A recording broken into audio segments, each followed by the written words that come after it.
At the very least, it would allow those adversaries to experience some of the tactics from our ancestors. In the following days, that official inspected the Equipment Manufacturing Bureau. While the Research Institute focuses on studies, the land, sea, and air forces also have their own manufacturing facilities. There, he saw various strange weapons and had to admit that the creativity of researchers surpasses that of novelists. He even encountered box cannons, also known as revolvers, and cold weapons, leaving him momentarily stunned. Despite his emphasis on bold research, some ideas were just too far-fetched. After all, it is all research, and taking some detours is acceptable. As the emperor, any large-scale production of weapons must receive his approval. At the very least, his vision would prevent the emergence of flashy but impractical items. The journey of Emperor Feng Mingzhou of the Eastern Empire has already sent a strong signal that the Eastern Empire is preparing for war. Meanwhile, on the continent of Europa, another leader has begun to command their navy to expedite the construction of the last few battleships. In particular, the 4 Borodino-class battleships are seen as the key to victory in the decisive battle, a crucial factor in determining the outcome. Without the Eastern Fleet, this class of battleship indeed represents the highest level of military capability. Chapter 77. The Emperor of the Eastern Empire has connections just as the Eastern Empire and the Bear Nation were gearing up for conflict. And the world was preparing to watch. Shocking news broke. The supreme leader of the lighthouse, His Excellency McKinley, had been assassinated. Everyone was stunned by this action from the lighthouse. How could the supreme leader just be gone like that? All eyes shifted away from the Far East, as it seemed unlikely that conflict would erupt anytime soon. Reporters from various countries rushed to the supreme leader's residence, hoping to obtain first-hand information. At this moment, the capital city was already in chaos. On September 6th, this supreme leader had just delivered an impromptu speech at an exposition, receiving enthusiastic cheers from numerous supporters. Feeling that he needed to be more relatable, he personally descended to shake hands with the public, and then there was no more. An individual with no ties to Poland pulled out a handgun and fired 2 shots. The supreme leader was hit in the chest and abdomen. By the time he was rushed to the hospital, doctors declared him out of danger. However, the next day, he succumbed to sepsis caused by an infected wound. The vice leader, Fairbanks, immediately succeeded him. Do you know who orchestrated this? In the study, Feng Wu was reporting. There is currently no definitive evidence pointing to anyone. But based on our estimates, it is likely a collaboration between the monopoly tycoons and silver merchants. What about Burgess? Your Majesty, Mr. Burgess is safe and sound. His conflicts with those silver merchants were merely normal business tactics. If it were an ordinary person, perhaps they would dare to retaliate, but Mr. Burgess's influence is on par with those silver merchants. Moreover, that individual from the Squid faction would not allow Mr. Burgess to come to harm. This is the 3rd supreme leader of the Lighthouse to be assassinated, isn't it? One must say that the Lighthouse has been too lenient towards these merchants, to the point that they have forgotten to show reverence. Although the supreme leader had previously paused the implementation of the monopoly law due to Mr. Burgess's proposed southern expansion plan, it is clear that such a temporary measure could not reassure those trusts. Additionally, the temporary Silver Act issued by this supreme leader did not give domestic silver merchants any opportunities. In fact, the massive amounts of silver they hoarded were stored in warehouses and could not be sold, resulting in significant losses. Even before our southern expedition, those trusts had already prepared to take drastic measures, but the southern expansion had temporarily quieted them down. No one expected that this time the silver merchants would also be involved. Feng Wu had long been watching these individuals. While there was no evidence, it was evident that some matters did not require proof. With the passing of the leader, the biggest beneficiary becomes the prime suspect. It's worth noting that there have been similar actions in the past. The good news is that before the leader was assassinated, the temporary silver bill had already been completed. The large amount of silver entrusted to Mr. Burgess has been received by the financial department of the Lighthouse and is now in the process of printing credit currency as planned. Mr. Feng Wu made it clear that although the leader is gone, the transactions between both parties have been completed. The change of leadership in the world's leading industrial nation will undoubtedly affect the international situation. An envoy will be sent to the Lighthouse to express condolences and inquire about the prospects of the most favored nation tariff with the new leader. If the change in leadership at the Lighthouse doesn't significantly impact the Eastern continent, it will be quite detrimental for the new Prime Minister Balfour of John Bull. This Prime Minister, who has been in office for only a few months, has unexpectedly faced a crisis. The end of the Victorian era has marked the beginning of a decline for John Bull from its peak, though no one seems to notice it just yet. With the ascension of the Crown Prince, it is evident that he did not inherit the political wisdom of the Queen. And what people often mention about him are his romantic escapades. This prince and heir, who has been excluded from the core of political power for 60 years, seems to be now fully invested in the affairs of state. At this moment, the monarch of John Bull still holds actual political power. Not long ago, A significant disagreement arose between the monarch and the prime minister over economic policies. A discord between the nominal and actual leaders can only lead to political instability. Due to provocations from two traitors across the strait, Balfour has been forced to seek allies, and he found one in the lighthouse. The lighthouse aims to take John Bull's industrial crown, while those two traitors are after their lives. Furthermore, with the expansion of the Eastern Empire, Balfour's uncle, the previous prime minister, has already been flirting with the lighthouse. Both sides plan to curb the expansion of the Eastern Empire, one blocking Malujia, and the other blocking Shiwei. They have already communicated with each other, preparing to take advantage of the situation when the Bear and the Eastern Empire go to war, aiming to reclaim their colonies in the Far East.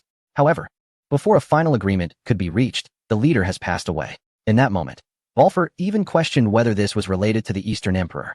The key concern is whether the new successor can act as decisively as the leader did.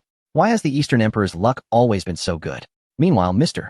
Burgess is receiving a distinguished guest. In the study, when the heir of the Rothschild family enters, he furrows his brow deeply. Mr. Burgess, my father sends his regards.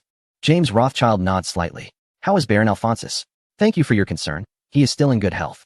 Burgess chuckled to himself. After all, he was just a baron, while he himself was a viscount bestowed by the Queen, not to mention a count of the Eastern Empire. What was he trying to show off in front of him? The name Rothschild indeed carried weight, but it was clear that Burgess, backed by the great emperor, had nothing to fear. The Child family was not having an easy time either. Their branch in the lighthouse had been heavily suppressed in recent years, a consequence of their attempts to manipulate the lighthouse currency rights a few years back. This General McKinley was not an easy person to deal with either. Moreover, they were almost being pushed out of the Hans family by the Junker nobility on the European continent. Burgess also knew that the great emperor had been keeping an eye on this family, thwarting their plans multiple times. He wondered what Mr. James's visit meant. He had heard that Mr. Burgess had made a trip to the Far East. Burgess narrowed his eyes. What did this mean? Was there a problem? My itinerary is public. As you know, the previous general and I made a deal, which resulted in me having a large batch of goods that I need to find buyers for. The silver trade between Burgess and McKinley was no secret, having obtained a massive amount of credit currency that could not be exchanged for gold. The best approach was to purchase industrial goods from the lighthouse and sell them worldwide. I have heard that Mr. Burgess has some connections with the Emperor of the Eastern Empire. Suddenly, the study fell silent. Chapter 78. Eyeing Eastern finance in the study, the two individuals, as prominent forces in the squid-like network, were observing each other. Indeed, as you know, I have a particular passion for mines. The Eastern Empire has now dominated the Far East, its influence surpassing half of the Pacific, and the South Seas are filled with mines. Our Burgess Mining Company has had the fortune of collaborating with the East on several occasions. Recently, I visited the East and had the honor of an audience with the Emperor. Burgess's venture to sell industrial goods in the Eastern Gardens was not a hidden affair. The influence of great merchants in this era is beyond what later generations can comprehend. It is an age where merchants reign supreme. The Rothschild family's control over the central banks of several powerful European countries speaks volumes about their influence. Burgess had been received by figures like Queen John Bull and the General of the Lighthouse, so having an audience with the Emperor of the East was quite normal. What? Is the Rothschild family planning to enter the Eastern Empire? Burgess asked with a sarcastic tone. Instantly, James's expression darkened. Clearly, as greedy players in the game, the Child family must be drooling over the juicy prospect of the East. Over 100 years ago, their family had entered the Far East alongside the armies of John Bull and the Gallic Rooster, planning to gradually seize control here. By participating in loans, railway projects, and coordinating with various European countries, their influence had already penetrated the economic lifeline of the Far East. Following this trajectory, if they were given a few more decades, it was possible that another national bank would become their victory emblem. Unfortunately, the powerful Emperor Feng Mingzhou made his entrance by first clearing out all foreign banks and financial institutions in the northern region. With the southern territory secured, he completely eliminated foreign financial influence. The family in question not only found themselves out of the game, but also lost substantial early investments. Now, the eastern region has effectively closed its financial sector. Any foreign tycoon attempting to profit there risks severe consequences, with no exceptions. These merchants are skilled at making money through various means, but that emperor is adept at employing lethal methods. Money is not sharper than a blade. The eastern region does not welcome foreign merchants, but for those like Burgess, who are solely focused on mining, they are not only accepted but also welcomed. After all, nobody can refuse a master who can discover mining sites within their territory. Mr. Burgess, the family is curious about the extent of your influence in the Eastern Empire. James, suppressing his arrogance, felt he had no right to be haughty in front of this mining magnate. After all, a few years ago, This individual had thwarted the plans of a member of the aforementioned family, completely ruining that person's future. I have only met that emperor once or twice, and those were mere encounters. Burgess thought that if the family knew about his relationship with the emperor, they would be utterly shocked. However, he had interacted with their commerce minister a few times. Who was the commerce minister of the eastern region again? Burgess realized he genuinely did not know, as his connection with the emperor did not require a middleman. Unexpectedly, as soon as Burgess finished speaking, James suddenly became ecstatic. Mr. Burgess, on behalf of the Rothschild family, I hope you can convey a message to the senior officials of the Eastern Empire. James looked at Burgess with hopeful eyes. Convey a message? What message? The emperor would likely want to confiscate this family's assets outright, so there should be no connection at all. Wait a minute. During his recent visit to the Eastern region, it seemed the emperor had indeed allowed him to enter this small circle, and then, was the emperor some kind of deity? How could it be that right after he mentioned it, the most formidable family in this circle came knocking? James, you understand that we merchants can communicate with many government officials, but it is purely on a commercial level. As for the extent of our relationships, you may be overestimating me. For now, let us see what this individual's true intentions are. If it poses a threat to the Eastern region, I wouldn't hesitate to report it. James understood that Burgess was not lying. These merchants do have connections with many people, but they are only commercial relationships. The Eastern region has been established for over 5 years, and since last year, it has begun large-scale economic development, proposing a 4-year economic construction plan. Currently, the Eastern Empire is lacking in development funds, resulting in slow progress. Burgess nodded, recognizing that the family was indeed one of the best in business, able to pinpoint the current issues facing the Eastern Empire at a glance. Indeed, the Eastern Empire is in need of funds. Otherwise, the emperor would have already started expanding the country's influence through military means. James noticed that Burgess remained silent and assumed he shared the same thoughts. As you know, our family controls half of the world's gold and numerous banks in various countries. We can offer loans to the Eastern Empire at very low interest rates, and I believe they wouldn't refuse. Are you interested in entering the Eastern financial market? Burgess wasn't foolish.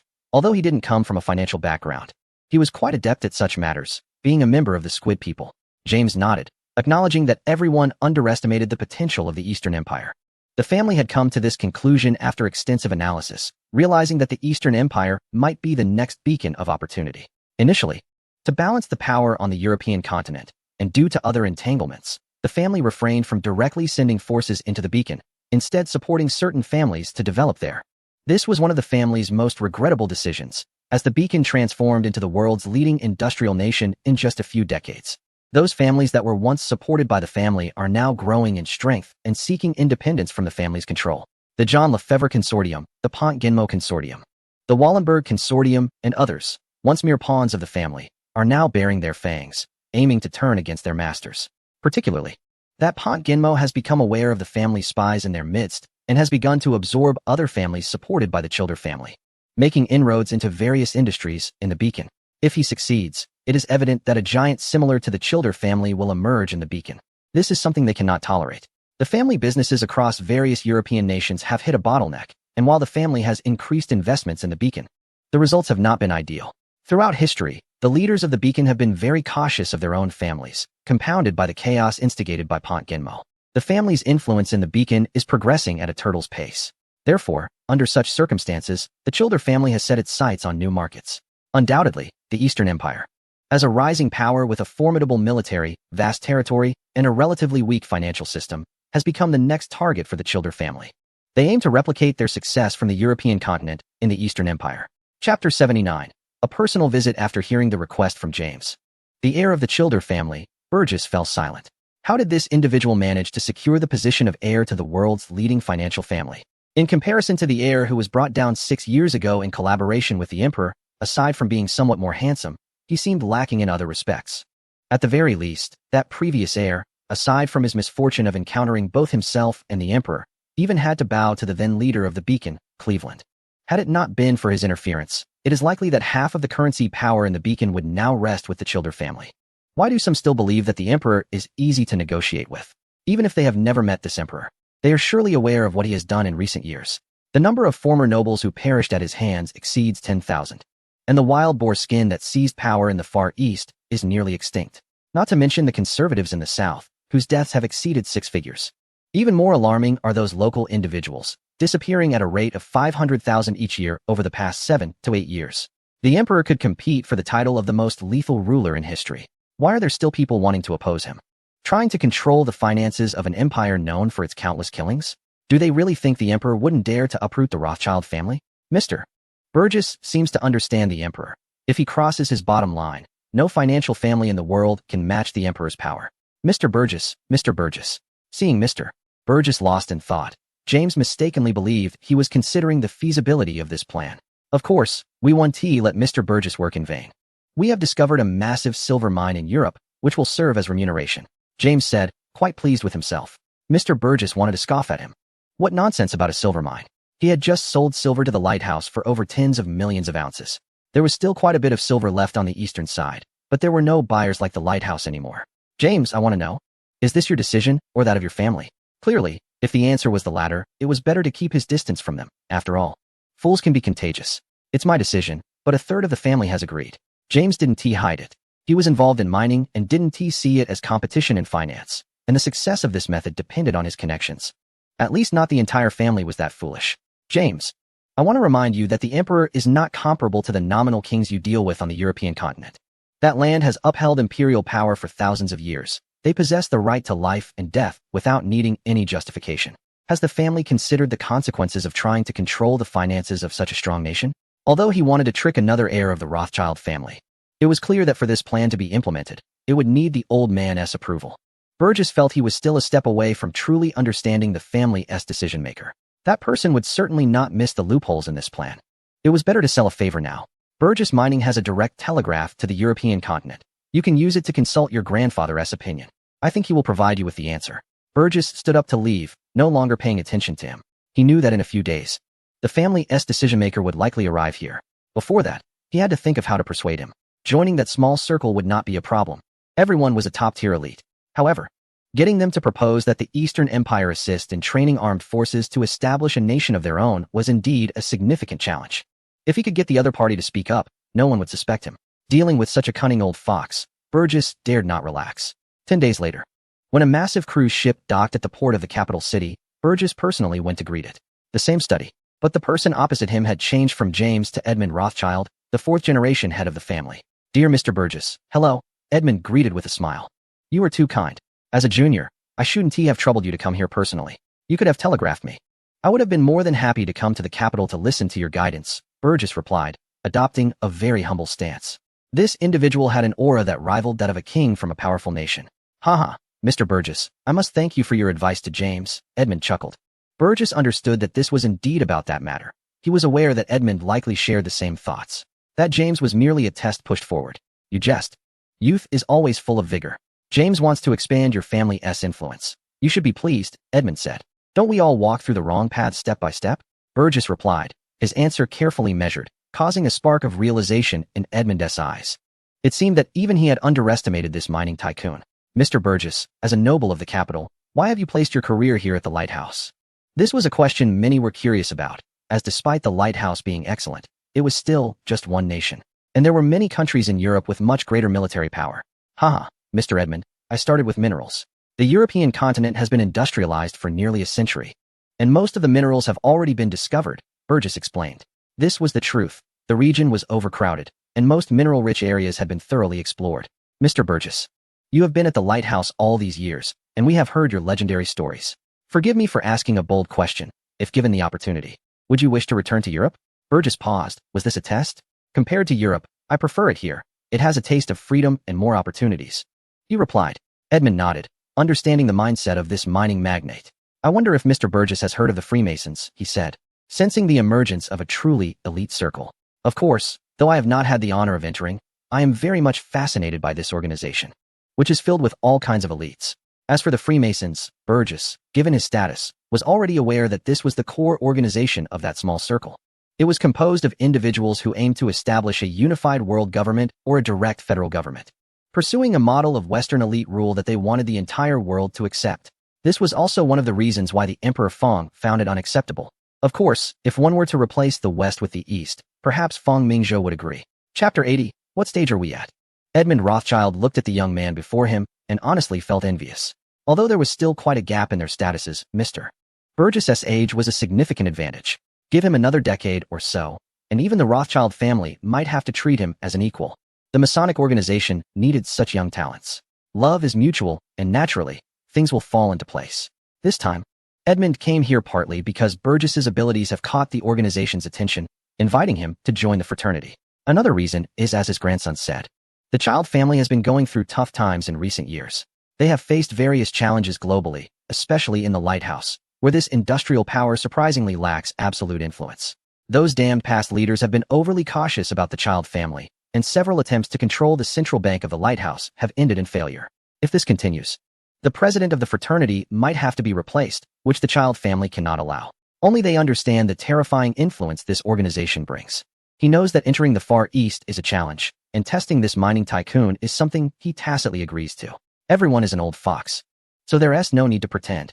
Burgess is thinking about completing Emperor Fong's money-making plan, while the Child family is considering how to enter the Eastern continent. Mr. Burgess, I would like to know if you have some connections with the higher-ups of the Eastern Empire? Yes, Mr. Edmund. I have already discussed this matter with your family's heir. Now that I am a member of the fraternity, the matters within the organization are my concerns, Burgess said generously. Edmund is very pleased with this young man. The Child family wants to enter the Far East, and he wonders if Mr. Burgess can make introductions. Of course I can, but I fear you may not be able to handle the consequences.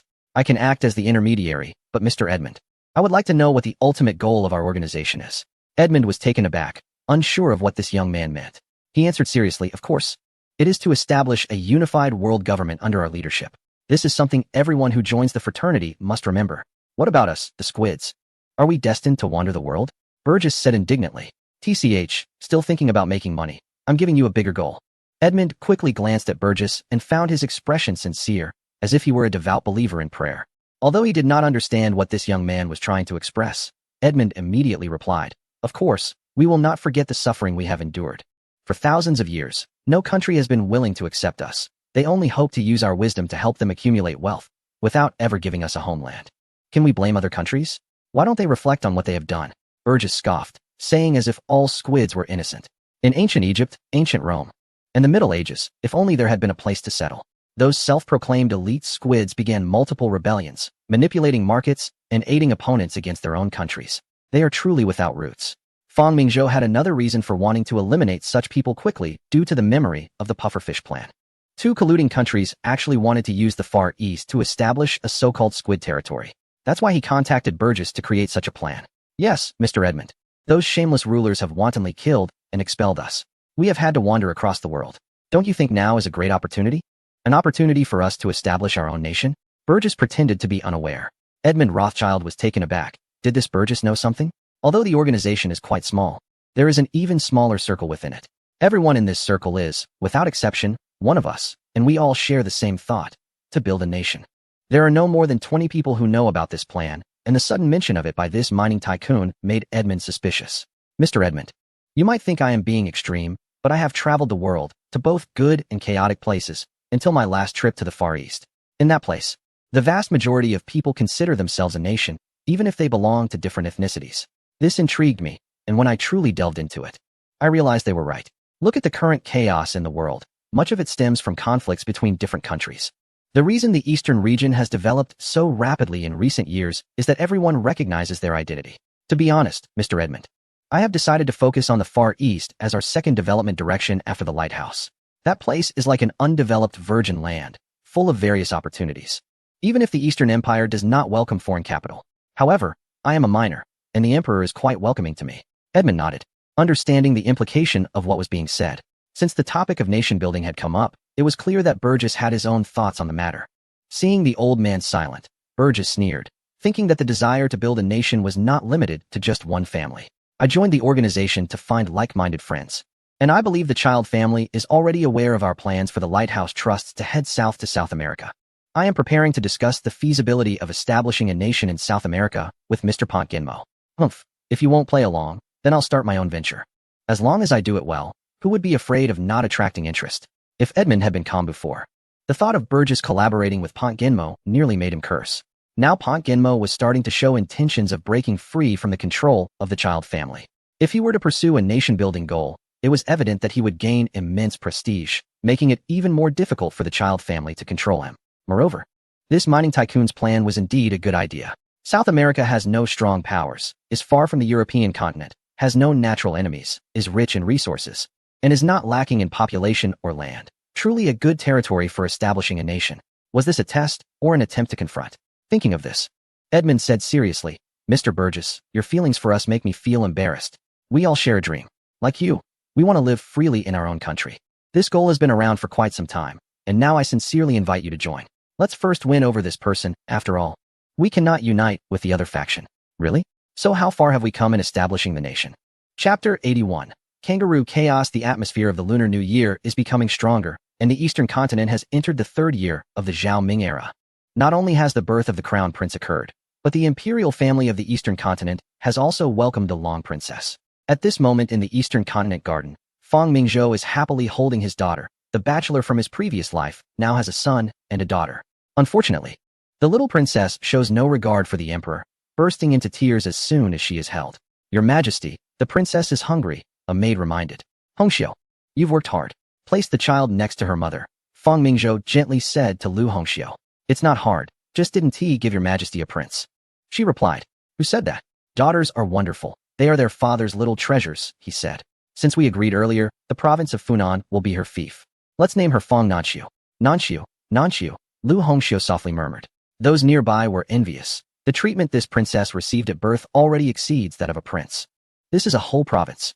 Although this Long Princess will not be able to manage the Funan province when she grows up, it is evident that with the strength of the Eastern continent, she will at least become one of the most esteemed individuals in the world. Watching the mother and daughter sleeping soundly, Feng Mingzhou went outside. Seeing Lu Yuanbai awkwardly standing at the door, hesitant to enter, he smiled and said, Your sister is asleep. Wait until she wakes up to meet your niece. Hearing this, Lu Yuanbai was instantly delighted, as he had lost hope. We are family. There is no need for so many formalities. Since becoming emperor, those around him have grown increasingly distant, as the presence of a ruler can be overwhelming. However, Feng Mingzhou is not accustomed to this. To him, emperors are just people. Let's take a walk and tell me how things are going with the kangaroos. Previously, the kangaroos formed a federation to prevent exposure in the northwestern region and to test the control of the other faction over this area. This led to the use of natives from the South Seas as assassins to enter northern Australia. The poison bait operation, in essence, is to provoke conflict between the white settlers and the indigenous residents. Currently, thousands of white settlers have gone to the Barkly Plateau. Those local warriors are quite formidable. It has been months, and over 1,000 have already died at their hands. Lu Yuanbai continued. These white settlers are brave for gold. Tens of thousands of natives have died at their hands. Plus, there is indeed a small gold mine nearby, and we have released some gold. Everyone now believes that a large gold mine has appeared in the Barkly Plateau. We estimate that those natives can hold out for a few more months at most before they are wiped out by the white settlers. The kangaroo government is also preparing to send soldiers to the Barkly Plateau. What? Are they eyeing that gold mine too? Feng Mingzhou curiously remarked that he never expected a gold mine with an annual output of just a few dozen kilograms could attract so many greedy people. Indeed, however, the mining company has clearly refused in accordance with our instructions. They have spent money to lease the rights for 30 years. And now the locals want to take advantage of the discovery of gold. No one would agree to that. Those so-called soldiers are probably even less formidable than the more ruthless prospectors. Although this country has been established, it essentially lacks any regular armed forces. The so-called militia is merely a rabble. When John Bull dealt with the Boers, he pulled the elite soldiers from the local forces, and not many of them returned alive. We should send another batch of troops to thoroughly clear out those white camps. Remember not to get entangled.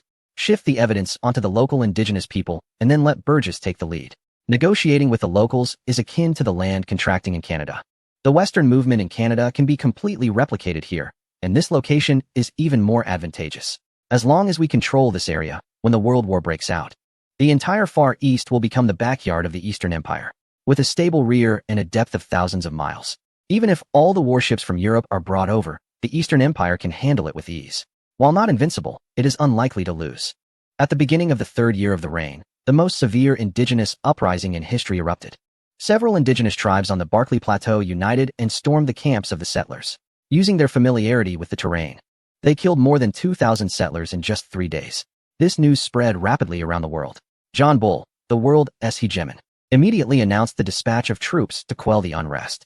However, upon reviewing the situation, he realized that the army had just been reduced to less than 50,000, which was barely enough to secure the homeland. Thus, to save face, John Bull sent a force of 2,000 soldiers.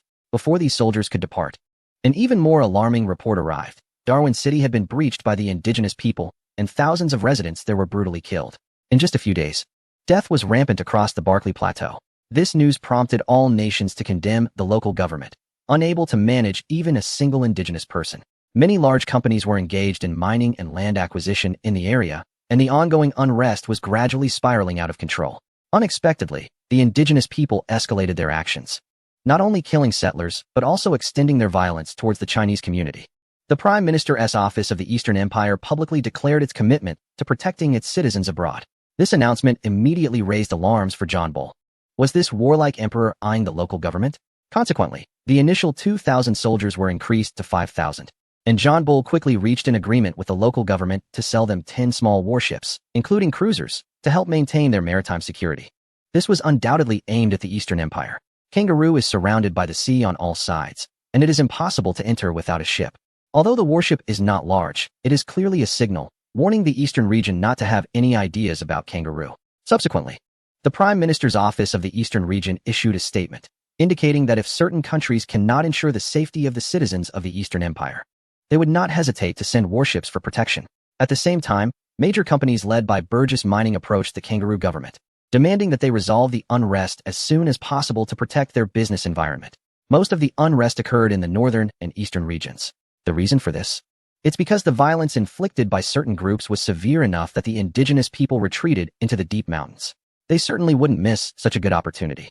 The western region is mostly desert and wilderness, and the indigenous people are not foolish enough to abandon the prosperity of the eastern coast for a desolate area. In April, with the arrival of soldiers from John Bull, the domestic situation in Kangaroo seemed to stabilize.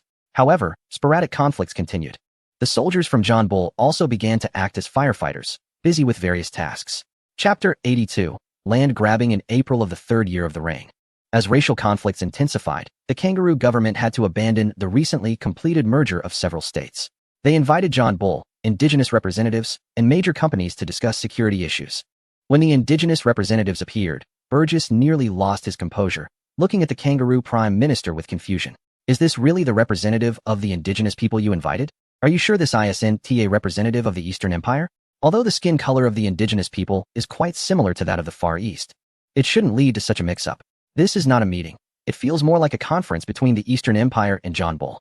In this gathering, there were 2 representatives from each of the 2 countries, which seemed fair enough. However, the meeting encountered a significant setback right from the start.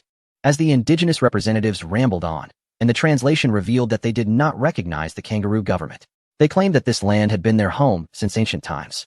This statement is not entirely incorrect, as this area has been separated from the mainland for millions of years, forming its own independent environment. These people are indeed the rightful owners of the land, but this is the colonial era, and isn't everyone speaking with their fists? It took a lot for Kangaroo to get John Bull to agree to establish a federation, and now one indigenous person's words suggest that all their efforts were in vain? Kangaroo naturally disagreed, considering it unreasonable. If the indigenous representatives insisted on this, then there was no need for further discussion. Unexpectedly, an indigenous leader named Tatanka boldly declared that if there was no discussion, he would take his people and leave. He shamelessly claimed he would wage a guerrilla war to firmly uphold the living rights of his indigenous people. It's unclear how others reacted, but the representative from John Bull looked quite troubled. The term guerrilla warfare is a painful reminder for John Bull, as the memories of their encounters with the Boers are still fresh. In the end, Kangaroo is still under the control of John Bull. It's merely a case of putting up a facade. It is uncertain whether these indigenous people would engage in guerrilla warfare, but they certainly do not dare to take risks.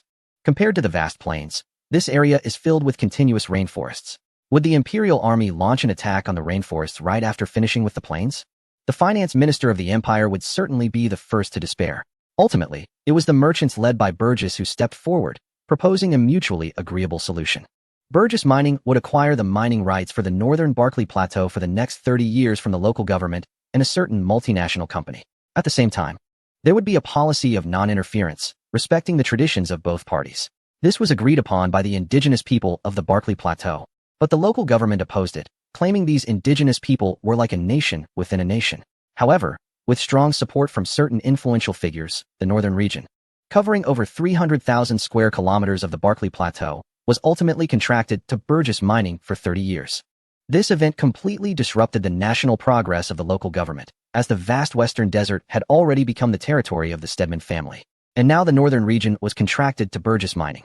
Although the combined population of these two areas did not exceed 100,000, and the geography was primarily desert. This action had already harmed the national interests of the local government, though it was clear that certain influential figures did not share this view. To prevent further disturbances from the indigenous people, the mining company led by Burgess was allowed to maintain a security team of no more than 3,000 personnel to protect their private property. When the agreement signed by all parties was finally completed, no one could foresee the significant changes this small agreement would bring to the world. So, the local government's 3 million square kilometers of land is now under our control. While aware that Burgess would not disappoint him, Fang Mingzhou was still astonished. That is over 1 million square kilometers, and even if it is desert, its value is immeasurable. Moreover, while others may not know, Fang Mingzhou is well aware of the mineral wealth buried beneath. Your Majesty, the agreement has been signed, and Mr. Burgess has paid £3 million for 30 years of sovereignty over these lands. 3 million for 130,000 square kilometers for 30 years is not a cheap price. More than 30 years ago, a certain country sold a territory for $2 million at just $42 per square kilometer. Now, the price is £10 per square kilometer, equivalent to $50, more than 10 times the previous amount. Furthermore, one is permanent while the other is for 30 years. Inform Burgess to immediately recruit people from the southern seas to head north. I will provide him with a mining map and instruct him to extract resources at all costs. The western region is rich in gold and iron, while the north holds oil and diamonds, all of which are high-value mining sites, not to mention uranium. With the richest deposits in the world located in Canada and this region, which may not be needed now but could be vital in the future, this resource could become the ultimate weapon that changes the world. Your Majesty, the combined numbers of the Stewart family and the Northern Security Forces are approaching 10,000. Are we? Zhang Shun hesitated to ask, sensing that the staff wanted to pursue something here. However, Fang Mingzhou knew that while it seemed like they had gained from this indigenous uprising, it had also raised the alertness of certain influential figures. For now, it's best to hold back. Our ultimate goal is to sever the connections between the major states of Kangaroo Land. As long as they do not form a united country, it will be the best outcome for us. Let Fang Wu continue to act. Those talents on the East Coast are the elite of Kangaroo Land, and we need to draw them into internal conflict. Don't think that just because they are all white, they can sit down and have a good discussion. This place was a penal colony just a few decades ago. The first batch that arrived here were all criminals, and it was only 30 years ago that the exile program was terminated. Nearly 170,000 people were exiled here. But now the population of Kangaroo Land is close to 5 million. Those tens of thousands of people opened up this land. Yet most of their rights have been taken away by later arrivals. Anyone would find that intolerable. There are also significant conflicts between the descendants of those criminals and the new immigrants. Northern Australia is just over 2,000 kilometers from the Java province of the eastern continent, and in times of emergency, nearly half of Kangaroo Land falls within the strike range of the eastern continent. It's been several years since the initial use of Canadian mineral auctions. Zhang Shun nodded. Back then, Your Majesty was just a young man in exile, taking advantage of the Canadian government's desire to emulate the westward movement of the Lighthouse Nation. Mr. Burgess held an auction, selling various mines for $230 million and occupying the 5 most lucrative gold mining areas. Now, Your Majesty wants to replicate the success of that auction here in Kangaroo Land. Let us not forget that when it comes to wealth, the nobles there are not any less affluent than anyone else. The Stewart family has been in Western Australia for 5 or 6 years now, and it's quite normal for them to discover some mining opportunities during this time. Moreover, the son-in-law of the Stewart family is Mr. Burgess, the master of wealth. Chapter 83. All in preparation with the Eastern Continent Warship Project underway for a year, the progress has been accelerating. It is expected that within another 6 months, this epic-making battleship will emerge. For the Eastern Continent Warship, the Prime Minister's office and Fang Mingzhou have been racking their brains to raise funds, even using silver to entice the leaders of the Lighthouse Nation. This has resulted in 100 million blue coins for shipbuilding funds. However, the Northern Bear has already begun to eye them with suspicion. Regardless of the reasons, this war between the two nations cannot be avoided. It is likely that this conflict will erupt by the end of this year at the earliest or next year at the latest. Historically, the Bear and the Neon Country also fought a land battle, with both sides deploying over 1 million troops. Now, with the Bear and the Eastern Continent involved, Fang Mingzhou does not believe that the number of troops will be any less.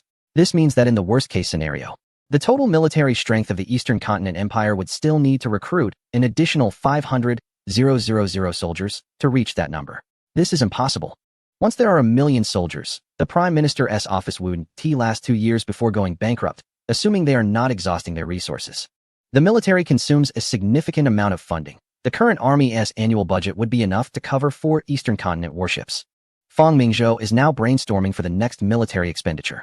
According to the plans from the General Staff, the Eastern Empire cannot engage in a war of numbers like some other countries, but instead will utilize elite forces to directly attack several key cities in the West. However, no matter how confident the Eastern Empire is, it must at least prepare a force of 300,000 troops. This is assuming the war goes smoothly. If operational requirements cannot be met, it will lead to a prolonged stalemate. Both sides would accumulate heavy troops and enter a war of numbers, determining victory based on the quantity of soldiers. The Eastern Empire cannot afford to engage in such a warfare model, which is why Fang Mingzhou has been increasing the development of certain weaponry, not for any other reason, but to save money. A rifle cannot kill as quickly as a machine gun. Even a tractor equipped with a heavy machine gun is unbeatable in this era. Therefore, the current priority is to raise funds. It's not that the Eastern Empire lacks money. The Prime Minister's office has an annual income exceeding 100 million blue currency. The funds from the Prime Minister's office are all allocated to a 4-year industrial plan. Perhaps sensing Fang Mingzhou's concerns, Zhang Shun approached and said, "Your Majesty, we are currently undergoing a large-scale military reorganization. The per capita rate of machine guns and mortars has already surpassed that of our competitors, and our factories are producing shells around the clock. The General Logistics Department has started transporting some weapons to the north to increase ammunition storage. Additionally, the heavy machine gun installation on tractors that Your Majesty was previously concerned about has entered the final testing phase. Furthermore, our first aircraft has completed its final testing and can be equipped to the Air Force." "Oh," Fang Mingzhou quickly asked, "what are the results?" "We have developed 2 models, one for reconnaissance and one for combat. The reconnaissance model carries no weapons and can stay airborne for 3 hours, with a maximum flying speed of 80 kilometers per hour. The combat model is equipped with a 792mm caliber machine gun, carrying 500 rounds, but its airborne time is just over 1 hour. It's already quite impressive, at least it can fly. The world is still studying airships. The simplified versions of tanks and aircraft give Fang Mingzhou confidence for the upcoming national conflict with the opponent. 7 years ago, he was able to defeat them. Now, he is even more capable. Has that meeting already begun?" Fang Mingzhou asked. Zhang Shun instantly understood what the Majesty was inquiring about. There are not many matters that concern the Majesty, but obviously, this one does. "Your Majesty, the meeting will take place tomorrow. We have already used our connections to thwart the investigation team of that individual, or else it might have been postponed. It is essential to ensure the smooth conduct of this meeting, as it pertains to our strategy against the opponent." Fang Mingzhou looked out the window. Was that massive, terrifying red about to appear?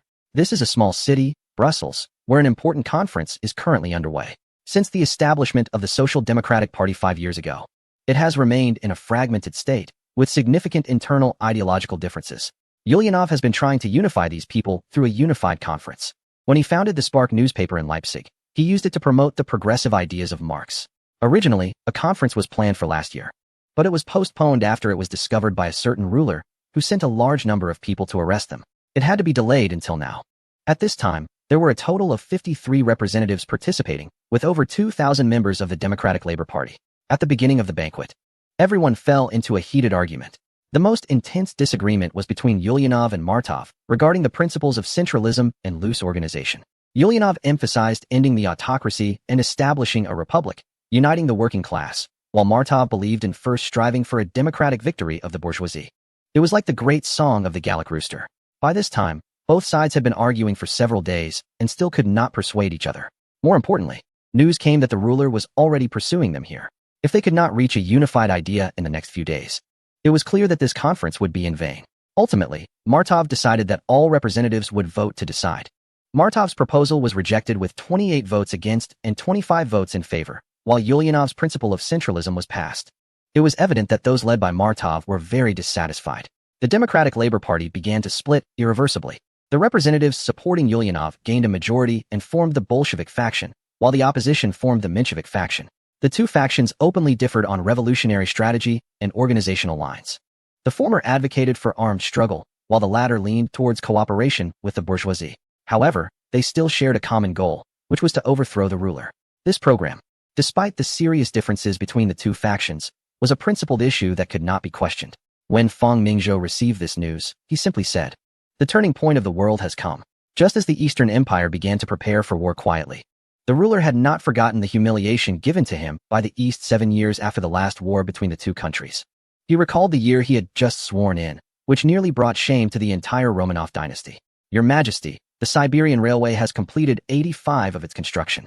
At the New Year conference, when the finance minister reported on this railway, which had been under construction for 12 years, everyone looked at the one sitting in the prominent position, knowing that his hatred for the East had deepened over time. My naval minister, how far along is our last battleship?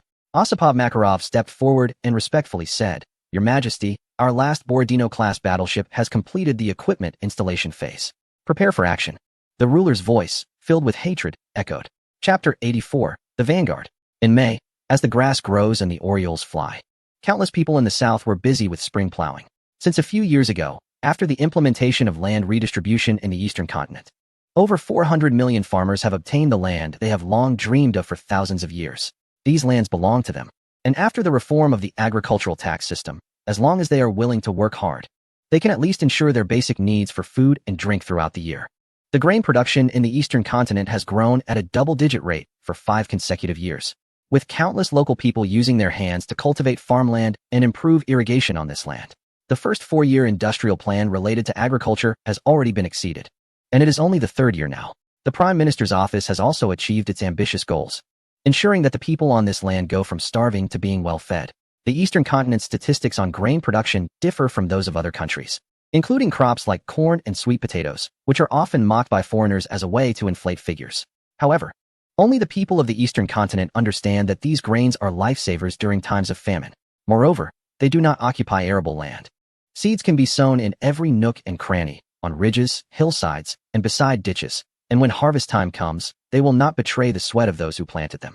The citizens of the Eastern continent are synonymous with hard work. As they say, these good days have only been a few years. How could they overlook corn and sweet potatoes? They joke that the heavens might punish those who waste food. With over 90 of farmers stabilized in the Eastern continent, the stability of the nation is assured. This is an unchanging truth. This is the confidence that allows the Prime Minister's office and Fang Mingzhou to confront challenges head-on.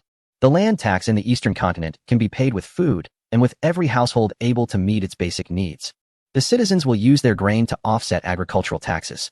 At first, people cherished their grain, fearing that the government might say one thing and do another, hoarding it tightly. But now, 6 or 7 years later, the policies remain unchanged, and grain kept for too long may result in losses. Official granaries across the country are filled with grain, and the Prime Minister's office allocates funds each year to purchase grain from farmers. Besides being used for brewing, this grain also enters factories for food processing into industrial products. Additionally, every household raises chickens and ducks, consuming grain as feed. There has never been a situation where grain is excessively wasted on this land. Fang Mingzhou, accompanied by the royal family, went to the royal fields to farm. Although it was merely a gesture, it signified the royal family's emphasis on agriculture. Looking at his chubby son, who had just learned to walk, and his daughter blowing bubbles, Fang Mingzhou finally understood why the people on this land are so devoted to their homes. So, has the advance fleet of the neighboring country already set sail? Fang Mingzhou put down his hoe, and naturally, a guard continued the farming. Yes, Tsar Nicholas II has been urging domestic shipyards to expedite the construction of the last 4 Borodino-class battleships.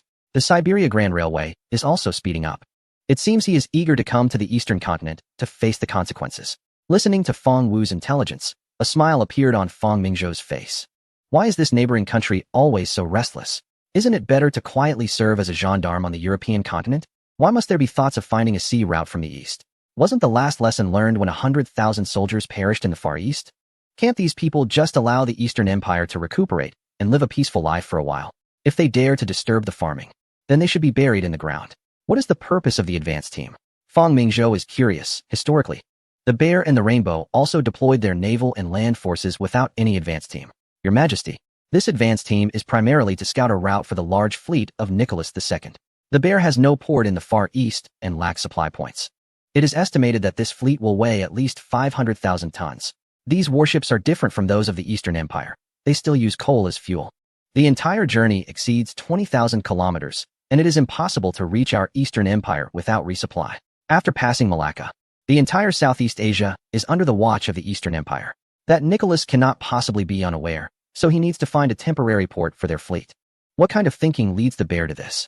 With these two countries on the brink of declaring war, does sending an advance team not risk being sunk directly? Do they really believe the Eastern Empire dares not confront them? What kind of mind could come up with such an idea? This advance team consists of an armored cruiser, 2 second-class protected cruisers, and several destroyers. The armored cruiser displaces 6,000 tons, similar to our Rainbow class, and is only equipped with 152mm naval guns. The 2 protected cruisers are around 3,000 tons each, and this fleet has already passed through the Suez. Has that Nicholas forgotten how the massive repatriation fleet of the Rainbow was destroyed a few years ago? Fang Mingzhou is curious. This Nicholas does not seem to be foolish. Did his naval minister not inform them that to attack the Eastern Empire's coast, they must travel 20,000 kilometers?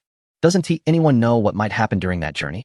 Xuanzang traveled over 10,000 kilometers from the Tang dynasty to India, enduring numerous hardships. The bear is also helpless. Such a large fleet consumes dozens of tons of coal daily. After passing Malacca, who would dare to supply them with coal? Looking around, the entire Far East is either under the control of the Eastern Empire or deterred from aiding the warring nations. Otherwise, who knows if that emperor will seek revenge later? The navy is much more precious than the army, which walks on 2 legs. Just like Nicholas II, who is now waiting for the construction of the last battleship. It won't be ready for at least 6 months. On the contrary, traversing Siberia would only take 1 or 2 months. Therefore, the war between the 2 countries will definitely start with the army. The last section of the Trans-Mongolian Railway has basically completed construction. This 1,000-kilometer-long railway took 4 years to build, on top of the existing 200 kilometers. Over 500,000 local workers were mobilized, and 1/10 of them have disappeared forever. This is also the first major railway built with the collective efforts of the eastern region. Fang Mingzhou abandoned the more crucial northwestern direction and the Tibet Railway largely due to this war. Such a massive conflict cannot be adequately supported without railways to meet the frontline demands. He couldn't imagine tens of thousands of soldiers struggling for basic necessities. War is fought on logistics, and in this era, railways are the most significant logistical support. Chapter 85. The Alaku camp in the Tashan area. Although it was already May, the weather still felt like a late spring chill. The daytime temperature barely reached above 10 degrees, and at night, it dropped even further. An endless cavalry unit was making its arduous way forward, with a large caravan ahead, heavily laden with supplies. The melodious sound of camel bells reminded these soldiers that they had arrived at the border region of the Eastern Territory. Yuan Shoshan and his brother rode on horseback, tightly wrapped in veils with only their eyes visible. Located on the edge of the desert, this area suffered from relentless sandstorms, and when the strong winds blew, visibility dropped to nearly nothing even at 1 meter. The entire unit was similarly dressed, as they were once the 1st Cavalry Division of the Eastern Territory. The earliest group to follow Fang Mingzhou in battles against the northern adversaries. They were dispatched this time to scout the movements of the northern governorate. According to intelligence, the northern side had previously summoned 150,000 Cossack cavalry, who are natural horsemen and require no training. Just hand them a saber and a lance, and they would charge at the enemy. Brother, when can we reach the outpost? Younger brother Yuan Yongshan asked in a low voice. Soon. After we pass the hill ahead and travel a few dozen kilometers, we'll reach our border line, where a contingent of border soldiers is stationed. We will depart from there to scout within the northern territory. Tell the brothers to hold on a bit longer. Once we reach the outpost, we can rest and have a good meal. Perhaps it was the power of food that sparked joy among the soldiers, who immediately cheered. Yuan Shoshan nodded. Ever since His Majesty reclaimed all of Outer Mongolia 2 years ago, there has been great enthusiasm for this nomadic people who have lived on horseback since childhood. The Prime Minister's office also agreed to conscript 50,000 men to form 3 cavalry divisions. Yuan Shoshan was among the first batch selected to become the commander of the 7th Cavalry Division, and over the past 2 years, he had led them in rigorous training, achieving first place in cavalry training for 2 consecutive years. This time, he led 1,000 cavalrymen on a mission to enter the Northern Territory. Next to him, the deputy commander Timur was a man of few words. His name means iron in Mongolian, just like his demeanor, standing nearly 2 meters tall. His robust physique made him resemble a small mountain, evoking respect from those around him. This fellow was also skilled in martial arts. Soldiers in the Eastern Empire not only needed exceptional qualities, but every year, the army would recruit some masters of martial arts from across the nation. These individuals were genuinely capable, and soldiers could learn techniques that suited their preferences. Although not every soldier became a master, they generally had some basic skills. The martial artists who once rose to fame have now faded significantly, as their actions often lead to severe consequences. However, things have changed. With hundreds of thousands in the Eastern Continent's army, there are always talented individuals to be found. By volunteering as free teachers, they can enjoy the benefits of a martial arts school endorsed by the Prime Minister's office, allowing them to take on apprentices. While fighting is prohibited, promoting physical fitness is still encouraged. Fang Mingzhou places great importance on traditional culture, believing that rather than a blanket ban, It is better to let individuals correct themselves within a framework. Acts of bravery are not punished here, as long as one does not intentionally cause death. There are no repercussions, especially for human traffickers, as the laws of the Eastern continent do not recognize their rights. However, these individuals understand that while they can continue their legacy, if any disgraceful members arise and are not addressed, the reputation of their martial arts school could be at stake. Moreover, no matter how strong a person is, they cannot withstand bullets. Timur looked at Yuan Shoshan ahead of him. Although he feared no one in one-on-one combat, he held great respect for his superior. He had once been a slave herding cattle for the chieftains, barely able to fill his stomach, and at over 20. He could not even find a wife. It was the Eastern continent that had eliminated those chieftains, making the so-called Khans and tribal leaders as fragile as paper in the face of firearms. Why had he not thought to resist back then? After reclaiming the Mongolian territory, the first thing the Eastern continent did was distribute pastures, and his family received nearly 100 acres along with many cattle and sheep. In that moment, he vowed to repay the Eastern continent for the pasture they had given him. Therefore, when the Eastern continent announced the formation of cavalry, he immediately signed up. He knew that as long as he had a gun, no one could take away his pasture. Once he joined the cavalry division, he trained vigorously and even learned the Eastern language to bond with his comrades. He also shared the horseback riding and archery techniques he had learned growing up with his Mongolian peers. Gradually, he stood out from the crowd, rising from cavalry squad leader to battalion commander, and now he is the deputy division commander. All of this was made possible by the Eastern continent. He also cherished a handwritten letter from his younger sister, which had taken months to reach him due to their frequent deployments. Despite the delay, he treasured it dearly. In the letter, his sister excitedly informed him that she could finally attend school. A mobile school had appeared on the grasslands. And although she had to ride over 10 kilometers each time, she valued the opportunity, especially since it was free. Education was no longer a privilege reserved for the nobility. She wrote that there were teachers for both the Eastern language and Mongolian, who emphasized the importance of diverse cultures and warned against cultural isolation. Many children like her were receiving an education. In addition, the Eastern continent had sent professional technical officials to teach them scientific livestock breeding methods, significantly improving the disease resistance of their cattle and sheep at home. Moreover, Timur receives additional allowances every year for joining the army of the Eastern Empire, and he sends all of it back home. The military provides food and housing, lacking nothing, yet his family still lives in tents. According to the instructor, with just 500, they could build a decent brick house in the grasslands. This is Timur's dream. By then, if he could raise a few hundred cattle and sheep, he would be satisfied for life. Such letters from home arrive every 1 to 2 months, which is also why the Mongolian people, like him, firmly follow the Eastern Empire. Not just him, over 50,000 cavalry have now become an indispensable mobile force of the Eastern Army. Suddenly, a hurried sound of hooves came from behind. Yuan Shoshan and Timur quickly looked back to see a soldier rushing towards them, followed by a messenger. What happened? The messenger took a deep breath and quickly reported. 50 kilometers away, our Alaku camp has encountered the enemy and sent out a distress signal.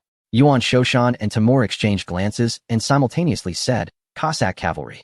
Chapter 86. Camp outpost at this time and place. The only ones daring to cross borders and attack the Eastern Empire are these loyal lackeys of the bears. Yuan Shoshan didn't have time to think further. The priority was to ensure the safety of the forward camp. Immediate reply. We are 50 kilometers away and expect to arrive in 3 hours. Tell them to hold on. Timur, you stay back and lead the battalion to continue advancing. I will take the reconnaissance detachment ahead. No, brother Yongshan, we Mongolians are better at marching quickly. Without waiting for a response, Timur waved his hand. Nearly 100 Mongolian cavalry behind him began to charge out of the formation and accelerate. Yongshan, take the troops and continue forward. Yuan Shoshan didn't have time to elaborate and also began to hasten, with nearly 100 cavalry following closely behind. The two groups rushed forward swiftly. At this moment, at the Alaku camp, the outpost leader, Hushan, was directing his soldiers to resist the enemy. Fortunately, a few days ago, a report had been sent from above, informing them that the bears across the border had started to recruit cavalry and advised them to be vigilant. As a result, Hushan had halted the routine border patrol. Unexpectedly, just a few days later, the bear cavalry actually appeared. Hushan looked at his outpost. It was an ordinary border outpost, with a permanent garrison of 27 men divided into 3 squads, 2 for combat and 1 for logistics. Due to its remote location, resupply was very inconvenient, relying mostly on camel transport. To address this, the soldiers had planted some vegetables in the Gobi Desert nearby, but that vegetable patch was now trampled by the cavalry. Dale, you take the logistics squad to retreat around from the back. I will cover you from the front. Remember to relay the information back. The Cossack cavalry has appeared. I want to leave. I want to stay and fight the bears, insisted a soldier named Deo. Slap. A heavy slap landed on his face. You fool.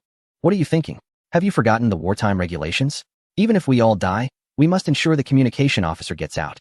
Otherwise, we would be the sinners of the eastern continent. The communication post at Aliku Camp is located at the northernmost part of the eastern continent, protruding deep into the territory of the neighboring country. Therefore, a radio station has been specially equipped here for emergency communications. All soldiers who come here are familiar with the strict confidentiality policies. The radio is a top secret for the eastern continent, and the safety of the communication officer must be prioritized even during wartime. I, feeling bewildered after being slapped, looked at my old squad leader and found myself at a loss for words. On one hand, there were wartime regulations. On the other hand, there was my old squad leader who had taken care of me since I enlisted. Squad leader, let me stay, I pleaded. The communication officer, a very young soldier, smiled shyly. The telegram had already been sent, and I believe the rear had received it. The mission of this radio station was complete. Don't worry, squad leader. I've planted explosives on the radio. Those enemies 1T get anything. Besides, in the wilderness, we 1T outrun those cavalry units. 1 kill breaks even. 2 kills makes a profit, the communication officer said seriously, looking at Hushan. Yes, squad leader, let us stay and show those enemies that we, soldiers of the Eastern Continent Empire, are not cowards. Hushan nodded, his eyes becoming misty. Communication officer, go blow up the radio and bury it. The other 2 squads, take all the ammunition and follow me. We can't hold this camp. We'll move up the mountain and engage them. With Hushan's order, everyone quickly gathered their things. Though there wasn't too much to pack, they took all their weapons and ammunition. At this moment, the enemy cavalry had already begun their assault, but initially, to fend off the enemy, several landmines had been buried in the gobi ahead. The Cossack cavalry had not noticed and stepped directly onto the minefield, which made them hesitant to advance, giving everyone time to react. Without the radio, it would have been impossible to send out messages, and the enemy cavalry would have been unaware that their actions had been exposed. Under Hushan's leadership, everyone abandoned the camp they had lived in for years and moved towards the rear mountain. Just as they left, continuous explosions erupted outside the camp. The enemy cavalry had started their charge. The most powerful weapon in the camp was an old MG-08 heavy machine gun, while the Eastern Continent Army had begun to fully transition to the 02 general-purpose machine gun. These outdated heavy machine guns were sent to various outposts. Despite being outdated, it was not due to a lack of capability, but rather because it was too heavy. Even if you searched through the military of the neighboring country, you wouldn't find such advanced equipment, as this was originally modified from the Maxim gun by Feng Mingzhou. At that time, the Maxim had not yet become popular worldwide. Soon, the distant enemy cavalry spotted Hushan and his group. Clearly, as an assault unit, their aim was to gather various intelligence. Taking down a post is of little use. Capturing people and interrogating them is the most important. However, it was evident that while cavalry excelled in attacks, they were not good at climbing mountains. Hushan led more than 20 people to find a strategically advantageous location, setting up a heavy machine gun at the front. Unfortunately, they didn't have much ammunition. Otherwise, the thousands of cavalry might have met their end there. Before long, hundreds of cavalry from the distance began to split off and head towards the mountain. Instantly, intense gunfire erupted from the not-so-tall mountain. Hushan had lost count of how many enemy assaults he had repelled. The machine gun had long been discarded due to a lack of bullets. The ammunition in everyone's hands was dwindling, and not far down the mountain, more than 200 corpses were already lying on the ground. They had been fighting from morning until noon and were now extremely hungry. Squad leader, the enemy is coming again, and we don't have much ammunition left, the class leader asked anxiously. Once we run out of bullets, we'll wait for them to come up and let them taste the power of our weapons, Hushan said with a smile, drawing out a standard-issue dagger. Yes, let them experience it. Squad leader, that old monk who taught us Shaolin Kung Fu said, I have great potential, he continued. If it weren't for my reluctance to leave you, I might have become a monk. Haha, are you really reluctant to leave the squad leader? I think you're just reluctant to leave your little wife. The others laughed as they drew their knives, ready to show these foes what martial arts truly meant. It was a pity they hadn't studied seriously back then. Otherwise, they could have taken down a few enemies. At the foot of the mountain, dozens of Cossack cavalry charged up again. They had learned to disperse each time to deplete the ammunition of those on the mountain. This officer had decided that once they caught these men, they would be dragged to death behind the horses. A small outpost had already suffered losses of over 100 men. Just as the Cossack cavalry prepared to continue their assault, it seemed as though the ground began to tremble. As cavalrymen, they understood what this meant. Chapter 87. Cavalry encounter. The ground trembled, a phenomenon only a large group of cavalry could produce, and they knew that at least 200 riders were required to create such a commotion. In an instant, the Cossack cavalry leader ordered his men to assemble. He believed that this shaking was likely caused by a small number of cavalry, while they had thousands. As the Cossack cavalry completed their formation, the enemy in the distance revealed their presence. Upon seeing the high-flying flag of the Eastern Empire, they knew these were the enemy cavalry. Yuan Shoshan also spotted the Cossack cavalry across from them, clearly the culprits behind the destruction of the outpost. Commander, there are about 700 or 800 of those cavalry. We have 200. We can take them on, Timur rode up. And although their numbers were only a quarter of the enemy's, everyone was not intimidated at all. The more than 1,000 men in this operation were carefully selected from the 10,000 of the cavalry division. The cavalry division itself was elite, and those chosen were the best of the best. Although the cavalry division was labeled as cavalry, their weaponry and equipment were several generations ahead of the Cossack cavalry. Unlike other countries' cavalry, the cavalry of the Eastern Empire emphasized firearms in their training. During the battle, they relied on horses as a means of transportation to quickly reach the battlefield and used the long range of firearms for distant suppression. They were also equipped with general-purpose machine guns and carbines. The former could inflict significant damage before the enemy engaged in close combat, while the latter was the best aid during such encounters. Yuan Shoshan nodded, as the orders from the command were to infiltrate enemy territory for intelligence gathering, and there was ready information at hand. As long as they captured them, wouldn't they be able to extract information through interrogation? Upon assessing the situation, the opposing Cossack cavalry prepared to take the initiative, especially since they outnumbered their adversaries 4-1. Charge! With a loud shout, the opposing cavalry began their charge. Although there were fewer than 1,000 horses, the momentum of the cavalry charge was still formidable.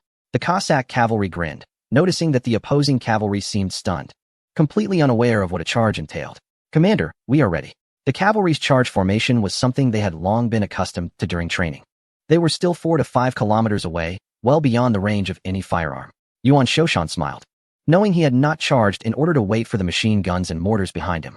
These weapons were usually disassembled and carried on horseback, only to be assembled during wartime. Within those few minutes of waiting, the soldiers in the rear had already completed the assembly of these heavy weapons. Let them see what cavalry truly means. In this age, they still think they can determine the outcome of a war through cavalry charges. As Yuan Shoshan watched the increasingly closer enemy, a cold smile appeared on his lips. While major countries around the world still used cavalry charges, the Eastern continent had completely rewritten the tactics of cavalry warfare. 3 kilometers, 2 kilometers, the distance between both sides continued to shrink. The Cossack cavalry began to draw their lances from their backs. Indeed, war was the best form of training. A few years ago, during the disastrous defeat in the Far East, the reputation of the Cossack cavalry had plummeted. They had no choice but to adapt and began learning mounted archery. This group of cavalry entering the Eastern continent was equipped with Mosin-Nagant cavalry rifles. As these cavalrymen began to aim their rifles, a sudden series of crisp bangs erupted from the opposite side. Small black dots were visibly flying toward them. Shells. This was the collective confusion. What cavalry would carry such heavy artillery into battle? The 67 Type 82mm mortar was a classic in its own right. With a caliber of 82mm, the entire cannon weighed only 35 kilograms, allowing it to be disassembled and moved along with the cavalry. Despite its light weight, its power was not to be underestimated. Equipped with unique grenades and incendiary shells from the Eastern continent, a 3-kilogram grenade could achieve a maximum lethal radius of up to 25 meters. And even when the enemy lay down, the lethal radius was still 15 meters. It had a maximum range exceeding 3 kilometers and an astonishing firing rate of 15 rounds per minute, truly an essential tool for causing destruction. Behind the Cossack cavalry, 10 82mm mortars were lined up in a row, with soldiers aiming and loading shells into the barrels. With a loud bang, the shell disappeared into the cannon and flew towards a point over a kilometer away. Boom, boom, boom. The continuous explosions left the cavalry stunned. Although they did not form a tight formation, the devastation within a 20-meter radius caused them to fall into chaos. The momentum of their charge seemed to be held back by an invisible hand. This was just the beginning. Watching the cavalry in front become disordered under the mortar strikes, Yuan Shoshan couldn't help but smile. Sporadic gunfire echoed, but Yuan Shoshan remained still. The effective range of the Mosin-Nagant cavalry rifle was about 500 meters. Those firing their weapons were merely trying to mask their inner panic. As the Cossack cavalry continued their charge, suddenly the formation of the opposing cavalry began to scatter, revealing those behind. The cavalry commander frantically pulled on the reins, trying to turn the horses around, as he spotted the dark muzzles of machine guns. Rat-a-tat-tat. The crisp sound of machine gun fire rang out across the silent wilderness. This general-purpose machine gun weighed only 141 kilograms, had an effective range exceeding 1 kilometer, and could fire at a rate of 450 rounds per minute. 5 machine guns together unleashed over 2,000 rounds per minute, sending countless 7 92mm bullets raining down on the disordered cavalry opposite. The Eastern cavalry, who had been prepared for a long time, also urged their horses to charge and began firing. Within a kilometer, it turned into a wall of death, with countless horses collapsing and neighing under the machine gun fire. Before the Cossack cavalry even reached the Eastern soldiers, they had already suffered severe casualties. After the machine gunners emptied several magazines, an eerie silence fell over the battlefield. Countless Boer cavalry lay on the ground, their eyes blankly staring at the sky, as if accusing the Eastern soldiers of robbing them of their cavalry glory. Meanwhile, the cavalry behind pulled on their reins, their faces filled with terror. They recalled the veterans in the army who had told them stories of the battles in the Far East. Thousands of Cossack cavalry had charged the Eastern machine gun positions, only to fall one after another. The bravery of the Cossacks had made the Eastern army formidable, and every time these veterans recounted the tale, they would tremble. Previously, they had mocked the veterans for their cowardice. Now they finally understood that in the face of such dense machine gun fire, no amount of bravery would suffice. Thus, the Cossack cavalry broke down, turned their horses around, and began to retreat. Now it was the turn of the Eastern cavalry to pursue. Clearly, it was only a matter of time before the well-rested Eastern cavalry caught up with them. An hour later, when the last Eastern cavalryman returned, this small-scale battle in the border region finally came to an end. 1,000 Cossack cavalry who had entered Eastern territory ultimately became nourishment for the land. Chapter 88. Tractor Factory. When Hushan and the others descended from the mountain, they were greeted by a scene of devastation. The once mighty Boer cavalry now resembled quails. And for those injured but still alive, the soldiers approached directly. Just like killing a chicken, a single cut on their neck would reveal various convulsions.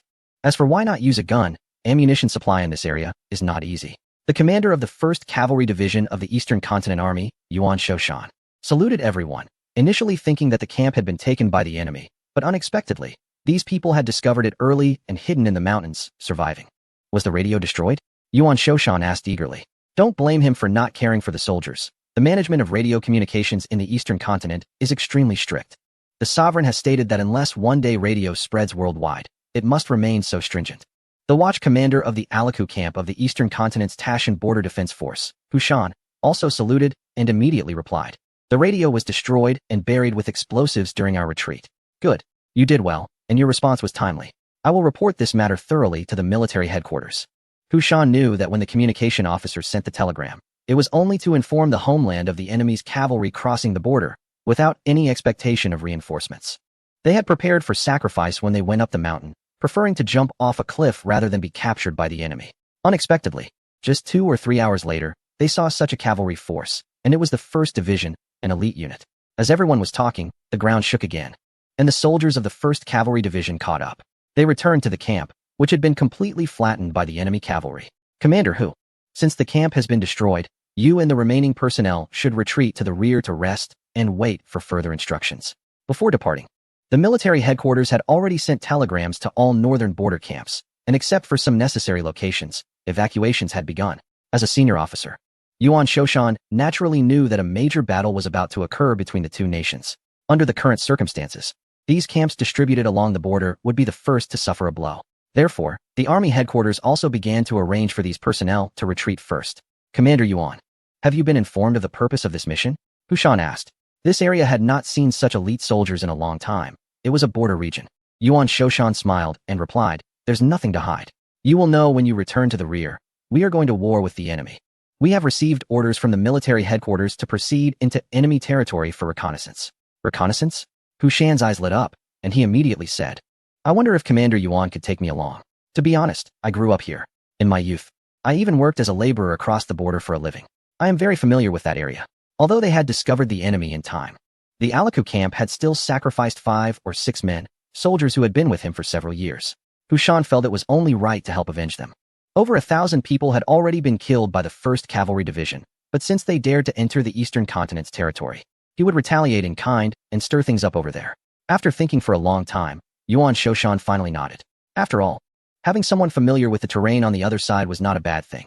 The commander said, the intelligence has been gathered.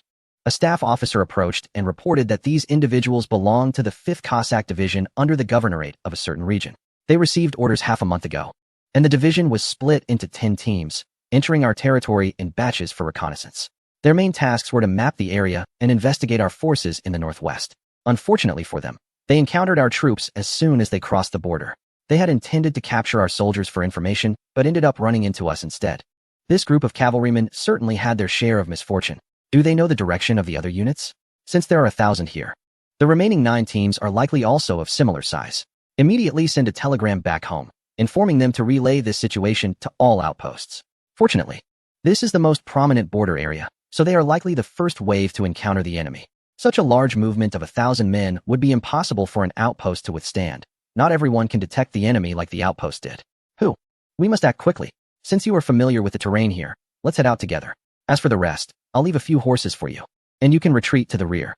Everyone nodded. In such a large-scale conflict, individual combat power is minimal, and not causing chaos is the greatest help. As the telegram was transmitted, the general staff also became aware of the conflict occurring in the northwest. Clearly, in light of the impending large-scale battle, both sides were employing similar tactics of reconnaissance within enemy territory. The opposing forces dispatched elite cavalry, while our side selected the best soldiers from each cavalry division. It seems we are all in the same situation. At this moment, Fang Mingzhou was inspecting a tractor factory. Indeed, as part of the first 4-year plan, a target of producing 1,000 tractors annually was set. With the popularity of automobiles from our side sweeping the world, it also spurred the development of internal combustion engines. Among these, the single-cylinder engine stands out as an inexplicable existence, claiming to become stronger when faced with challenges, though its torque remains uncertain. Do not underestimate this device. The Republic's industry has developed significantly thanks to the single-cylinder engine, allowing many people to prosper. Luoyi, located in the central region, is a city at a transportation hub connecting east, west, south, and north, surrounded by important agricultural areas. Additionally, there are certain mineral resources and other basic resources needed for industrial production in the vicinity. This is why Fang Mingzhou decided to establish the tractor factory here. After more than 2 years, this factory, known as Tie Machinery Factory, finally completed its final construction. Today marks the important day of the first tractor rolling off the assembly line. In the workshop, even in April, the heat was intense, a place where steel and sweat intertwined. Fang Mingzhou appeared as an ordinary person, though surrounded by members of the Imperial Guard. This machine is indeed remarkable, a unique achievement in industry. Its ingenious transmission structure allows it to operate effectively with just a single cylinder. Generally speaking, traditional single-cylinder engines use large-diameter pulleys to drive belts, transferring power to the output end. As for the tractor, since the drive wheel cannot be directly connected to the clutch, it requires an additional power conversion device. This effectively amplifies the torque. With the exaggerated gear ratio, the torque is further magnified, resulting in this seemingly illogical miracle of cargo transport. Don't be fooled by its 20 horsepower. After this torque amplification, the power can be increased dozens of times. As for why it emits black smoke, that is due to excessive load, heavy acceleration, and insufficient engine speed leading to inadequate air intake and incomplete combustion. It is very suitable for the current situation in Dongzhou, where there are no complete roads. Chapter 89. The Stupid Cat Armored Vehicle at the Tie Tractor Factory. A huge banner hung in the most prominent place celebrating the birth of Dongzhou's first tractor, with several calligraphic characters written in a flamboyant style. This must be Zhaoding's handwriting. I never expected that our Prime Minister would actually write for a tractor factory. Yes, Your Majesty. Wen Shan followed behind, as the adopted son of Uncle Da, the royal steward of Dongzhou. Among the three, the eldest, Feng Wanli, was thrown into the military for training and is now the commander of the National Guard, overseeing over 100,000 second-line troops nationwide. The younger brother, Wen Jiang, who has a penchant for business, was assigned by the monarch to manage some secret enterprises, including selling tens of millions of ounces of silver to exchanges worldwide as a trial. Of course, there are many more businesses that ordinary people cannot know about. I have also taken on the duties of my adoptive father, becoming the second royal steward of Dongzhou. Although this tractor factory is part of the first 4-year plan, it is actually an investment by the royal family, which is why I am here. We have invested 7 million blue coins in the Tie tractor factory. The reason for such a large expenditure is mainly because there are also 2 production lines here. The 7 tons of gold spent is worth it. The production line continuously transports goods using machinery along a certain path, a system originally invented by Ford. However, it has now been adopted early by Emperor Feng. And the 2 large automobile factories in Dongzhou use this technology, enabling an annual production of 20,000 vehicles. Do not underestimate this production line. Although many cars have emerged worldwide, they are mostly handmade. This process can reduce time by over 80, and it is still continuously improving. While we were talking, the production line had already started to operate. Workers with oil-stained hands gripped wrenches tightly, their eyes fixed on the distant conveyor belt. When the tractor, with its deep gray metallic sheen, appeared at the end, Everyone held their breath. The test driver, wearing a large red flower around his neck, quickly rolled up his sleeves, took the Z-shaped joystick, and took a deep breath. His arm spun like a whirlwind, and then a series of popping sounds erupted from the exhaust pipe. The noise grew louder and crisper until a huge cloud of black smoke billowed from the exhaust, which then transformed into a light blue haze. The test driver climbed onto the vehicle, stepped on the pedal, and shifted gears. The tractor's front slowly began to move. Instantly, the factory erupted with deafening cheers. Fang Mingzhou smiled. His armored age had finally taken its first step. Of course, this thing was still worlds apart from a tank. But at least it could move on its own, right? This was just a civilian tractor, and on another production line. A tractor with over 40 horsepower was also rolling off the assembly line. Looking at the cheering workers, they probably had no idea what they were starting. In another workshop, the number of people here was considerably less than in the previous one. The clumsily named Dumbcat armored vehicle had its power doubled. With the single-cylinder engine wrapped in thick steel, the tires were also larger, increasing traction. It was equipped with an MG-08 heavy machine gun and a Type 02 general-purpose machine gun, and it could rotate 90 degrees, allowing for shooting angles to cover the front and both sides. As for cannons, that was still a long way off. Your Majesty, we have completed 5 of these tractors, and they are currently undergoing tests by the Ministry of Defense at the Xiangshan military camp. According to the feedback so far, it is difficult for regular terrain to stop it. It can cross a trench 1 meter wide. We have installed 25 mm homogeneous steel plates on the front and both sides, allowing it to withstand fire from a 127 mm heavy machine gun at a distance of 100 meters.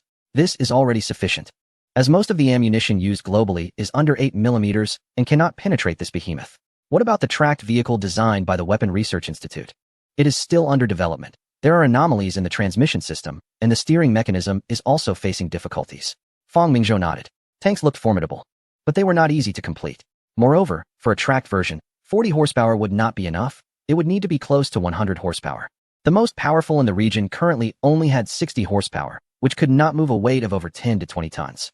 The world's first tank, invented by a certain entity, weighed over 28 tons. What is the current production rate? This was Fang Mingzhou's biggest concern, as there was less than half a year before conflict would arise with the neighboring power.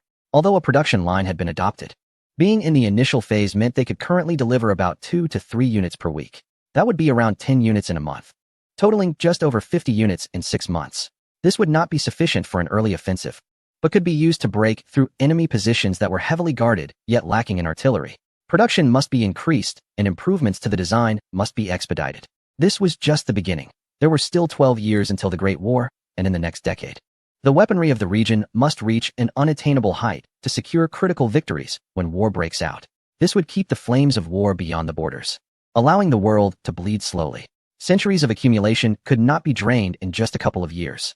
For years was simply not enough, especially since the first 2 years had been rather brutal, while the subsequent period had seen little bloodshed with the involvement of other powers. This is not feasible. If there are more lives at stake, how can hatred be solidified? At least an entire generation must be wiped out for the Eastern continent to have a chance to rise from the corpses of these individuals. Otherwise, the moment the tribute system is finally established, it is likely that all the powerful nations in the world will sing a different tune from the Eastern continent. This undermines their foundation. Currently, what can be done is limited. This war with the Northern Bears is also a test of the Eastern continent's combat effectiveness. Fang Mingzhou must also understand whether he can lead the entire nation into this bloody world war. The Northern Bears serve as a touchstone. After all, among the major powers, their army is at the bottom. Warfare relies heavily on numbers, and once numbers fail, it's all over. In terms of numbers, the Eastern continent is not afraid of any country. Your Majesty, a telegram has arrived from the northwest. The Northern Bears have sent cavalry into our territory for reconnaissance. Zhang Shun ran over with the telegram. Haha, it seems the Northern Bears are on the same wavelength as us. Let the outposts along the border between the two countries be withdrawn for now. Since they want to come in and take a look, let them see to their heart's content. It's unrealistic to block the entire lengthy border. There will definitely be vulnerabilities at any random spot. Even if Fang Mingzhou deployed 1 million troops, he couldn't guard every location. Therefore, this time, the outposts are set up near key routes, not seeking to block the enemy, but to raise an alarm if necessary. Under normal circumstances, the two countries would not enter each other's territory. However, this time is an exception. Both sides want to catch the other and deliver a heavy blow. Chapter 90. Southward in the Federation City, the newly appointed President Fairbanks is in a headache. His predecessor, McKinley, had just won the election and hadn't even started his second term before mysteriously passing away. While vacationing at his estate, He was urgently pushed into this position, a role that many envy has become a hot potato for him. The vice presidency in the history of the Federation is the most inconspicuous position, bar none. As McKinley's vice president, he could have simply coasted along until retirement at the end of his term. But now, facing the chaotic situation in the Federation, Fairbanks has aged significantly in a short time. First, there was the assassination of the previous president, which is obviously a grave matter, to the extent that the entire Federation now demands severe punishment for the perpetrator. Punishing the perpetrator is simple. After all, it's just an ordinary person. However, as a politician, he understands that such a scapegoat would mean nothing. Killing 1,000 of those individuals wouldn't matter. This scapegoat might deceive the common people, but it certainly wouldn't suffice to fool those above. Mr. Fairbanks, there have been large-scale protests erupting in Federation City, demanding that the cabinet disclose the cause of McKinley's death and the true murderer. The Attorney General, James Mackey, stepped up and said that he had something else to add. Not just Federation City, but all larger cities in the Federation are experiencing the same situation. Does the murderer know who they are? It's clear that the president is not referring to the captured assassin. Mackay said with difficulty, Your Excellency. The evidence we have so far only indicates that this assassin was hired by someone else. As for who that is, we haven't been able to find out yet. Although Fairbanks already suspected the answer, he couldn't help but feel a surge of anger. These people were incredibly bold, daring to act so openly against the head of state. This was a clear violation of the rules of the game. My Attorney General, no matter what methods you use, you must obtain absolute evidence to convince the public outside. Otherwise, I will have no choice but to hand you over to them. Fairbanks cast a disdainful glance at Mackay, questioning whether it was truly impossible to investigate or if he was unwilling to do so. Once one ascends to the position of leadership, they must take responsibility for the country. However, the situation before Fairbanks was neither good nor bad. First of all, the neighboring territory had not been completely conquered. Over 200,000 troops had been dispatched, with casualties numbering in the tens of thousands, yet they still failed to gain full control over this advancing territory. This made the initial steps toward colonialism quite challenging. Although a peace agreement had been signed with the current regime, it was evident that the troublesome forces continued to launch surprise attacks. Fairbanks was also filled with ambition. The assassination of his predecessor had practically handed him a 4-year term. This was hardly different from winning an election. Fortunately, his predecessor had resolved the largest economic issue facing the territory, with a significant amount of credit currency being printed and injected into the market. Factory owners and plantation operators were desperately taking out loans to expand their industries. This year, the economy of the territory was likely to reach a new high. Regardless of whose credit it was, the fact that it happened during his term marked a good start. Of course, there were also many challenges. Firstly, there were the trusts. The lessons from his predecessor's downfall were clear, and Fairbanks understood that this assassination was linked to them. However, he was not so stubborn. The public's loudest calls for antitrust laws were quietly suppressed by him. Didn't his predecessor's intention to propose such laws vanish as soon as it was announced? Now, what lay before him was the question of how to navigate the future of the territory. He could choose to move south, penetrating into Central and South America, which offered vast lands and markets. Although each country could be considered small and resilient, Fairbanks believed that as long as the territory committed fully, within 10 years at most, it would become a backyard for them, and they would no longer lack markets. With their massive industry completely activated, the future looked bright, but the path would undoubtedly be winding. After all, this was the traditional sphere of influence for certain powers, and they would not simply watch as the territory extended its reach. Another option was to advance towards the Pacific, the largest ocean in the world, with around 10 countries along its coast, all potential markets. However, there was a similar issue. The Eastern Empire now controlled half of the ocean and continued to expand. If left unchecked, once the surrounding countries are completely infiltrated by the eastern region, it would be a disaster for the Beacon, as its western coast is right there. The aggressive eastern region has already become a potential enemy for the Beacon, although the two countries still maintain a good economic relationship. Now that the eastern region is about to go to war with the northern bear, it is causing headaches for Fairbanks. No matter who wins, it is not good news for the Beacon.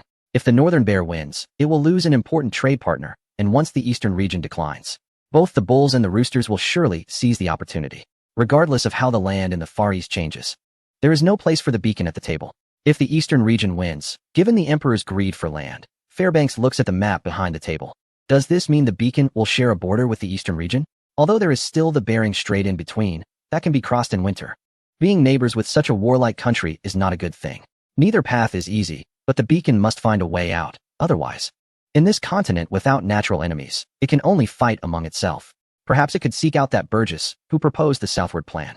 If the power of these monopolistic giants could be directed towards Central and South America, then domestic conflicts would likely decrease significantly. After becoming president, many secrets were opened to Fairbanks. He finally understood how bold his predecessor was to sign such an agreement with the Eastern Empire. The mutual opening of doors is so tempting. If the whole world could operate on open doors, what would the beacon become? As for the discussions between the Prime Minister and the former leader about curbing the influence of the Eastern region, Fairbanks chose to give up. He harbors no absolute hatred towards either of these two countries, and most of the conflicts are economic. Once he unites with the Bulls, the Eastern region will certainly react fiercely. He hasn't forgotten that the territory occupied by the Eastern region is not far from his homeland. That place is where the Emperor of the Eastern region started, and it has now been built up like a porcupine. As long as it exists, the beacon cannot fully address the Eastern region. Going south, Fairbanks is determined. It seems the presidential office will hold a banquet soon. Chapter 91. Heavy industry and light industry in recent times. Fang Mingzhou has been inspecting everywhere without rest. The first four-year plan has entered its second half, and according to the original plan, the two major heavy industries have been completed 2 years ahead of schedule. The fearless ships belonging to the Eastern Empire are currently under rapid construction. Additionally, 3 steel plants with capacities of 200,000 tons and 2 with 500,000 tons, along with 1 million-ton plant, purchased using foreign exchange and gold from the Beacon and Hans Cat, have already completed site selection. The Ministry of Industry has stated that by the end of this year, these steel mills and supporting factories will be operational. Clearly, starting next year, the steel production of the Eastern Empire will experience a tremendous leap. Just these achievements alone have fulfilled half of the industrial goals set in the 4-year plan. Of course, the Eastern continent has paid a significant price. Firstly, there were over 200 tons of gold and diamonds confiscated from the Boer, along with a large amount of silver sold due to the shortage of credit currency. These riches were used to purchase equipment and machinery.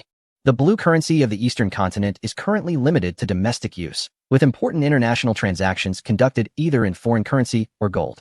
Additionally, in terms of coal, the construction and extraction of raw materials from the Haizhou open-pit mine, Maoshan iron mine, and Luan coal washing plant have been completed. This has led to a remarkable increase in coal production in the second year of the reign, reaching 11.65 million tons. This coal has become a driving force for industry. As for the towering chimneys emitting black smoke, the notion of environmental pollution is laughable. It is a symbol of powerful industry. Environment? What is that? If given a choice, the Prime Minister's office would likely be happy to see such chimneys dotting the entire Eastern continent. Another important aspect of the 4-year plan is the electricity industry. Ever since Tesla transferred the patent for alternating current to the Emperor in gratitude for his generous support in research and development, the Emperor has not missed the opportunity to develop electricity as the patent holder. The next few decades will be marked by an electricity revolution. The Eastern continent missed out on the steam revolution and cannot afford to miss the electricity revolution. Compared to the countries in Europe and the foreign region, Eastern continent's investment in electricity can be described as excessive. To compensate for the lack of funds in the Prime Minister's office, the Emperor established the Eastern Royal Power Company, investing all patent fees received from around the world into it, and occasionally subsidizing it further.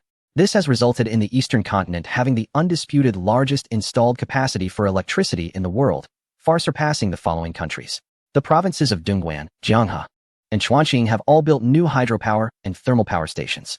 Countless locals have erected power poles across the land, bringing light to the entire empire.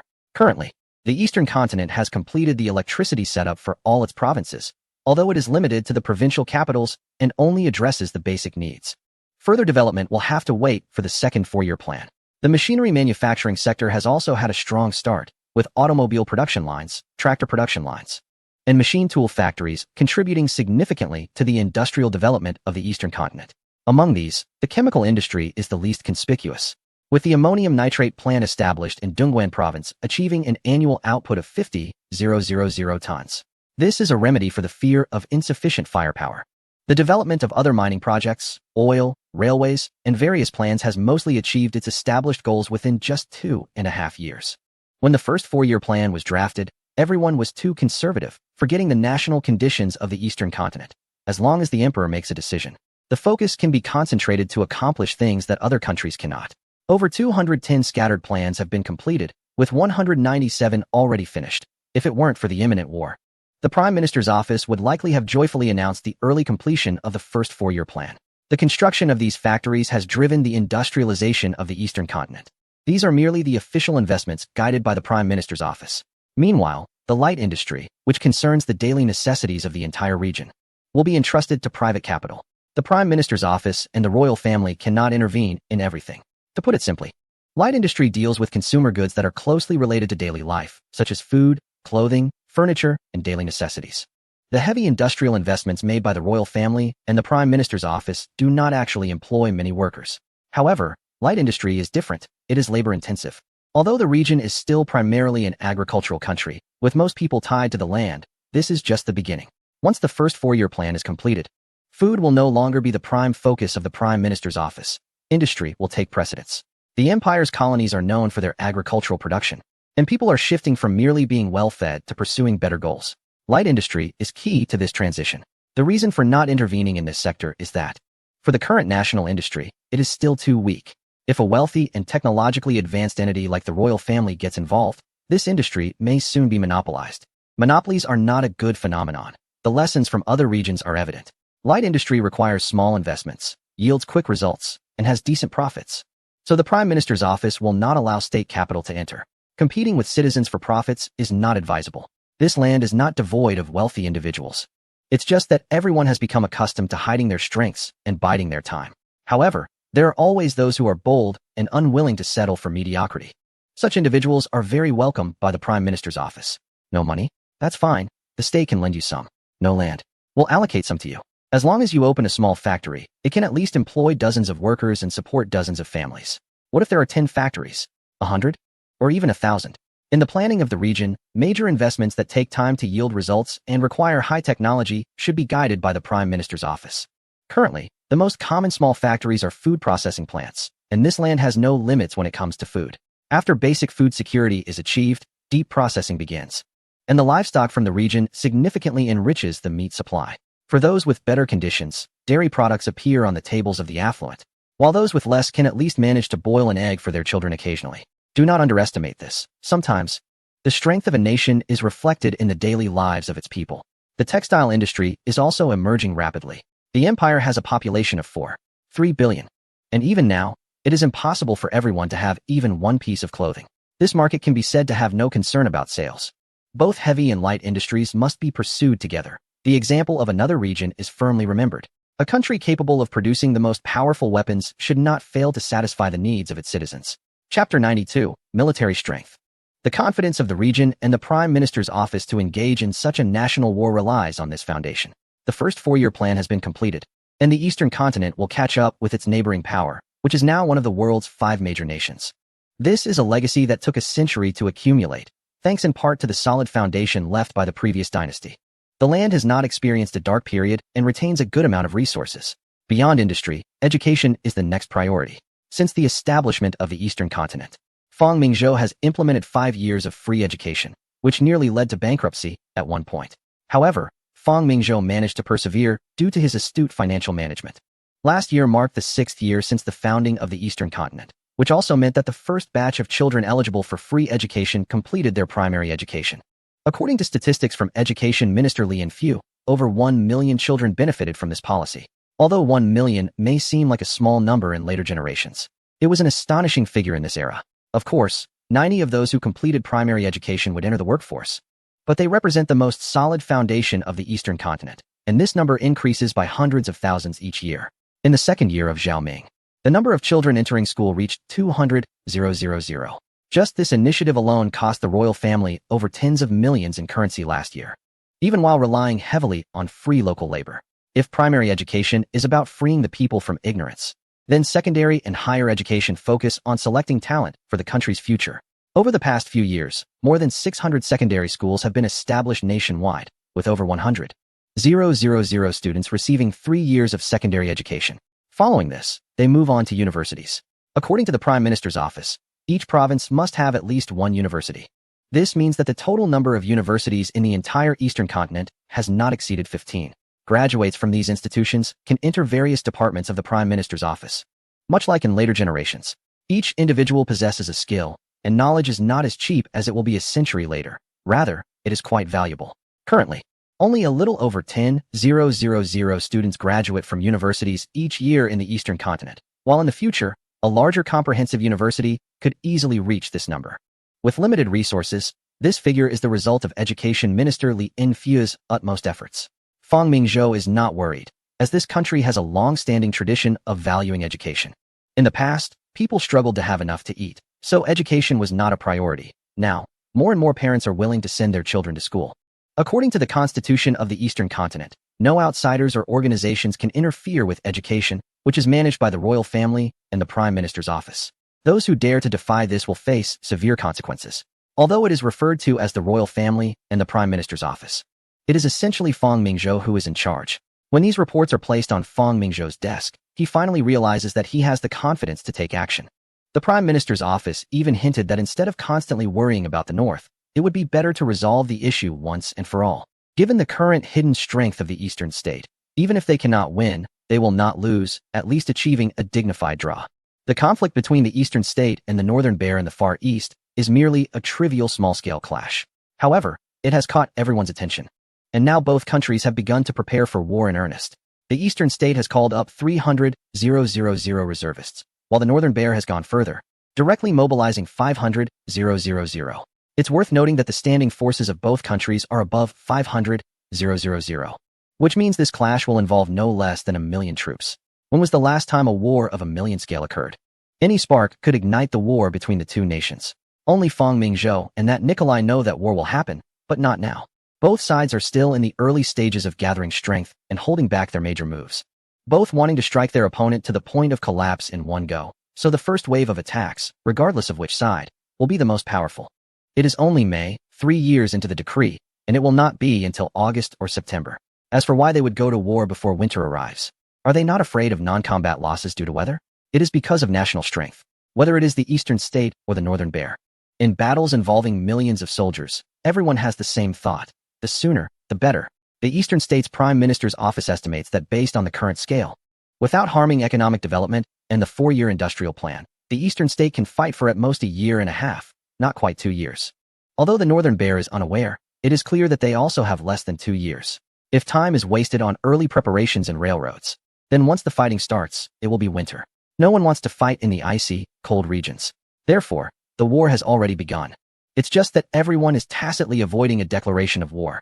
Instead, they are continuously training soldiers, manufacturing weapons, and transporting personnel and supplies to the border via rail. Once everything is ready, the standard procedure will follow, declaring war and then engaging in battle. Everyone is thinking of taking down the opponent or gaining absolute advantage within 2 to 3 months, deciding the outcome before winter arrives. The whole world is beginning to send military observation groups to both countries. Clearly, no one is foolish enough to miss this learning opportunity. Currently, the Eastern State has received requests from almost all major powers in Europe to send observation teams. Of course, they will also make the same request to the Northern Bear. And let's not forget, besides the land forces, both navies are also sharpening their blades, with hundreds of thousands of tons of steel watching each other closely. The Eastern State is waiting for the final completion and sea trials of 4 Eastern State ships, while the Northern Bear is also waiting for the last 4 Borodino-class battleships. When Prime Minister Ouyang Gong, Chief of Staff Zhang Shan, and a group of cabinet members appeared in the Eastern State Garden, Fang Mingzhou looked out at the chirping cicadas and knew that war was not far off. Your Majesty, our various troops have also begun to return from deep within the Northern Bear's territory. Basically, it is close to our estimates. The Northern Bear has stationed about 100,000 regular army troops in the Far East, along with approximately 20,000 local defense forces. Additionally, the 4th and 6th Legions in the Eastern region have around 80,000 troops.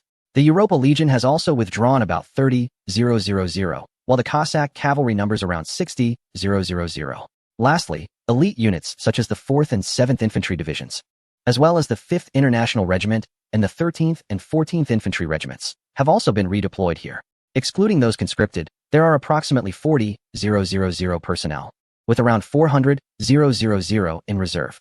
However, the reserves are mostly farmers and have not received much training, despite being touted as such. The individual in charge believes that these forces will be sufficient to defeat us. The 400,000 regular troops already account for nearly half of the conventional military strength within their territory, as they also need forces for defense on their side. It seems they are willing to invest heavily, planning to directly overwhelm the Eastern Empire with these 400,000 soldiers. Chapter 93. Offensive Plan. The frequent conscription of forces by both the Eastern Empire and its counterpart cannot be concealed. This has become an open war. Currently, We have completed the mobilization of 300,000 soldiers, who are being assembled northward via rail. After Zhang Shun outlined the troop deployments, he began to describe the army arrangements of the Eastern Empire. First, we have a total of 15 infantry divisions, with 10 being mobilized, amounting to 120,000 troops. There are 8 cavalry divisions, and besides the 1st and 2nd cavalry divisions, the other 3 established in the eastern provinces will also head north, totaling around 80,000. Additionally, there are 10 National Guard divisions with 100,000 troops, and about 10,000 in special units across various groups. In total, we have 300,000 personnel. This is 100,000 less than their 400,000, but despite the difference in numbers, the equipment of the Eastern Empire's army far surpasses theirs. According to the plan, a regular division in the Eastern Empire has about 10,000 troops, typically consisting of 5 to 6 regiments, each with a standard strength of around 1,500. A brigade has 1 less regiment than a division, with a standard number of about 7,000 troops. As for battalions, there are approximately 25 to 30, with the number of companies ranging from 75 to 90. According to the General Staff's plan, our forces will be divided into 3 army groups, advancing along 3 paths. Fang Mingzhou was surprised to learn that the General Staff had decided on an offensive strategy rather than a defensive one. Perhaps sensing Fang's confusion, Zhang Shun clarified for everyone. In this battle, both sides will have at least 1,000,000 troops. The individual in charge is quite proud, and whether for the sake of face or to assert his authority, he will definitely initiate an attack on the Eastern Empire. But why should we fulfill his wishes? Once war breaks out within our borders, regardless of the outcome, we will bear the losses. 7 years ago, due to our lack of strength, we allowed them to attack first. Now it is our turn. Fang Mingzhou nodded in agreement with the General Staff's decision, as keeping the enemy outside our borders is a mission that every soldier of the Eastern Empire must remember. First, we plan to deploy 120,000 troops from the Eastern Army, consisting of 5 infantry divisions and 3 cavalry divisions, as the main direction of our attack. The Eastern Province shares a border with a certain country, but there are no railways passing through here. According to their perspective, it's already fortunate that they don't attack us. They certainly wouldn't expect us to strike first. The Eastern Front is advancing from a location called Dash, heading straight for a city known as Chita.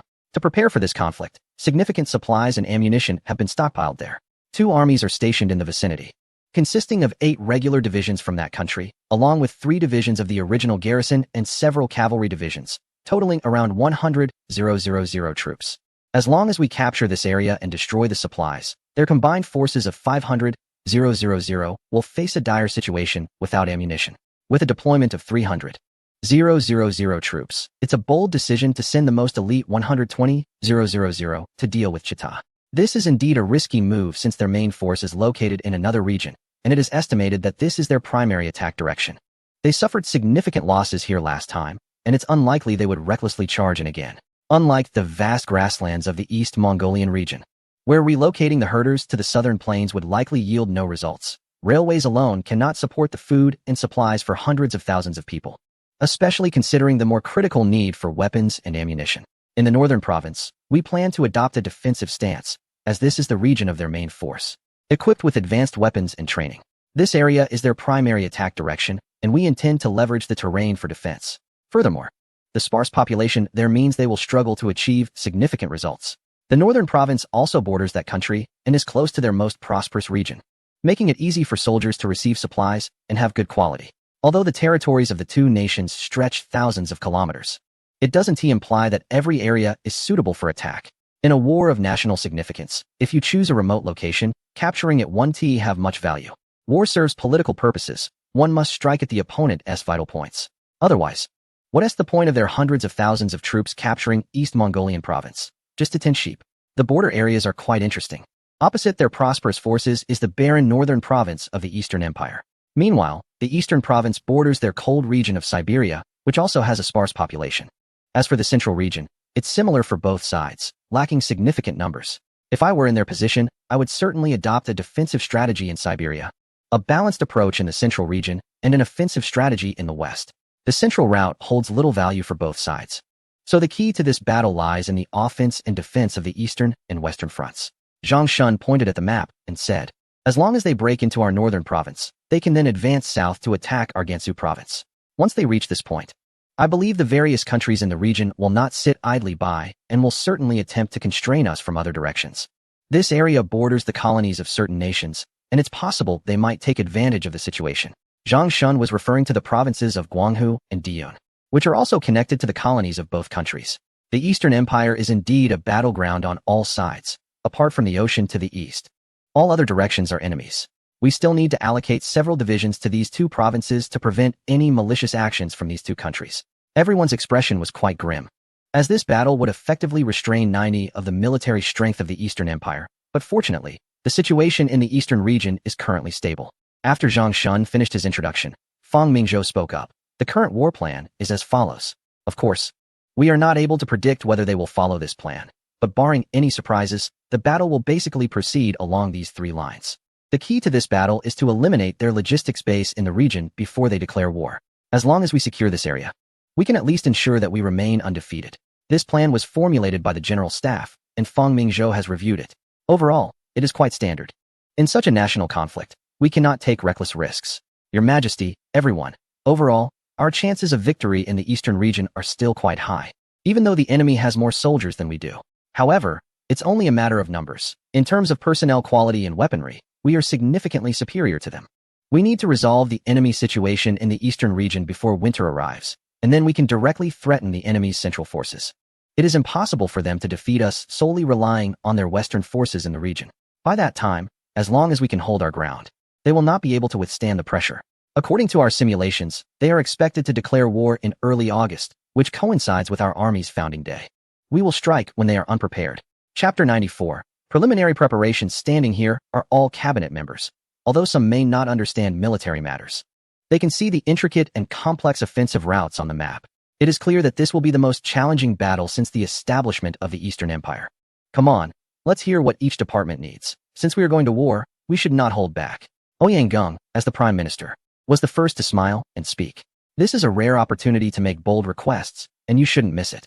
Fang Mingzhou added from the side. Immediately, Zhang Shun and Sun Fu's eyes lit up. Everyone was influenced by this atmosphere and relaxed. Indeed, even in such a great battle, what is there to fear? The Eastern Empire is no longer the nation of over a decade ago. It is not a country that anyone can easily take a bite from. Under the leadership of Your Majesty, the current Eastern Empire is unafraid of challenges from any nation. Zhang Shun, as the Chief of General Staff, was the first to speak. The initial operations of the army are sufficient, but we also need to prepare for the possibility that the war may not be resolved quickly. Although we have summoned 300,000 reservists as our first batch, we cannot send them to the front lines. That would be irresponsible towards their lives. We plan to allocate the National Guard divisions, so the stability at home requires these reservists. The National Guard Command was specifically established by Fang Mingzhou based on the national conditions of the Eastern Empire. Due to the country's limited finances, the active duty strength of 500,000 is already the maximum. Their training is similar to that of active duty soldiers, but in terms of weaponry and equipment, they cannot compare. The National Guard divisions are only equipped with light weapons, specifically rifles. Heavy weaponry such as machine guns and artillery is either not equipped or only sparsely available. Although training is certainly not lacking. Your Majesty, Prime Minister, what I mean is to withdraw all these National Guard divisions and transfer the reserves into the National Guard. This way, with no change in personnel, we can maximize combat effectiveness. Ouyang Geng nodded, acknowledging that the domestic situation is much safer than the battlefield. If these reserves were to be sent directly to the front after training, the survival rate would likely be less than half. The situation is different for the National Guard. Seeing the Prime Minister's agreement, Zhang Shun also breathed a sigh of relief. Both knew that if the situation at the front worsened, the next step would involve active police forces. As for weapons, our current stock of rifles, including those in storage, is sufficient. However, there is still a significant gap in artillery. It's not that the region lacks artillery. Rather, the per capita rate of artillery is currently too high. Fang Mingzhou is accustomed to the firepower coverage of later periods, so the pursuit of maximum firepower has never ceased. There are various calibers of mortars, including 75mm quick-firing guns and 105mm field guns, ranging from divisional artillery to company level, making them quite formidable. In the coming months, we should prioritize the production of 82mm mortars. Fang Mingzhou decided. This type has high precision requirements for the barrel, but other aspects can allow for some margin of error. And it has a lethality radius exceeding 20 meters. Its maximum range can reach 3 kilometers, adequate for dealing with threats.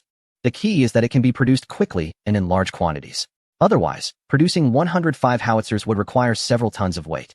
Zhang Shun nodded, noting that mortars are remarkably effective, representing low cost and high power. Ouyang Gung also agreed, pointing out that the requirements are relatively lenient. Both the reserves and mortars are well established. The former only needs to don military uniforms, while the latter is even simpler, requiring just a bit more effort from the local workers to work overtime. Sun Fu, as the Minister of the Navy, also stepped forward. Currently, the naval forces are in the final stages of outfitting, while our regional vessels are expected to be completed next month and will soon undergo sea trials. It will take at least 6 months for any vessels from the opposing side to reach our region. The Navy's equipment has been completed according to schedule. Except for the main vessels, there are no significant demands from the Navy, as the construction of warships is calculated over years. Even if we were to start building ships now, it would be too late. Then the Minister of Air Force, Zhou Liwei, spoke up. Currently, our Air Force has equipped 20 aircraft and 100 heavy airships. If the Army places the main attacking force in Chita, the distance is only 500 kilometers. So constructing a simple airport for transfer between the two is feasible. Moreover, our airships can reach Chita directly in one go. The wooden planes we have are not as delicate as jet aircraft. They just need a dry, flat surface for maintenance. The airships are intended for attacking the Chita fortress, as the calibers of the Army's weapons cannot penetrate the fortress, but the airships can carry over 10 tons of bombs at once. The equipment department has modified the existing 305mm naval gun shells, with the new bombs weighing 15 tons each, and an airship can carry 5 at a time. There are 2 types, high-explosive shells and armor-piercing shells, the latter capable of penetrating a 5-meter-thick reinforced concrete fortress. That's great. Zhang Shun smiled. The soldiers of a certain country are not afraid, but taking down a fortress is not something that can be accomplished by sheer manpower. When the Eastern Empire regained the ice-free port in the Far East that was taken by the certain country, this port was very important to them. However, it was not as significant to the Eastern Empire, which boasts over a dozen excellent ports and does not mind losing this one. After losing the ice-free port, the focus of the defense quickly shifted to Chita. This place is now a transit center for a certain country's Siberia, and they are also afraid of a direct attack from the Eastern Empire. Over the past 6 or 7 years, they have reinforced the Chita fortress using horse-drawn transport. After all, the naval guns have not developed to the point of reaching hundreds of kilometers, and the Army's artillery is hardly effective against a fortress. However, unexpectedly, airships have developed under the guidance of a certain individual. Unlike some countries in Europe that treat airships as deterrent weapons, the Eastern Empire views airships as transitional tools. Initially, they were just used for transportation. But with the military technology changes worldwide, the increase in firepower and the rising costs of attacks have rendered previous city walls as fragile as tissue paper. Thus, the fortress was born. The application of new materials like concrete and steel has made fortifications sturdier. Everyone, regardless of which country they belong to, likes to encase themselves. With the emergence of theories on warfare, more and more military strategists believe that defense is a stronger form of combat. Now the world is crazily enamored with building fortresses, and it is clear that the certain country is no exception. However, the Eastern Empire's perspective is quite the opposite. No matter how thick or solid a fortress is, it is still an inanimate object. For thousands of years, their ancestors have employed strategies of encirclement and support. Relying on fortresses is less effective than producing more shells. Chapter 95. Mischio airships have been around for a few years, but their actual use in warfare has been quite limited. 2 years ago, an airship service was launched by a certain company, crossing the ocean and transporting over 10 tons of goods to a certain destination. This achievement further accelerated global research into airships. Now, airships have begun carrying people in the skies. Upon hearing that airships can carry heavy armor-piercing shells, Zhang Shun immediately thought about attacking the Chita fortress. The reason the certain country dares to store weapons and supplies here is that the location is quite favorable, being about 400 to 500 kilometers from the Eastern Empire's eastern border province. From here, the Cossack cavalry can reach the Eastern Empire's eastern border province in just 3 to 4 days. Additionally, the defenses here are among the best in the entire Far East. And after years of reinforcement, the Chita fortress has transformed into a fortress complex spanning several kilometers. Like a sturdy nail, it firmly threatens the northern security of the eastern continent. Once this nail is pulled out, the bear would be like a bear without claws. The eastern continent wants the world to know that war is no longer a solo act of a single military branch, but rather a collaboration among various branches. Currently, the Air Force is the weakest among the 3 armed forces, although the commander has heard the Emperor depict a future where the Air Force dominates the world. However, at this moment, he lacks that confidence. This era belongs to the Navy. The Air Force is just doing well to coordinate. Moreover, various supplies must be rushed to the north while the weather is warming up. especially winter coats, as winters in that region are no joke. The commander hasn't forgotten how the little mustached one met his demise. The wrath of winter has buried the great kings of Gaul and the Huns. Your Majesty, rest assured, to support the national light industry, we started placing numerous orders since last year. Clothes, hats, shoes, these are sufficient for 1 million troops. Over the past few years, the heavens have been kind, with favorable weather, and our grain has filled the warehouses. 1 million people can eat and drink without issue for a year or two. Is this the work of the heavens? No, it's the life sacrifices of millions of locals who built the irrigation facilities. Additionally, there are over 50,000 horses and more than 500 trucks to supplement the transportation needs at the front. This is not a time when railways and roads are fully established across the country. Many places don't even have roads. Furthermore, we have trained 3,000 battlefield medics. And the medicines, sanitation, and field hospitals are all ready. We have also set up the latest long-wave radio station in the eastern province, which can basically cover over 1,000 kilometers at the front. As Zhang Shun recounts one detail after another, everyone begins to realize that war is not merely a matter of a group of people coming together to fight for life and death, but rather a contest of national strength. The commander feels that with the current mobilization and logistics on the eastern continent, they are at a competent level to engage in battle. Regardless of ancient or modern times, being a general is no easy task. Being able to set up camp is already the mark of a qualified general. We plan to declare war on the Bear on July 25th, taking advantage of the time difference to catch them off guard. Now it is April, meaning there is still more than 3 months for preparation. Although the emperor oversees the national armed forces, the daily operations are primarily handled by the general staff. The commander can maintain his position as emperor, thanks in no small part to the contributions of his sworn brother, Zhang Shun. Now that the preliminary preparations are basically complete, we will follow the general staff's plan and declare war on the Bear on July 25th. This battle will be the largest since the founding of our Eastern Continent Empire and a decisive war for our international status. Only by defeating the Bear, a strong nation, can we obtain a ticket to the Club of World Powers. Remember, dignity is earned through battle, not begged for through charity. The commander looked around, speaking deliberately. Dignity exists only on the edge of a sword, and truth lies within the range of cannons. The Eastern Continent Empire will never compromise. When friends come, there is fine wine, and when wolves come, there are rifles. Get ready. Let the world know that the once vanished great nation of this land will rise again. Everyone knows that war is inevitable, and everyone was moved to tears by Fang Mingzhou's passionate speech. Indeed, why has this cabinet been working day and night? Isn't it because this land has always been the pride of the great nation? They want to reclaim the lost 300 years. As everyone left, Fang Mingzhou looked out at the scenery. Historically, the nation became a member of the Great Powers Club through its battle with a neighboring country. Of course, the cost was extremely heavy, with both sides deploying hundreds of thousands of troops, resulting in casualties of around 300,000 for each side. The nation relied on loans from a certain ally and, after the conflict, its economy regressed by 20 years. As for the neighboring country, without the backing of a certain lending power, it would have gone bankrupt several times over by now. Now, with the current situation between the Eastern Continent and the neighboring country, Fang Mingzhou wasn't sure if it would be the same. However, he knew this war had to be fought. Fighting now would mean no worries about northern issues for the next decade. It was akin to the Eastern Empire having no substantial enemies before the outbreak of a major conflict. As long as he gave himself 10 years, he could handle not just one alliance, but even a combined one. Uranium mined in secret from a certain region had already been transported to the western deserts of that region. 2 years ago, Fang Mingzhou had secretly built a base here. He took out all materials related to Miss Chiu from the library. He knew what consequences could arise from releasing such a demon decades early. He wondered how the world would change as a result. Clearly, his enemies were unprecedentedly strong. Besides the powerful nations of Europe, there was also the successor from another region. No one knew what the war would look like with the addition of the Eastern Empire. But one must have a trump card. And Miss Chiu was the trump card of the Eastern Empire. At the very least, it could ensure that the Eastern Empire would always sit in the position of the victor. Just like the historical Project 596. This base was known to fewer than 10 people in the entire Eastern Empire. Even besides himself and Zhang Shun, others only knew of the base's existence. But not its purpose. Your Majesty, it's late. It's time to rest. When Xiao came over holding the child, Fang Mingzhou realized that, unbeknownst to him, the sky had completely darkened. Looking at the sleeping child, Fang Mingzhou gently flicked his little face. You lucky boy, by the time you grow up, the world will truly be nuclear. Fing. Chapter 96. Reluctant to leave Your Majesty, the naval advance team of the neighboring country has already passed through a certain strait. They are indeed coming.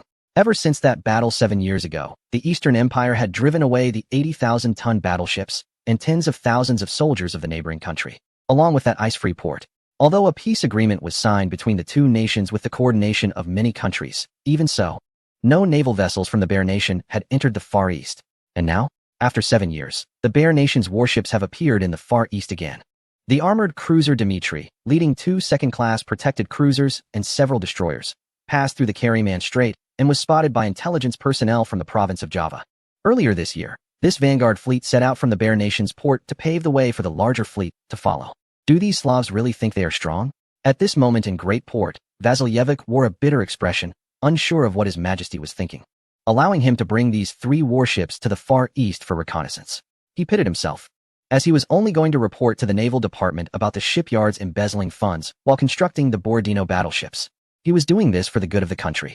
Unexpectedly, those people remained unscathed, while he was kicked to the Far East under the pretext of reconnaissance by the Naval Department. Coming here was one thing.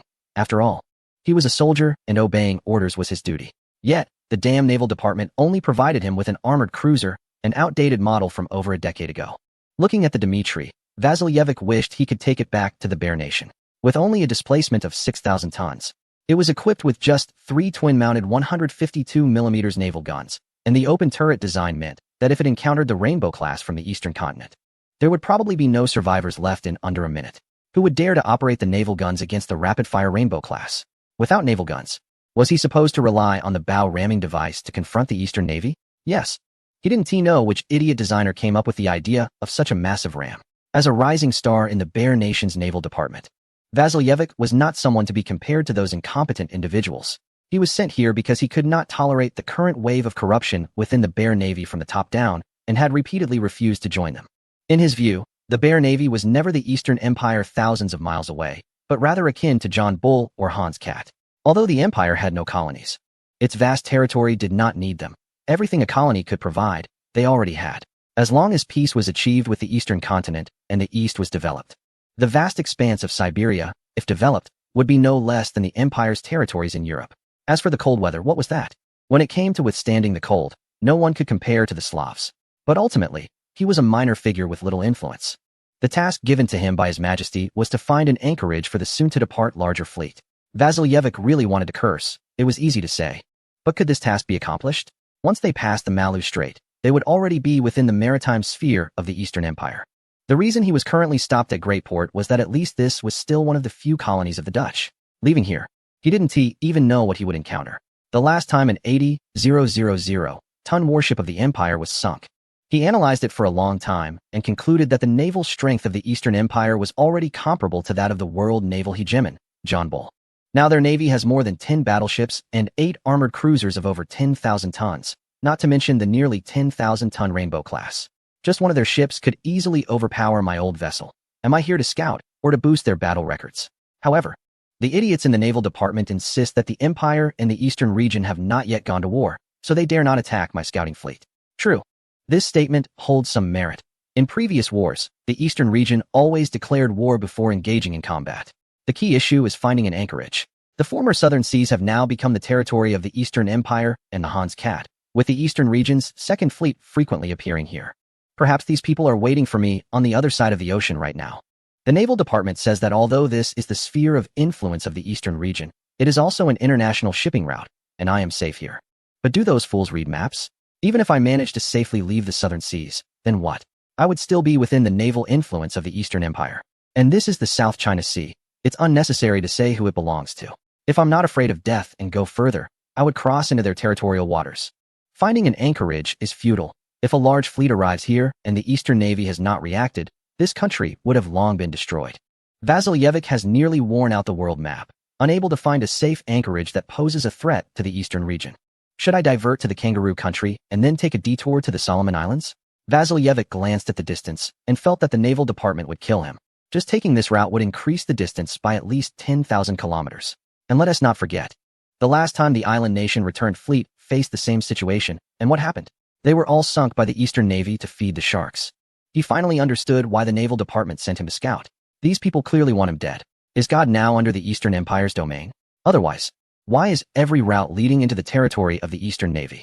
These scattered islands may seem insignificant, but when they are connected, Vasiljevic realized that no one can approach the Eastern Empire's mainland by sea. Your Excellency, the Dutch are urging us again, said the aide walking over. Urging for what? Tell them the Great Bear is going to eliminate the evil Eastern Empire for the sake of the European continent, and all European nations must cooperate, Vasiljevic replied irritably, knowing the Dutch's intentions were rooted in fear. Damn, the fleet has embarrassed Europe. At this moment, the Dutch garrison officer looked anxious, not expecting that his good intention of allowing the Bear's ships to refuel would lead to such an outcome. They actually refused to leave. Bastards. Ever since those shameless Easterners and the Hans Cat divided up their colonies 5 years ago, the Dutch now have only this island left in the Far East. This is still thanks to the John Bull Strait colony. Otherwise, they might not even be able to keep this island. Currently, there is a lot of caution domestically to avoid provoking the eastern region, fearing that they might take an interest in this island. Now, it seems that instead of the eastern region, another adversary has set its sights on us. Although this fleet consists of only 3 cruisers and a few destroyers. Our own navy only has 1 cruiser. We kindly offered to refuel them, and they shouldn't have stayed, right? Do they really want to attract the attention of the Eastern Empire and then find an excuse to occupy this place? Oh, it seems that the other side in the eastern region haven't declared war yet. This is just normal commercial behavior. Just as this individual was thinking about this, they suddenly recalled the emperor of the eastern region's tendency to settle scores later, causing a shiver down their spine. Let us go. Get out of here immediately. Or we won't hesitate to declare war. Vasiljevic didn't expect that before the empire had declared war on the eastern region, it had already provoked another enemy. Chapter 97. Occupying Dili. Cough. The emperor almost couldn't hold back. Did that Vasiljevic really say that? Even though Feng Mingzhou was aware that the other side often did bizarre things, he didn't expect something so absurd to happen. Next to him, Sun Fu was also trying hard to suppress his laughter and said, "Yes, Your Majesty. The fleet led by Vasiljevic has just announced the occupation of Dili and declared it a colony." Dili? If memory serves, that place is near Australia, right? Initially, the eastern region and another power divided the Dutch East Indies, and the eastern region secretly controlled Java Island. However, due to the complex forces there, the eastern region only controlled the main island, while several islands totaling thousands to tens of thousands of square kilometers remained under Dutch control. Dili is one of them. And this island, covering 15,000 square kilometers, can be considered the southernmost point of the South Seas.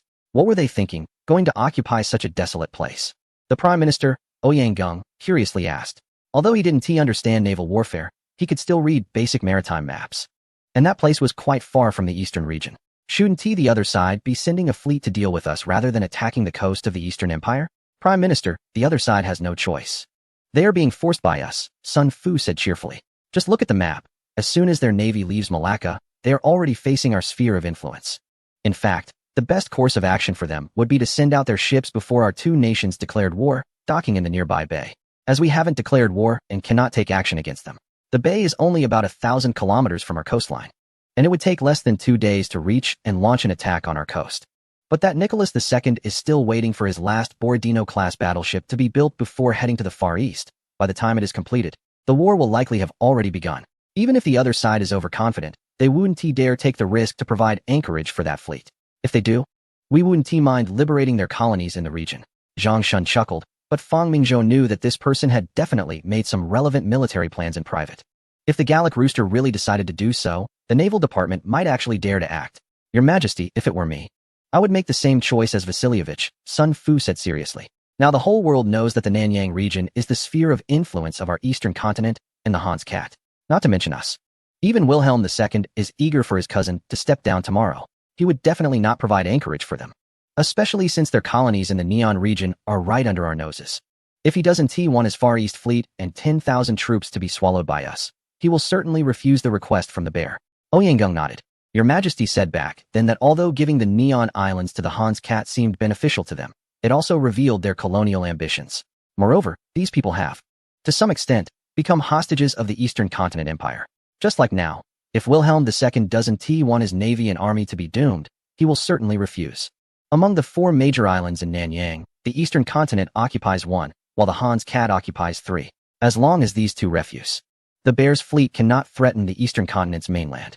Even if they detour to Australia, they cannot avoid Palau and the Mariana Islands, which are all under the control of the Eastern Continent Empire.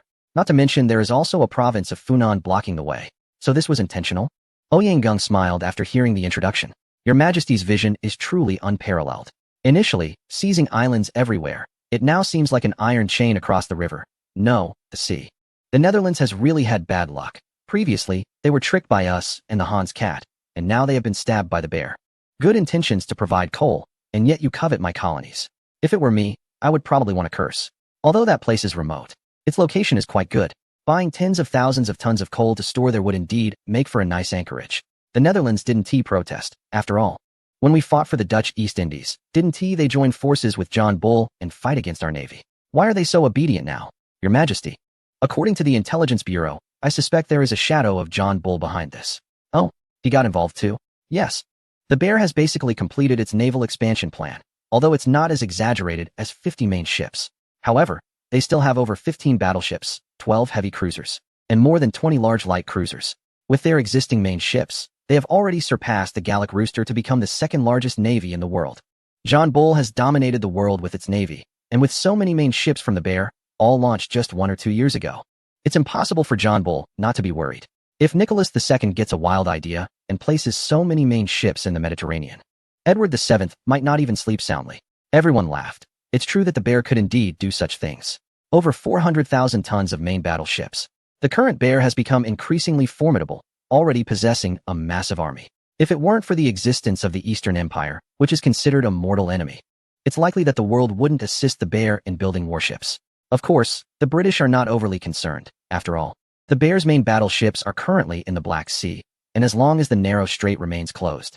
Even if the bear were given 100 more main battleships, it would be of no use. The strait serves as a tight leash on the bear's navy, and most of its shipyards are located here. However, fate has played a trick on the bear, as this area is not connected to the world's oceans, but must pass through the narrow strait. According to the current Strait Convention, it is closed to foreign military vessels. However, in principle, it is agreed that any nation deemed friendly by the Strait's authority can pass through. This is also why the two countries have fought numerous wars. Aside from ideological differences, a significant part of it is due to this strait. The British would not agree to let such large vessels through unless the Sultan were out of his mind.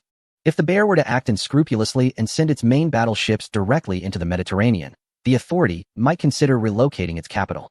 To instigate a conflict between us and the bear, the British would certainly find ways to ensure those battleships leave the European continent rather than remain in that confined space. Thus, they might persuade the Dutch to cede territory to the bear, allowing its large fleet to reach our Far East. Chapter 98. Fishing for trouble. Everyone knows that the British have a rather low moral standard, and such actions are indeed within their capability. The individual Vasiljevic has already telegraphed the bear's homeland, requesting funding to purchase the island, but was rejected by the Dutch. Currently, the Dutch have protested to the bear, reiterating their status as a neutral nation, and that their interests should be protected by all countries. No one should infringe upon their interests, and they demand Vasiljevic lead his fleet away. They have also invited the British and others, hoping they will take action. The fleet led by Vasiljevic is not particularly strong, but the timing of their actions is impeccable. The whole world hopes for a conflict between the Eastern Empire and the bear. Neither country is viewed favorably. The bear has a history of territorial expansion and adheres to its Eastern Orthodox faith, which stands in opposition to the Catholic and Protestant beliefs of the European continent. As for the Eastern Empire, it goes without saying that the center of the world is in Europe, while the Eastern Empire is seen as a nation of a different complexion. The lack of derogatory labels is simply because the Eastern Empire is not to be trifled with. Otherwise, they would have been attacked long ago. Currently, both countries have armies and navies that are considered evenly matched, at least in the eyes of other nations. Their best outcome would be mutual destruction. Therefore, at this critical moment, these nations are showing the greatest restraint towards the bear. Why seek the British? It would be better to ask our sovereign. At that time, we could dispatch warships to sink them. Zhang Shun also knows that these people are not good. It seems that Vasiljevic knows this path is not easy. Currently, we control almost all waterways from the Indian Ocean to the Pacific, and even those we do not control are under our surveillance. Unless that leader is willing to send his fleet from the southern tip of South America to trouble us. Haha, Chief of Staff, at such a long distance, even coal would be a burden for them. This is not the age of sail. Without coal, warships at sea are like coffins. Everyone nodded. If it were to be that way, the Northern Bear would probably spend a year at sea. What kind of soldiers could endure a year of sailing? It seems the Northern Bear will not give up on Dili. Everyone knows this is the Northern Bear's best option right now, as long as they occupy this place. They can buy some coal from Australia and wait for the Northern Bear's grand fleet to arrive. As long as they can resupply here, they could at least sail nearly 10,000 kilometers. Although those small warships do not have enough range, the main battleships could reach the eastern coast. I say, why not just take Dili directly for now? I don't believe the Dutch would dare to cause us trouble at this time. Zhang Shun has long had a grudge against this small country. Have you thought about it? Even if we occupy Dili, there's still Australia? The Dutch might not dare, but the British certainly would. Let them be. One Dili won't change much. Fang Mingzhou looked at the map and said, when the time comes, our main fleet will be waiting for them in the South Seas, and I wonder if they would dare to gather all here to refuel. This is indeed a good anchorage, but it is also a great fishing spot. Why not use this as bait to lure the Northern Bear's Grand Fleet here? After Fang Mingzhou spoke, everyone's eyes lit up. Yes. Why has everyone been thinking about how to prevent the Northern Bear from getting supplies instead of waiting for them to come? Imagine, the Northern Bear's Grand Fleet. Exhausted after sailing thousands of kilometers, running low on supplies and coal. After months at sea, their morale would be low. They might think that if they just hold on a little longer, they would soon get resupplied. But when they arrive, they would find dozens of the Eastern Empire's main warships waiting for them. At that point, there are only two paths. Either the Northern Bear's Navy soldiers become super warriors and defeat the Eastern Navy, which has patrol aircraft, Eastern ships, radio fire control, and submarines. Or the exhausted and fuel-deprived Northern Bear fleet meets its demise. Just like the Neon Return fleet was annihilated by the Eastern Navy in the Pacific back then. If that leader were to bring out all the newly built warships in recent years, this fleet would stretch endlessly across the sea. A fleet of over 15 battleships, 12 heavy cruisers, more than 20 light cruisers, and at least 50 auxiliary vessels. The numbers are close to 100 ships, with tens of thousands of tons of steel alone. On the other hand, the eastern side is not lacking either, with 10 Tian-Gang-class battleships, 8 D-Sha-class heavy cruisers, 1 New-class heavy cruiser, and the 4 most Core Strike Force Eastern-class warships. In addition, there are 2 batches totaling 16 Rainbow-class light cruisers, 12 Jianghe-class destroyers, 8 first-generation Wolf Hunting-class submarines, and 4 second-generation Giant Wave-class oceanic submarines. This is the current naval force of the Eastern Empire. If we include the 4 Eastern-class vessels that are about to enter service, the Navy's tonnage will rise to 5th place again. Moreover, apart from the top 1, the rest are merely opportunists. Of course, this is the naval power displayed by both sides, while there are also older warships in the domestic fleet, including several 10,000-ton battleships and a few decent armored cruisers, as well as over a dozen second-class cruisers. However, these warships are all over 10 years old. If they were to venture into the Far East, they would likely struggle against a single Rainbow-class light cruiser. It is also predictable that the number of observation ships sent by other countries around the world will be quite substantial. At the very least, the 5 major powers will each send a battleship, while lesser nations will likely send at least 1 cruiser. In theory, observation ships are neutral, but whether they are truly neutral is debatable. Therefore, the Eastern Empire must allocate some of its naval forces to guard against these observation fleets. Having been in this world for exactly 10 years, I have managed to halt the downward trend of this great land during this time. After experiencing the lowest point, I have begun to surge towards the peak. Over the span of 10 years, I have relied on historical foresight, the global rush for resources, and countless calculations against world powers to piece together such a fleet. This century belongs to the Navy, at least for the first half. Without a Navy, one doesn't even have the right to be seen, let alone sit at the table. Even with the current naval tonnage of the Eastern Empire, it still cannot sit at the table, not due to a lack of strength, but because those in power are unwilling to accept commands from someone of a different skin color. This time, the Eastern Empire is betting its future. This is a war with no way back. Chapter 99. Ready. The news of the fleet occupying the imperial territory spread around the world within just a day or two. Everyone was waiting to see the two countries unfold their drama, but unexpectedly, before the major battle began, there was such a significant prelude. All countries were mocking the bear for choosing such a questionable force to launch a forward assault. Naturally, they were also ridiculing the Netherlands. A few years ago, the Boer descendants were completely occupied by a certain country, followed by their own colonies being divided by the Eastern Empire and another power. The already unfortunate Netherlands now only has a piece of Sumatra and a few broken islands left. In a bid to earn some hard-earned money by supplying coal to the bear's forward fleet, they unexpectedly ended up being bitten by the bear instead.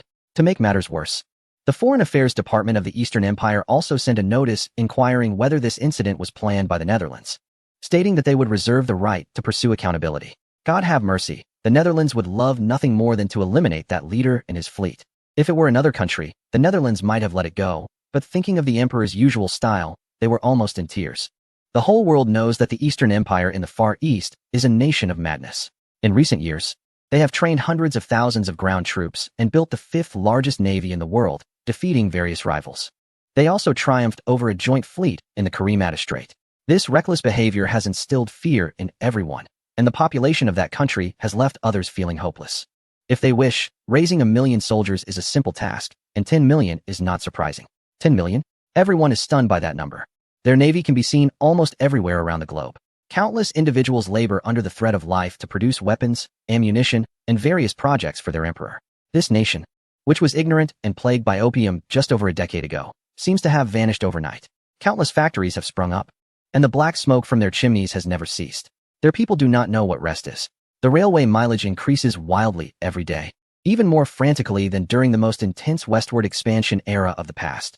As long as the emperor desires, over 5 billion people will follow his will, a feat even the divine could not accomplish. Perhaps the only opponent capable of stopping this mad nation is its neighbor, with a border exceeding 10,000 kilometers, presenting the best offensive direction. Moreover, that neighbor's population is also significant, and its leader is equally as reckless. With both sides together, they will not cease until the earth shakes. The number of casualties is irrelevant. As long as they do not stop, it will be the greatest tribute to the world. At this moment in the Winter Palace, the leader was equally baffled by his generals.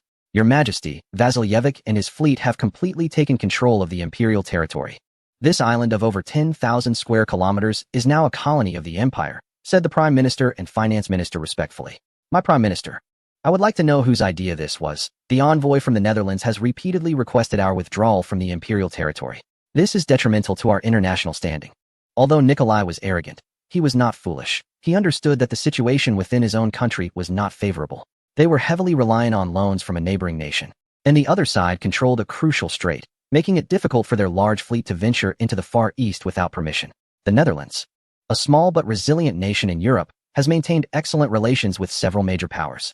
Your Majesty, although it pains me to say this, we cannot give up the imperial territory, said the Navy Minister, Alexeyev, stepping forward. We need the imperial territory as a stopover for the empire's fleet heading to the Far East. It was this Navy Minister who had sent Vasilyevic to explore the Far East, believing that logistics were the only way to defeat the imperial navy. Of course, personal grievances would not cloud his judgment. Oh, my Navy Minister, are you implying that in this vast world, the empire requires a mere small territory for resupply? Nikolai's face clearly showed his displeasure. Your Majesty, you have wrongly accused General Alexeyev. The Minister of Internal Affairs, Vyacheslav, stepped forward and said that everyone knows that Vasilyevic's occupation of the island was truly for the country's benefit. After a few explanations, Anair finally realized that his grand fleet could actually find itself without port supplies. Those damn chickens, if they hadn't controlled the strait, I would have long used my fleet to occupy the colony. Now, stepping out of my own door, there isn't even a decent port. Why don't we dock at the French Indochina's Golden Blue Bay? Anair still remembered his ally, the French, and figured borrowing a port and some coal shouldn't be a problem. The Minister of the Navy, with a grim expression, wanted to inform the Emperor that Golden Blue Bay was located through the southern waters of the eastern continent. Would they really allow you to pass through while at war? Perhaps noticing the expressions of his ministers, Anair did not press further. Since you all think the island is important, how should we face the current situation? Your Majesty, we can invest in purchasing supplies. I believe both the Dutch and the British know that we will eventually go to war with the eastern continent. We are also upholding the glory of the European continent. It's just a small island, and we should contact the British to order Northern Australia to provide a batch of quality coal to the island. Prime Minister Sergei Vit stated, in his view, these European countries were simply out of line. Your great expedition to the east, what is the issue with a small island? Anair nodded slightly. Currently, these European countries were wary of his fleet and were eager for him to set off to the Far East for that decisive battle. Therefore, as long as the requests are not excessive, they would agree. Moreover, even if they refuse, how could the small Dutch dare to trouble the empire? If they really attempt that, I would not go to the Far East and instead dock my fleet in the strait to directly engage in the 11th war. With their navy, how could they possibly withstand my superfleet? My Minister of the Navy, what about my battleships? Anair's voice was filled with anger. It was clear he was seriously dissatisfied with the construction of the last Borodino-class battleship. The Minister of the Navy, Alexeyev, knew this matter could not be delayed. These guys, being greedy is one thing, but the Empire's face, the Borodino class, has been under construction for nearly 4 years. In other countries, at least 2 classes would have been built by now. This time, I must deal with a batch of them. It's a perfect opportunity to confiscate their properties. Your Majesty, the Borodino class has completed its final construction and can undergo sea trials next month. Anair nodded. This meant the Empire was also ready. Chapter 100. Resource allocation. When Anair arrogantly announced from the Winter Palace that the Bears' occupation of the island was reasonable and legal, the Dutch were nearly infuriated. He further stated that if the European countries obstructed him, he would order his grand fleet to break through the strait and then occupy Sumatra Island. To prevent the shameless Eastern Empire from coveting this place, several major powers convened at the call of a prominent nation to discuss how to resolve the matter. Clearly, it was essential to ensure that the fleet of a certain country could set sail for the Far East.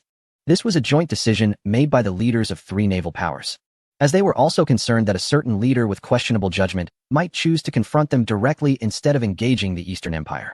In fact, one of the nations even announced its willingness to provide large cargo ships to assist in transporting coal for another country.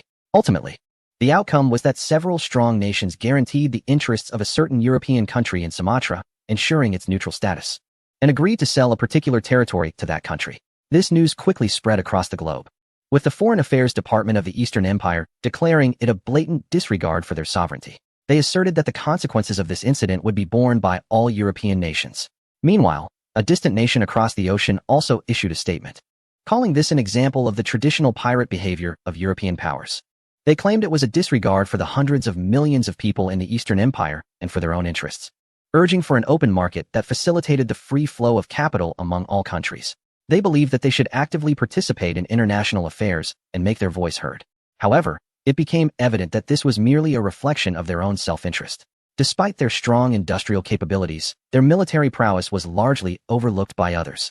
Their recent military engagements had not gone well, and their navy was nearly depleted after a naval battle. Compared to that nation, everyone was more concerned about the statement from the Eastern Empire. Clearly, the so-called consequences remained unclear, but they were certainly not favorable.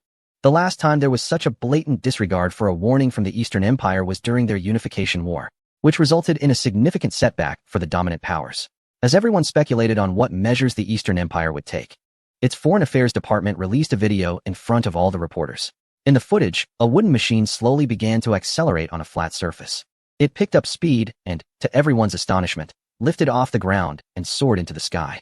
Although the video lasted less than a minute and the wooden structure only reached a height of several dozen meters, swaying precariously as if ready to fall apart, it nonetheless demonstrated a fact to the world.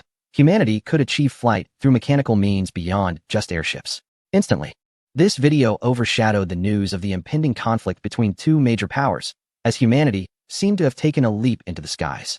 Newspapers everywhere reported on this event, marking the emergence of another flying machine from the nation that had previously birthed the first airship. Yet, unbeknownst to many, at a farm far across the ocean, a pair of brothers were staring blankly at a wooden structure in a barn.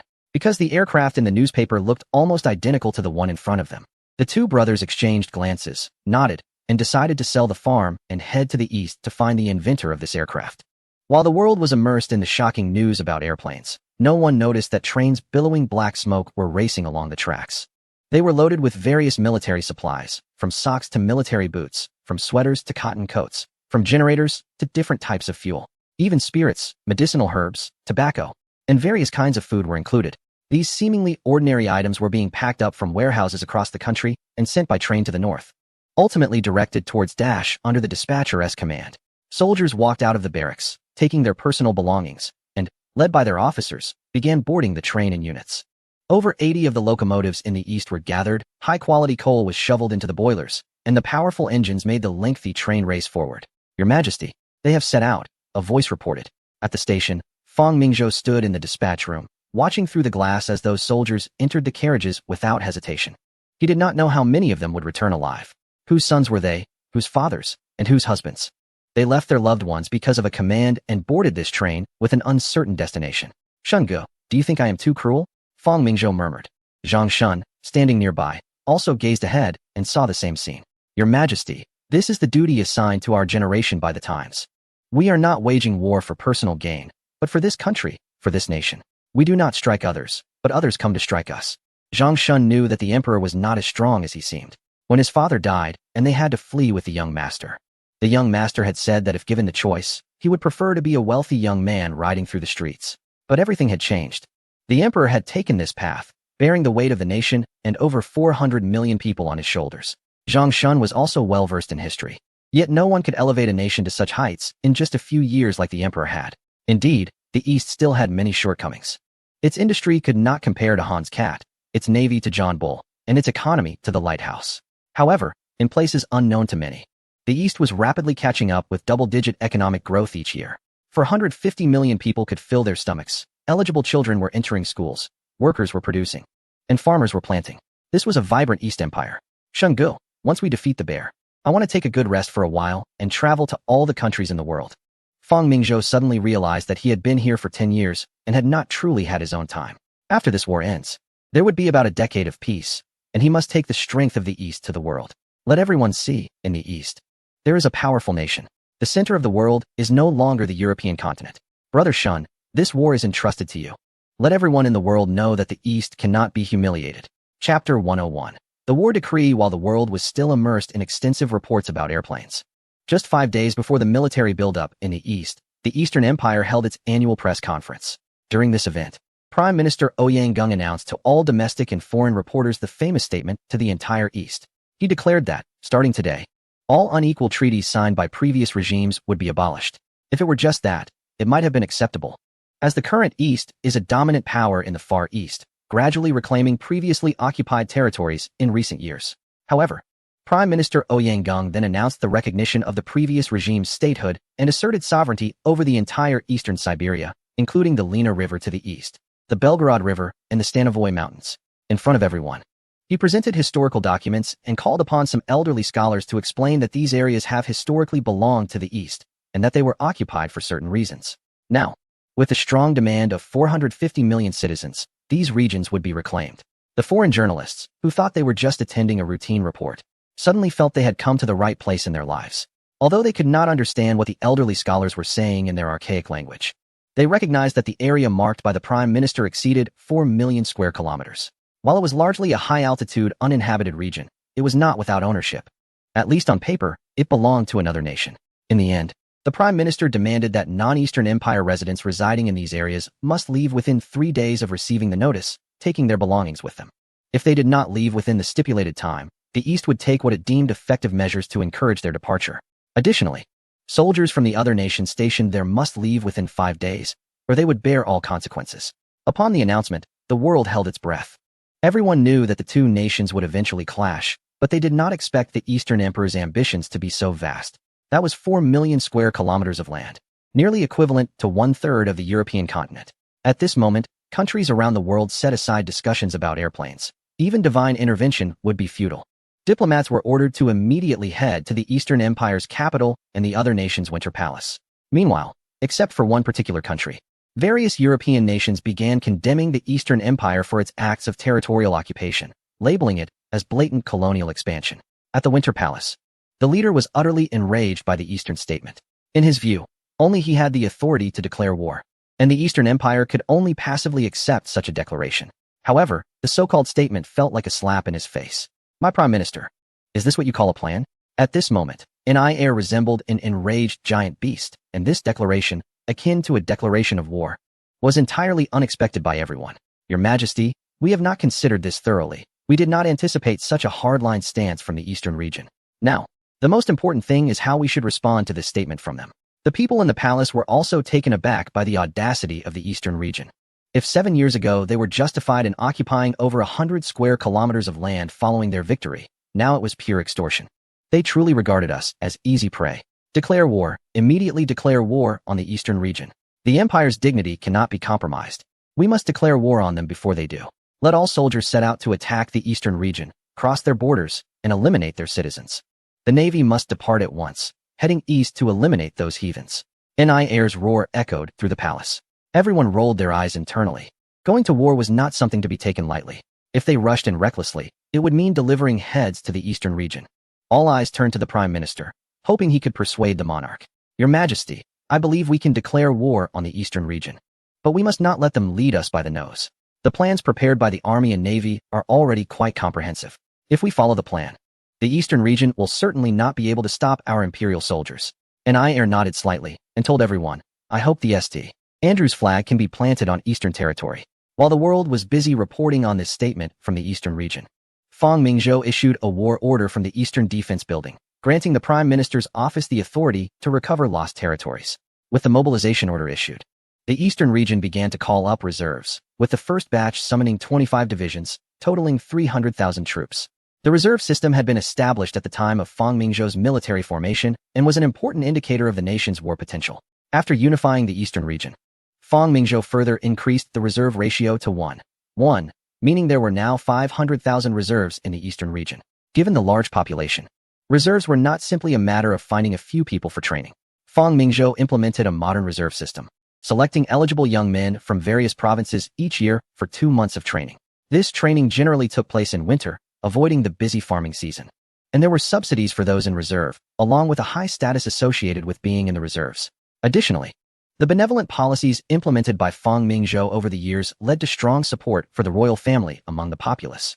Moreover, no one wanted to return to the days of a few years ago. Now they had land, small families, and children who could receive free education.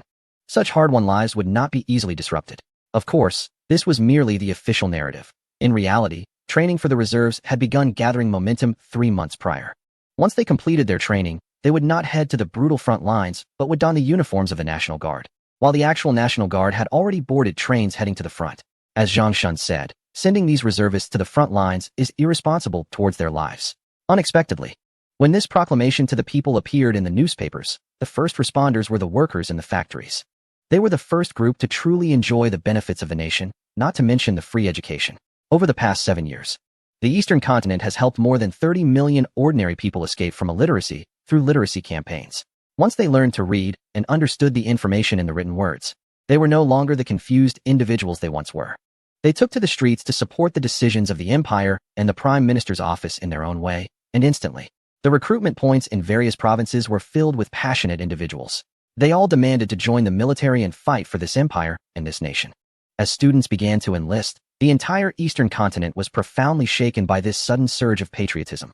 Chapter 102. The Spear of the Empire. While the world was still immersed in the shock of the Eastern continent's proclamation, countless generals from around the globe arrived in the Far East through various means. They wanted to witness an unprecedented clash between the East and the West.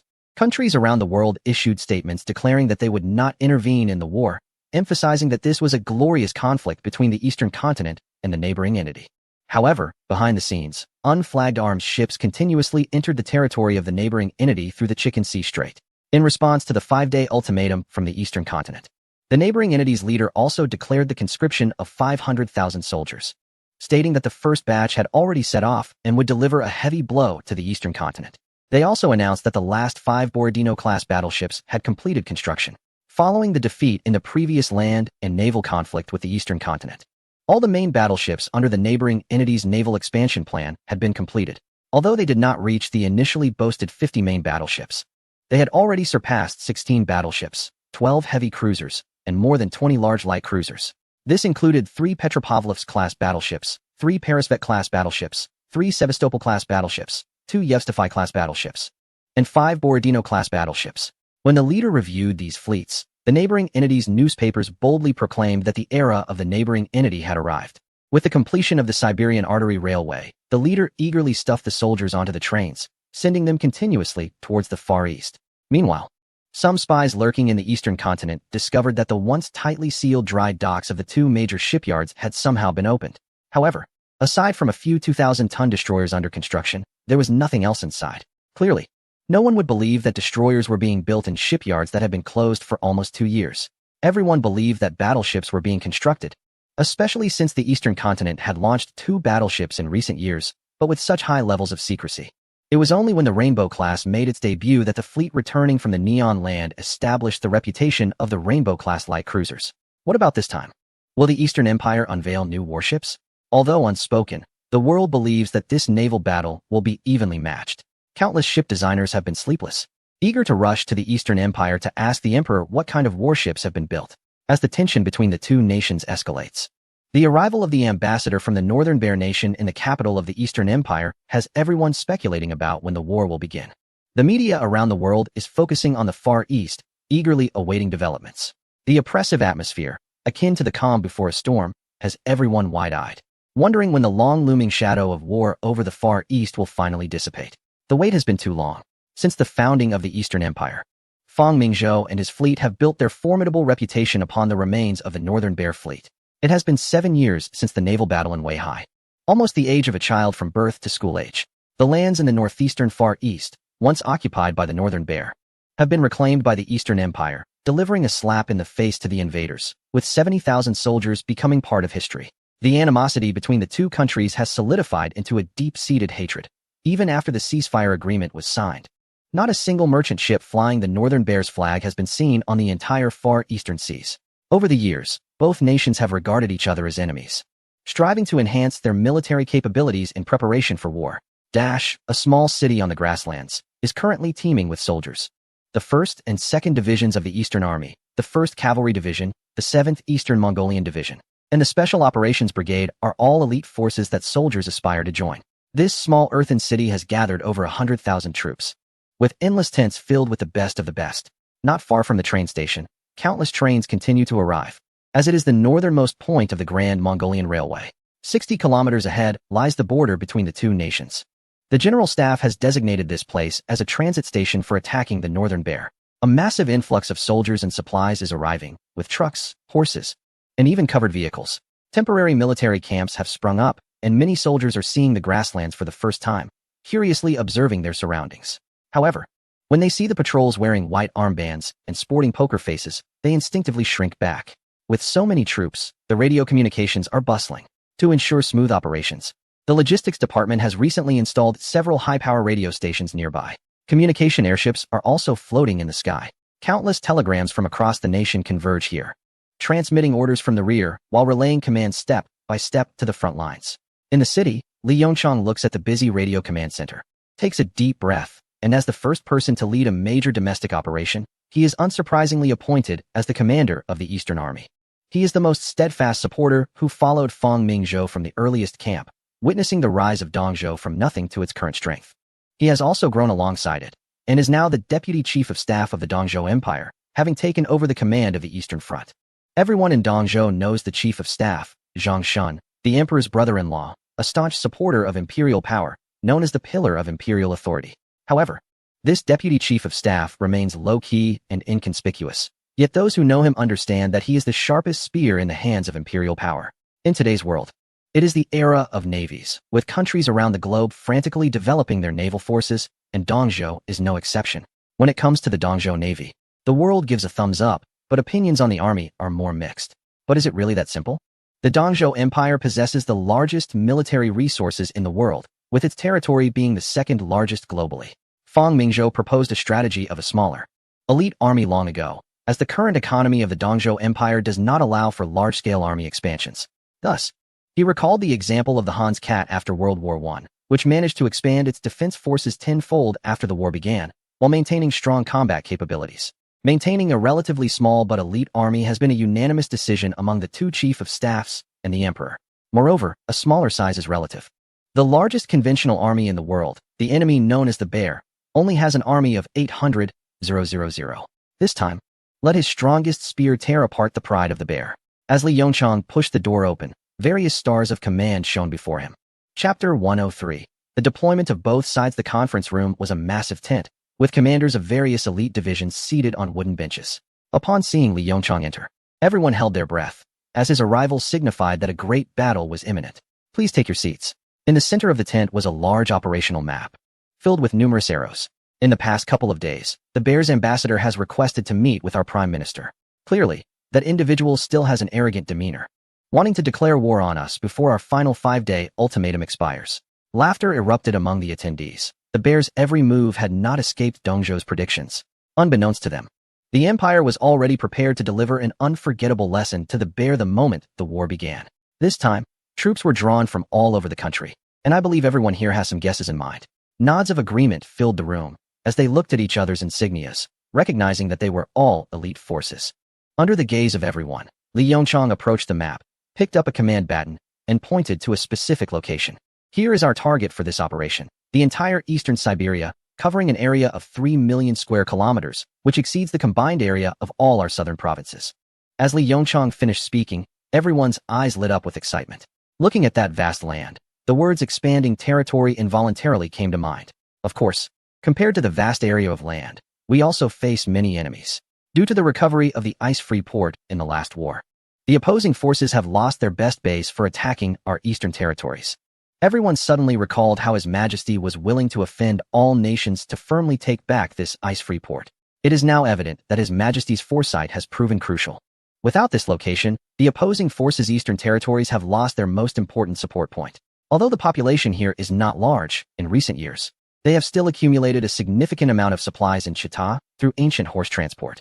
Additionally, this area was once a place for exiling criminals, leading to a large number of outlaws, compounded by the cold climate and harsh geographical conditions.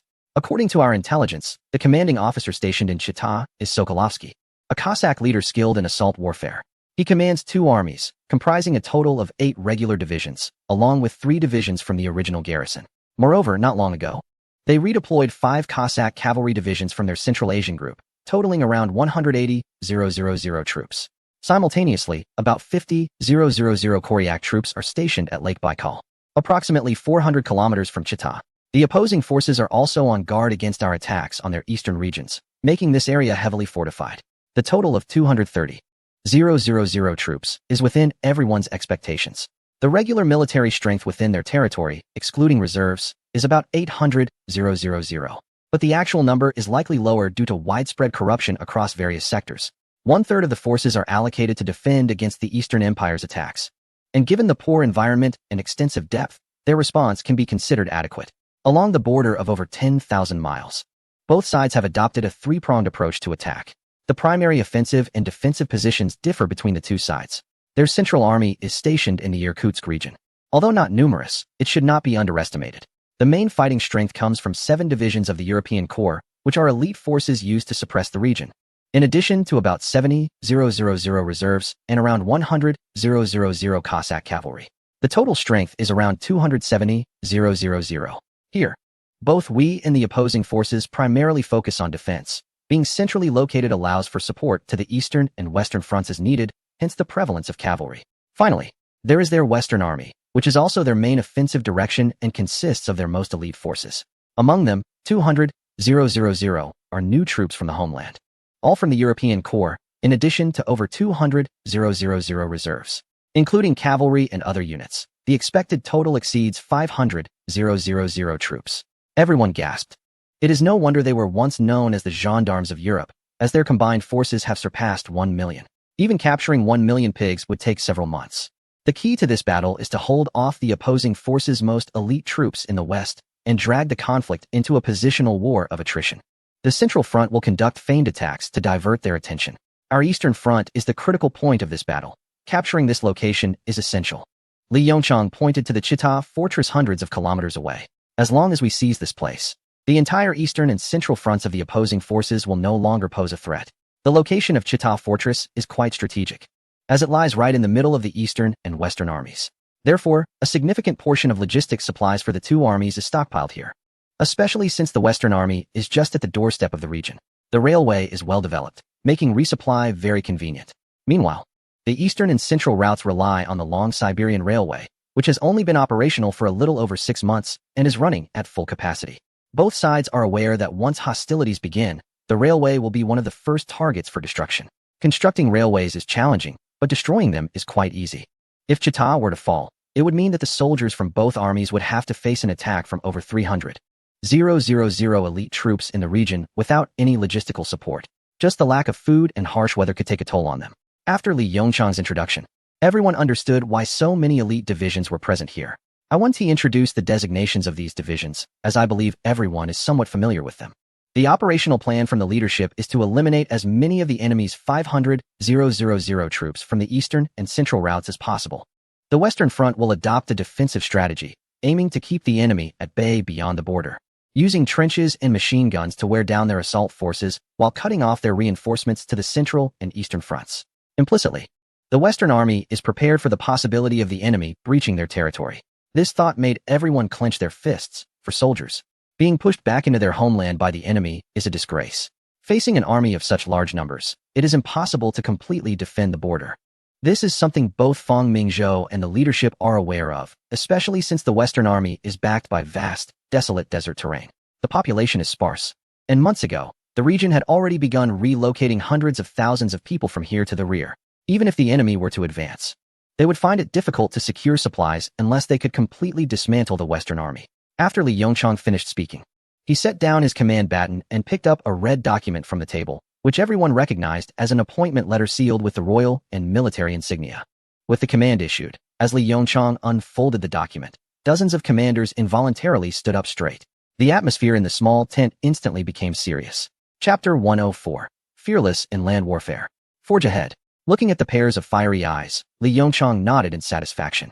The spirit of martial valor, awakened by the prospect of battle, had once again emerged in this land. A supreme operational command center was to be established, overseeing the three major theaters, Eastern, Central, and Northwest. Li Yongchang was appointed as the commander of the Supreme Operational Command Center and also as the commander of the Eastern Theater. This included the 1st, 2nd, 4th, and 9th Infantry Divisions of the Eastern Army, the 1st, 2nd, and 5th Cavalry Divisions, the 7th Eastern Mongolian Cavalry Division, and the Eastern Special Operations Brigade. Additional forces from the 1st Mechanized Division, along with 2 National Guard divisions from the Eastern and Central provinces, were assigned to defend the Eastern Front and the Eastern Province. Yang Yintian was appointed as the commander of the Central Theater, overseeing the 15th and 16th Infantry Divisions, as well as the 3rd and 6th Cavalry Divisions and the 8th Eastern Mongolian Cavalry Division. 5 National Guard divisions will be deployed to oversee the Central Route in the Eastern Ming Province, while also organizing defenses in areas such as Kulun and providing support to the other 2 routes. Wu Yinan has been appointed as the commander of the Western Theater, overseeing a total of 10 infantry divisions and 3 National Guard divisions, along with the 4th Cavalry Division and the 2nd Mechanized Division also under his command. The 3 major theaters correspond to 3 directions, and the troop strength from each theater is quite evident. The Eastern Route forces are not numerous, but they are elite units capable of hard combat, not to mention the presence of a mechanized division. It is noteworthy that the entire Eastern Empire has only 2 mechanized divisions, which have essentially phased out horses in favor of wheeled vehicles for their advances. This tactic is still being refined, hence only 2 divisions have been established, and the high cost of mechanized divisions also limits their scale. The General Staff's intention is clear. They hope the Eastern Route can break the deadlock and sever the 500,000 troops of the opposing forces in Western Siberia. The Central Route is primarily defended by several divisions, with most cavalry divisions stationed here for support. However, in the Northwest Theater, more than half of the Empire's army is stationed, and it is anticipated that it will likely turn into a positional battle. The principle of action for the Western Route forces is defense, which is why Wu Yinan, a commander skilled in defense, has been dispatched. Previously, he fought against the opposing forces and managed to hold off a charge of 40,000 troops with just 2 divisions, providing crucial time for a counterattack. Now, this commander is once again taking on a significant role, clearly facing over 500,000 elite troops from the opposing forces. If they can hold their ground, this battle can secure an unbeaten position. With a spear and a shield, they will be the spear that penetrates any barriers to bring victory to the Empire. The operational orders for the Central and Northwest theaters have already been issued by the General Staff. Currently, our first offensive will be along the Eastern Route. In 1 day's time, the opposing forces will declare war on the Empire. You have 1 day to prepare all the necessary equipment for departure. Our target is the Chita Fortress, located 500 kilometers away, and we aim to reach it within 5 days while clearing all minor obstacles along the way. The Eastern Route forces consist of 120,000 troops, comprising over 10 elite divisions, including cavalry divisions skilled in offense and special operations brigades adept at rear disruption. There are also infantry divisions that are undefeated and the 1st Mechanized Division to appear on the battlefield. As of now, all telegraph communications to the Chita Fortress have been completely cut off, and we must act before they can react. We need to encircle the 180,000 troops of the opposing forces in this area, while also engaging the 50,000 troops at Lake Baikal to impede their movements. The goal of the Eastern Route forces is to confront 230,000 enemy troops. However, these numbers are secondary. More importantly, we need to disrupt the logistics stationed at the Chita Fortress. The opposing forces on the Eastern and Central routes total over 500,000 soldiers, and their daily consumption of supplies is astronomical. It is currently August, and the temperature in Siberia remains above 20 degrees Celsius, making it quite cool and comfortable. However, in 2 to 3 months, by November, winter will arrive in this region. Just keeping warm can be a challenge for most people. The fortress at Chita has stockpiled more than half of the supplies for the 500,000 people there, along with a massive amount of ammunition. In recent years, the country has depleted nearly all the funds from its treasury for its large navy plans, not to mention that a significant portion was borrowed from another nation. In preparation for the war against the eastern region, various countries hostile to it have generously lent funds to support the cause. Over the past 2 years, the country has taken this matter seriously, with only a third of the supplies being embezzled, while the majority has been stockpiled as weapons in the Chita Fortress. The Air Force will coordinate with us to bomb the fortress, and the General Staff has also allocated 500 trucks for the transport of supplies and personnel. The Empire is fully committed to the Eastern Front, and I hope you all will not hesitate to show your courage. Before everyone arrived, many airships were seen traveling along the railway. What they didn't know was that over 15 tons of giant bombs were also being transported by rail. This is the ace up our sleeve to breach the Chita fortress.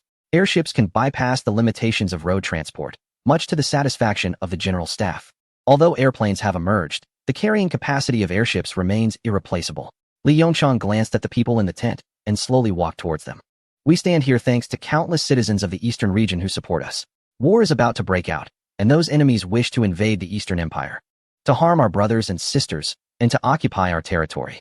They want to take us back to those ignorant and dark days over a decade ago, to make us their slaves. Before I came here, His Majesty told me something, and I would like to pass it on to you all. Li Yongchang said seriously, this is a war with no way out, and it is a war without allies. We can only rely on ourselves.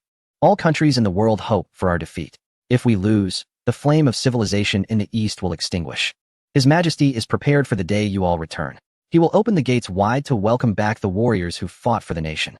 Everyone's eyes turned red. They knew that His Majesty was right. This battle must be faced alone by the Eastern region. If we succeed, the Eastern Empire will rise from the ashes and be reborn. The world will recognize the place of the East. If we fail, then years of darkness will return. Our loved ones and our people will also be lost. Prepare yourselves. Tomorrow morning, each unit will depart according to plan. I hope that when I arrive at the Chita fortress, the Empire's flag will be flying high, restoring the world's respect for us. The army has always been a solitary force, naturally charging forward in the face of enemy bullets and shells. Our army's motto. Everyone shouted loudly, fearless in battle. Forge ahead. Chapter 105, Fight for the Empire. Within the borders of the country, a squad dressed in ordinary attire is marching. Boss. We dealt with the repair team this time. They were really stingy and only sent 20 people. Zhao Song from the Special Operations Department of the Eastern Continent Foreign Intelligence Bureau said, with a smile. Next to him, Captain Chen Gaofei shrugged and remarked. Those guys have no idea that the telegraph line was deliberately sabotaged by us. This area is full of wild animals, and with the strong winds and sandstorms, telegraph malfunctions happen all the time. But this should be the third batch, right? That's right, Captain. This is the third batch. It started with 5 people, then increased to 15, and now it's 20. They seem to have realized something is off and are increasing their numbers. This team is responsible for carrying out various special tasks for the Eastern continent. Long before the war began, they had infiltrated the region using various means. Generally, they operate in groups of 50, equipped with radio equipment, and are spread across much of the eastern region of Siberia. Just like this time, their mission is to disrupt the telegraphic communications of the Chita fortress. Captain, I think if they can't establish contact, they'll probably resort to using horses or the railway to communicate with their rear, one of them suggested. The Chita fortress is the last section of the railway being built in Siberia, and just a few hundred kilometers ahead is the border of the eastern continent. Don't worry, we're not the only team here. The key routes ahead are also being monitored. Even trains take several days to make a round trip. The captain reassured. Captain, a telegram. Just as everyone was discussing how to ambush the next group, the communications officer came running over. Chen Gaofei took the telegram and read it. Under the eager gazes of the others, he announced, the main force has already set off. They will arrive in no more than 3 days, and we need to figure out the general distribution of the ammunition depots at the Chita fortress before they arrive. Captain, that won't be easy unless we can sneak into the office of the fortress commander. Otherwise, of course, ammunition depots are always a top priority for defense, especially in such a tense situation. If it were easy, we wouldn't be needed. ISNT, our special operations department, specifically for tasks that others can't accomplish? Let us go find some locals to ask. As night fell, the group found a cave to hide in. To remain concealed, they made sure not to create any open flames, and fortunately, they were already familiar with the area. They gathered plenty of coal, which, when lit, was invisible from the outside. After setting up lookout posts, Chen Gaofei unfolded a map and addressed the group. Today we captured some people, but they don't know much. The situation is quite cautious, but there is some good news. Our contact at the Foreign Intelligence Bureau provided some information. Chen Gaofei quickly marked several locations on the map. According to our informants, these 3 places have had a significant amount of supplies coming in and out. Moreover, a large quantity of rebar and concrete has been transported there. Our task is to find out which one is the real deal within 3 days. Let us assign tasks and disguise ourselves to see if we can blend in. Although the Chita fortress is a military stronghold, with over 100,000 people here, it's impossible for them all to be military personnel. Despite the vastness of eastern Siberia and its sparse population, there are still over 1 million locals, and they often engage in trade with the fortress. These people are willing to do anything for money. In the Prime Minister's office of the Eastern Empire, at 10 in the morning, as the representative from the neighboring country handed over the declaration of war, the ambassador, Pavlofo, was feeling quite pleased as he looked at the Prime Minister of the Eastern Empire. He was excited about having declared war a day early. The 5-day ultimatum from the Eastern Empire had probably caught them off guard, as the great emperor had decided to act a day sooner. However, just as he was about to mock the situation, he noticed that the Prime Minister was not the least bit displeased. Instead, he wore a smirk on his face.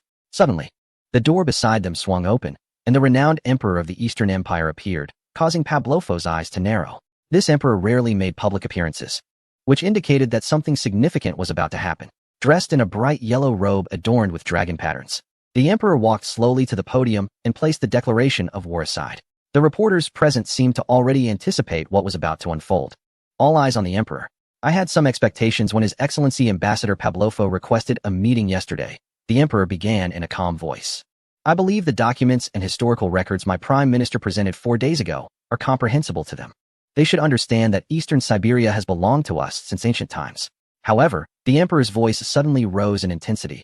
I still underestimated their shamelessness. Up to now, they have provided us with no response, clearly refusing to return our territory. This is a contempt for the Eastern Empire and for the 450 million citizens of our empire. As all the reporters were curious about what astonishing words the emperor would utter next, massive airships soared through the sky, heading toward the Chita fortress. Meanwhile, on the ground, countless cavalry soldiers advanced toward the same target, their hooves kicking up clouds of dust. Far away in the northern province of the empire, countless soldiers were busy digging trenches, while large horns on nearby poles blared out the emperor's voice. Everyone stopped and looked toward the loudspeakers. At the First Fleet's home port and the Second Fleet's anchorage, similar events were unfolding. We were being ignored. The world thought we should behave as we did decades ago, but they were mistaken. The emperor's voice echoed with anger. Look at our skin color. We have lived on this land for thousands of years. We proudly tell all nations that we are a great civilization. Yet, the previous dynasty was corrupt and incompetent, turning this place into a playground for foreign powers. I, Feng Mingzhou, rose from overseas to now lead the Eastern Empire, to tell the world that the past era has ended. The time of oppression is over. The Eastern Empire will not compromise. What belongs to us will ultimately be reclaimed by the hands of our 450 million people. No one can stop the rise of the Eastern Empire. Since you choose to fight, the Eastern Empire will accompany you to the end. Since you have chosen to begin, when to end will be decided by us, the Eastern Empire. I want to tell the soldiers at the front that you are protecting this nation. I want to tell the farmers, workers, students, and all citizens of the Eastern Empire behind you that it is because of your hard-working hands that we can stand tall and say no to everyone. You are not alone. The people of the entire empire will be your strongest support. Go and fight, my soldiers, reclaim our homeland, and restore our former glory. Fight for the empire. Chapter 106. Airship bombardment. Feng Mingzhou had witnessed the strength of future republics, and when he arrived in this era, he realized how much the past heroes had sacrificed for this land. For a whole century, the heroes had walked every possible path in the world. Many fell along the way. He wants to thank the unseen forces that allowed him to change everything with his own hands, enabling those past heroes to live peacefully under the banner of the Eastern Empire. As Feng Mingzhou was leaving, Prime Minister Ouyang Gung handed the declaration of war to this ambassador amidst the flashing lights of numerous reporters. This officially marked the transition from confrontation to war between the two great empires. Everyone felt a surge of emotion, as they had never felt the honor and disgrace of the empire so closely connected to themselves. In the front, at Chita Fortress, with the guide's loud shout, everyone looked ahead. Under the white clouds, a massive fortress appeared in everyone's sight. Chita Fortress spans over 10 kilometers and is composed of 3 main fortress clusters and countless fortifications. When it was built by the previous power, it was claimed that it could withstand the attack of 1 million troops for a year.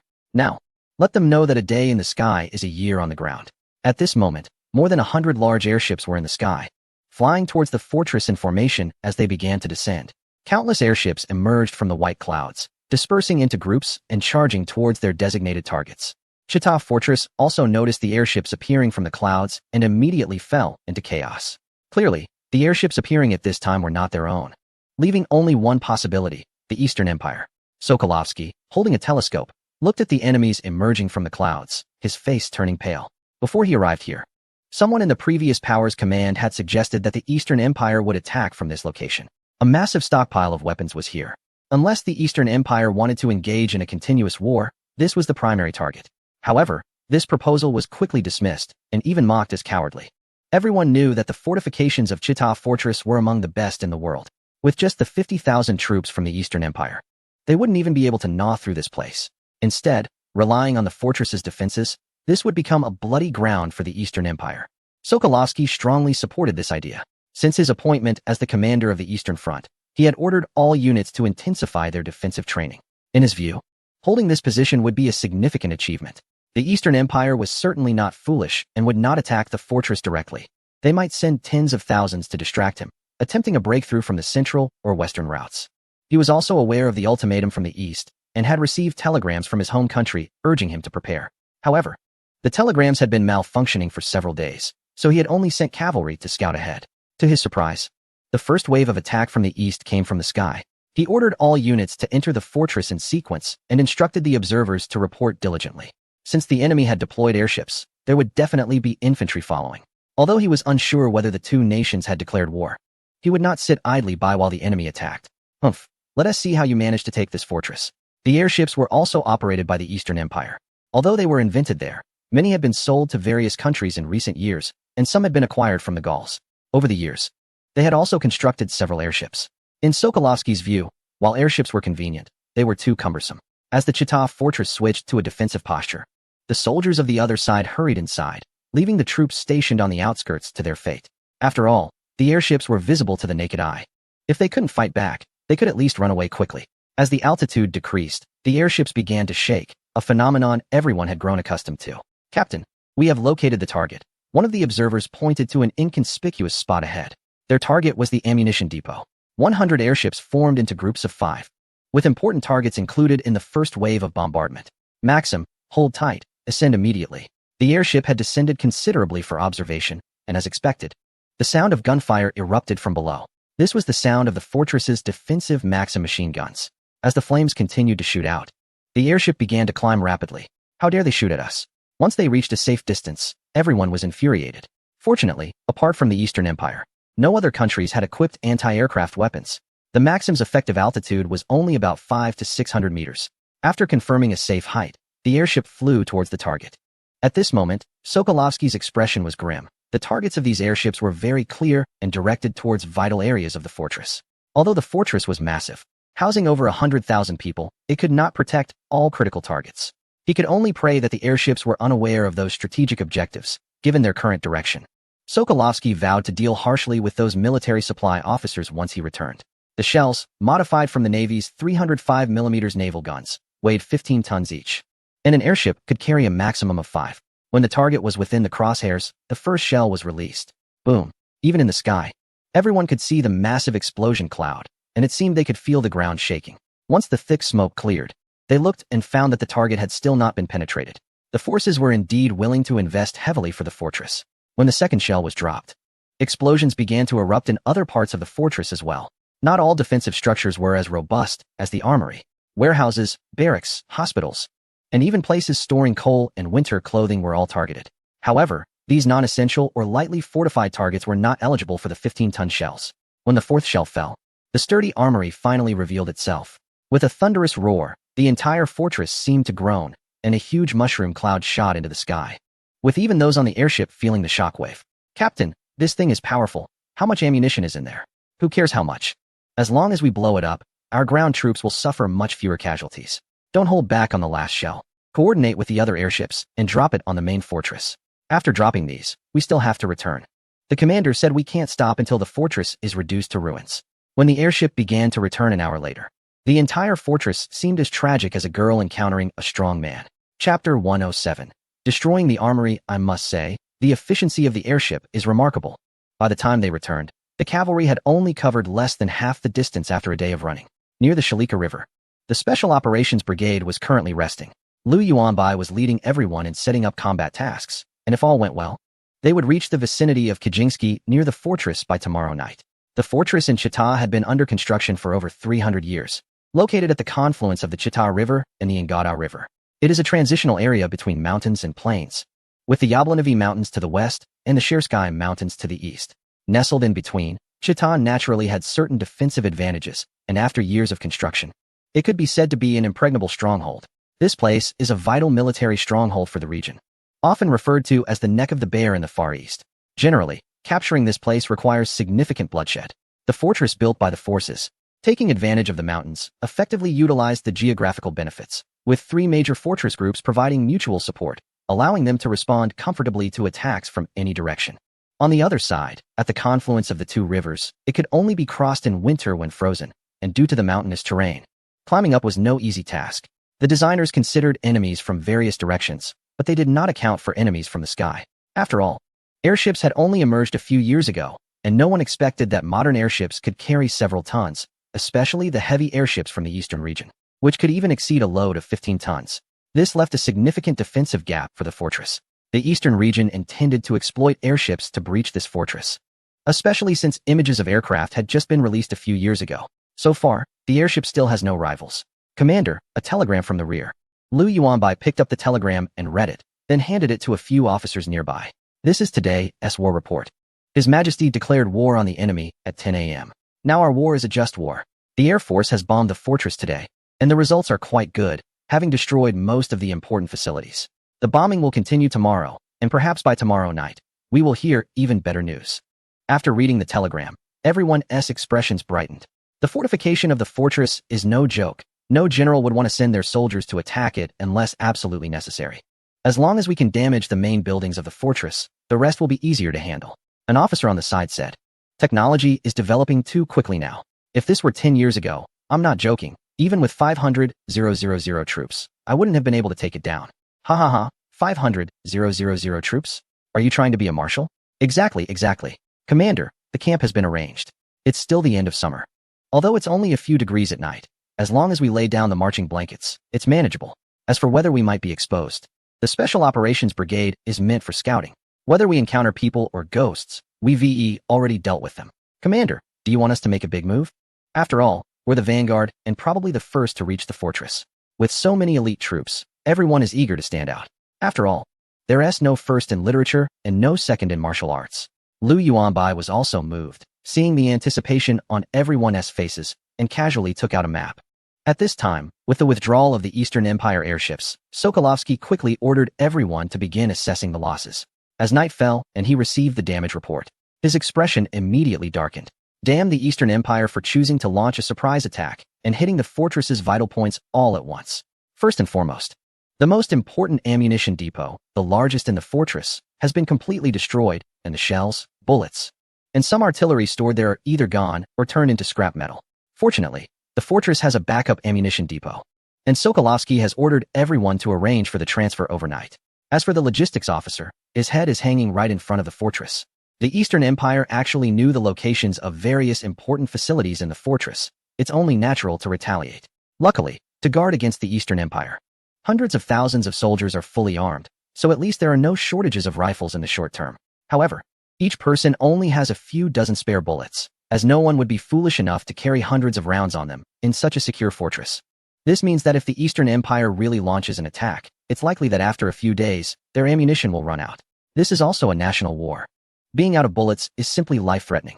Moreover, the telegram has still not been restored, and Sokolovsky has realized that the communication lines have probably been cut. Therefore, he dispatched 1,000 men to inspect the telegram lines and also sent multiple cavalry units to report back to the rear. He knew that his future was doomed.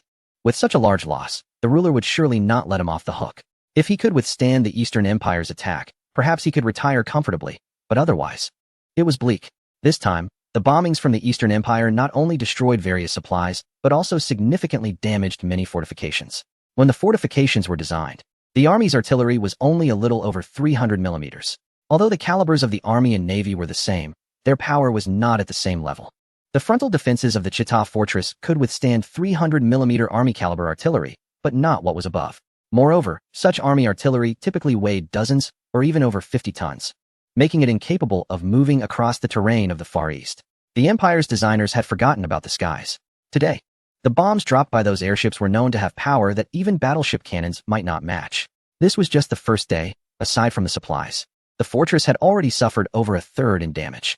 Although these were auxiliary fortifications, no one knew what tomorrow would bring. For the first time, Sokolovsky began to doubt whether the Empire could win this war. On August 1st, the third year of the reign, at 10 a.m., with both nations declaring war on each other, the largest war in the Far East had finally begun. From this moment on, Whether it was the Eastern Empire or the Northern Bear, millions of troops along three fronts began to either attack or defend. The Far East instantly entered a state of chaos. Leaders of all nations held their breath, and diplomats, observers, and various individuals boarded trains or warships. Their destination was the Far East. One was once a gendarmerie of the European continent, the ruler of the land. The other was a former world superpower, now declining and divided, but rising again. Both were populous nations, equally matched against each other. The iron hooves of both sides trampled on each other's territory, and the flames of war appeared in the sky, with thunder and lightning erupting across the Far East. Chapter 108. Mustered weapons. When the war between the two countries began, a steady stream of information was released. In this era, war did not favor secrecy. Concealing one's weaknesses was synonymous with foolishness in the eyes of others. After the famous speech by the Eastern Emperor, soldiers of the Eastern Empire began to actively attack along the thousands of kilometers of border. 3 cavalry divisions from the central region of the Eastern Empire set off from Chalengol, preparing to leverage the high mobility of cavalry to encircle the 50,000 strong Koryak Corps stationed south of Lake Baikal. In contrast to the Eastern Empire, the Northern Bears' response could only be described as sluggish. They had decided to declare war a day early but failed to synchronize related information to the front lines. Only their Western army began to attack the northern province of the Eastern Empire as planned. However, just 4 hours into the conflict, one division was completely annihilated. The remaining forces hurriedly retreated. The Central and Eastern armies, comprising 500,000 troops, were completely unaware that war had already begun. When the Eastern Empire was preparing to encircle the 50,000 strong Koryak Corps, the Northern Bear did not even realize that one of their advancing divisions was already in dire straits. This is the charm of radio communication. Traditional wired telegraph systems are not like the telephone lines of later generations, where a single number can connect anywhere with only a few seconds of delay. Nowadays, wired systems are set up with a telegraph station every few kilometers, requiring messages to be relayed through multiple layers. It's similar to ancient relay stations, except they don't need people to run messages. The straight-line distance from the command center to the Chita fortress exceeds 5,000 kilometers, requiring at least 10 telegraph offices for relaying. Even without any obstacles, a telegram from the decision-making level to Chita takes a day and a half. And if there is any delay, it could take at least 2 days. In contrast, the 4th-generation high-power radio equipment used by the Eastern Empire has achieved a communication distance of 1,500 kilometers, hindered only by various terrains on land. At sea, this distance exceeds 5,000 kilometers. This means that with just 3 relays, telegrams from the Imperial General Staff can be received at the northernmost point of the province in under 20 minutes. This is how technology transforms warfare. Inside the National Defense Building of the Eastern Empire, several long-wave radio stations can reach any military unit within 30 minutes. Since the war began, Fang Mingzhou and Zhang Shun have been living and working in the National Defense Building. In the General Staff Office, over 100 staff members are busy, as telegrams keep arriving one after another. These staff members need to analyze the battlefield situation based on real-time information from various units and issue new orders. Your Majesty, General Yang Yuntian's move in the central route shows great foresight by deploying 3 cavalry divisions to Chalengol at the start of the war. This prominent group from the eastern route is already within our grasp. Zhang Shun was very pleased, noting such progress within a day of the war starting. Can we annihilate these 50,000 troops? Your Majesty, these 50,000 are stationed south of Lake Baikal, serving as a support point for the flank of the Chita fortress. According to their strategy, the Chita fortress is nearly impregnable. To attack, we would have to use a strategy akin to ant swarming. These 50,000 troops are there to counter such an assault. If we commit our forces to attack Chita, they will occasionally strike us from behind. Air and his staff likely did not anticipate that we wouldn't be using troops to attack the Chita fortress at all, but rather employing airships. According to reports from the airships at the front, today's bombing was highly effective, with most exposed facilities at the Chita fortress destroyed. The largest ammunition depot has been taken out. Even if they have reserves, they can only sustain for a month or 2 at most. The Air Force plans to conduct bombing for 3 days. Even if we cannot destroy the fortress, we aim to damage its main structure. If the bombing goes well, we may need to revise our operational plans. Fang Mingzhou nodded. He understood Zhang Shun as point well. Before the war began, no one had anticipated the airships would be this powerful. This is an era where fortresses dominate, and currently, there aren't effective methods to deal with fortifications. The options are either to deploy troops to push or to encircle, and the war hasn't even started yet. The most famous fortress is still under construction. If the fortress cannot withstand the bombardment, then the 230,000 troops stationed in the eastern route at the beginning of the conflict will face the risk of being overwhelmed by the forces from the east. Once these over 200 troops are lost, the elite forces of over 100 in the eastern route will be freed. Clearly, the General Staff will not allow these troops to simply stand by and watch. Let the equipment department prepare those weapons. A decision was made. Zhang Shun's eyes lit up. He understood what His Majesty was referring to. Although airship bombardment has a decent effect, the fortress is large and cannot be taken easily. Since it cannot be completely destroyed, we should inflict significant casualties on the ground personnel. Those weapons will come in handy. Your Majesty, once these weapons are used, we may face criticism from various countries. Don't worry, the eastern region is vast and sparsely populated. If we win this battle, it will become our territory, and we can cover up the news. We will relocate all the people here. If we cannot win, who would dare to criticize us? If provoked, I can send a special bomb to their capital.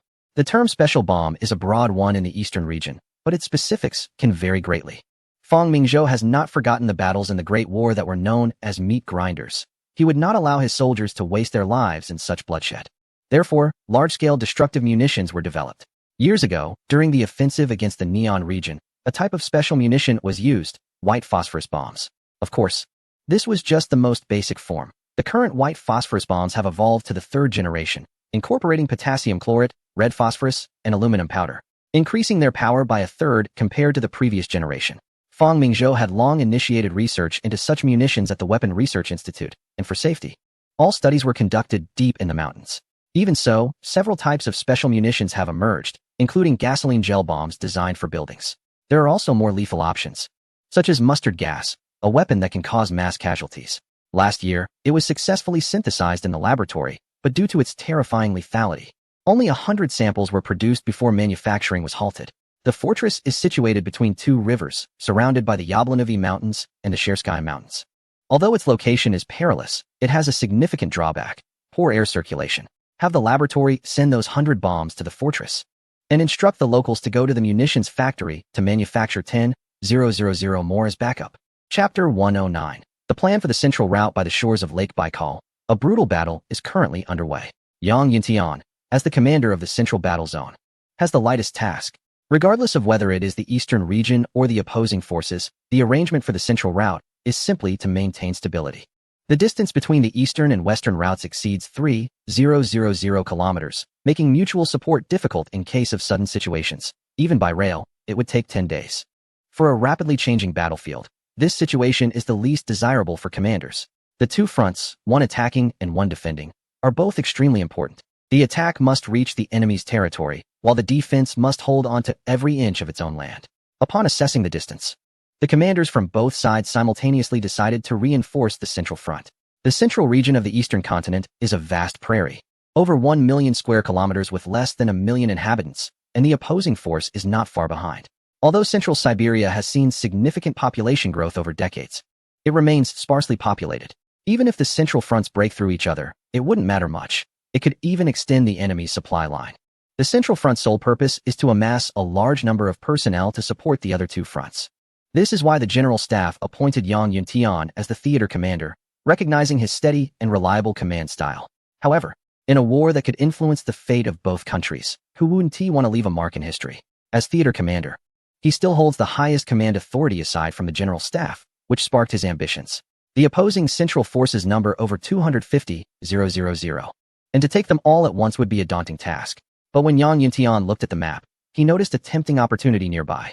If 250,000 troops are too much to handle, surely 50,000 would be manageable.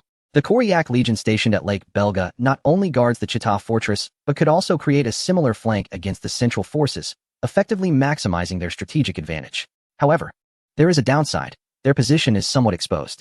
Yang Yuntian ordered 2 infantry divisions to dig trenches at the front, while 5 National Guard divisions stood by as reserves.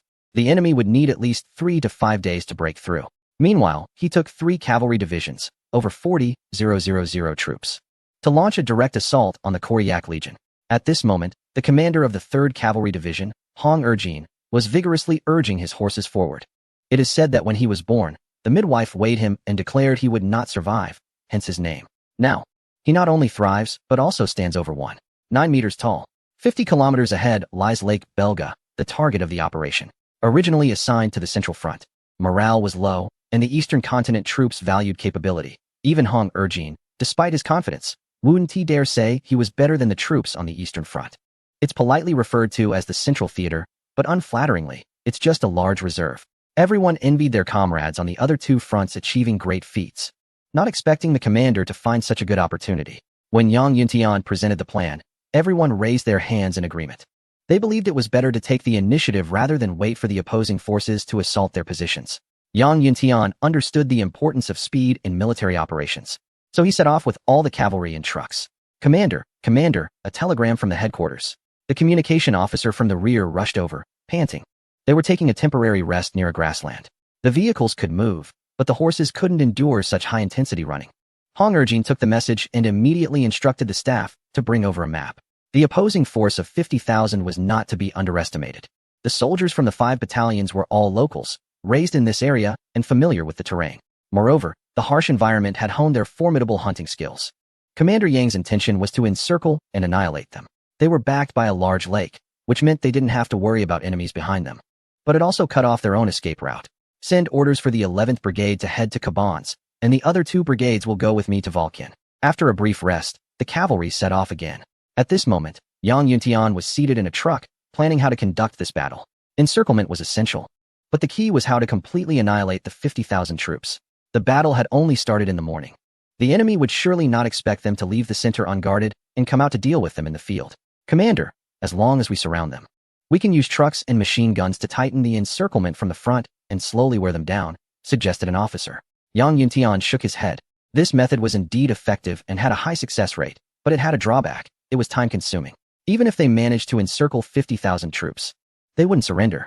The nature of this ethnic group was such that when there was no way out, they would charge bravely, even in certain defeat.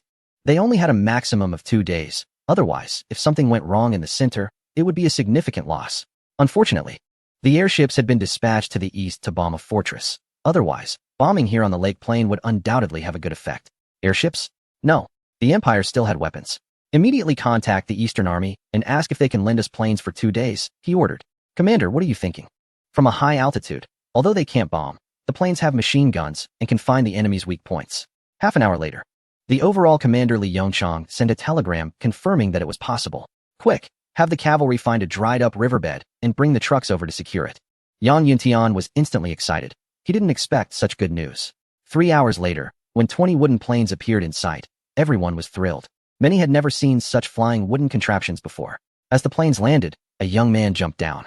It was Huang Fei, the captain of the 1st Squadron of the Eastern Air Force, reporting in. The young man removed the lenses from his glasses and saluted, saying, "Glad to be here. We were waiting for you." Yang Yuntian quickly began to arrange the plan. As evening approached, it would be impossible to attack. Whether they could take down the 50,000 troops would depend on tomorrow. Airplanes were still a rarity in the country, so they had to be used wisely. Of course, before night fell, Huang Fei sent out a reconnaissance plane to scout the enemy's position 50 kilometers ahead. When the reconnaissance confirmed that the 50,000 troops were virtually unguarded, Yang Yuntian knew that half of his plan had already succeeded. A total of 20 aircraft were dispatched this time, including 5 reconnaissance planes and 15 attack aircraft. The distance between the two sides is 60 to 70 kilometers. The reconnaissance planes can stay airborne for 3 hours, while the attack aircraft can only remain for a maximum of 45 minutes, as they need to allow time for their return. This is sufficient. After listening to the briefing, Yang Yuntian felt confident. Although their airborne time was only 45 minutes, it wouldn't be necessary to use all of it. As the current air force of the Eastern Empire has no rivals, they do not need to face aerial enemies. They only need to target the infantry below.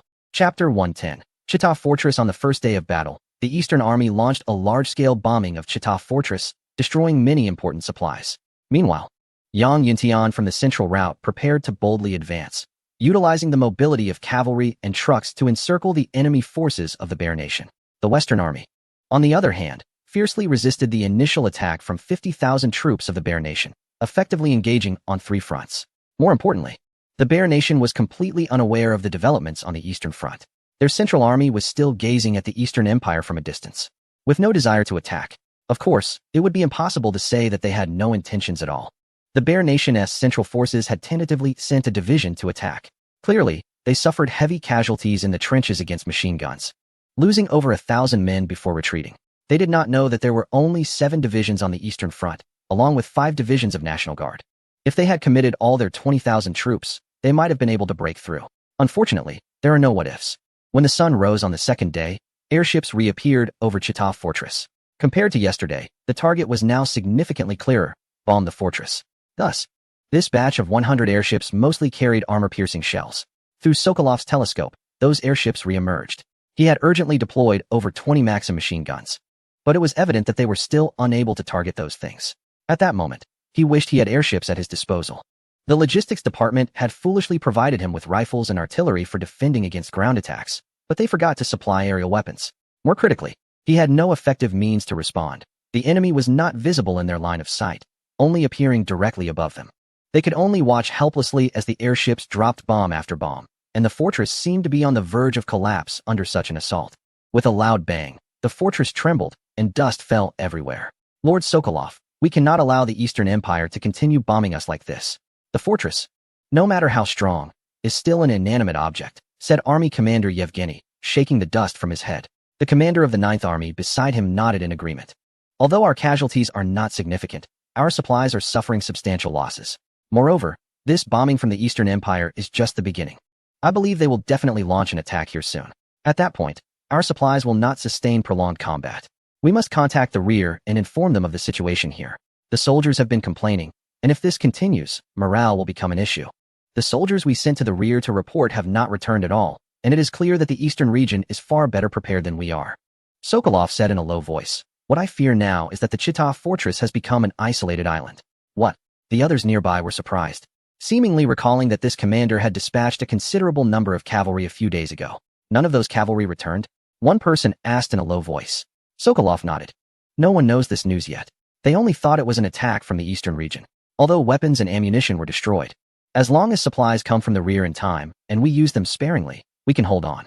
They do not know that we have not received any telegrams from the rear for 4 days. I sent personnel out 4 days ago, but no one returned. Those sitting here are all senior commanders such as army and division leaders. Sokolov did not hide anything. He knew he could not. Because once the eastern region's follow-up troops attacked, everything would be revealed. Our country is also equipped with airships, which clearly ignore ground roads and can reach speeds of up to 100 kilometers per hour. The Eastern Road Army is only over 500 kilometers away from us, making it possible to travel back and forth in a day. Everyone exchanged glances. This was not good news. More critically, this thing is in the sky, and their carefully arranged defense systems are all ineffective. However, they dared not let the soldiers withdraw because, in terms of speed, the soldiers of the Eastern Empire have also already set out. Although the fortress stretches for several kilometers, defense cannot be developed within the fortress. With nearly 200,000 men, they will definitely build defensive positions along the fortress's advantageous locations. The defense line stretches over 10 kilometers away, and once they learn that the ammunition depot has been destroyed, everyone present knows what will happen. I believe the urgent task now is to contact the rear. Tomorrow, I will send a cavalry division out. No matter the cost, we must deliver ammunition. Otherwise, these weapons are no better than bows and knives. Your Excellency Sokolov, I would like to know how many days our ammunition can support us. Yevgeny asked tentatively, and no one felt confident about this. If used sparingly, at most 4 days. Sokolov said helplessly. This is just the ammunition. Many supplies were destroyed in the previous bombardment. With so many people, they can't just survive on air. According to the schedule, a train will arrive from the rear today. Yevgeny, you should send troops to inspect along the railway.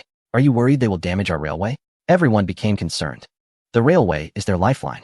In this desolate place, many supplies rely on rear support, and once the railway is cut off, the consequences are unimaginable. The simplest example is, how can one resist the enemy's attack if they cannot even get enough to eat? First, move some important supplies inside the fortress and store them in multiple locations. If that doesn't work, send cavalry to Irkutsk. That is where the central command is located, housing 260,000 troops. Everyone understands the meaning of Sokolov. If there are any inconsistencies, it is evident that we can only seek help from a central route. The distance between the two is over 500 kilometers. Although everyone will have a hard time later, it is clear that preserving life is more important. The premise of everything is that we must contact the outside world. Otherwise, we will all die here, with no one knowing, and no reinforcements coming. Your Excellency Sokolov, I believe the soldiers from the eastern region are not far from us.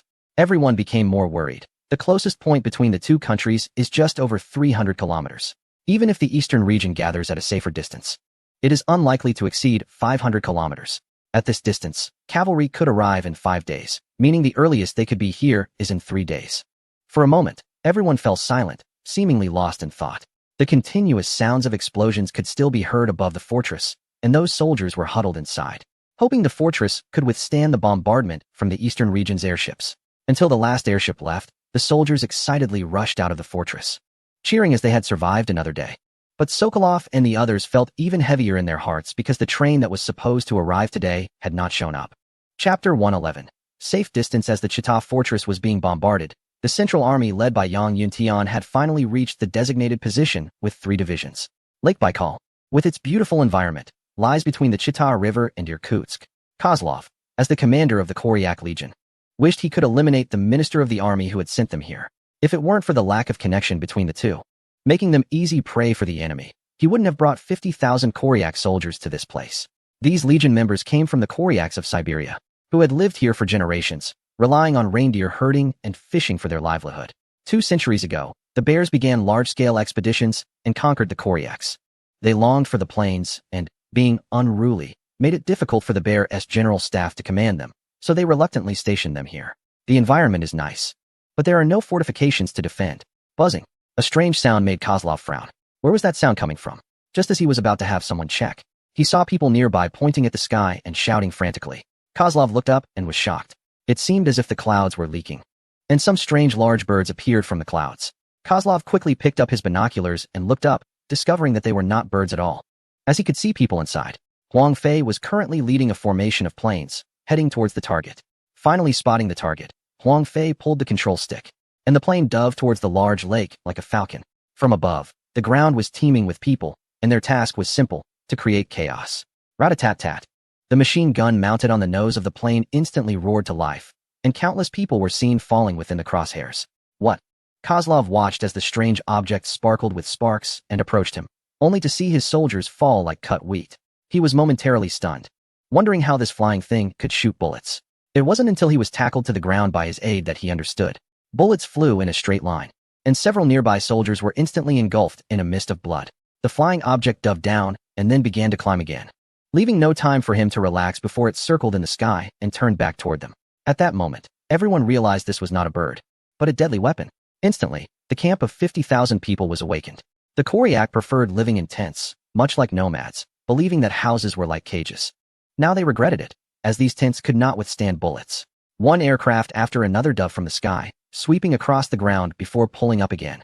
Like a graceful dancer, light and elegant, but bringing death instead. All around Lake Baikal, Koryak soldiers were running, but clearly, their legs could not outrun the flying machines. The soldiers began to scatter, realizing that if they gathered together, the flying object would target them. When they discovered that dispersing would prevent attacks, they did not realize that the shores of Lake Baikal were filled with people fleeing in all directions. Kozlov, along with a few trusted aides, was in a similar situation. He had just gathered less than 100 men when the aircraft flew toward them.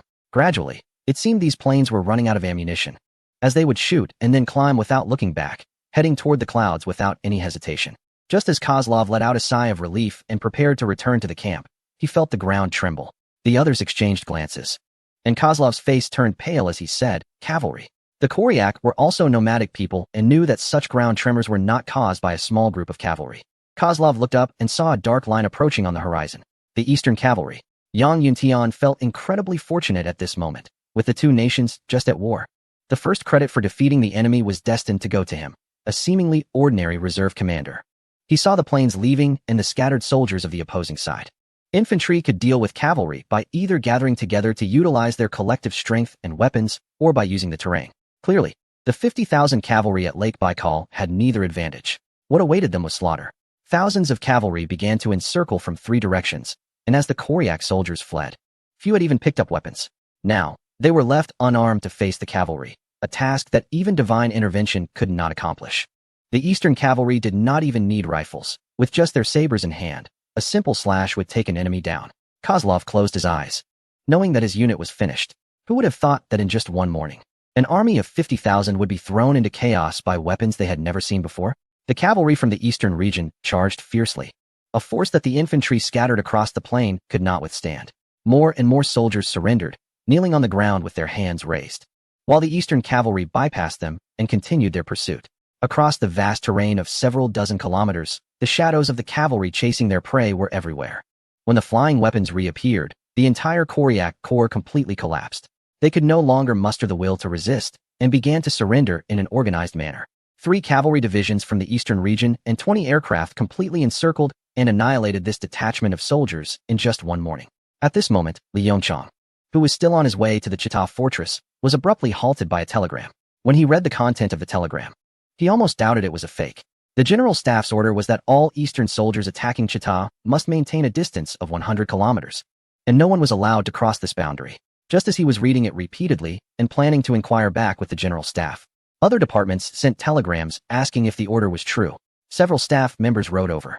Li Yongchang was taken aback. It seemed that not only he, but the entire Eastern Offensive Group had received the same telegram. Radio communication was the Eastern region's greatest secret. As the Deputy Chief of Staff, he knew that after this battle, the Emperor intended to disclose radio technology and products. This was because other nations had also begun to grasp the basics of radio technology. Therefore, the Emperor planned to profit from this technology before other countries could develop it. At present, only the Eastern region had radio communication, especially since this message had been sent to all Eastern troops. It could not be fake. He ordered all units to execute the telegram, clear their fields of vision, and maintain concealment. Although Li Yongchang did not know the reason, the fact that both the Emperor and the General Staff deemed it necessary to send this telegram indicated that there was something more important than the attack on Chita Fortress. When a division at the Chita Fortress began to report the situation to the rear, the entire Eastern Army knew the urgency of the matter. Chapter 112.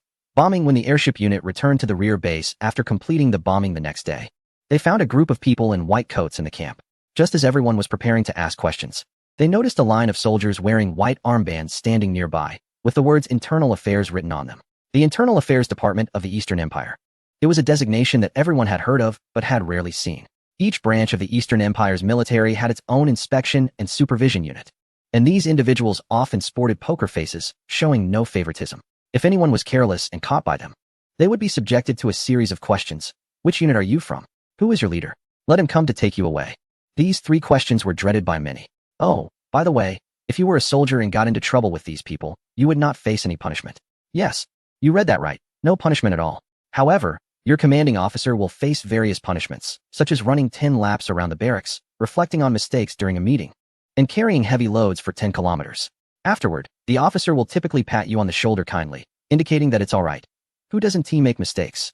This is almost more uncomfortable than punishing oneself. If the inspection and oversight are fair and impartial, eliciting both love and hate, there is an even higher authority overseeing all inspections and the military's high-ranking officials. That is the Ministry of Internal Affairs of the Eastern Empire, a body that even high commanders approach with caution. The Eastern royal family controls the military, and these officials report directly to the Emperor, with no interference from the Prime Minister's office.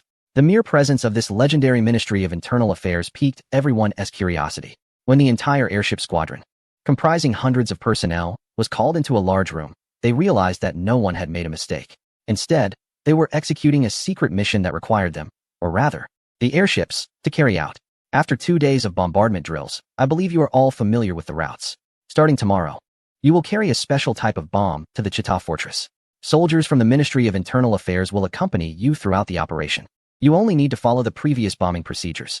Additionally, these bombs are not meant to bomb the fortress, but to target enemy soldiers. All bombs must be dropped in areas with a high concentration of people or in enclosed terrains. As Zhou Liwei finished speaking, everyone shuddered. What kind of bombs required oversight from the Ministry of Internal Affairs and an announcement from the Minister of Air Force? The night passed in fear, and when they awoke, they found that all the bombs had been loaded onto the airships. Each airship had a soldier from the Ministry of Internal Affairs on board, and everyone was issued a special protective suit and ordered to wear gas masks. After multiple rounds of inspection, they were finally allowed to board the airships. As the airships took off again, everyone realized that it was the Minister of Air Force leading the squadron at the front. At Chita Fortress, Sokolovsky was gathering everyone. The cavalry division that had departed the day before had filled the fortress with all sorts of rumors. Reluctantly, Sokolovsky had to dispatch an enforcement team to temporarily suppress the chaos. But this was not a long-term solution. Once the Eastern Empire began its offensive, the resistance of these individuals would likely diminish significantly. Now, all weapons and ammunition must be concentrated, with each unit allowed to retain only a basic amount of ammunition.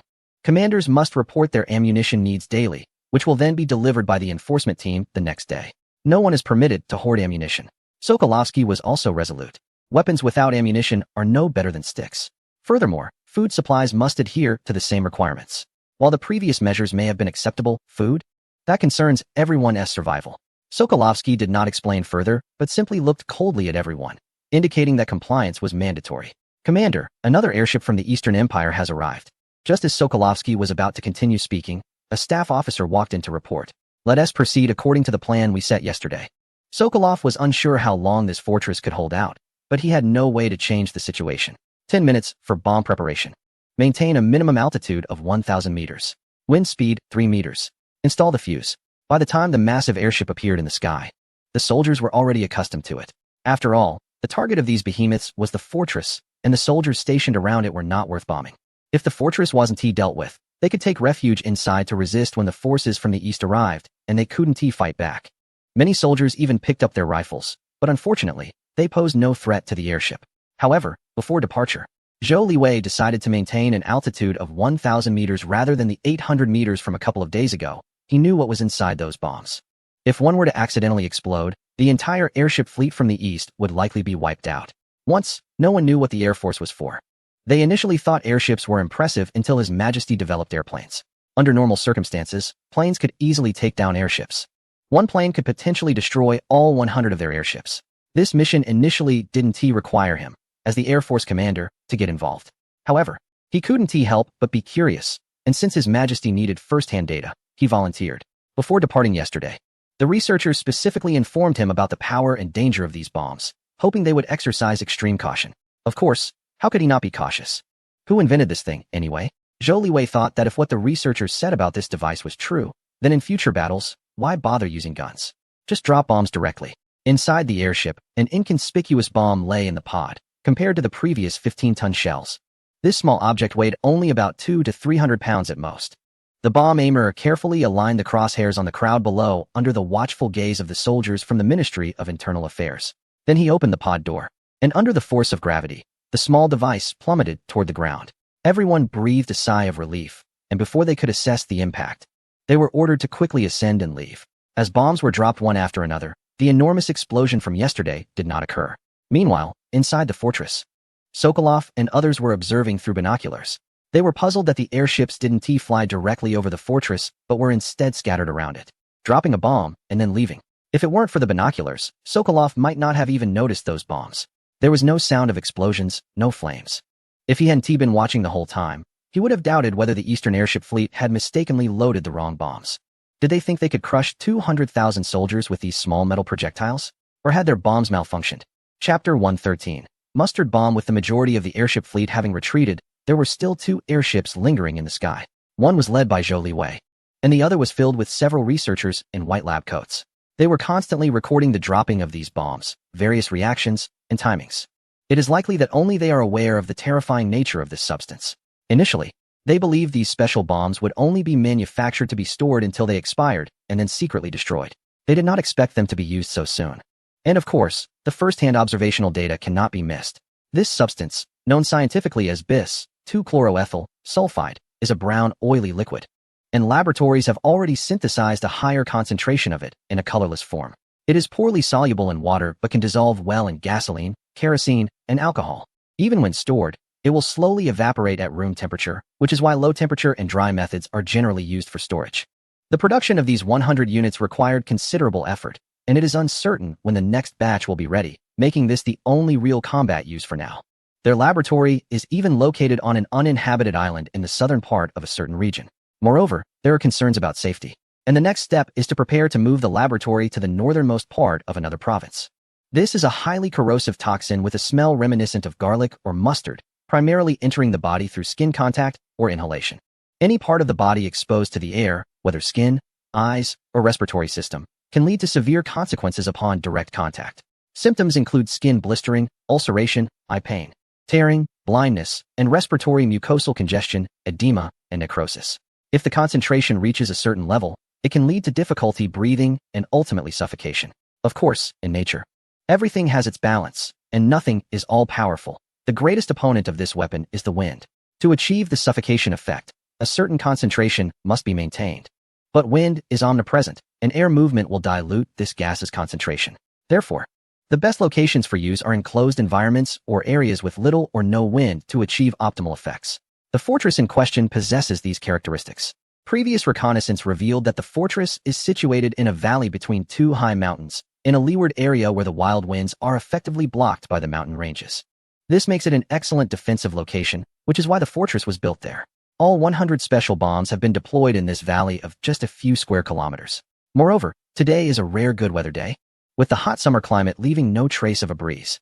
As two airships hover above, the bombs dropped a few minutes earlier finally explode, releasing brown misty clouds below. The bis, 2-chloroethyl sulfide liquid, mixed with gasoline, begins to evaporate at the moment of explosion, due to its density being heavier than air. These mist clouds do not rise, but instead sink toward the ground. In an instant, the entire valley seems to be cloaked in a brown shroud.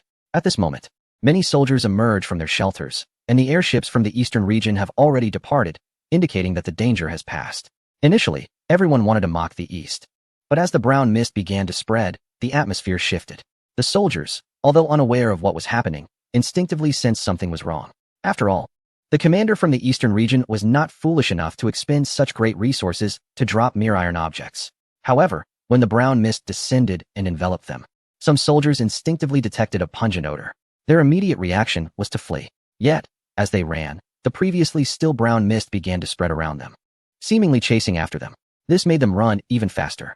Gradually, these soldiers noticed something was off. As they ran, it felt as if a heavy stone was lodged in their chests. Their eyes began to throb painfully, and they instinctively rubbed their eyes or reached for their throats, trying to open them wider to take deeper breaths.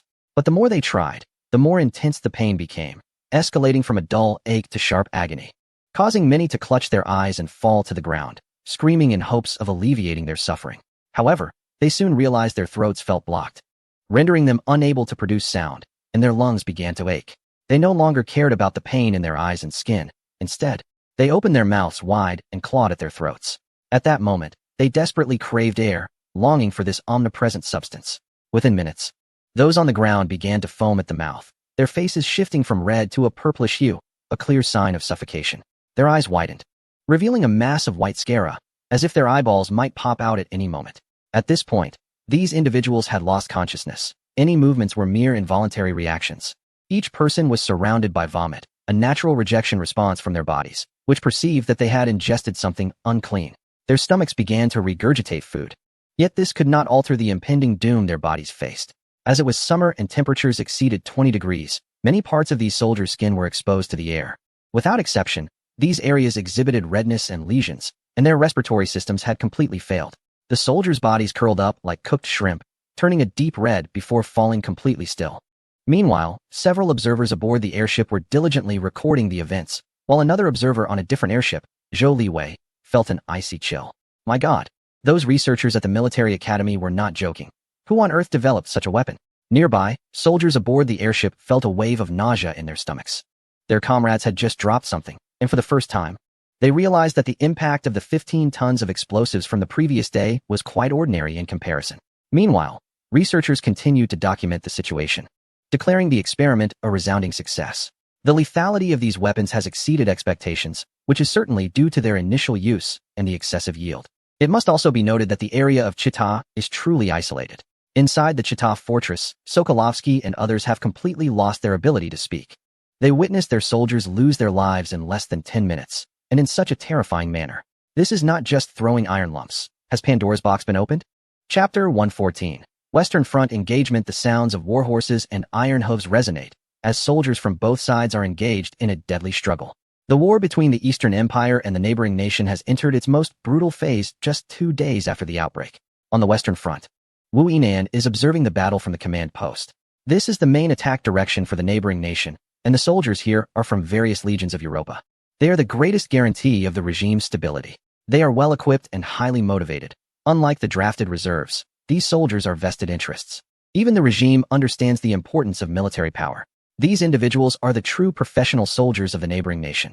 When the Eastern Empire declared war, the commander of the 1st Army Group stationed here, Gurko, who is also the overall commander of the Western Front, made his response.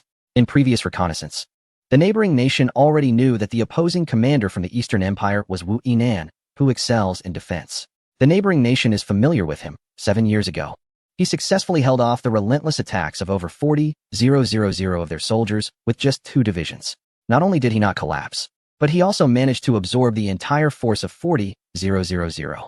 Gurko does not underestimate this person, as Wu Yinan's presence indicates the state of war for the Eastern Empire here, as the most elite troops of the Western Front.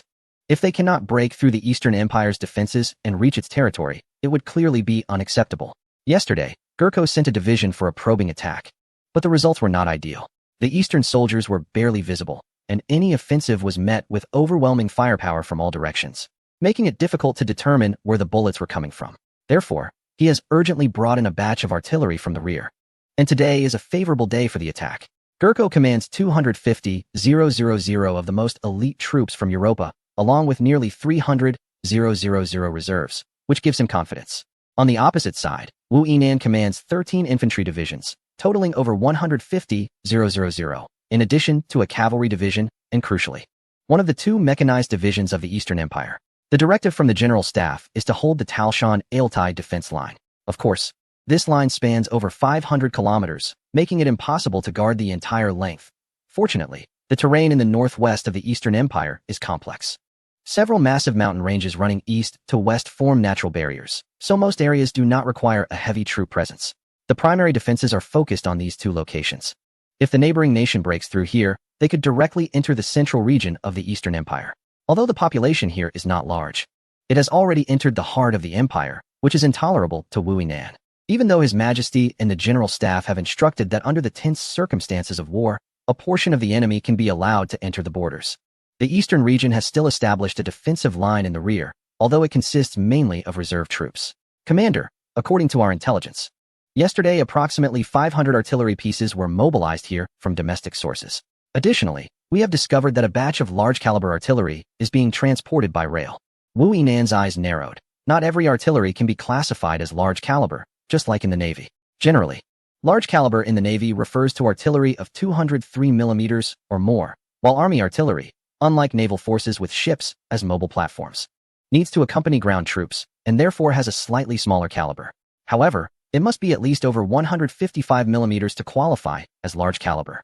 Although these weapons are heavy and measured in tons, their power justifies their weight. First, their range exceeds 10 kilometers, and some can reach up to 20 kilometers, making them difficult to destroy when hidden in the rear. More importantly, their destructive power is unparalleled. Ordinary civil engineering structures are as fragile as paper in front of them. Even light concrete fortifications, while not directly destroyed, can incur significant damage. If they land on flat ground, the shrapnel's lethal radius can reach dozens of meters, not to mention the shockwaves that can harm the internal body. Does the intelligence department have any information on the number of large-caliber artillery pieces? Not yet, but due to their heavy tonnage, they can only be transported by rail, which is expected to take 1 or 2 more days. The intelligence department must ascertain the number and location of these artillery pieces, and if possible, they must be destroyed. Large-caliber artillery is generally not numerous. The true peak of artillery was during the First World War. Although countries around the world have begun to pay attention to artillery in recent years, there have been no major wars aside from the Boer War.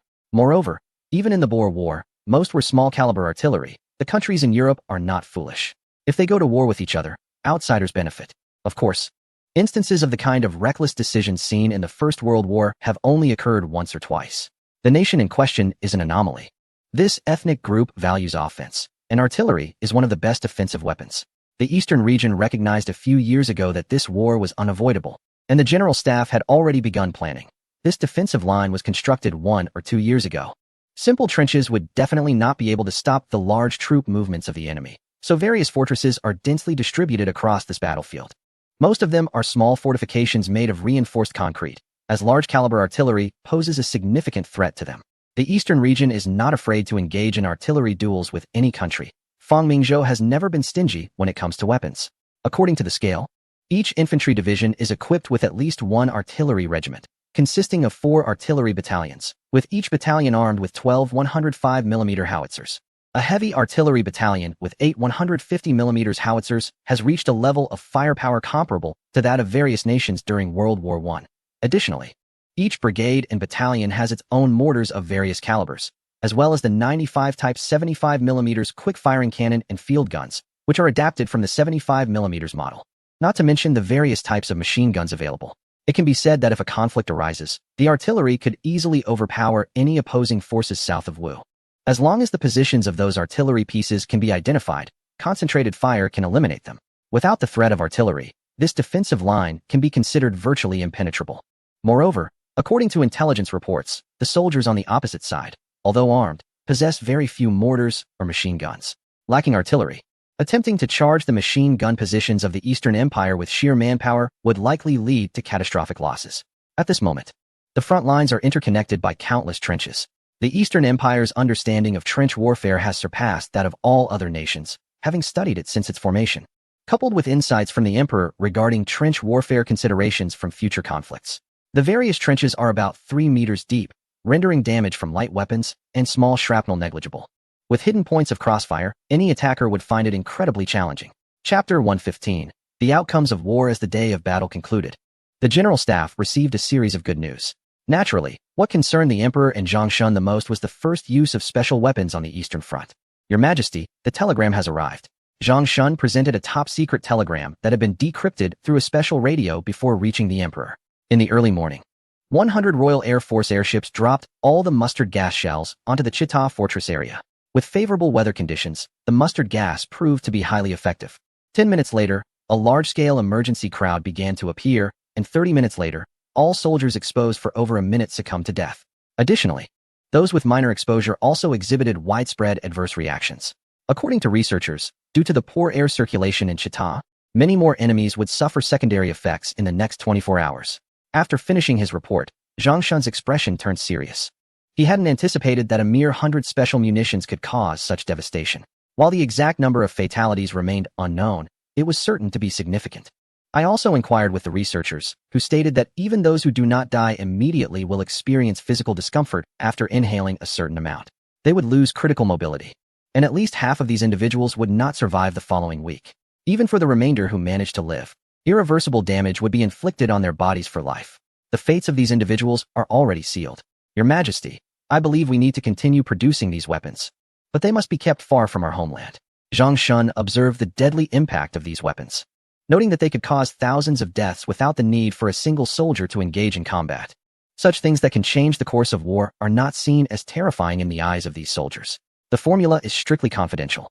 Fang Mingzhou knows this statement is nonsense, even if the Eastern continent keeps it under wraps. History has shown him that the formula for such weapons has already proliferated in later generations. This should be the first time poison gas bombs are used in war. He wonders how history will be written, but does he really care? Moreover, there are even more lethal agents like sarin compared to them. Mustard gas is still a lesser threat. However, although it is not difficult to manufacture, the challenge lies in their storage. Even the most sophisticated preservation methods cannot prevent these munitions from slowly evaporating over time. It's just a matter of how quickly it happens. He instructs the researchers to prepare technical backups and temporarily manufacture 10,000 sealed units. Your Majesty, Zhang Shun starts to speak, but refrains upon seeing Fang Mingzhou's determination. He knows that the Emperor has never been a merciful person. In the Emperor's eyes, as long as someone is not from their own empire, it would be acceptable for the entire world to perish. The Emperor probably won't say much. This is just an experiment, a trump card. Although it is very effective, we cannot let it dictate our actions. Once we become reliant on such weapons, there will come a day when it will backfire on us. Fang Mingzhou understands that if he uses it for the first time, he could annihilate the entire Eastern army of the adversary. But once it is used on a large scale, it will definitely not be completely concealed. The difficulty of such weapons is not particularly high. Some laboratories in Europe have even synthesized chlorine gas. Although it still falls short of current capabilities, the Pandora's box has already been opened. Once the Eastern continent utilizes it on a large scale, those opponents will certainly not sit idly by. Its widespread use truly emerged during World War I. For now, it's better to let it be a fleeting phenomenon. After hearing this, Zhang Shun realizes that he has been overly reliant on weapons. In war, it is ultimately people who make decisions. I have already telegraphed the Eastern Army to remain vigilant near the Chita Fortress. Fang Mingzhou nods. The amount of mustard gas he has deployed is not large and will dissipate in a day or two. However, for safety's sake, it's better to wait until the day after tomorrow, as this substance can cause irreversible harm to the human body. Furthermore, the Eastern Army will take at least 4 to 5 days to reach the Chita Fortress group. The bombing tomorrow must not cease. We need to ensure that the enemy soldiers live in fear. Unexpectedly, the mustard gas weapon he deployed inadvertently becomes a crucial means in this war. Additionally, Your Majesty, A Koryak army stationed at Lake Baikal has been completely annihilated by us. Zhang Shun excitedly reports that Yang Yuntian is truly remarkable, managing to resolve this salient through air and cavalry raids. With this, the entire eastern army of the adversary is completely encircled, and the fate of those 230,000 troops is already sealed. The Chita fortress is garrisoned by 180,000 troops, and after 2 days of bombing and the use of mustard gas, there will be at least several thousand casualties, if not more. The key is morale. The continuous bombardment has brought their logistics to the brink of collapse, and today's use of gas weapons has likely left an indelible impression on many. War relies on courage. Soldiers without courage are no different from a herd of pigs. That Sokolov must be having a headache figuring out how to pacify these soldiers now. Zhang Shun chuckled. Indeed, if he were Sokolov, he would probably be stressed as well. The Chita fortress is not invincible. Yesterday's bombardment has already damaged several structures, and with another day of bombing tomorrow, the fortress might be in serious jeopardy. Just 2 days into the conflict, Dong Zhou has gained the upper hand, which has relieved Fang Mingzhou. Although he has always had confidence in his troops, the ferocity of the opponent is undeniable. History has proven that the once mighty forces in Europe faced overwhelming assaults and ended up abandoning 1 million troops. Although the opponent has also lost a generation in the process, Fang Mingzhou does not care about those million soldiers. Honestly, he has plenty of ways to deal with them. What concerns him is the figure at the top, whose power rivals his own. If this individual goes mad and mobilizes the entire nation against Dong Zhou, it could indeed arm 2 to 3 million soldiers. This is not a world war. Fang Mingzhou's current mobilization is only about 700,000 to 800,000, which is the maximum capacity without hindering economic development. In a world war scenario, he wouldn't care how many soldiers the opponent has, as they certainly wouldn't outnumber his own. What about that Yunayanov? Has he been active lately? Fang Mingzhou recalled this historical figure known for hindering the opponent. In the previous conflict with another nation, both sides had armies of 1 million.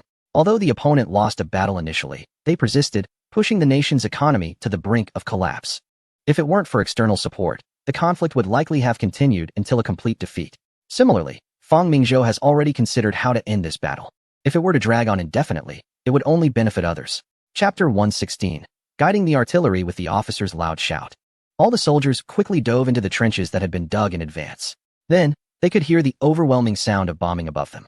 Oh, that's a 105mm howitzer. In the trench, Lu Dayo spat out a mouthful of dust and laughed. Squad leader, what is the opponent trying to do? They've been bombing all morning, but we haven't seen a single person, just shells. Yes, squad leader, where are our artillery? Several soldiers chimed in. Lu Dayo's expression became serious. Didn't they see how chaotically the opponent's artillery was firing? Were they just trying to bolster their own courage? Bombardment may sound straightforward, but it is not an easy task. While the barrage sounds impressive, shells do not have eyes. It requires the gunners in the rear to provide firing parameters. And it's clear that the opponent is just bombarding a general direction without precision. Just wait. Once our artillery knows their coordinates, it won't be their soldiers that get hit. In the command stronghold behind, Wu Yinan watched the enemy's artillery fire and couldn't help but smile. This is not how battles are fought. Commander, we've clarified the intelligence. The opposing forces have mobilized 155mm artillery pieces via rail. And these cannons have arrived this afternoon. These artillery pieces are from their own divisions, and since they cannot penetrate our positions for reconnaissance, the damage caused by their artillery is minimal. Thus, they can only rely on this method of fire coverage. What about our artillery? Our artillery is positioned about 10 kilometers behind the front lines, ready to fire at any moment. We've contacted the Air Force, and they should be preparing to take off now. At the airport behind the front lines, under several large tents, 2 wooden planes were being pushed out by a group of people. One last reminder, once you're in the air, fly west, locate the enemy's artillery positions, and contact our artillery via radio. This is war, not training. You must fly according to the flight manual. Don't show off with fancy maneuvers. We are the only ones with aircraft in this region, and if something goes wrong and the enemy gets hold of them, you better destroy the planes into pieces, even if it costs your lives. The instructor's stern voice echoed, even though the flight manual co-authored by His Majesty stated that pilots are more important than the planes. In his eyes, the planes were more important. The army brothers at the front are being bombarded by enemy artillery. They are just as much sons and daughters of their parents. Find those coordinates and turn their artillery into scrap metal. Understood. The instructor's words made everyone focus. Yes, this is war, a fight for survival. The Grey Eagle reconnaissance plane, the first aircraft equipped by the Eastern Empire, had no weapons and used 2 common 80-horsepower engines from airships. Its maximum speed was 90 kilometers per hour, with a maximum range of 250 kilometers. This meant less than 3 hours of airborne time from takeoff to landing. Several pilots, dressed in thick clothing and wearing ear protection helmets along with goggles, checked the various parts of the plane. After saluting, they climbed aboard. As the plane started, black smoke billowed from the back, and the propeller began to turn slowly. The pilots pulled the lever, and the engine transitioned from a roar to a crisp sound. Gray Eagle 1 and Gray Eagle 2, ready for takeoff. The pilots raised their hands high and gave a thumbs up, signaling that they were ready to go. With the flag waved, the pilots slowly released the brakes. And under the engine's power, the plane began to move. Gradually, the plane started to taxi faster and faster until it completely lifted off the ground and soared into the distance. The soldiers guarding nearby watched in astonishment as this smoke-emitting contraption took to the sky, their mouths agape. What is this? A flying wooden bird? Seeing the two planes take off, the instructor let out a sigh of relief, and an officer approached and spoke. Instructor, rest assured. They're the best pilots in the Air Force. The Army has already made arrangements. If anything unexpected happens, the commander will dispatch special forces to enter the territory for rescue. Moreover, they know that I have already informed them about that switch. The officer said resolutely. If an emergency occurs, just pull that switch, and the entire plane will be blown to pieces. At this moment, Yang Tian once again felt the wind on his face. He carefully pulled the plane higher until it reached about 600 meters, then stabilized the aircraft. The Gray Eagle reconnaissance model has no cockpit cover, and it is said that a new type of reconnaissance aircraft currently in design can fly above 1,000 meters. This altitude is optimal. Ordinary rifles cannot threaten them. Additionally, the wind speed is not very high. Above 1,000 meters, the air becomes much thinner, which is not conducive to observation. Gray Eagle 2 followed closely, and the two exchanged nods before forming a formation and heading west. Meanwhile, in the rear, a large artillery unit was busy, with hundreds of various cannons aimed forward. The rumbling sound was continuous. In the artillery position behind, when the two planes arrived, they witnessed the scene of hundreds of cannons firing, and they knew that the shells fired by these cannons were landing on their own army brothers. The two nodded and began to separate, flying towards each other's artillery positions. Below, the forces also spotted the planes in the sky. Although they did not know what they were, it was evident that they were not their own. Artillery is always a precious asset. Instantly, numerous soldiers appeared on both sides, beginning to shoot at the planes. Fortunately, at this distance, even a machine gun couldn't reach them. The two planes continued to circle over the enemy artillery position, gathering useful information about the location, direction, and characteristics. They communicated this information to the artillery command post via radio. At the artillery command post in the rear, many artillery staff were spreading out maps, listening intently to the various information coming through the radio, afraid of missing a single word. The command post fell silent. Only the sounds of the radio and electrical noise could be heard. Found it. Suddenly, an excited staff member raised his arm, and everyone turned to look. Once they saw the location, they began to recall the terrain described by the pilots earlier. Everything matched up. Everyone instantly became excited. The enemy had placed their artillery position in such a concealed location. No wonder the intelligence personnel had not detected it. They quickly calculated the firing parameters. Nearly an hour had passed, and time was running out. The sound of calculations filled the command post. Chapter 117. The roar of artillery 10 minutes later. When all the firing data was calculated, a staff member quickly grabbed the paper and rushed towards the rear artillery position. At this time, the artillery position in the eastern region had 30 155mm large-caliber cannons and 105mm howitzers lined up in formation. The nearby area was filled with prepared shells, and several artillerymen were installing fuses. Everyone was watching the small house next to them, waiting for the artillery data from there. Suddenly, a rumbling sound came from the front, and the artillerymen immediately recognized it as the enemy's cannons. The thought that their army brothers were being bombarded filled them with anger as they waited idly. Suddenly, the door of the small house swung open, and a staff officer rushed over. Everyone knew that action was imminent. The entire artillery position seemed to come alive as everyone quickly returned to their places, waiting for orders. The staff officer held a large loudspeaker and shouted loudly. Azimuth 325 degrees, elevation 18 degrees, charge number 5, fuse set to instant fire. First round, 5 rapid shots. As soon as he finished speaking, the gunner frantically began to turn the handles in his hands. With the sound of machinery creaking, the several-ton cannon slowly turned towards the target, while the nearby artillerymen closely monitored the command instrument. Azimuth 325 degrees, elevation 18 degrees. Instantly, countless voices echoed across the artillery position, direction ready. The gunner almost simultaneously shouted in unison, and at that moment, nearly 50-kilogram shells were brought over and precisely loaded into the cannon's chamber. Meanwhile, the artilleryman beside him picked up the corresponding charge bag and, following the requirements of the charge number, skillfully loaded it into the cannon.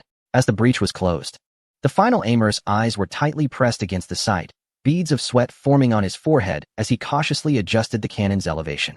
This delicate task could not be careless, otherwise, the shell could go astray. Once he completed the final adjustments and smiled, he raised his hands. When he looked up, he saw countless hands raised across the artillery position. All firing parameters had been adjusted and were ready for launch. The commander took a deep breath and shouted, "All guns. Attention! Prepare to fire. Fire!" As the flag was lowered, over 100 cannons roared like dragons, and a cloud of dust rose from the ground. Hundreds of shells flew over the soldiers' lines towards the enemy. Commander, look at our cannons." The soldiers wanted to jump up, but were quickly pressed down by their commander. "Are you trying to get yourselves killed? Stay down, or the shockwave from the shells will have you coughing up blood." Despite this, smiles were on everyone's faces after such a long bombardment. They had all been holding their breath. Meanwhile, in the sky, Yang Tian was circling with his teammates. An hour and a half had passed, and the fuel tank was less than half full. The coordinates had been sent back, but they could not leave just yet. Cannon fire couldn't be accurately aimed in one go. The odds were too low. They had to wait for their artillery brothers' first round of test fire before making corrections. At this moment, the forces were using various means, but could not attack the flying objects in the sky. However, those things flying above did not attack their artillery either. Gradually, everyone stopped paying attention to the aerial objects and simply sent people to monitor them. After Yang Tian and others had circled in the sky for about 10 times, they became anxious. Suddenly, he looked ahead, and, flying high and seeing far, it seemed that some black dots were approaching. They were shells. The two aircraft also spotted them and quickly divided into two teams to observe. Within seconds, those black dots grew larger and then landed on the ground. Boom, boom, boom. Instantly, countless explosions erupted, leaving the opposing forces stunned. Where did the shells come from? Watching the shells land, Yang Tian quickly observed them closely. They were slightly off target. At the rear artillery position, after just firing 5 shells, everyone had no time to catch their breath. A new coordinate arrived.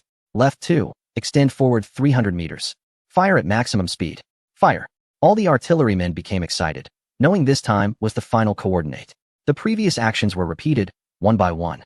The yellow shells landed with steam rising beside them. There was no sign of stopping. Shells were loaded into the breeches and fired.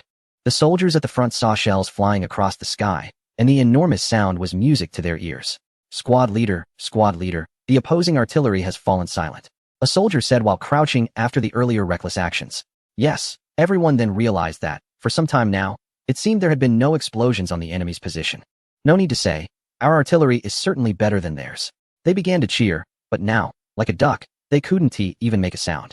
Ha ha. At that moment on the opposing position, when the first wave of artillery from the eastern region appeared, they knew something was wrong. The artillery position was exposed. Everyone understood what that meant. The counterattack from the enemy was coming, although they did not know how the artillery from the eastern region found their position. However, it was clear that the first thing they faced now was retreat. Firing was easy, but retreating was not so simple. The smallest caliber here was a 105mm cannon, weighing over 3 tons, not something a few gunners could carry away. Moreover, to improve shooting accuracy, the cannon barrels were fixed to the ground to prevent the massive recoil from affecting precision. But now this had become a nightmare for the artillerymen. Yang Tian watched as the opposing soldiers frantically tried to dismantle the fixed mounts of their cannons. It was already too late. Yang Tian looked up and saw the shells raining down upon them. An even larger explosion sounded. The first to bear the brunt was a 105mm cannon, which in Yang Tian's view was directly hit. The massive explosion sending several enemy soldiers flying into the air along with the cannon barrel. Before it even landed, the subsequent shells arrived, causing the cannon to shift sideways and hit another artillery piece nearby. By the time it hit the ground, the barrel was twisted beyond recognition. Completely contorted, the steel gun mounts were similarly destroyed, with various parts flying everywhere, and when they struck a person, they burst into a cloud of blood. The artillery was overturned, soldiers were wailing, and before rescue could arrive, another wave of shells came pouring in. Boom! A sound even louder than before erupted, instantly shattering the thick smoke with the shockwave. The explosion ignited more shells. Chapter 118. The eastern route is the bait. Yang Tian and the others were witnessing the power of artillery for the first time. The hellish flames were enough to send a chill down their spines. Artillery truly deserved its title as the god of war. 2 planes circled a few times, and everywhere they looked, there were explosions. Not a single intact area was visible. Confirming that the enemy's artillery positions had been destroyed, the planes began their return. As they were running low on fuel, before leaving, they took a moment to observe the enemy's barracks and other locations, intending to inform the artillery command post upon their return. As the two planes slowly landed, nearby soldiers brought over a ladder. Just as Yang Tian and the others stepped down, Wu Yinan approached them. "Well done." He heavily patted Yang Tian's shoulder, causing them to burst into smiles. "Let's talk. This is the first time in human history that planes have been used to correct artillery targeting. If all goes well, you boys will be remembered in history."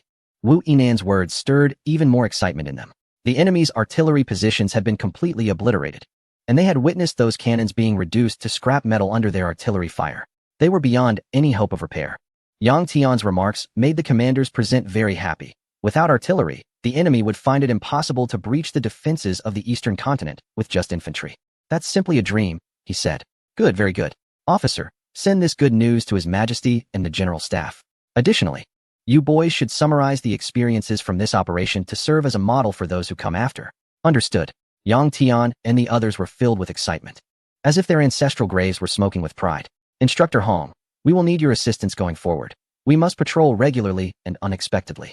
Although this batch of artillery has been destroyed, the enemy will surely be unwilling to accept defeat and will send more, stronger artillery pieces our way.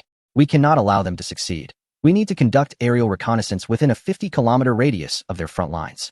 Instructor Hong, the commander sent by the Air Force, nodded in response. "Currently, our Western Army has 6 planes.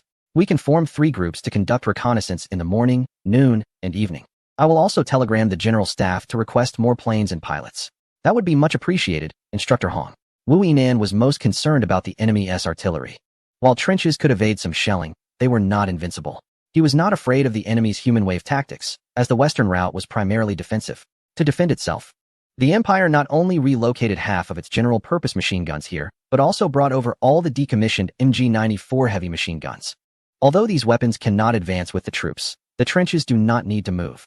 Moreover, compared to the current general-purpose machine guns, this heavy machine gun is heavier and more stable, and of course, it is more lethal.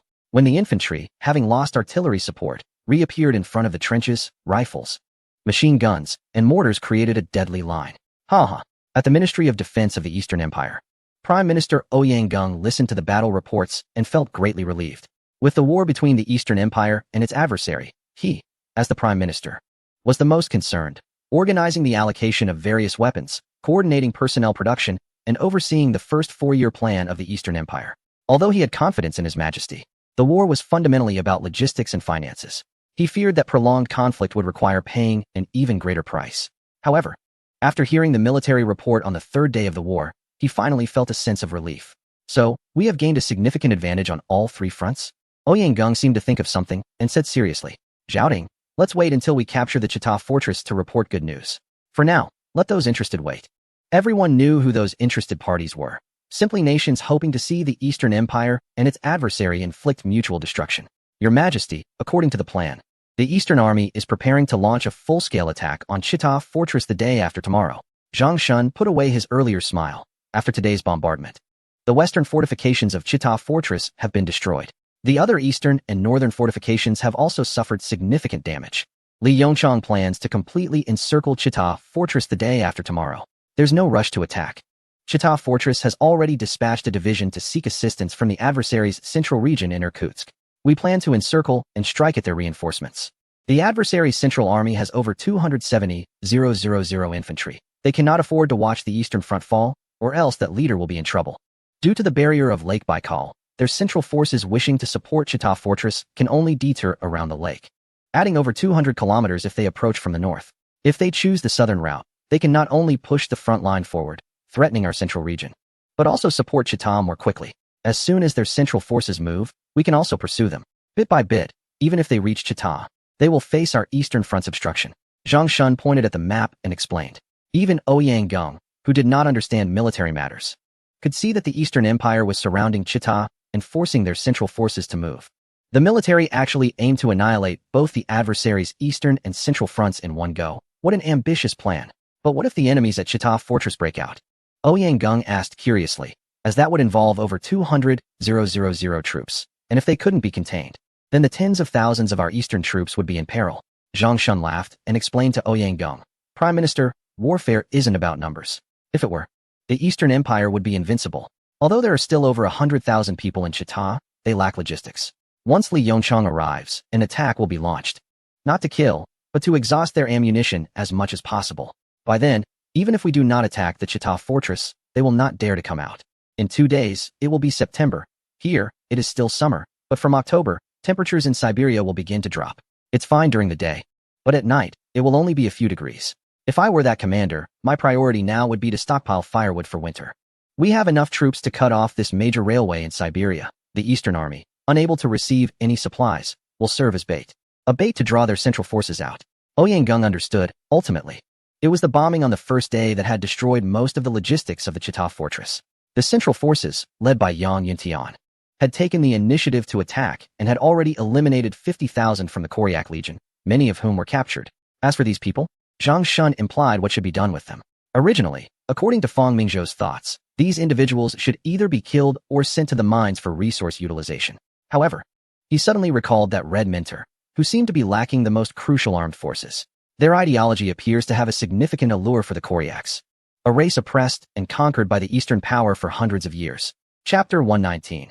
Exhausting ammunition. Li Yongchang did not know how many times he had looked at the map. They had been waiting in this valley for half a day. Since receiving the telegram from the general staff, the entire Eastern Army seemed to have been put on pause. Now, they could finally take action. When he received the telegram, Li Yongchang knew that something significant must have happened in Chita. Otherwise, there would be no need to send over 100,000 troops to scout the surrounding environment before launching an attack. The general staff instructed him to withdraw immediately if anything unusual occurred near Chita. He remembered the name Mustard Bullet. To prevent any accidents, he had ordered a special operations team to sneak into Chita under the cover of night. They had just reported back that everything was normal.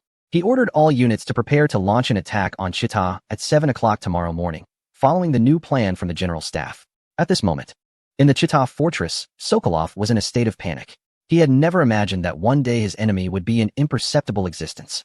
Commander, the situation is not optimistic. According to the statistics from various units, the smoke incident in the morning has already resulted in over 32,000 deaths. Additionally, nearly 20,000 others are now exhibiting various symptoms, and our medical personnel have no idea how to treat them. People are dying every minute, and our supplies of medicine have run out. Some soldiers have refused to leave the fortress for defense, believing that there are demons in the wild. Moreover, we still do not know whether such tactics from the Eastern forces will occur again. In today's bombing, the Western Fortress Group has already suffered structural damage. And if this continues, I fear. Watching the statements from the people below, Sokolov no longer had the vigor he once had as the commander of the Eastern Army. Given a choice, he would rather be back in the homeland of the Eastern power. Looking at the eager faces of the crowd, he knew he had to come up with a plan. Move the severely injured soldiers to the main stronghold and have the accompanying chaplain provide comfort. Abandon the outer defense lines and pull back the front line to within 5 kilometers of the fortress. Everyone understood what this command implied. The fortress was likely to lose all its forward positions and visibility.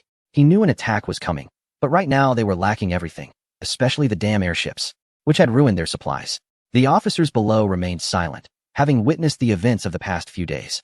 To put it bluntly, even if they were in command, they probably couldn't change the situation. While they were still basking in the strength of their nation, the Eastern Empire had already started researching various offensive strategies. They knew the Eastern Army's prospects were bleak this time. Everyone, I have dispatched a division to the rear for reinforcements. Although we haven't received any news yet, it would be difficult to annihilate a division on our territory without anyone escaping, Sokov stated, and everyone nodded, their expressions easing. The eastern route had been a failure, but there was still a Koryak army of 50,000 stationed at Lake Baikal, and the command center at the Irkutsk fortress was only about 500 kilometers away. Together, they had over 300,000 troops, along with a significant amount of supplies. There was still hope. Deploy the enforcement team. Anyone who disrupts the morale must be detained. We need to act decisively now. Chaos cannot be allowed to grow, or they would collapse without the Eastern Empire even needing to attack. No one opposed this proposal. The officers would rather the enforcement team mistakenly detain someone than allow disorder. Boom. A shell landed in front of the fortress, instantly blowing away several soldiers stationed there. Sokov had just managed to suppress the chaos within the fortress, and before he could even relax, the soldiers of the Eastern Empire finally appeared. At that moment, Sokov was unsure of his own feelings. When he saw the Eastern soldiers, he felt no surprise at all. Perhaps in his subconscious, their appearance was expected. The fortress still had about 160,000 troops available, which was still a considerable number. Therefore, as the enemy launched their attack, the defending soldiers also began to counterattack. The entire area around the fortress turned into a battlefield. Airships. The observer's urgent voice rang out, and Sokov quickly looked through his binoculars. Indeed, the airships had appeared, and the defense strength of his troops instantly dropped a level, with many soldiers even abandoning their positions and retreating towards the fortress. Sokov knew these soldiers feared that the type of bomb that had appeared the previous day would come again. As the defense weakened, the Eastern Empire's attacks became more frequent. However, strangely, these Eastern soldiers did not charge en masse. Instead, they conducted small-scale infiltrations, seemingly testing the fortress's firepower. Boom! A loud noise erupted, and Sokov sighed in relief. Thankfully, it was not the bomb from 2 days ago. Suddenly, he felt a jolt in his heart. When had he started to feel fortunate, even when being bombed? With the airship bombing, the soldiers from the eastern region began to temporarily retreat, and the territories they had previously occupied fell back into the hands of the bear. Sokolov was puzzled. Shouldn't the eastern soldiers be intensifying their attacks? Why were they retreating? After the airship dropped its bombs and left, Sokolov was still contemplating this issue. However, when military officers from various divisions sent representatives to him requesting ammunition supplies, Sokolov finally understood the eastern region's strategy. They were depleting the ammunition of the Chitov fortress. Since the armory had been destroyed earlier, Sokolov issued an order to redistribute all remaining shells uniformly. Looking at the supply lists sent from various places, he realized that fulfilling these requests would consume a quarter of the remaining ammunition. This meant that with defenses like today's, he could only hold out for 4 or 5 days at most. What would happen after those days? Would they have to face the enemy's bullets with bayonets? Should they supply the ammunition or not? Should these shells be distributed? If they were distributed, in a few days everyone's guns would turn into firewood. If not, the eastern soldiers could attack at any moment. No fortress, no matter how sturdy, could withstand relentless bombings day and night. This dilemma troubled Sokolov. In the end, he decided to distribute the ammunition, but only 1/3, which would at least last for 10 days. He hoped that reinforcements from the Koryak Legion or Irkutsk would arrive by then. What he didn't know was that the Koryak Legion, acting as the vanguard of the eastern forces, was now disheartened and being escorted by the eastern soldiers. Yang Yintian couldn't stop smiling. He hadn't expected such significant results from just a few aircraft. In this battle, the losses of the Central Army were less than 1,000, with fewer than 200 dead, while completely annihilating the 50,000-strong Koryak Legion. The commander on the opposite side was probably still wasting time in Irkutsk fortress. Chapter 120. Guderian. The war in the Far East unfolded rapidly, catching many military observers off guard, as they prepared to witness this large-scale battle involving millions. When the Prime Minister's office of the Eastern Empire announced that its Eastern Army had encircled the Chitov fortress, only 5 days had passed. In just 5 days, the Bear's 230,000 troops in the east had been surrounded by the Eastern forces. Although the Bear's general staff optimistically believed that the fortress's strength could withstand attacks from the east for months, the invincible Imperial warriors would teach the Easterners a memorable lesson. However, judging by the photos released by the Eastern Empire, the once strongly supported Chitov fortress, which the Bear had high hopes for, had already collapsed halfway. The once magnificent fortress now only had some main structures still standing. The Eastern forces had somehow inflicted such heavy damage on this large fortress, raising many questions. It should be noted that the current mainstream military strategy revolves around fortifications, with the Sun Fortress being constructed vigorously. Additionally, the Gallic forces were also enthusiasts of fortifications, as the Fandang Fortress had been under construction for 10 years and was still ongoing. The Belfort Fortress has just been completed for a few years, while the neighboring country is responding to the Brest Fortress. It is evident that the powerful offensive capabilities of the neighboring army have gained worldwide recognition. To prevent a potential invasion by this formidable force, adjacent countries have unanimously begun constructing large fortifications. Although the neighboring country is not afraid of these nations, it is clear that human bodies will suffer significant losses when faced with such massive fortifications. The ongoing war in the Far East has shocked the neighboring country. Has the neighboring empire already found a way to breach these fortresses? However, as the Prime Minister's office of the neighboring empire announced, their troops took over 2 days to decisively annihilate the 50,000-strong Koryak Legion that had emerged from the Eastern Front. This immediately caused an uproar. If the Chitov fortress is still holding out, with unknown casualties, this Koryak Legion is the first complete regiment to be eliminated since the war began between the two nations.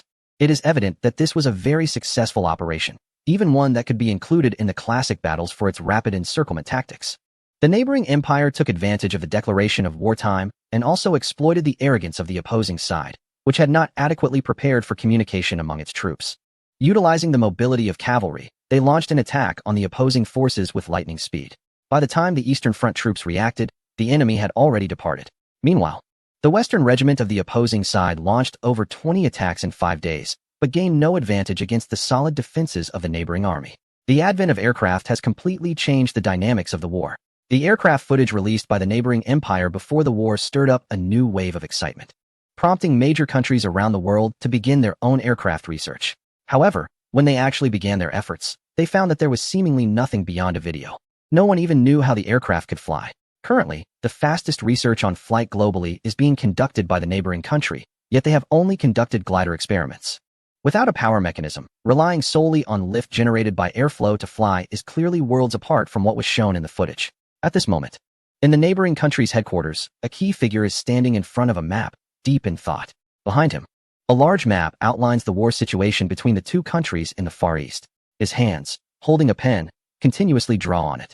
Gradually, his eyes brighten, as if he has come up with an idea. The staff behind him do not dare to breathe, as this individual is the absolute core of the leadership. With an uncle who is the marshal of the empire and head of the operations department, it is said that the emperor intends to promote this individual to the new chief of staff. The officer, unaware of the fear among his colleagues, diligently compiles intelligence and presents it to this rising figure of the empire.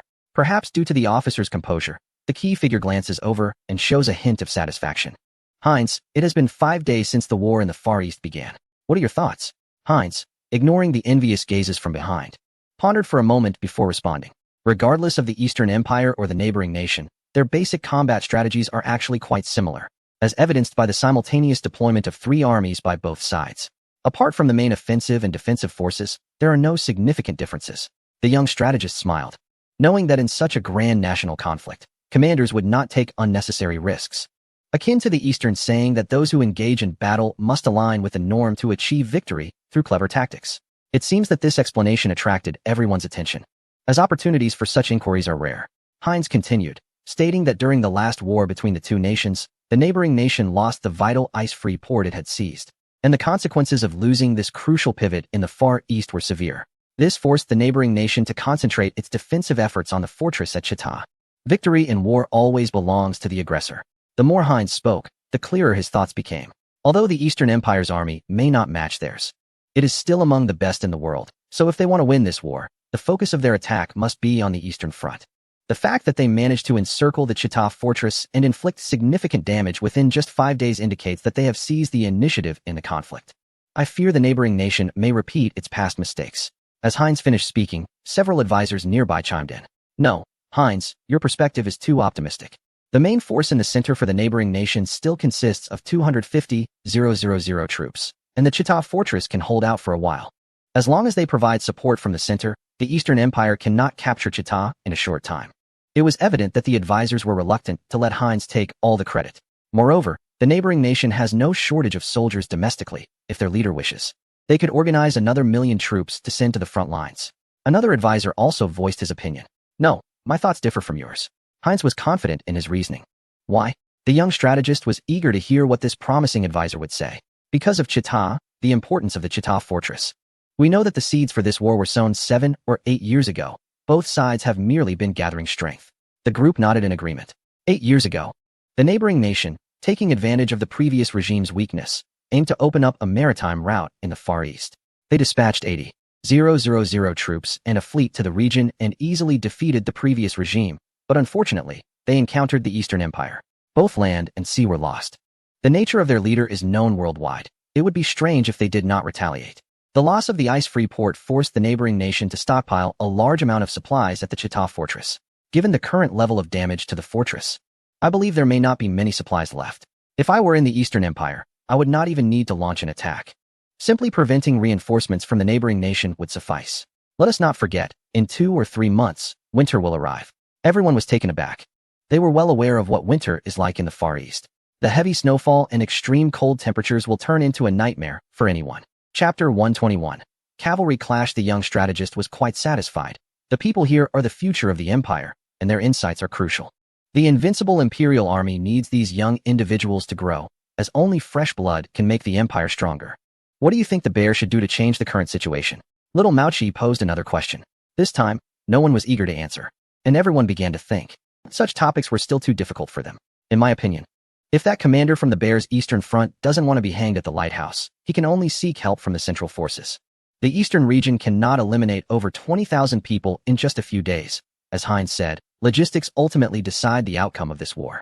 If the supplies from the second commander are transported by rail to the Eastern Front, then this place will become a huge meat grinder. Little Mouchi's eyes looked into the distance, seemingly transcending time and space, observing the two armies. However, once their central support arrives, the Eastern Empire also has a central army of over 100,000 people. Heinz asked in confusion as he saw it. The three routes of the two countries were like soldiers against soldiers, generals against generals, mutually restraining each other. It seemed like a whole. But each route had its own opponent. Why did the Bears' central forces need to provide support? They only needed to defend and escort those supplies to the Eastern Front. So the key to this battle lies in the Siberian Railway, Heinz exclaimed. Others also realized, unexpectedly, that this railway determined the victory or defeat of the two countries' war. If you were the commander of the Eastern Empire, where do you think the final decisive point of the war would be? Little Mouchi put away the command stick and smiled. So we need to verify this ourselves. The relationship between the Empire and the Eastern region is still quite good. Heinz, you go prepare. We need to meet with His Majesty. We cannot speculate on the chessboard. We must go to the front line. Little Mouchi, are you going to the Far East? No, we are going together. Little Mouchi smiled and said, although I also don't know who will ultimately win this war. From the current situation, the Eastern Empire has grasped the core elements of land warfare. Little Mouchi looked at everyone seriously and said, speed changes the war. The Chita Fortress. The Eastern Army of the Eastern Empire, after 5 days of rushing, finally arrived at their target, the Chita Fortress. But when they saw the once mighty fortress now in ruins, like a dragon turning over, they were greatly shocked. Everyone listened carefully. Do not touch or approach any dead bear soldiers. Just pretend you don't see them. The officer's constant reminders echoed in everyone's ears. At this moment, they realized they were already within 10 kilometers of the Chita Fortress's defense perimeter, yet they saw no resistance from the enemy. Were these people all asleep? But when they looked closely, they felt their hair stand on end. What was going on with the bears' defensive positions? Why were they all dead? Even if they were dead, it could be that other friendly forces had run fast. However, upon a second glance, they dismissed this idea because the manner of death was too gruesome, as if they had suffered some kind of torture. Lu Yuanbai shivered when he first saw it.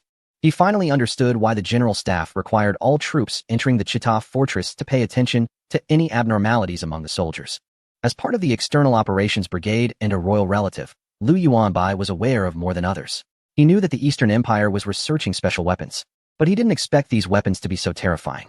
He ordered all units to be vigilant, as they had already entered the defensive perimeter of Chita Fortress, instructing the scouts to probe the situation. Clearly, they were the first advanced troops to arrive here. As one of the elite units of the Eastern Army, the External Operations Brigade was indeed among the best, and the soldiers quickly reacted. Bang! The gunfire ahead alerted everyone that the enemy had arrived.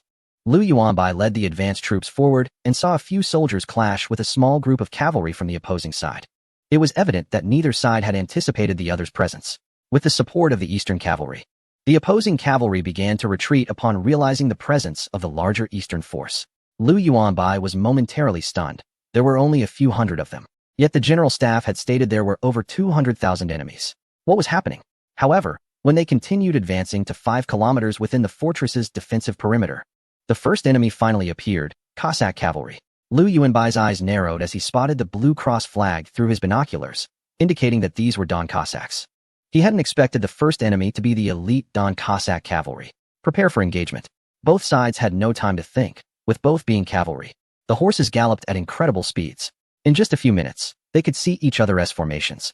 The cavalry from the External Operations Brigade began to adjust their formation, utilizing the mounted archery skills learned from Mongolian cavalry to quickly synchronize their rhythm and formation within a minute or two. This was the effect of discipline and training. The elite status of an army is not measured by how many enemies it has killed, but rather by its fighting spirit and teamwork. Of course, weaponry also plays a role. Watching the opposing cavalry draw their rifles, Lu Yuanbai smiled. While rifles were good, their rate of fire was too slow and required aiming. The two cavalry units charged, their formations beginning to split. In the Eastern forces, a group charge was not advisable, even though it created a strong momentum. With less than a kilometer between them, both sides initially resorted to ranged weapons. Clearly, the Cossack cavalry still adopted the old-fashioned group charge, which was impressive but made them more vulnerable to being hit. Both sides suffered casualties, and the sound of gunfire echoed continuously within that brief minute. As they closed the distance, they could see each other's faces. True to their reputation across the European continent, the Cossack cavalry sheathed their rifles and drew their sabers. At such close range, using firearms would be suicidal. Lu Yuanbai, however, drew his sidearm, a type of gun known for its rapid fire and high ammunition capacity. making it excellent for close combat despite its limited range. Before the sabers of the opposing cavalry could strike the enemy, a series of rapid gunfire erupted, only to see the cavalry of the opposing forces falling off their horses one after another. The relentless warhorses collided with two cavalry units. The close-range firepower of the weapon displayed unparalleled lethality, and the improved version had a magazine that held 20 rounds. In an instant, the opposing cavalry suffered significant losses. Disperse. Seeing the cavalry charging from behind, Liu Yuanbai shouted, taking advantage of the gap created by the fallen cavalry from the first wave. The cavalry from the eastern region began to change formation, and when the second wave of cavalry appeared brandishing their sabers, the reloaded weapons unleashed their power once again. Chapter 122, Fortress Defense and Offense. The small-scale cavalry skirmish in front of the fortress quickly came to an end. Under the continuous close-range fire suppression from the eastern cavalry, over several hundred opposing cavalrymen were killed. They had not expected that these eastern cavalry would abandon the honor of cavalry and the duel with cold weapons, resorting to such shameless tactics. Some eastern soldiers even threw grenades from their waists. The exploding flames and whistling bullets caused the 1,000-strong cavalry to begin to collapse. As they watched their comrades fall to the ground before even reaching the enemy, they finally understood that continuing the fight might mean leaving their lives here. Watching less than a third of the opposing cavalry flee in panic, Liu Yuanbai did not order a pursuit. After all, they had already entered the fortress's defensive zone, and if the enemy brought in some artillery, it would be their turn to run, leaving with the fallen and injured comrades.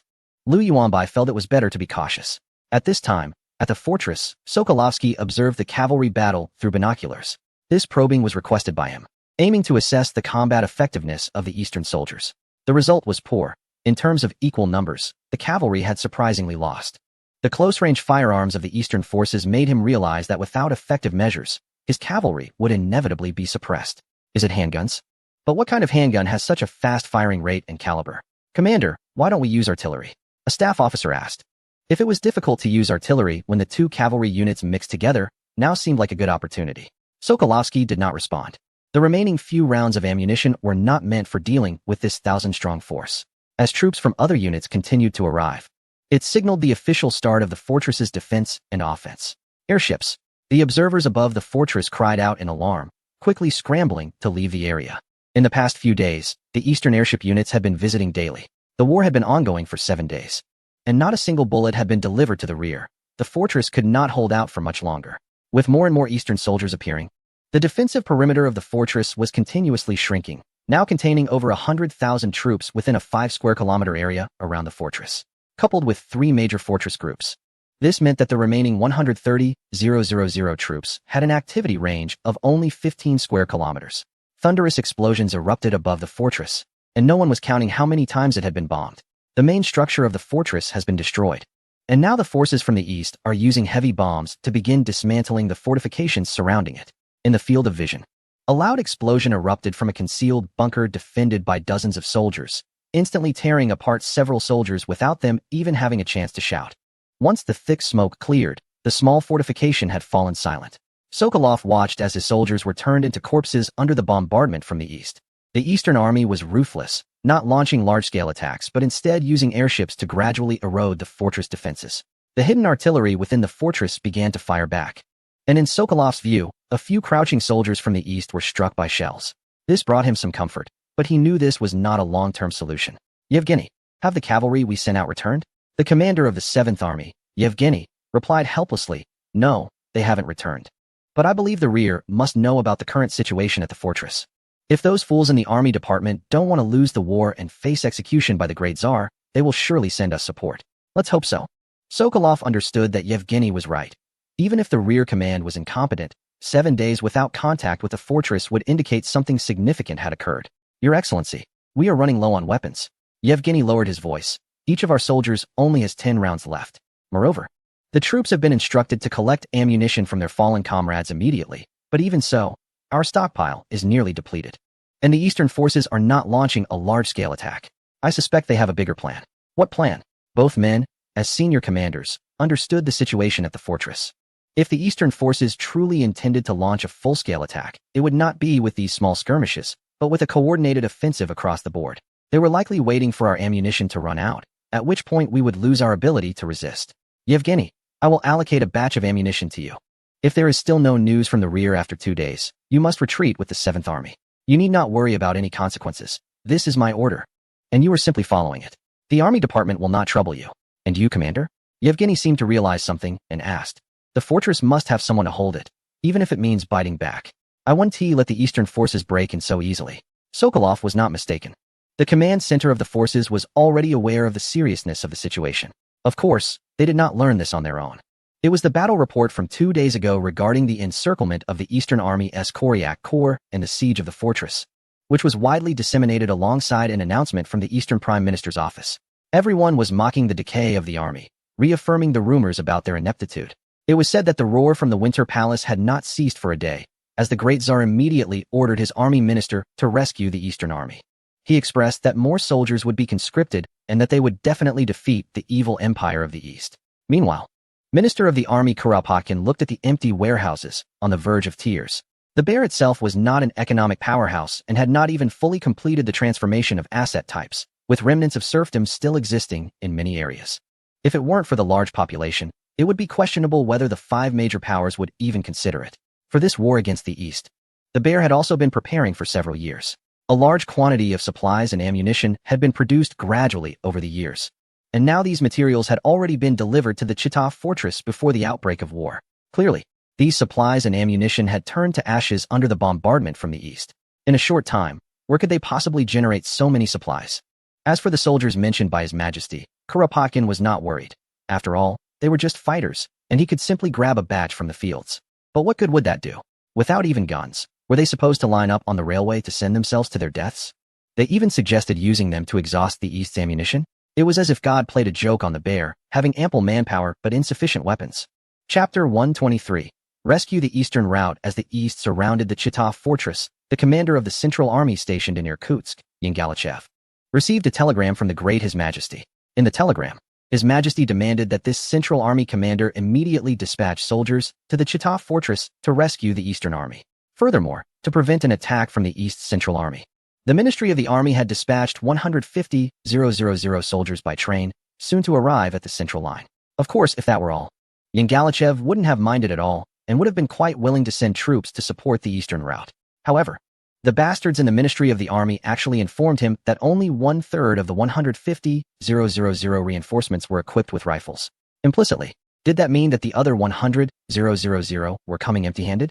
Were they supposed to face the soldiers of the East with their bare fists? Fortunately, aside from weapons, there was still food. Otherwise, it would have been better to send him 150,000 cattle. Yangalichev immediately convened a meeting. As mentioned earlier, the Central Army was essentially a large reserve force, comprised either of Cossack cavalry or infantry skilled in defense. There were also those from the nobility or individuals with connections looking to gain prestige. The corruption within the Bears' army was known worldwide, and thus Yangalichev chose to turn a blind eye to such matters. In his view, with the East blocking the East's empire and the West on the offensive, he could simply sit back, monitor telegrams, and strategize on the map. The Gilded Ones could consider it a parade of armed forces. Therefore, after informing the orders from His Majesty and the General Staff, these officers immediately exploded in anger. Of course, they did not dare to insult His Majesty, but they certainly had no qualms about criticizing the Minister of the Army. Commander Yangalichev, we must immediately support Chita. If we lose that, the Eastern Army will be free to maneuver. As for what they would do once they were free, everyone understands that they will undoubtedly rush to attack the center. We must immediately send our Cossack cavalry out. The fortress is just over 300 kilometers away, and I believe they can hold on for a week. Additionally, we need to dispatch infantry to provide support via the railway. The commander of the 4th Army, Sonikov, immediately stated that as one of the few insightful leaders in the center, he understood the importance of the fortress. Now that a week has passed since the war began, based on their speed, it is impossible for them to capture the fortress, even though they have gained some advantages. However, we are not without opportunities.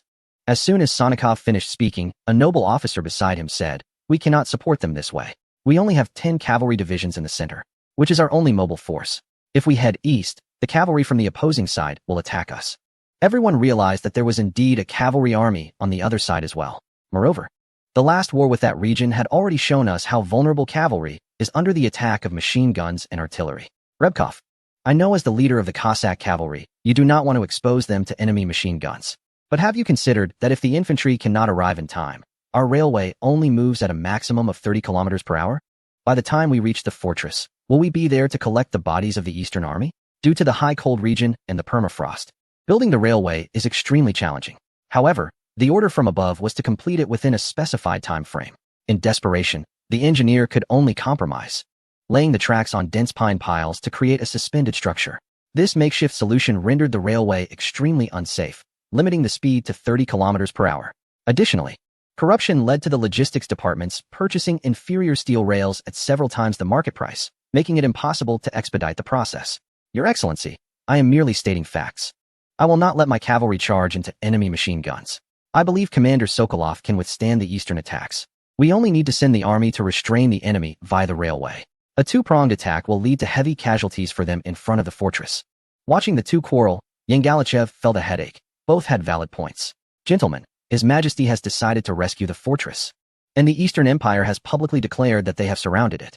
This is a contempt for the Empire, and His Majesty will not remain indifferent. Yangalichev knew that the Emperor would not stand by while over 200,000 soldiers at the fortress faced annihilation. As soldiers of the Empire, we cannot retreat due to difficulties. Yangalichev looked around at everyone, stating that the fortress must not fall into enemy hands, as ordered by His Majesty. This matter was thus decided. The question now is which troops to mobilize for the Eastern Front. After Yangalichev finished speaking, the previously heated discussion in the meeting immediately quieted down. The commander glanced at the officers across from him, upon hearing that they would be heading east. The noble officers' faces turned pale. Just now, the arrogance and insults seemed to be doused with a bucket of cold water. Where is the Eastern Front? Now it is surrounded by hundreds of thousands of troops from the eastern region, although it is unclear how they managed to do this. However, the Eastern Army is not made up of the reserve forces in the middle to defend against the Eastern Empire. Those who can go there are either elite troops or noble officers who think they have some skills. They cannot withstand the Eastern forces. And now asking them for support is like an old man eating arsenic, looking for death. The current situation is grim. Our territory is suffering from an invasion, and we must take action instead of being timid. New reserves are about to arrive, so I have decided to send an army of 100,000 to the Eastern Front. This number is what Yangalichev has considered. Although there are 150,000 in the rear for reinforcements, only 50,000 have weapons, and we need to gather another 50,000 ourselves. This should suffice, regardless of how the battle turns out. He has done his best. If no one volunteers, we will have to draw lots. Yangalichev angrily remarked that these people are all timid as mice, completely embarrassing the Slavic identity. Upon hearing that lots would be drawn, the people below became even more anxious, and some noble officers showed flattering smiles, hoping that Yangalichev would show mercy. Yangalichev felt helpless. If he sent these people to the Eastern Front, he would likely be assigned to potato farming upon his return. In the end, 3 Cossack cavalry divisions, 2 European infantry divisions, and 50,000 of the incoming 150,000 reserves would head to the Eastern Front. Additionally, these 100,000 would also be responsible for carrying weapons, ammunition, and supplies to the Eastern Front to make up for the shortages there. The rear also urgently dispatched several trains, with the cavalry divisions departing first while the remaining troops would use the railway. Yangalichev was thinking that once he rescued those on the Eastern Front, he would definitely have a good laugh at Commander Sokolov. Unbeknownst to him, as he decided to send reinforcements, a signal had already been sent far away. The Eastern forces had opened a huge pocket, just waiting for them. Chapter 124. Where did the enemy come from? Yukinsk is a city primarily focused on forestry and animal husbandry, tightly surrounded by the Seleng River Valley, located less than 100 kilometers from Lake Baikal. At this moment, Yukinsk has become a massive construction site, with tens of thousands of soldiers digging trenches. The Eastern Middle Army launched a surprise attack on the Koryak Legion, resulting in a significant gap between the middle and eastern fronts of the Bear forces. Meanwhile, 3 infantry divisions from the Eastern Front have already arrived here, along with 2 National Guard divisions from the middle. They quickly occupied the railway, which is why the Eastern Army has not received supplies. The goal of the Eastern Front is the Chita fortress, but before the battle, no one anticipated the significant role of airships. Now, the Chita fortress has become a fish in a barrel. The General Staff originally planned to lay siege, but Li Yongchang proposed a new operational objective: to use the proud nature of that individual from the east as bait to attract a continuous stream of bear reinforcements. This plan received the approval of the General Staff. Currently, Chita maintains a military presence of 70,000 troops for probing and attrition. Meanwhile, another 50,000 have arrived at a location to establish a defensive position. Commander, the latest intelligence reports that 3 Cossack cavalry units from the central route have set off towards us. 15,000 soldiers from their homeland have also reached the central route. And Commander Yang is inquiring whether to launch a probing attack on the central forces. That's fine. Inform Yang Yintian to try to contain the central forces, but not to advance too deeply. We have 10,000 troops stationed at the central route. And relying on the trench system, we can certainly hold back more than 200,000 of their soldiers. The intelligence department has sent a telegram indicating that only a small fraction of this batch of reinforcements is armed, with most being unarmed. Li Yongchang couldn't help but smile. It seems they have fallen into their old habits, with corruption leading to a lack of spare weapons. Unlike the Eastern Empire, which has been selling weapons to various regions to hinder certain European nations, most of their weapons have been maintained and stored for future large-scale battles. For instance, the first batch of 300,000 reserves from the Eastern Empire received all their rifles in less than half a month, although there are fewer artillery and machine guns. However, this still surpasses the majority of countries worldwide.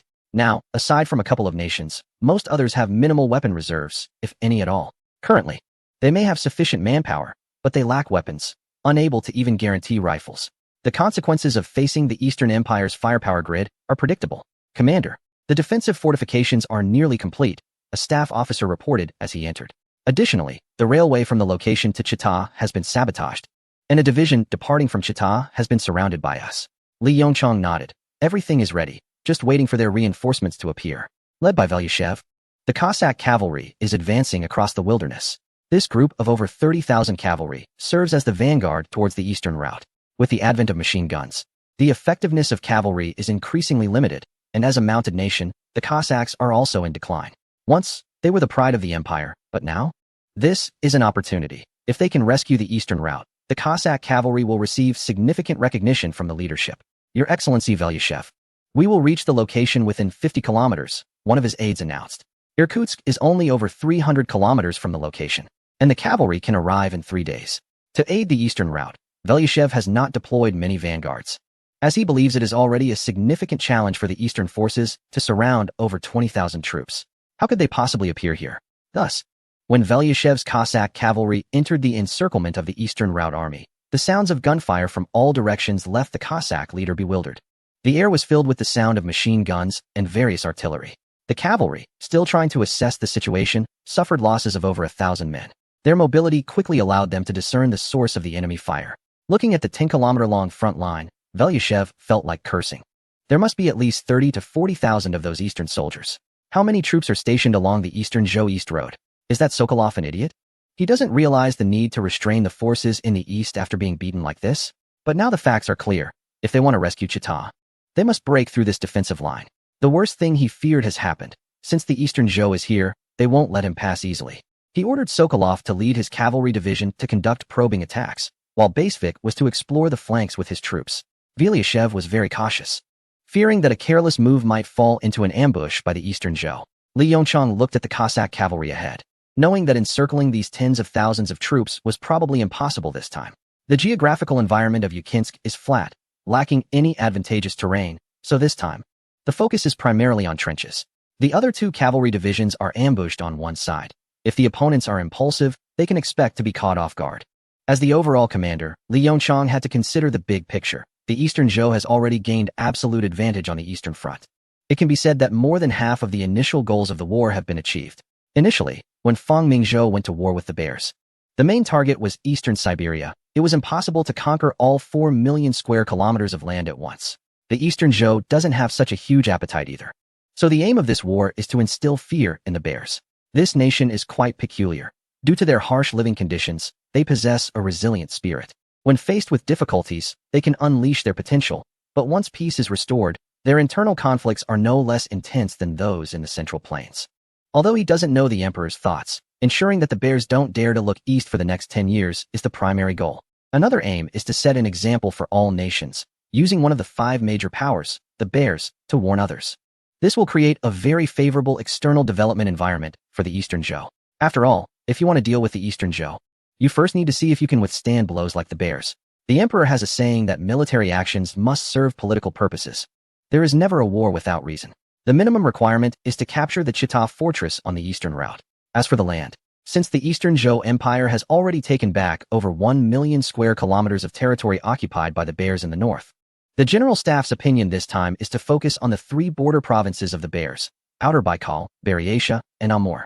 The area is about 1.15 million square kilometers, as this region is close to the Eastern Zhou's eastern province, making population relocation convenient. More importantly, these areas also inherit fertile black soil, which is very suitable for agricultural development. As for the remaining 3 million square kilometers in the far east of the Bears, to be honest, the population there is still just a few tens of thousands. Fang Mingzhou plans to establish a no-man's land here. Chapter 125. Press Conference. Zhang Shun is currently very troubled. As the chief of staff of the Eastern Zhou, his main concern now is where his troops have advanced. However, he has to face the reporters' relentless questions. According to the emperor, this war is not only a conflict between the Eastern Zhou and the Bears, but also a showcase for the world to recognize the Eastern Zhou. Although Zhang Shun did not know what a fashion show meant, he understood the emperor's intention. The emperor's gaze had already shifted to the international situation after this war.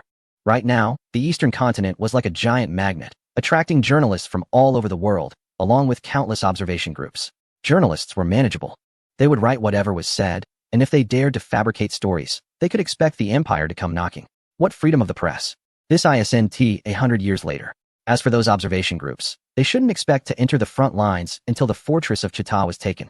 Your Excellency, the Chief of General Staff, I would like to know if your country's war is just? A journalist from a certain country stood up and asked, Sir, I suggest you take a look at the information our emperor presented to the world half a month ago. It is clear that this is a just war. Our Eastern Continent Empire is merely reclaiming our own territory. Zhang Shun replied bluntly, adding, let the intelligence department check this person's background later. Has your country already captured the fortress of Chita? Another journalist asked. Our Eastern Road Army has surrounded the fortress of Chita. Capturing it is just a matter of time. I suggest that the individual from that country inform his soldiers to cease their futile resistance. The Eastern Continent Empire will adhere to international norms and treat prisoners of war humanely. Zhang Shun glanced around the enormous venue, which was filled with journalists from various powerful nations. This was originally the responsibility of Foreign Minister Hu Wenbo, but unfortunately, he was a civilian with little understanding of military matters, and the Prime Minister's office was also concerned about saying something that might embarrass the empire. May I ask how your country managed to breach the fortress of Chita's solid defenses? As soon as this question was asked, the venue fell silent. Clearly, many people wanted to know the answer. In the photographs released by the Eastern Continent Empire, the fortress of Chita seemed just a step away from collapsing. It had only been a few days since the war began, and such a large fortress had been bombed to this extent. Did this imply that other fortresses around the world could also be conquered by the Eastern Continent? This left many countries feeling uneasy. Fortresses were all about cost-effectiveness. If small nations built large fortresses, their finances would likely go bankrupt, and even powerful countries would suffer significant losses.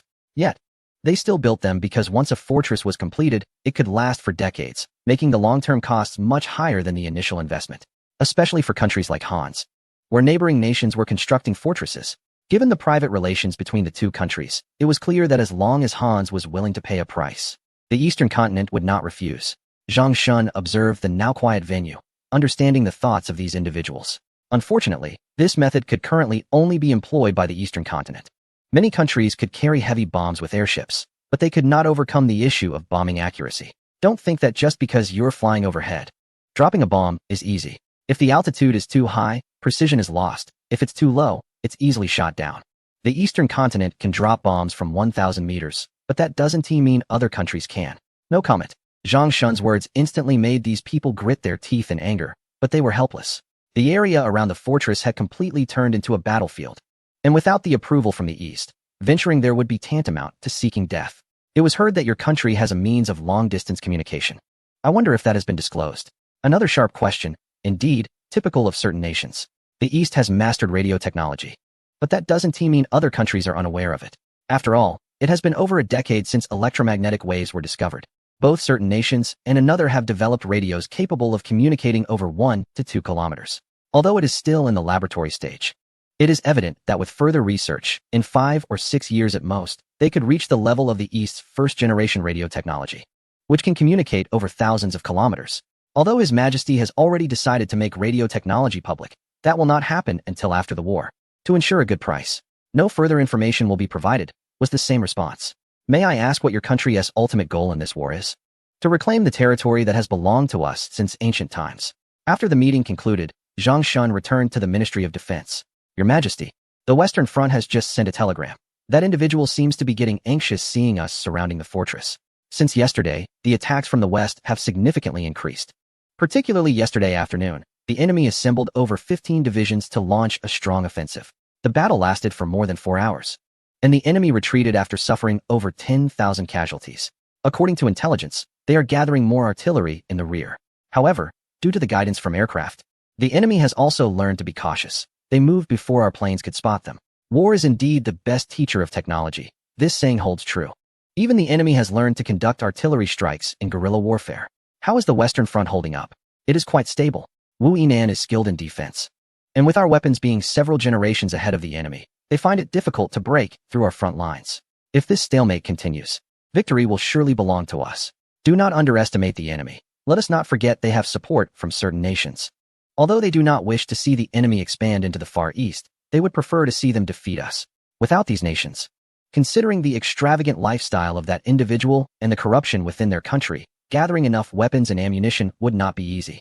Zhang Shun understood the complexities involved and nodded, stating that individual has announced the conscription of 1 million soldiers once again. 1 million soldiers? More like 1 million farmers, likely all pulled from the fields. Do they have that many weapons? Your Majesty, it seems certain nations are preparing to supply the enemy with weapons. Recently, our intelligence personnel discovered that their arms factories are ramping up production, even though neither of these countries has been engaged in conflict lately. Another unexpected development. Historically, the war between the enemy and another was referred to as the Zero World War, and that is not incorrect. With 2 million troops and over 500,000 casualties. This time there are no other nations involved, and it is the East and the enemy that are at war. We cannot allow the bear to remain so comfortable any longer. That Nicholas II may disregard domestic development and civilian casualties to conscript soldiers, but Dongzhou cannot. Fang Mingzhou is already concerned about insufficient population. How could he possibly send able-bodied laborers to the war front? What has that mentor been up to lately? It seems it's time to activate this one. Chapter 126, Lack of Force. Sweden, this permanently neutral nation, can be considered a rare haven on the European continent, at least for now. In a civilian residence, several bearded men were discussing something. Onionov, we must stand up and oppose their defeatist ideology. Vasily, you're right. We cannot continue like this. Now that spark has been hijacked by those Mensheviks. They are promoting that bourgeois theory, which has left our people utterly confused. Feng Yuan stood quietly by, listening without expressing any opinions. Or rather, under his current identity. He was known as Dmitri. Observing the man before him, Feng Yuan felt a deep respect. Truly someone worthy of the emperor's personal directive to monitor. Initially assigned by the intelligence department to keep watch over Onionov during his imprisonment, Feng Yuan had stayed by his side for 7 or 8 years, eventually becoming one of his trusted confidants. As for this Joseph, Feng Yuan lowered his head, a glint of cold determination in his eyes. He too was one of the targets the emperor had ordered to be closely monitored. I think we should start a new newspaper. We need to voice our own perspectives. Vasily, you've long been responsible for the propaganda work of Spark. Since you share this view, I agree. That Nicholas II harbors intense hatred toward us and is constantly hunting us down. Fortunately, we are in a neutral country. I believe we can establish the newspaper here. Comrade Onionov, I support your idea. The sooner, the better. As our guide, you must play your role. Since our majority victory at the last Congress, you have been silent for too long. Many comrades are eager to hear your voice again. Good. I happen to have a manuscript that suits the current situation perfectly. Vasily, you start preparing the newspaper. I will write a stirring article. With their plans set, the group felt a surge of determination. Vasily left first to make arrangements for the newspaper. Only 3 people remained in the small room. Dmitri, Joseph, how do you think we should advance our struggle? Onionov suddenly asked. Feng Yuan's heart skipped a beat, and he grew instantly wary. Although this man was still being pursued by the Bear's agents worldwide, his theories were undeniably persuasive. If not for Boss Feng's thorough deconstruction and analysis of the hidden darkness within this ideology, he might have been convinced himself. What majority faction? Isn't it just another form of authoritarian rule? Comrade Onionov, I believe we should not continue hiding like this. Right now, the Bear is at war with Dongzhou. This is when they are at their weakest. We can incite those workers to strike, refusing to produce weapons and military supplies for this executioner. As long as the logistics falter, the soldiers on the front lines will definitely be unable to withstand the attack from the Eastern Empire. The Emperor of the Eastern Empire is a very greedy person. I believe that if he wins, he will surely demand exorbitant terms. This is a great opportunity to undermine the prestige of the current regime. Moreover, we must also instigate a struggle, Joseph said fervently. Listening nearby, Feng Yuan felt a chill in his heart. To undermine the prestige of the current regime at the cost of depriving over 1 million soldiers on the front lines of their supplies? What kind of person could so casually express such a thought? Are their hearts so dark? More critically, this young Ruofu did not rebut. It was clear he was weighing the pros and cons of the situation rather than outright rejecting it. An organization like this should not exist. Feng Yuan's resolve strengthened. No, Comrade Joseph, the forces of the current regime are merely facing a temporary setback. There are still over 1 million soldiers in the central and western fronts. The best outcome for the Eastern Empire would be to break through the Eastern Front, but 20,000 men cannot shake his rule. After Yang Ruofu spoke, he noticed a look of disappointment on Joseph's face. Dmitri, what about you? You are also an old comrade. What are your thoughts? What thoughts? Of course I have some. As this was told to me by the secret telegram from Leader Feng. Comrade Yang Ruofu, I believe Comrade Joseph is correct. We cannot remain so silent, or we will gradually be forgotten. The previous incidents with the Starfire newspaper illustrate the problem.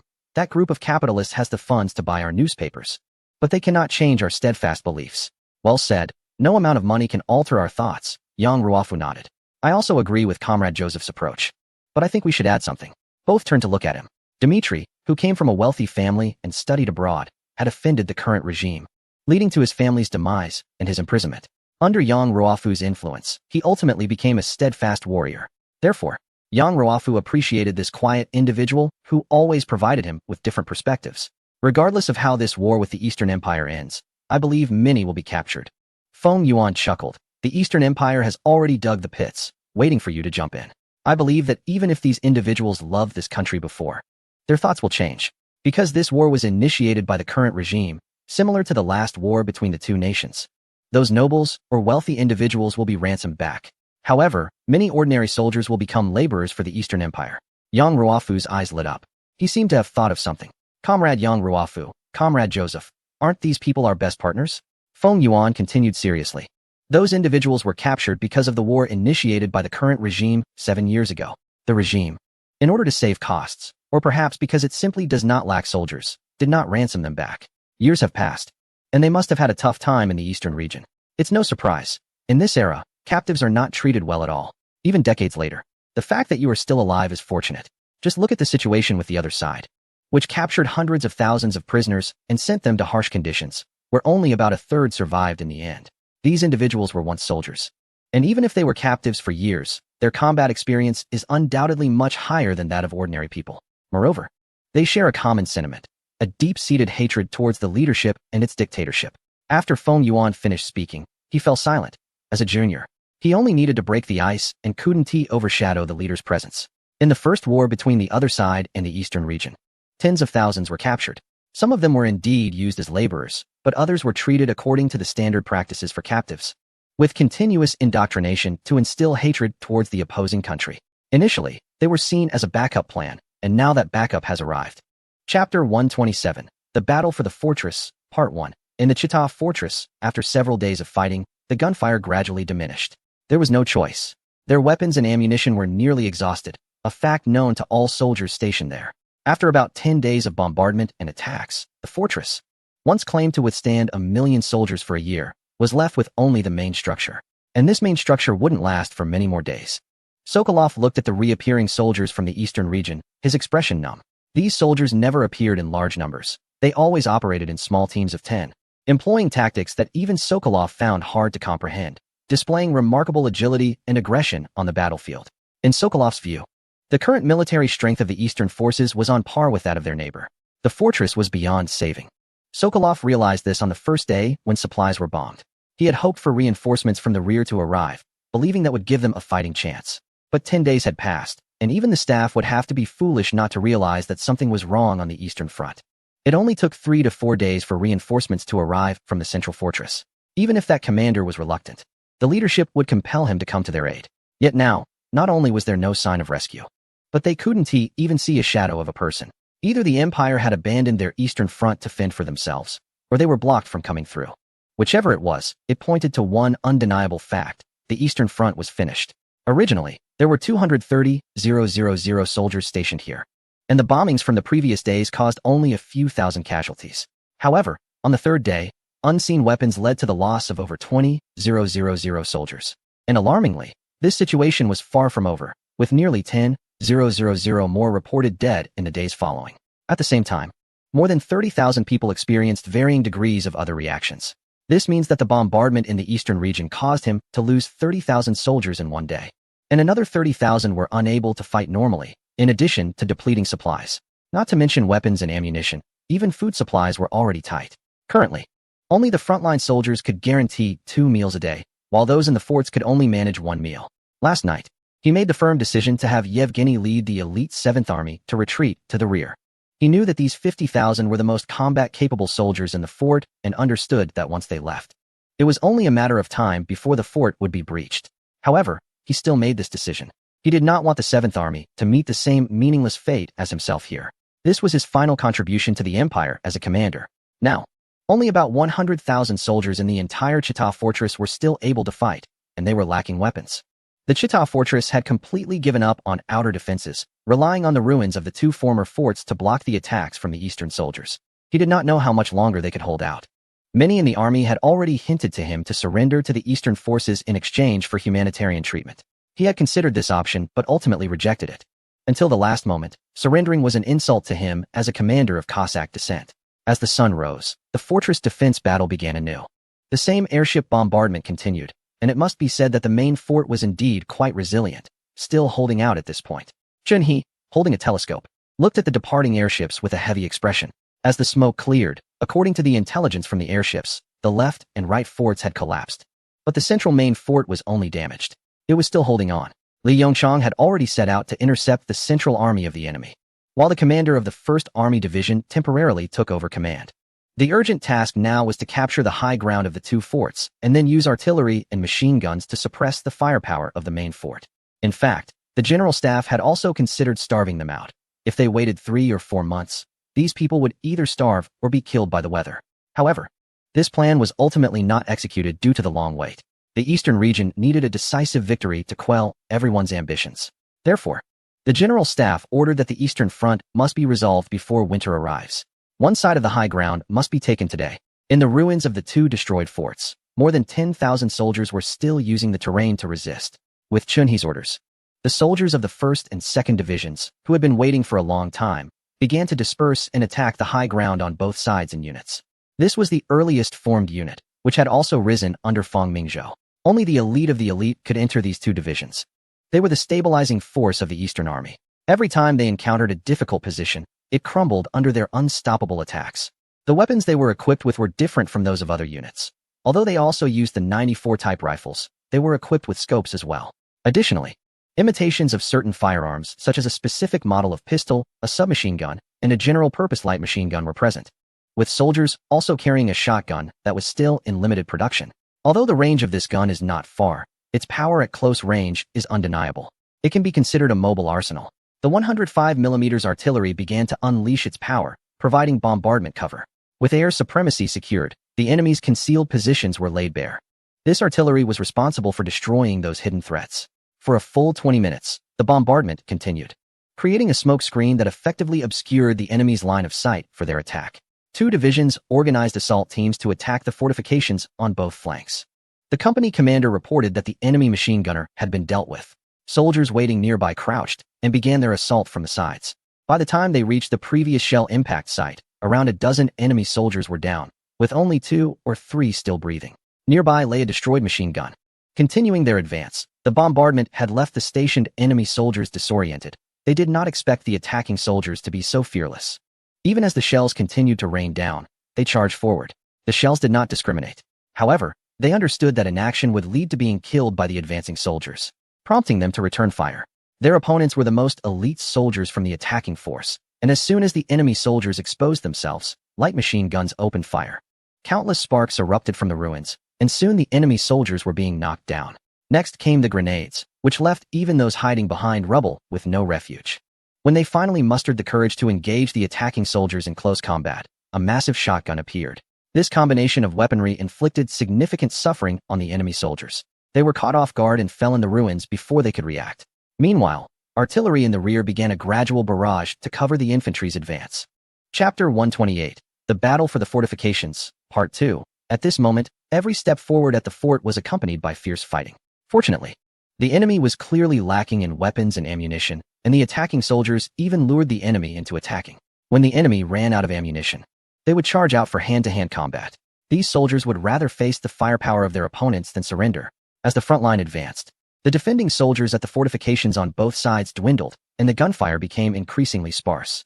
When the flag of the Empire was planted above the 2 fortifications, It officially marked the fall of the outer perimeter of the fort. The next step was to eliminate the enemy within the fortifications. During the initial large-scale bombardments, only the exterior of the fortifications had been damaged, while the interior remained largely intact due to the accumulation of debris. The three fortifications were interconnected, which is why it was critical to take them down one by one, without completely occupying the sides.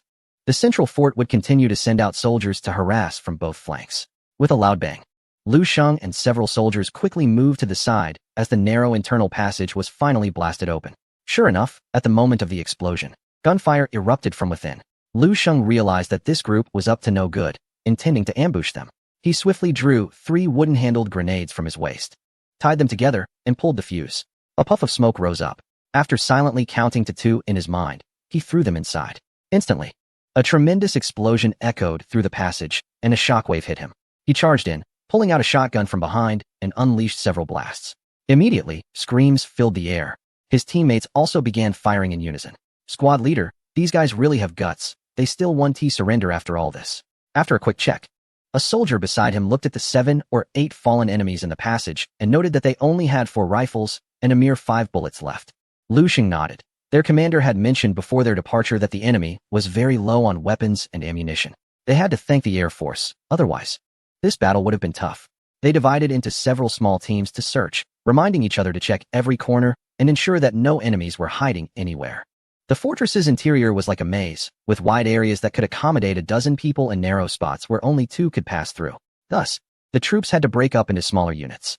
Such places were the least preferred by them due to the sharp corners and obstructed views, making it hard to spot all enemies. Be careful, these guys are quite burly. Take them out from a distance and avoid close combat. Understood, squad leader. The instructors we brought in from the army weren't just for show. Laughter erupted among the group. Although modern warfare relied on firearms, every year, various branches invited real martial arts masters to teach combat techniques. Moreover, the general staff had gathered hundreds of martial arts experts to develop a simple, yet effective military combat system. This had led to soldiers in the region excelling in close combat, even against larger opponents. As they moved along, Lu Sheng dealt with several enemies and even discovered many soldiers buried alive due to the bombing. Suddenly, a shadow flashed before him, and Lu Sheng reacted quickly. There was an enemy. He hurriedly drew his pistol and chased after the shadow. In such confined spaces, a handgun was the most suitable weapon. Bang! Bang!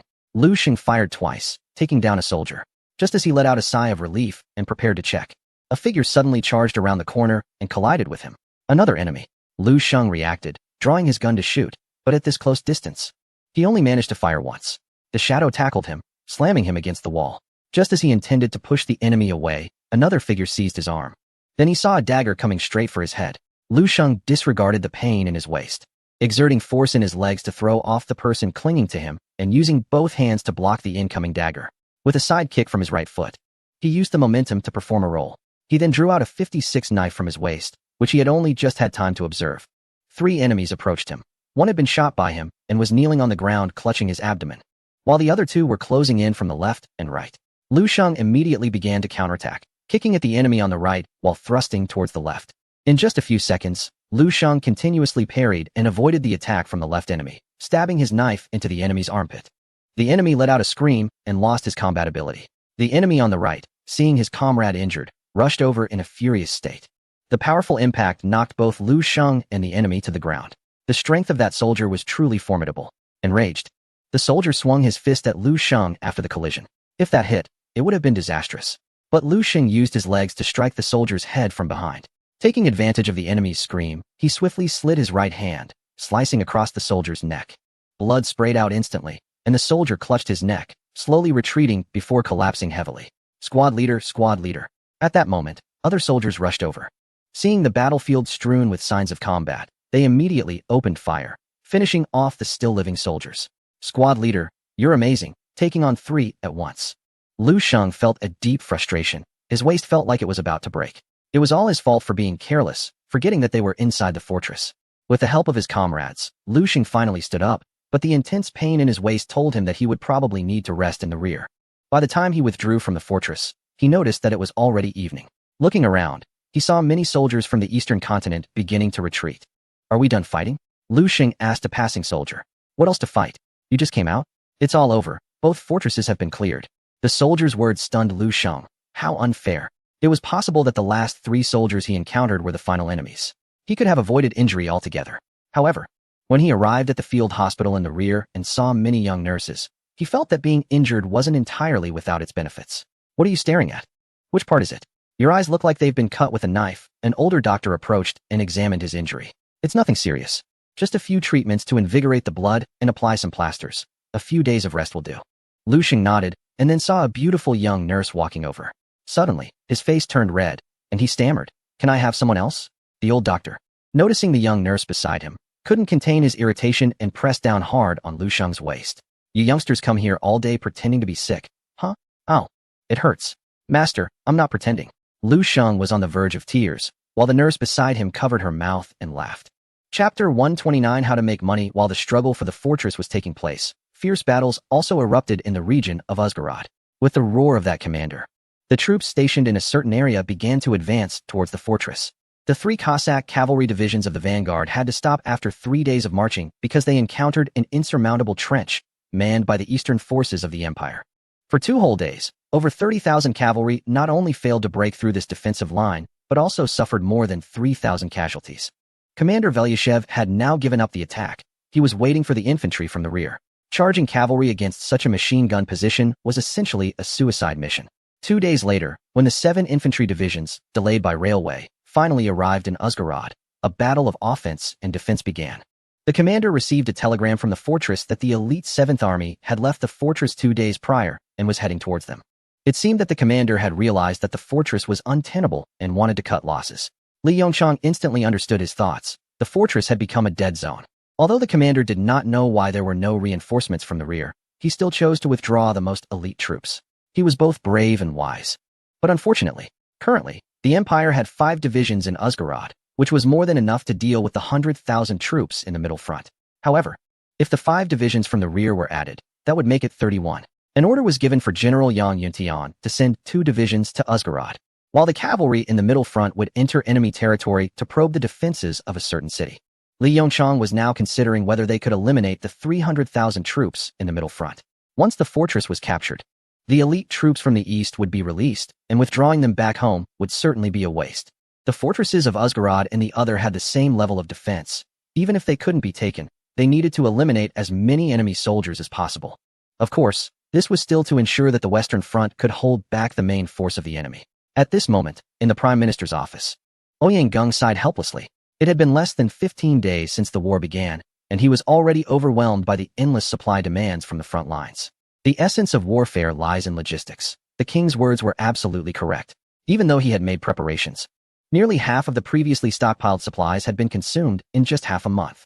The general staff had come several times, hoping that the Prime Minister's office would urge the various factories to accelerate production. "Prime Minister, the king is here." Just as Ouyang Gung was feeling distressed, an official reported. "The king is here? What happened?" The king had been at the Ministry of Defense since the war began. Was there a problem at the front? Just as Ouyang Gung worried about whether the front line had suffered a defeat, he heard a hearty laugh, and he instantly felt relieved. If the chief of staff could laugh so heartily, it must be good news. "Your Majesty, Zhao Ting, I heard that you've been driven to the edge by Zhang Shun lately?" Fang Mingzhou joked. Ouyang Gung glanced at Zhang Shun beside him and said helplessly, "Your Majesty, the chief of staff is also thinking of the soldiers at the front. May I ask why your Majesty has come this time?" "Oh, I was actually considering lending a hand since I've heard the Prime Minister's office has been facing some difficulties lately, but seeing Zhao Ting's current demeanor, it seems quite relaxed." Fang Mingzhou smiled awkwardly. Ouyang Gung's eyes lit up instantly. Who is the emperor? Apart from his royal title, he is the most business-savvy person Ouyang Gung has ever met. Without exception, is the emperor aware of the financial difficulties? Does he want to help? Ouyang Gung knows that the gold mine secretly controlled by the emperor brings in hundreds of tons of gold to the royal family each year.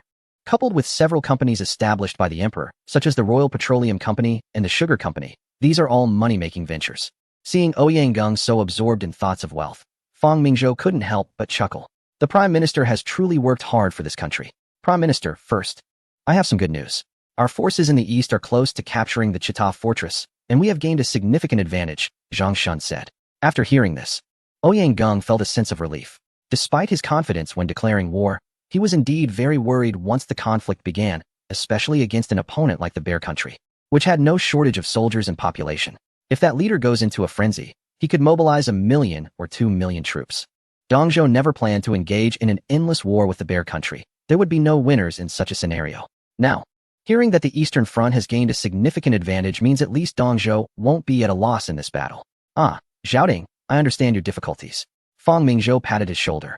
Although Dong Zhuo can declare war on the Bear Country now, it is because of the money spent over the past 10 years to build up a strong military force. Given Dong Zhuo's current national strength, such armed forces cannot be sustained. The first 4-year plan hasn't even ended yet, and Dong Zhuo is still an agricultural nation. Although Dong Zhuo hasn't activated the war emergency measures or declared nationwide mobilization, it has only called up 300,000 reservists. Why? Isn't it due to financial constraints? Many people don't know that Dong Zhuo began preparing for this war 2 years ago when it achieved unification. Otherwise, it would be impossible to stand up to the Bear Country, which, despite its challenges, is a developed capitalist nation that ranks among the world's top 5 powers. To minimize the war's impact on Dong Zhuo's economy, large-scale construction projects have been ongoing throughout the country since preparations began. The Prime Minister's office has even been increasing investments, on top of the existing billions in national debt. The Prime Minister's office has gritted its teeth and issued a special war budget totaling 300 million blue currency. This amount is intended to cover the costs of the war between the two nations. Ouyang is even prepared to continue issuing national bonds. With such a massive debt weighing on the Prime Minister's office, anyone in that position would likely be preoccupied with thoughts on how to make money while trying to sleep. Fang Mingzhou recognized the challenges faced by the Prime Minister's office, which is why, at the onset of the war, he thought to alleviate some of the pressure on it. Making money is not that simple. In this day and age of the gold standard, without gold, you can't even issue credit currency. Although you can issue more currency, it still needs to be controlled within a certain ratio. Otherwise, once there is a run on the currency, the country's credibility is ruined. Gold is still gold. Fang Mingzhou wishes he could have soldiers rush into that small vault of the individual from the West, who is said to be hoarding over 6,000 tons, possibly even 8,000 tons, of gold. Among the major powers in the world, the royal family of the Eastern continent is currently the poorest. Zhang Shun, please go ahead. Prime Minister, we previously learned from a report that in one of the colonies of a certain country, there is a temple that hides over dozens of tons of gold, along with countless gold ornaments and jewels, with a total value of no less than 1 billion blue coins. Chapter 130. Private Capital to solve the financial problems of the Eastern Continent Empire. Fang Mingzhou had no choice but to set his sights on those treasures. There are countless treasures in the world, and at least half of them should belong to the Eastern Continent. Rather than letting them be buried underground and dug up by wealthy individuals in the future, it is better to use them for the construction of the Eastern Continent. Someone has already gone to retrieve this gold, and I believe there are still dozens of tons available. Moreover, Zhao, don't always focus on gold. Although the gold standard dictates how much gold is to be issued as currency, the strength of a country is not solely determined by the amount of gold it possesses. Fang Mingzhou is determined to give the ministers of the Prime Minister's office a good lesson today. A few years ago, during the gold run crisis in the lighthouse, I believe everyone is clear about it. Ouyang nodded, and it's not just clear. If it weren't for the support from the sovereign behind the scenes, the lighthouse wouldn't still be repaying gold every year. After that incident, I believe many people were scared. An industrial nation ranked first in the world nearly went bankrupt due to a few hundred tons of gold. However, the lighthouse is just an exception. This country does not have a central bank, and with the dominance of trusts, I don't need to say what kind of people they are. Now, while the economies of several other major powers may not compare to the lighthouse, they still continuously issue credit currency. The recently concluded Boer War by the certain country supposedly spent over 2,000 tons of gold, yet it remains the world's leading currency. Who dares to demand repayment from them? Not to mention, that country has definitely overissued currency. Otherwise, after Fang Mingzhou intercepted the Boer gold, its economy would have faced serious issues. But the newly appointed prime minister, through strong military force and economic reforms, managed to plug that hole. Of course, there were consequences, as that country heavily exploited its own dominions. Additionally, after dealing with the Boer situation, it produces over 100 tons of gold annually, with a population similar to that of the Eastern continent. Of course, the Eastern continent also overissued currency, but Ouyang was not as ruthless. Zhao, you seem to have forgotten an important source of wealth. Your Majesty, is there other wealth that I do not know of? You are the Prime Minister, after all. Haha. Zhao, let me ask you, which group in our Eastern continent do you think is the wealthiest? The gentry. Fang Mingzhou said meaningfully. Our unification has only been less than 5 years, and the potential of the gentry in the South has not been fully unleashed. We must not underestimate private capital. The South has a solid foundation, and with our land policies, it's currently difficult to make significant profits from agriculture. The Prime Minister's office needs to guide the idle funds in the hands of these individuals into industry. It's not a good thing for the government to hold too much means of production. This has been the way things have worked for thousands of years. Land, forests, and mines have always belonged to the powerful or the emperor. When Dongzhou was established, these assets were also nationalized. After that, nothing changed. Those forests and mines have remained the same over the years. Ouyang understands this, but hasn't considered it from this perspective. Historically, no emperor has done this. Your Majesty, I understand your point. Land is no longer a means for family wealth accumulation. A significant amount of wealth is concentrated in the hands of the gentry. While we hold a lot of means of production, Fang Mingzhou didn't mention that in the future, small and medium enterprises will be the most crucial force in absorbing labor. Our industry shouldn't just focus on steel, shipbuilding, and automobiles. It should also encompass daily necessities. Fang Mingzhou continued, currently, Dongzhou may not be a global power, but the neighboring countries are largely under our influence. These nations are traditional agricultural countries, while we are advancing towards an industrialized nation. We need to attract private capital and encourage investments. We should separate some quick return, profitable industries and redistribute resources through equity participation. More people need to be involved in industry for us to develop rapidly. We only need to ensure that some large industries and those that cannot be controlled by foreign powers remain in our hands. Additionally, domestic bonds have reached 1.5 billion, equivalent to about 300 tons of gold, which we don't need to worry about the government being unable to repay. I've already contacted Wenjiang to issue national bonds through Lantern, and while we may be poor, they are not.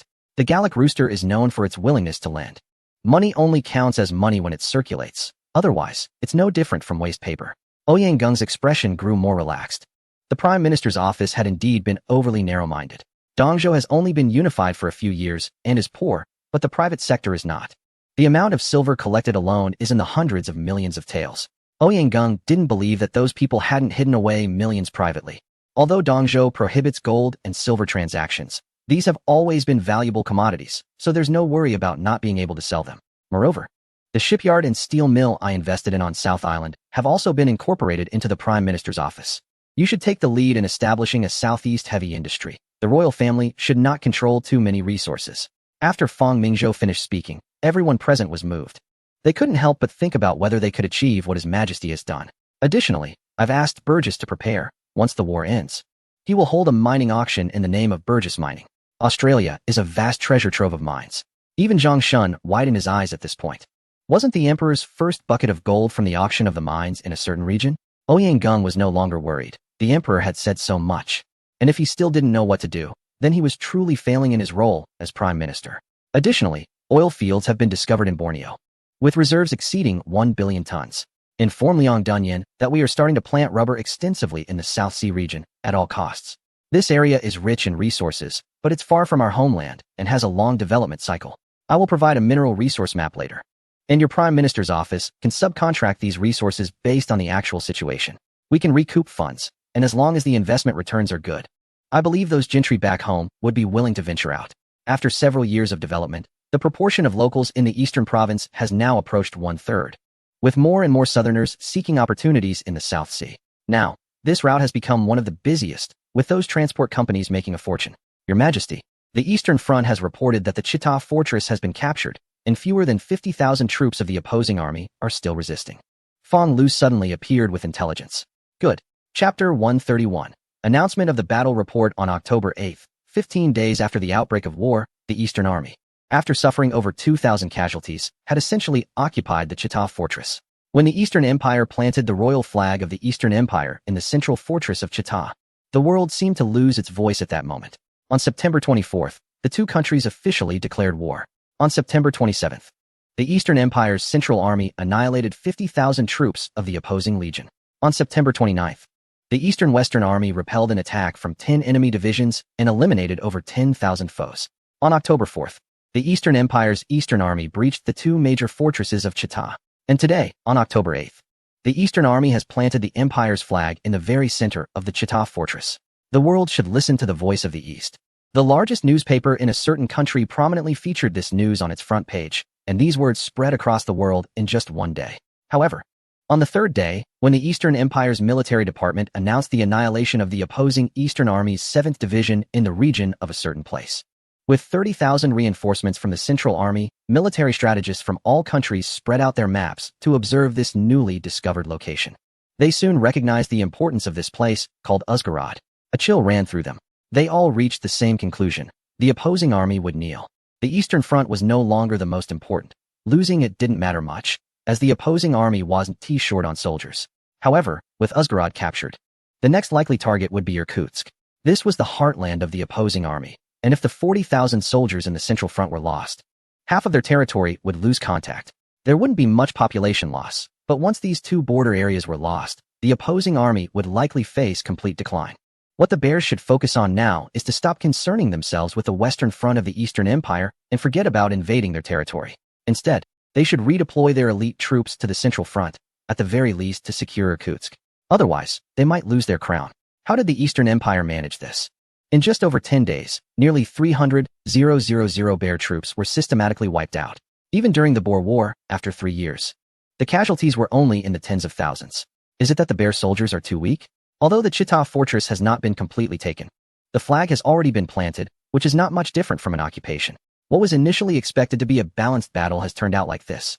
The Prime Minister's office is bombarded with requests from various nations to enter the front lines. Your Majesty, currently on the Eastern Front, Sokolov is leading over 20,000 remaining soldiers holding out in the depths of the fortress. Resources and remaining ammunition are running low. Li Yongchang has sent a telegram, hoping to temporarily abandon the siege of the Chita fortress. We will have to pay a considerable price to take it down, and these over 20,000 soldiers no longer pose a threat to us. Fang Mingzhou nodded in agreement with Li Yongchang's proposal and dispatched 2 infantry divisions to completely block any thoughts Sokolov might have of breaking out. Since they are determined to resist to the end, let time bring about their conclusion. Additionally, the 4 divisions attacking the Chita fortress have begun moving westward and are expected to reach Yukinsk in 2 days. Yang Yuntian in the Central Front has also started sending 2 cavalry divisions. Currently, 150,000 troops have gathered in Yukinsk. What remains before us is only Irkutsk. Once we capture it, the entire area of over 10 million square kilometers in Siberia will be under our control. Zhang Shun swallowed hard. This is nearly the size of an Eastern Empire. This means that if we take Irkutsk and block the Yenisei River, the territory of the Eastern Empire will double. Fang Mingzhou took a deep breath, suppressing his thoughts, and shook his head, saying, the timing is not right yet. The claim over the area west of the Lena River, as stated when declaring war, is already somewhat forced. Unless we bring out the map of the Yuan Empire, if we truly do so, the Eastern Empire would likely go against the world. A telegram was sent to Li Yongchang, instructing both fronts to apply pressure on Irkutsk, inflicting as many casualties on the enemy as possible to tie down Bear forces. Our Western Front is now facing a barrage of attacks from over 500,000 Bear soldiers. And this area is near the heart of their territory. They are well equipped with weapons and ammunition. Zhang Shun nodded. Knowing that the fighting south of Wu on the Western Front was tough, the Eastern Empire seeks to expand, but the Bears do as well. Thus, their Western Front also wishes to push into the Eastern Empire's territory and occupy the northern province. Airship units were dispatched to the Central Front to bomb Irkutsk. Don't they want to know how to breach the fortress? Then let us show them. Zhang Shun smiled, realizing that the emperor never forgets to set traps for those nations at any time. When the world prioritizes fortresses, the Eastern continent uses airships to demonstrate that fortresses are lifeless. As long as airships are developed vigorously, no fortress is a problem. At the very least, several countries in Europa are likely to strongly promote airships. Aircraft have only been around for a month or 2, even if the Western Front is exposed. It merely serves to guide artillery, with a flight range of only 600 meters. What else can this thing do besides reconnaissance? No one could have anticipated that one-day aircraft could carry hundreds of kilograms of bombs to bombard level armor. Normally, this kind of technology would only emerge after the First World War. However, now, as long as there are airships, you become the nemesis of fortresses. When these countries vigorously develop airships, the Eastern continent will focus on advancing aircraft. When the two eventually meet, airships will become like flying turkeys. Fang Mingzhou has long understood that it is impossible to keep any technology completely under wraps. Technology is rapidly advancing in this era. Therefore, the Eastern continent needs to reveal a bit of its trump card, which initially was the airship. This will mislead those countries into thinking that the technological development of the Eastern continent is on par with theirs, or slightly ahead. Just like aircraft, it took 4 years from the invention by the Wright brothers to actual flight, and 8 years from flying to reconnaissance. But now, the Eastern continent's aircraft have moved beyond reconnaissance and are advancing towards higher, farther, and heavier payloads. The second batch of 200,000 reserves has been paused for conscription. Today, a budget deficit is certain, and the situation has become clear. Tell Li Yongchang that the minimum requirement is to hold on to Yukinsk firmly and keep a close watch there. prevent any incursions by outsiders, so that after the war, we can use the territory we control to claim several million square kilometers of land in East Siberia. Let 2 reserve divisions enter West Siberia to clean up the area of any outsiders. This place does not welcome intruders. Chapter 132 The Grand Canal. When the Eastern Continent's army captured a world-class fortress defended by over 200,000 people in just half a month, the entire lighthouse fell into silence. Compared to its neighbors, the lighthouse took 4 years to stabilize its colonial territories right at its doorstep, and it is still not completely stable. In contrast, the newly elected president of the lighthouse, Fairbanks, feels that the military is playing a trick on him. His predecessor vanished without a trace, leaving behind an empty 4-year term. As the vice president, he can only bear the burden with tears. Now, the group of trusts is also in a state of panic. The fate of the last administration has filled the entire lighthouse with anger. Both houses of Congress find such behavior that disrupts the rules of the game intolerable. Therefore, the Sherman Antitrust Act, which had been dormant for over a decade, was once again invoked by the lighthouse. The first to suffer was the part2 Consortium, the largest trust controlling finance, steel, railroads, and the electrical industry in the lighthouse, which faced an investigation. Clearly, the part2 Consortium was being used as an example to deter others, although it is unknown who specifically was responsible for the previous administration's downfall. The part2 can represent the trusts of the lighthouse. Even if they did not participate directly, they must have known or been aware of the situation. Just based on this point, it wouldn't be unfair to pursue it. The previous Attorney General was dismissed for refusing to provide information regarding the behind-the-scenes involvement in the McKinley assassination case. The newly appointed Attorney General, under the direction of President Fairbanks, has begun to file lawsuits against the part2 family, which controls the securities company. There is no way around it. If the part2 family isn't targeted, other trusts won't be afraid at all. This Northern Securities Company is quite influential, controlling 21 railroads, which account for 78 of the total. To put it bluntly, if a conflict arises and this individual doesn't agree, the army in the region won't be able to mobilize via the railroads. This is simply absurd. Among all the countries, where else is there such a powerful company? Unfortunately, there is in this region. This is also why, in just a few decades, the railroad mileage here has become the highest in the world. With massive capital entering the railway sector, although the mileage has increased dramatically, these investors want to make profits. If a line isn't profitable, they raise prices. Or they rather shut down a line, forcing ordinary people to pay high prices for other means of transportation. It's this overbearing, otherwise, you wouldn't understand the benefits of the railroad. Thus, the Northern Securities Company has inevitably sparked public outrage. If things had remained as they were, it would have been just a self-imposed penalty. But once the McKinley incident occurred, everyone became more vigilant against these trusts. Of course, this is just the beginning. Dismantling such a behemoth will undoubtedly take years. As this region begins to expand its colonial reach into southern Latin America, it has naturally provoked resistance from these countries. They aren't afraid at all. After all, the current Latin American countries are no pushovers, each being quite affluent and possessing military strength that isn't inferior to that of the region. They might be slightly smaller in land area. The fierce clash of powers between the two continents has clearly resulted in a small setback for the region. This setback isn't due to capability, but rather response time. There are thousands of kilometers of shipping routes from here to South America. Although the land is connected, it passes through many countries. Those smaller countries don't even have decent roads. Therefore, maritime transport is the only option. However, the problem arises. The geography of Latin America resembles a large carp, with a rounded head, a plump middle, and a slender tail. About a dozen countries are distributed across it, and the coastline is divided by this continent, requiring a detour from the southernmost Drake Passage to reach it. Thus, during the presidency of McKinley, there was an intention to construct a canal to connect the east and west. Another important reason was the expansion of regional influence next door. Hawaii is right at the doorstep, yet the Navy is split into 2 parts by the continental shelf. If the 2 sides were to engage in conflict, just the navigation would take over a month, and by the time they arrived, the western coast would likely be in ruins. A canal is the cradle of imperial rise. This is a principle recognized worldwide. The slightly far-sighted elites in this region all understand that once the canal is opened, it will have immeasurable value for economic development and colonial expansion.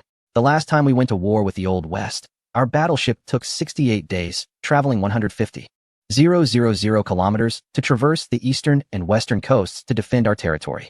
The lighthouse does not wish to experience such a thing again. It needs a canal that connects the east and west more than any other nation. After all, the lighthouse's opponent is the eastern continent, represented by a certain figure, not the defeated Old West. Therefore, the previous administration began preparations, and the canal project that took the Gallic Rooster over a decade to construct came into the lighthouse's view. The Gallic Rooster spent 13 years and $300 million, resulting in the loss of over 30,000 workers. Ultimately, it abandoned the project, leaving behind a mess. The current state of the canal is that of a deserted construction site. The lighthouse initially planned to dig this canal, but there was a problem. It couldn't be excavated.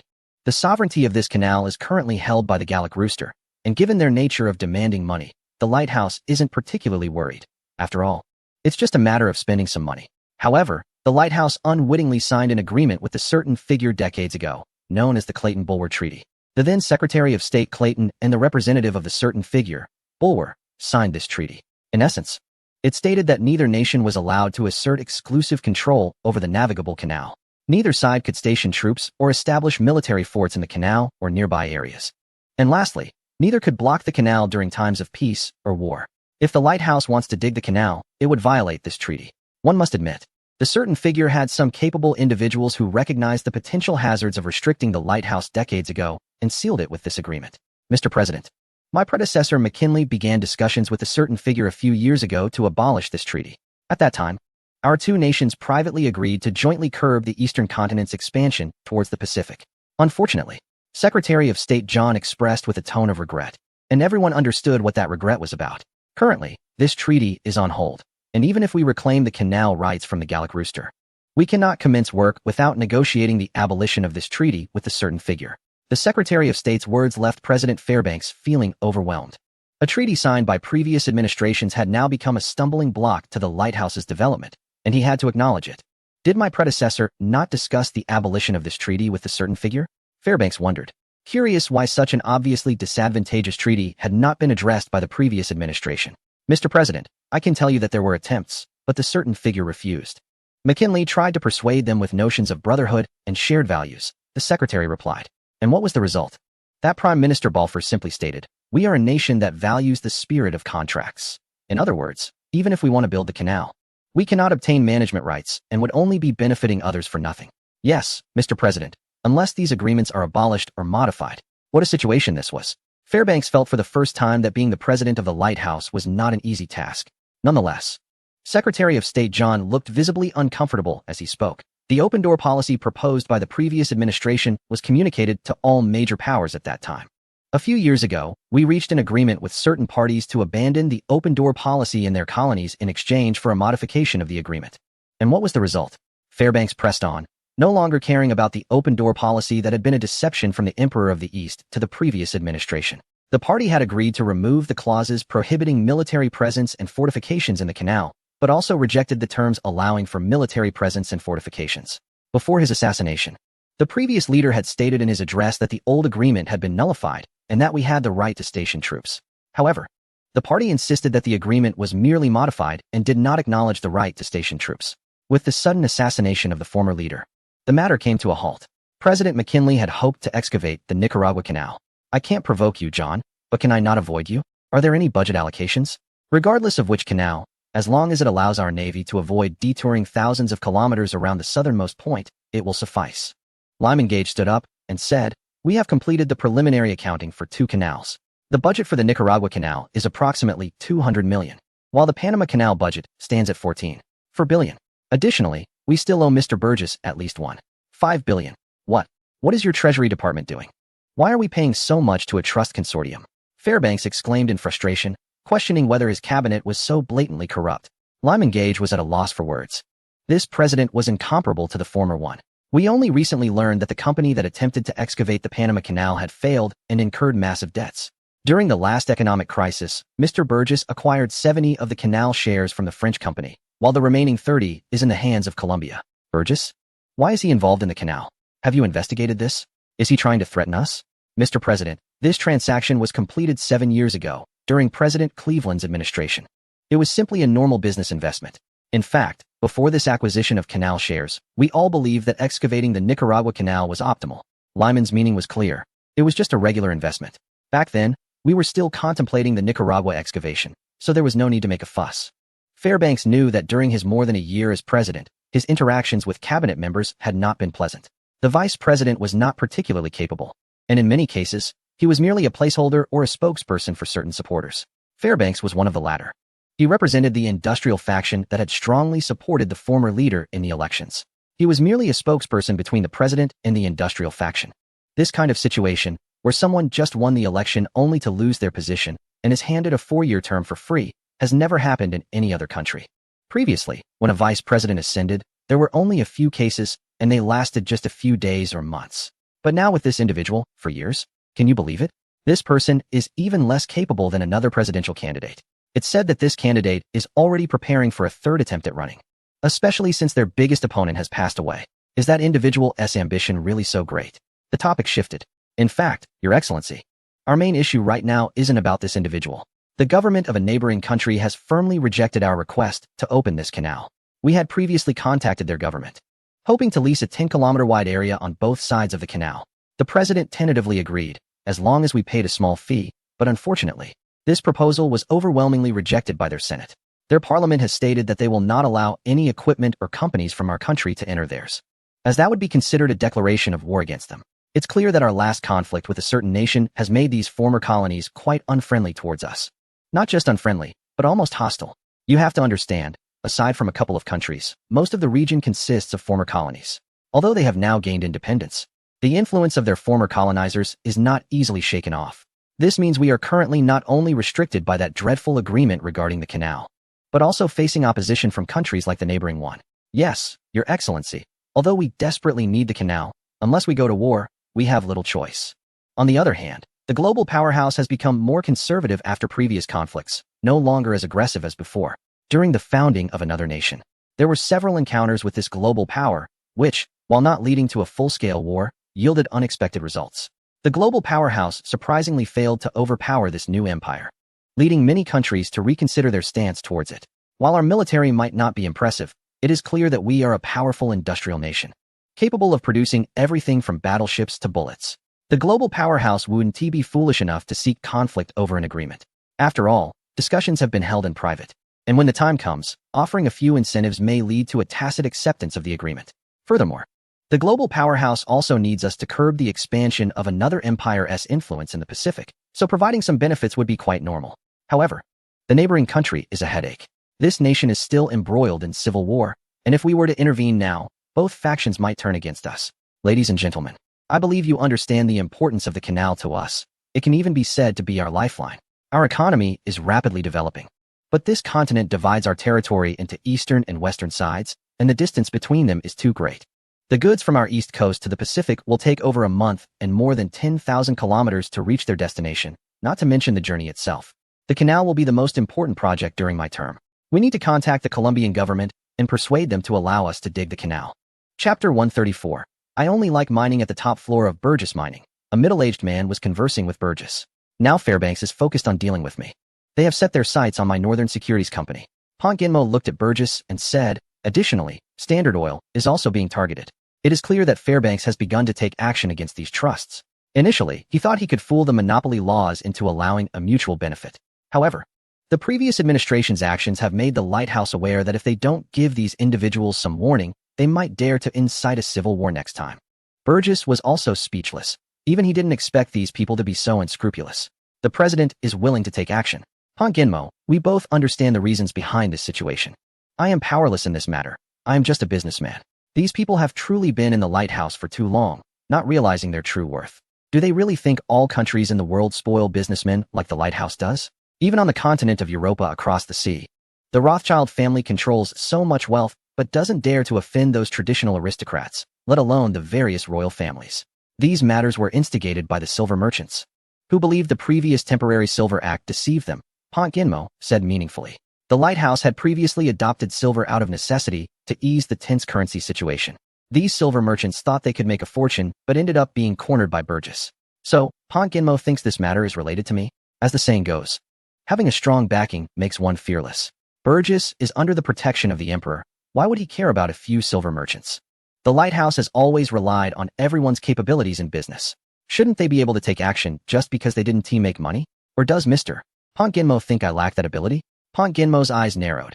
He did not come here today to provoke this individual. The Pont Ginmo family's former masters, the Rothschilds, have now begun to target him, as Pont Ginmo seeks to break free from their control. Coupled with the lighthouse government, Pont Ginmo has suffered significant losses during this time. His visit this time is to seek the support of this mining tycoon. According to his intelligence, Burgess has been getting very close to the Rothschild family recently and seems to have some connection with the head of that family. Pont Ginmo initially wanted to leverage this situation to gauge the mining tycoon, but did not expect such a strong reaction from him. How could he not? Burgess originally did not want to be too close to these individuals. They are all madmen capable of anything. However, the situation is different now. The emperor has instructed him to support these individuals in establishing a nation. Moreover, he had also tested the head of the Rothschild family, although he had not yet mentioned the Eastern Empire. However, now with the war between the Bear and the East in full swing, that group of squids is facing significant exclusion on the European continent. To establish a nation, one needs powerful weapons. Merely having money is not enough. If they defeat the Bear and the Emperor of the Eastern Empire tacitly supports these squids, then clearly, their chances are quite high. As for how the Emperor would deal with the hidden dangers brought by these people, Burgess believes that Feng Mingzhou has already thought it through. This group wants to establish a nation? They are probably living in a dream, since they chose to cooperate with the Rothschild family.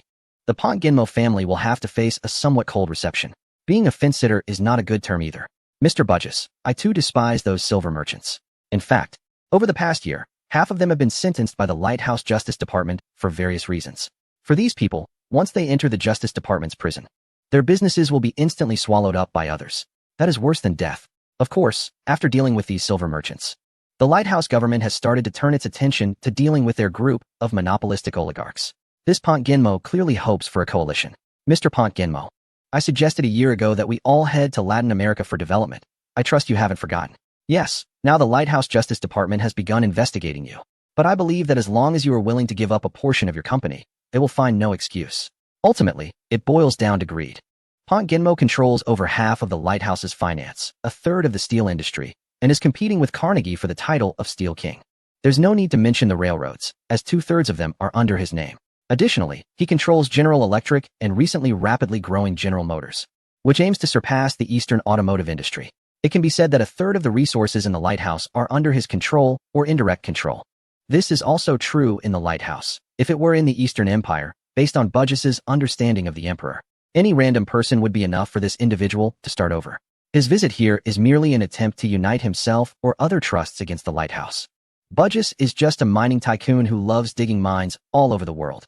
Even if antitrust laws break things up, they won't touch him. Even the plan for Latin America was directed by the Emperor himself. The purpose is to slow down the Lighthouse, a nation focused on economic development. Mr. Pont Ginmo, the Liaga Mutual Aid Association has already been established, and I think you should lead them south rather than getting entangled here in the Lighthouse. You could divide your industries among several family members. The vast South American market is waiting for us. Why go against the Justice Department to the bitter end? How confident are these people, thinking that the Lighthouse would not use force against them? It seems they really haven't experienced it. Well, this government, even with its traitors, is still very much liked. It's practically a paradise for merchants. Mr. Burgess, as far as I know, a few years ago, you acquired stocks of the Canal de Panama from the Gallic Rooster, right? So what? Is there any problem with this kind of business investment? Burgess doesn't care at all. He acquired it under the instruction of the Emperor Fengda. Apart from himself, no one can accuse him. This is just a normal business behavior. As a businessman, isn't it natural to wait for the right price, especially in a country like the Lighthouse? To my knowledge, that president is now planning to dig the Nicaraguan Canal. I can leverage our influence to make them choose the Panama Canal. Pont Ginmo has revealed his cards. This involves a deal worth hundreds of millions, and I believe Mr. Burgess should understand that. Nicaragua, right? What did Emperor Fengda say? Impossible. The Lighthouse has only one choice, which is Panama, and he has a complete plan waiting for President Fairbanks. Pont Ginmo, I'll say it again, I am just a businessman who enjoys mining. Chapter 135, A New Canal? At this moment in Colombia, the eyes of the Lighthouse's envoy Strauss seemed to be ablaze. Those damn barbarians in Bogota actually protested against the great Lighthouse nation. Looking at the dense crowd below, Strauss wished the Colombian president would send troops to suppress them. But clearly, he could not. Colombia is already a chaotic country, and the current president is from the Conservative Party, whose policies are simply a regression in history, consolidating the rule of large landowners, restoring the power of the church, brutally persecuting dissenters, and suppressing the people. This made Ambassador Strauss doubt whether he had arrived in the Middle Ages. This undoubtedly caused dissatisfaction among the Liberal Party, and the country is currently in a civil war. Originally, this had nothing to do with him. After all, it wasn't he the Lighthouse that was dying. However, To get the Colombian president to agree to lease a 10-kilometer-wide area of the Panama Isthmus, he bribed the president with 500,000. What was initially agreed upon faced turmoil due to the failure of the meeting. Your Excellency Strauss. A telegram has come from the homeland asking if there is any chance for a turnaround. A turnaround? What kind of turnaround? This greedy guy wants 10 million in cash, plus 250,000 annually for 10 years. Such conditions were still rejected by their parliament. Tell President Fairbanks that unless we can mobilize the army, we cannot persuade the Colombian parliament, or let the cabinet consider the Nicaraguan canal, with the Colombian parliament rejecting the treaty with the lighthouse. It also means that this canal seems to have become impossible. When the news returned to the lighthouse, they had no choice but to settle for second best. Congress overwhelmingly passed the Nicaraguan plan again, with 308 votes in favor and 2 against. Meanwhile, Burgess remained unresponsive. It is worth noting that even the Gallus-Rooster Canal Company had telegraphed, hoping that this mining tycoon could divest his canal stocks as soon as possible to avoid losing everything when the lighthouse starts digging the Nicaraguan canal. Lose everything? It's impossible. Burgess looked at the thick plan in his hands and couldn't help but smile. What Congress? Digging the Nicaragua Canal was just a way to lower the price of the 70 shares he held, right? Not long ago, he was as anxious as the Gallic-Rooster Canal Company, so he secretly telegraphed the emperor to inquire if he wanted to sell at a low price. As a result, he was scolded by the emperor, who called him a spendthrift. Humph, being a spendthrift is still better than earning nothing at all. It's worth noting that the lighthouse government had already offered 50 million for the shares he held. Initially, he spent 30 million, and in these 7 or 8 years, he could easily pocket 20 million, enough to build 3 battleships. Fang Mingzhou also lamented that the lighthouse truly knew how to do business. Historically, it was because of the voting system in the Lighthouse Congress that the Gallic-Rooster Canal Company was driven to the brink. The Gallic-Rooster initially offered 100 million. But the lighthouse said they would consider it, and then swiftly had Congress pass the Nicaragua plan, all to set a trap for the Gallic-Rooster. Sure enough, the foolish rooster fell right into the trap, believing that once the lighthouse dug the Nicaragua Canal, their initial investment would be completely wasted. Their plan to find a buyer also collapsed. They had poured 20 billion francs into that canal, and it ended up as a dead project. The deceived Gallic-Rooster ultimately sold the canal shares for 40 million. This time, Fang Mingzhou wouldn't be fooled. Wasn't it just Congress passing the Nicaragua Canal bill? If they had the ability, let them build it.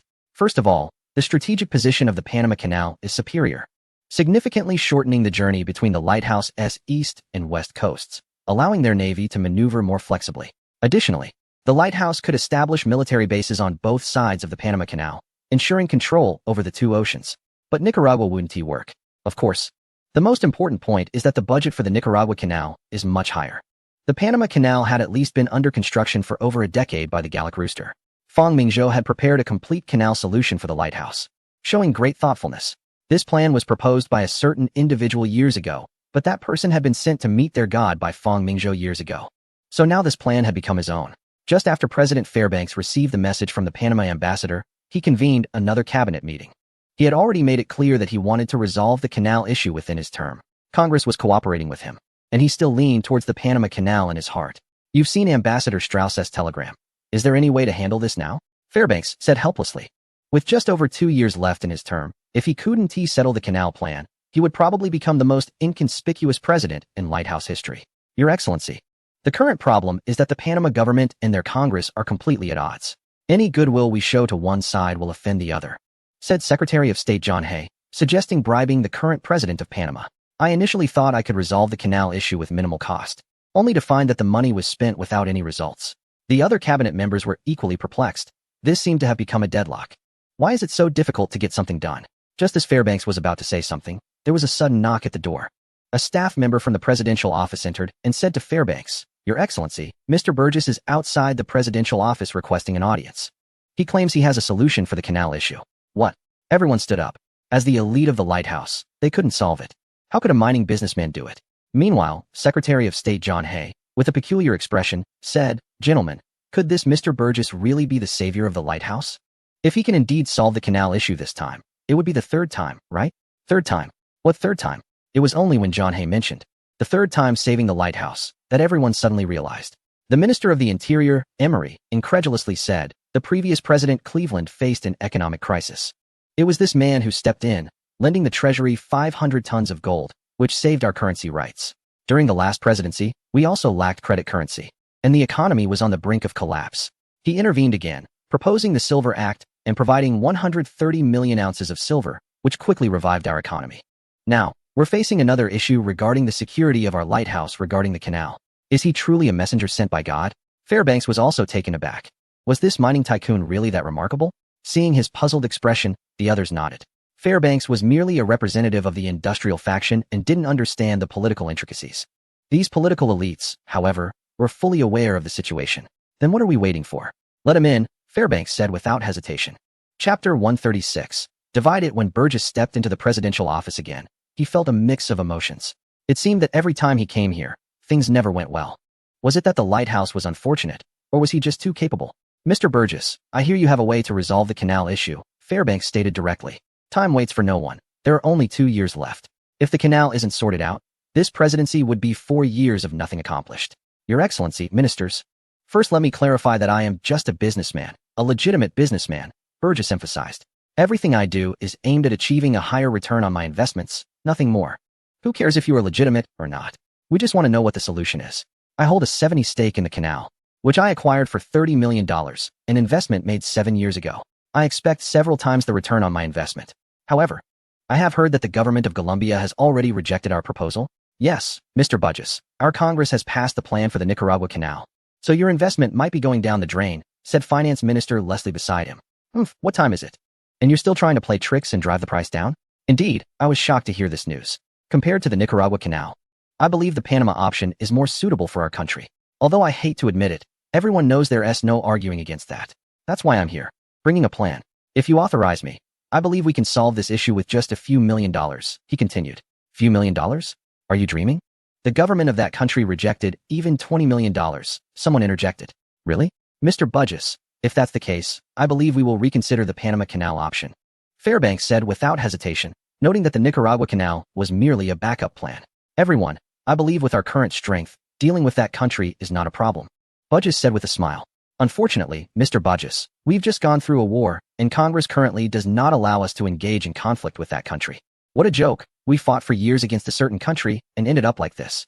That country is not weak either, even though they are currently in a civil war. You all misunderstand. I never suggested we go to war. What I meant was, we want to be engaging in battle. But whatever we want to do, that country cannot stop us, he clarified. Everyone nodded. Indeed, the current strength was sufficient. Have you forgotten the trade treaty we signed decades ago with the former governorate of New Granada? Burgess said, and everyone looked puzzled. What on earth? The governorate of New Granada? Isn't that a name from over 100 years ago? I think our Minister of Justice should look into this agreement. Burgess smiled as he reminded them. Everyone turned to Minister of Justice Philander. Although confused, they trusted Burgess wouldn't joke about such matters. The minister instructed several staff members, who quickly got to work. Burgess chuckled to himself, thinking such a clever idea could only come from a certain emperor. Did he really have all that knowledge stored in his head? Upon seeing the name, he had the same reaction. Fortunately, the staff was efficient, and within 10 minutes, they found the agreement, avoiding the need for a department to look into it a century later. When the Minister of Justice began reading the contents of the agreement aloud, everyone's expressions changed from confusion to admiration, which Burgess accepted with a natural smile. The agreement, known as the Maria Lino Bidlack Agreement, was a treaty of peace, friendship, navigation, and trade, signed between the current nation and the former governorate of New Granada. This agreement is not a big deal. It simply grants citizens or vessels and goods from the former governorate of New Granada, including the Panama Isthmus, the rights of exemption, preferential treatment, and immunity at its ports. By the way, the former governorate of New Granada corresponds to what is now known as Colombia, Venezuela, Panama, and Ecuador. Ladies and gentlemen, Panama joined Colombia decades ago. Since it can join, it can certainly withdraw. After all, it is a matter of the people's choice, right? Colombia is currently in a civil war, with two factions fighting each other, and we cannot persuade them. But why should we appease the foolish Colombian government? We only need to recover the current province of Panama and its people, allowing them to separate from Colombia and become an independent nation. This way, we can legitimately protect the safety of our transportation routes under this agreement. We can call it the Republic of the Isthmus. Does it matter if it is named Panama? Our intention is to ensure the safety of our shipping and never to interfere in the internal affairs of other countries. Of course, I believe the newly established country will not be able to guarantee its own security, and I trust that none of you would allow such a just nation to perish. Right? As President Fairbanks enthusiastically clapped, all cabinet members were shocked by Mr. Burgess's imaginative proposal. Who would have thought that an agreement that barely garnered attention decades ago and was almost forgotten by the world would now serve as a solid legal basis for Lighthouse to gain control over the canal. If this plan goes through, it is highly likely to bypass the chaotic Colombian government and enable the development of the canal. This handling method is unprecedented for them, simple, efficient, and well-reasoned. From start to finish, Lighthouse does not need to contribute much, just provide some arms and support certain individuals to help them achieve independence for Panama. Their actions would have nothing to do with Lighthouse. Mr. Burgess, thank you for your strategy. Your wisdom humbles me. The Secretary of State, John Hay, who had previously looked down on Burgess, now expressed admiration, wondering if this person's intelligence had no limits. Why is it that such tricky matters are resolved so effortlessly in his hands? If Burgess knew their thoughts, he would surely say it was because they did not align themselves with a good ally. I just want to maximize my investment. Burgess candidly stated, instead of spending money on Colombia, it is better to invest in a new nation. That way, my shares in the canal can be sold, right? Chapter 137. I have a friend. When Burgess finished his proposal, the meeting room was filled with a sense of peace. Rather than risk going to war with Colombia, it is better to split it. However, the next question arose for everyone. Although this method is good, creating a small nation is not something that can be accomplished in a day or two. Your Excellency, how long do you think it will take to implement this plan? President Fairbanks asked eagerly, concerned that his term would end before he could complete all the deployments, leaving it for his successor. Fairbanks didn't believe he would get re-elected unless all candidates from the Lighthouse were completely unfit. John Hay's expression also grew serious, clearly considering the matter as well. With the existence of the Marilano Bid Lake Agreement, the room for maneuvering was significant. Of course, just because it was manageable didn't mean it wouldn't take time. After all, it involved dividing a rather powerful nation. If things went wrong, the exposure could lead to adverse international repercussions. Your Excellency, I cannot give you an exact timeline, but I believe it can certainly be completed within 2 years. John Hay understood the president's thoughts, which were also shared by the cabinet members. After all, if the president achieved nothing, wouldn't they also be seen as lacking accomplishments? Even for their future political prospects, they needed to facilitate this matter. Gentlemen, have you forgotten that I am a businessman? Burgess, who had been standing aside, suddenly interjected. You all know that mining requires significant investment in both costs and manpower. Although no one understood what Burgess was getting at, they nodded in agreement, as this was a well-known fact. Mines were not easy to discover. Recently, Burgess's mining company had made substantial preliminary investments, necessitating a large amount of capital. It was evident that Burgess was hinting at needing to sell his canal shares. Everyone exchanged curious glances, realizing the mining tycoon was quite bold in his approach, even bringing the matter to the president's attention. Burgess felt somewhat helpless, as he now saw himself as the unofficial finance minister of the Eastern Empire. He remarked seriously that whenever the Eastern Empire needed money, the emperor would not first approach his official finance minister, but rather seek out Burgess, the one placed in the Lighthouse. I'm not a money-printing factory. Where would I get so much money? Over the years, aside from my own dividends, all my earnings have gone to subsidize the emperor's nation or military. The strength of the Eastern Empire was undeniably linked to his contributions. Now, with the war against the neighboring nation being common knowledge, it was clear that the emperor was once again short on funds. Thus, this unofficial finance minister had to step in once more, extracting resources from the Lighthouse, a task he had lost count of how many times he had done. Gentlemen, I have a good friend named Armando. Seeing the puzzled expressions on everyone's faces, Burgess continued. His father is quite famous, truly, Manuel Armando, and he has a remarkable background, having served as the governor of a state under Golambia. He is currently the foreign minister of Golambia. Another of my good friends is Felipe Faria, the former chief engineer of the Gall Rooster Canal Company. He was responsible for the technical construction of the canal back when it was built and possesses strong organizational skills. Coincidentally, he is also a good friend of Manuel Armando, standing here, who among them is not a political elite. Oh wait, this President Fairbanks doesn't count. If they still can't understand the meaning behind these words, they shouldn't be ministers, they might as well be toilet managers. Mr. Burgess, do you think your words can persuade Manuel Armando to establish a new country? The first to react was Secretary of State John Hay. Just moments ago, he was pondering where to start, and now, the opportunity has landed right in his hands. This Manuel Armando has grand ambitions. He has always wanted to become president, but unfortunately, his abilities do not match his ambitions. He paid a hefty price to become foreign minister. In this era, foreign ministers hold little real power. Global discourse is controlled by a few major powers. Just like a foreign minister from a small country 100 years later, he probably would never appear in international affairs. However, the president is different. After all, he is still a person, and votes in the General Assembly have to count for something. At the very least, if a coup were to happen, he would certainly make it to the television news. This is how Manuel Armando operates. As the saying goes, success does not necessarily have to be mine, but success will certainly involve me. Regardless of the details, he is determined to become president. Burgess has been preparing for this plan for a year. Yes, it was around the time when the emperor of the Eastern Empire was preparing to go to war against a certain bear nation, and Fang Mingzhou calculated that, well, they would need more funds. War is all about money. To prevent the war from dragging down the Eastern economy or affecting industrial development during a stalemate, Fang Mingzhou had to find funding for the war. Ultimately, after much thought, he decided to set his sights on the lighthouse. Historically, around this time, the lighthouse also began the construction of the canal. I have already made contact with Manuel Armando, and I have also persuaded Chief Engineer Philip Weria. I will provide a sum of funding, while you all provide a batch of arms. I believe Manuel Armando will surely want to take things further. His prestige in the state of Banama is quite high, and with Philip, the former chief engineer of the canal, I believe they can handle things themselves. Even if they don't succeed, it doesn't matter. We would only lose some money and a batch of arms. There is no evidence that could implicate us. What we need to do now is arrange a position for his son, my friend, in the parliament. I believe this should not be difficult for you all. Making your son a high official at the lighthouse, Manuel Armando knows what the lighthouse wants. Once the money and arms are in place, he will probably be eager to play the game of changing the flag atop the city walls. More importantly, the current government of Colombia is embroiled in civil war, with both factions at each other's throats, having no capacity to temporarily suppress his actions. Even if Colombia were to intervene, would the lighthouse just stand by? If it comes to that, success in taking the canal would be just a step away, and even if the lighthouse is cautious, it would still send troops to protect Manuel Armando. Moreover, it is not subject to criticism from others, as the lighthouse is meant to protect a normal country rather than interfere in another country's civil war. Chapter 138, Yukinsk. At this moment, Yukinsk has become a massive slaughterhouse. The elite 50,000 troops of the 7th Army, which withdrew from the Chita fortress, have now become history.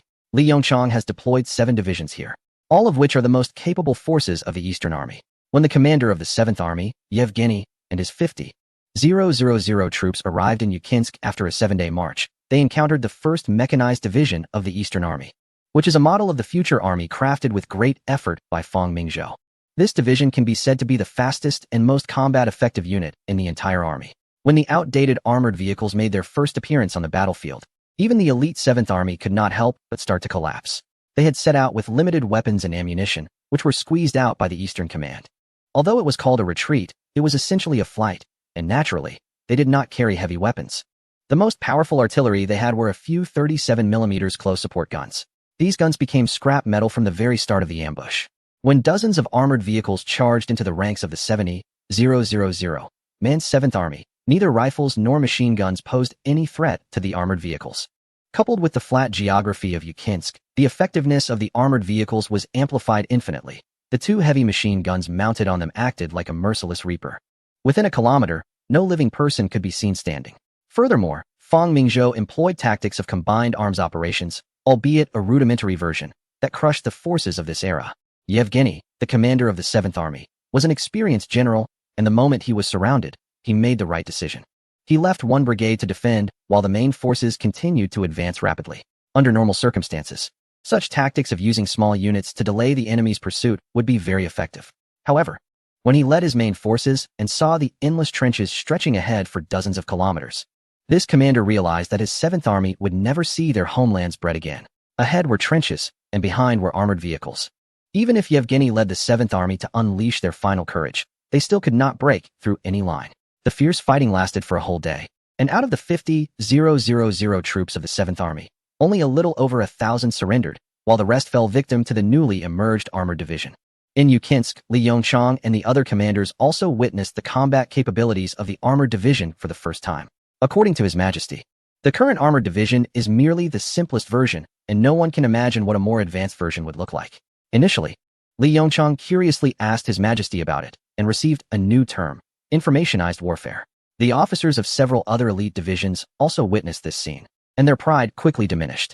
They had thought their division was elite, but compared to the 1st Division, they were left with only on-the-spot responsiveness. Unexpectedly, the 1st Army Division had not yet surpassed its opponents when the 1st Armored Division arrived. A sense of crisis arose among the troops. In their view, facing such an armored division would be challenging unless they had artillery for direct bombardment or could leverage the terrain. Currently, the 7th Army of the opposing side had been annihilated, and the 3 Cossack cavalry divisions that supported them from the center had been intercepted by us. Intelligence indicated that several infantry divisions engaged in combat with us had received telegraphs from their command, preparing to retreat back to their stronghold. Li Yongchang spoke about the current battlefield situation. "Commander, they are planning to flee," said Wu Xingxing, the commander of the 1st Division. Li Yongchang nodded. The Empire had announced its victory in the Eastern Front, and the world knew that over 200,000 troops from the opposing side had been completely wiped out. This meant that our own forces of over 100,000 on the Eastern Front were also released.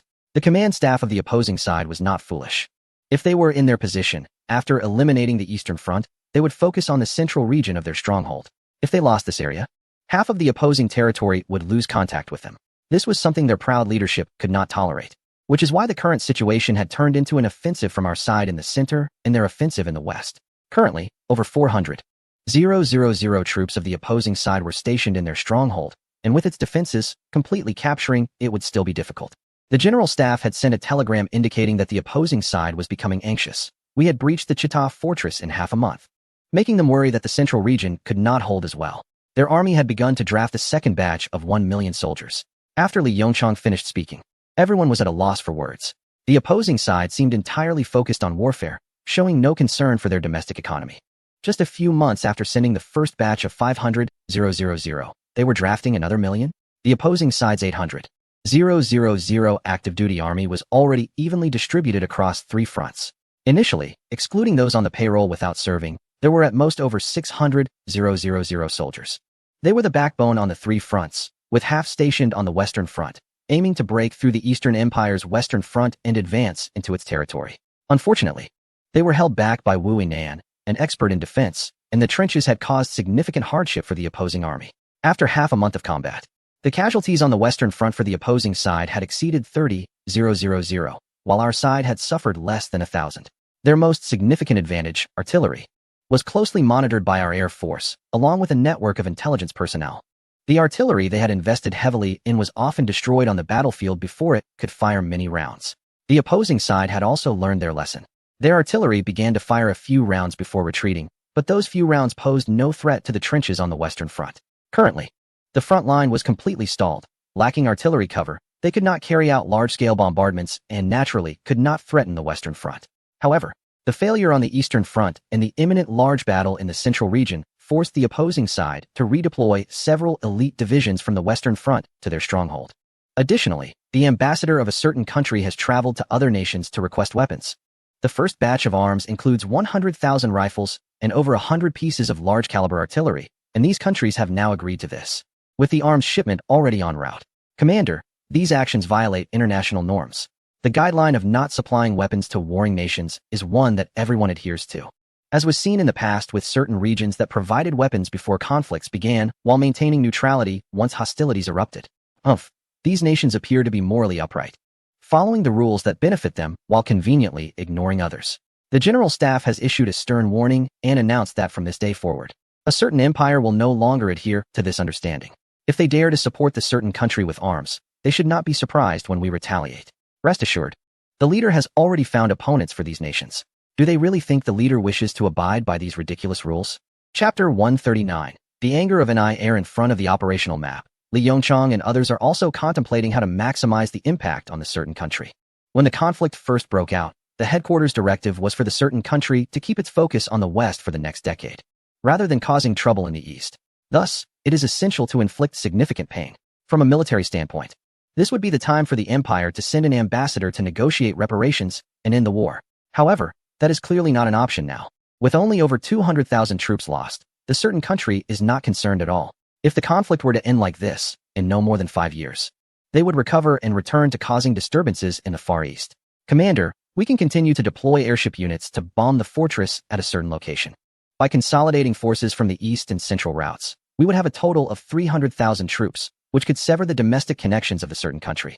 Everyone nodded. This tactic had already been successfully employed in another location and is feasible.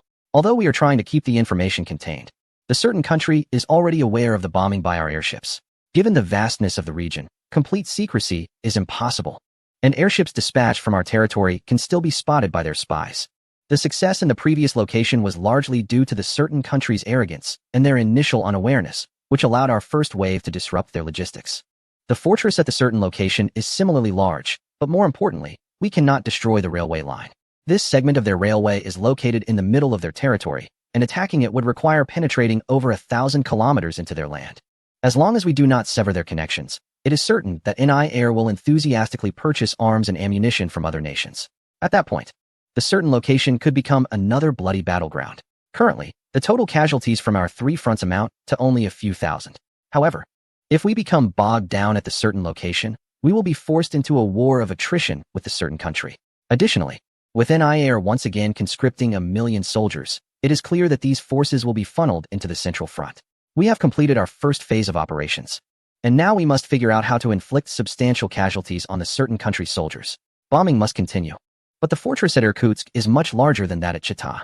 What Your Majesty and the General Staff mean is that we should not advance too deeply. Once they withdraw from Uglichinsk, we will also retreat. We will regroup and launch an attack on Irkutsk, primarily through bombing rather than ground warfare. Our goal is to eliminate as many reinforcements coming from within their territory as possible. Sending soldiers to assault the fortress is not a wise choice. As the Eastern Empire adjusts its operational direction, the opposing side is also making corresponding adjustments. At this time, in the Winter Palace, the Emperor once again summoned his ministers. The war has been going on for over 20 days, and it can be said that he is losing both face and substance as an emperor. After 15 days of fighting, more than 200,000 troops in the Eastern Front have been wiped out, and millions of square kilometers of territory have lost contact. That can be overlooked. After all, they have plenty of people. The key issue is that they declared war first and ended up in such a situation. Arrest the family of that Sokolov and sentence them to death. He must have defected to the Eastern Empire. That traitor, the emperor roared in the hall. Although everyone knew that the Eastern Front commander, Sokolov, had done his best and even ordered the withdrawal of the 7th Army to conserve strength, no one dared to advise the enraged emperor, who was known to be ruthless. Your Majesty, our top priority now is to ensure the safety of Irkutsk on the central line, said Sergei Witt, the Prime Minister and Minister of Finance. He is just a general. If we can calm him down, it's not a big deal. According to our intelligence, the Eastern Empire's Eastern Army has already begun moving towards our central line. Our intelligence personnel have identified the culprit behind the breach of the Chita fortress, the airship. The Eastern Empire has developed a powerful bomb, and the sustained bombing has rendered the fortress ineffective. We must come up with a way to deal with the airship. Otherwise, even the Irkutsk fortress could be destroyed. And it would be too late then. Witt's few words calmed the emperor down. He no longer had the vigor he had at the beginning of the war. My Minister of the Army, when will the second batch of 1 million soldiers be in place? Your Majesty, since we just completed the first batch of 500,000, and it is currently the harvest season, Kuropatkin said with difficulty. Even though they have over 100 million people, 1 million soldiers cannot just appear out of nowhere. Furthermore, we have exhausted our initial stockpile of firearms and ammunition. Even if we have soldiers, we do not have enough weapons. The first batch of 100,000 rifles has been provided by our allies, which will be prioritized for the first group of reserves. Kuropatkin looked as if he wanted to write no guns on his face. As for the airships, we have only managed to redeploy a few from within the country to the central line. This will effectively curb the bombing from the Eastern Empire.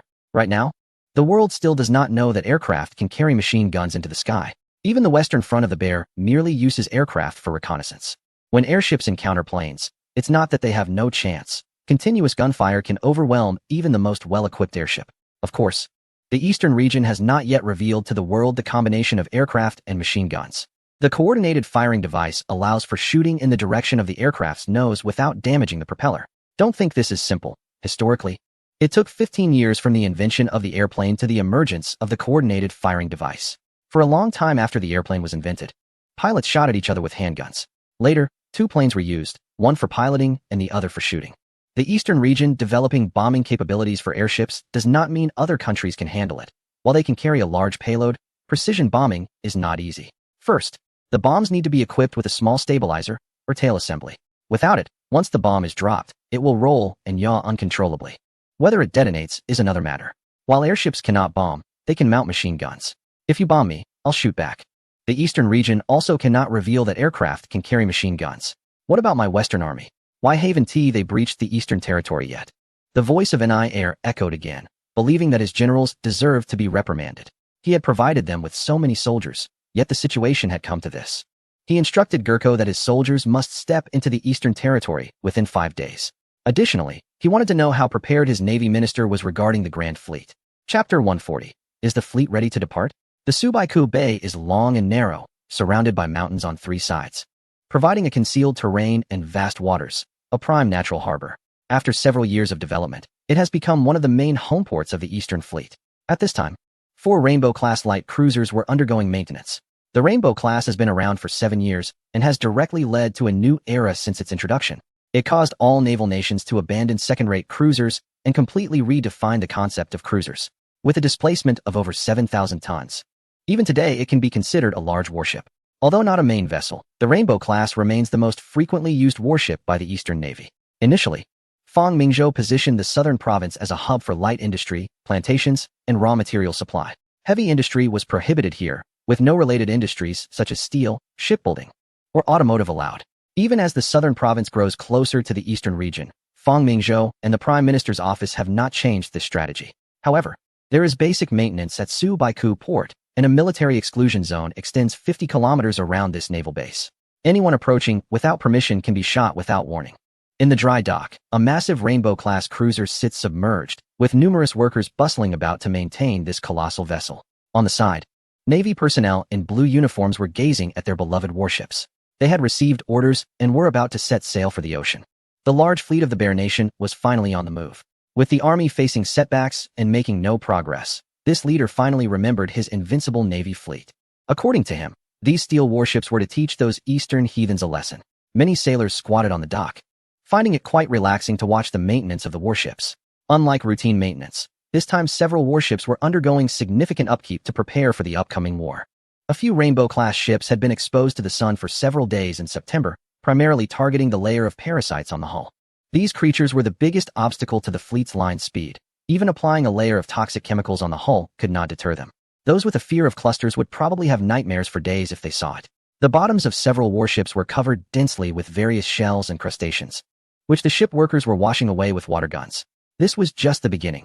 They still needed to check for cracks in the hull's seams and signs of corrosion. Following that, there would be maintenance on the cannons, power systems, and various machinery. Once everything was finished, they would apply protective paint and conduct a thorough inspection of the warships. This is also why the Navy is so costly to maintain. The construction costs of the warships are just a small part, while daily maintenance is the real expense. The Rainbow-class light cruisers relied on speed, with a maximum speed of 30 knots, even when fully loaded close to 10,000 tons. Of course, this was just the light cruisers. All the future warships of the Eastern Navy were undergoing maintenance to face challenges in the best condition. Commander, urgent message from the General Staff. Su Wenguang stood on the dock, looking at his light cruisers. He had grown from the light cruiser fleet to become the commander of the Second Fleet of the Imperial Navy. Seeing the anxious expression of his staff, Su Wenguang thought something was wrong, but when he opened the telegram, he couldn't help but laugh. So, the Bear Nation's Navy is still far from us? In the General Staff Operations Room, Fang Mingzhou said with a strange expression, "Yes, Your Majesty. We just received news that the Bull Nation and the Cat Nation have sternly warned the Bear Nation, prohibiting their fleet from passing through the Suez." That leader was currently in a fit of rage. As Zhang Shun recounted the events, Fang Mingzhou finally understood the background. Ever since the Bear Nation prepared to mobilize its large fleet, the entire continent of Europa had been enveloped in an atmosphere of unease. Although many of the Bear Nation's main ships were built by them, business is business, and safety is safety. When the Bear Nation's naval minister, Alex Seif, informed the leader that the Navy was ready for an expedition, the leader waved his hand decisively. Set sail to the east. Thus, the Bear Nation announced the formation of the most powerful fleet in history, leaving the entire continent of Europa astonished at this fleet of over 800,000 tons. More than 17 battleships, 12 heavy cruisers, over 10 light cruisers, plus other warships, can be said to cover the entire surface of the sea in sight.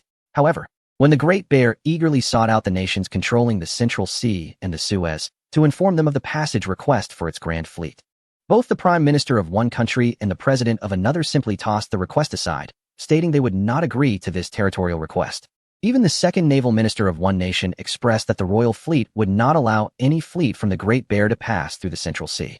Due to a lack of access to the ocean, the Bear's navy was divided into two parts, the Black Sea and the Pineapple Sea. Most of its shipyards were located in the latter, making it necessary to pass through a strait to reach the Far East, entering the North Sea afterward. This route would take the fleet past the doorstep of the aforementioned nation before entering another strait. The journey would essentially cut across the entire European continent, involving numerous countries, including but not limited to various rivals. The animosity in this region was significant, with long-standing conflicts and grievances, including disputes with neighbors and ongoing wars. The bear also had its eyes set on the Balkans. The nation in question did not dare to take risks, while it was not afraid of the bear's fleet. It certainly did not want to assist in any eastward ambitions. If the unpredictable leader decided to send warships into the Central Sea, it could lead to confrontations with adversaries. And it was not reasonable to expect the country to act as a mediator in such a scenario. The situation was indeed precarious. With 27 warships over 10,000 tons in size, nearing half the tonnage of the Royal Navy of one nation. Additionally, another nation issued a stern warning to the bear, stating that if its fleet passed through the Central Sea, it would be considered an act of war. These two countries had been historical rivals for centuries, and the leader of the latter was well aware of its opponent's capabilities. Given the sensitive nature of the region, marked by complex ethnic compositions and serving as a crucial land and maritime crossroads, competition among major powers was fierce. This leader used the threat of war to further compel the other nation to refuse passage to the bear's fleet. Thus, the bear's naval situation became increasingly dire. Chapter 141. The bear's naval predicament. At this moment, the bear's leader convened his cabinet once again, visibly angry about the serious consequences of the refusal by these foolish nations. Did they really think they could stop the powerful navy of the empire? The navy minister was asked how they could lead the fleet to the Far East now. With a grim expression, he replied that the only option was to take a detour.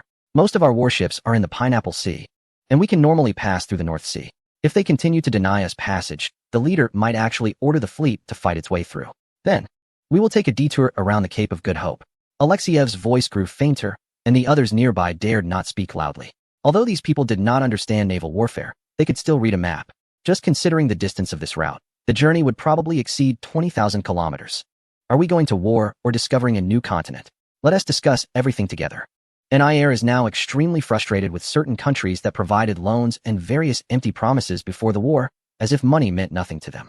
Now that we are really going to fight in the East, these people have instantly changed their attitude.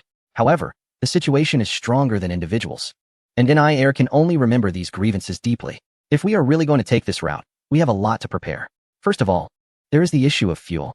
This route exceeds 150,000 nautical miles, which is nearly 30,000 kilometers, based on the fleet's average speed of 15 knots.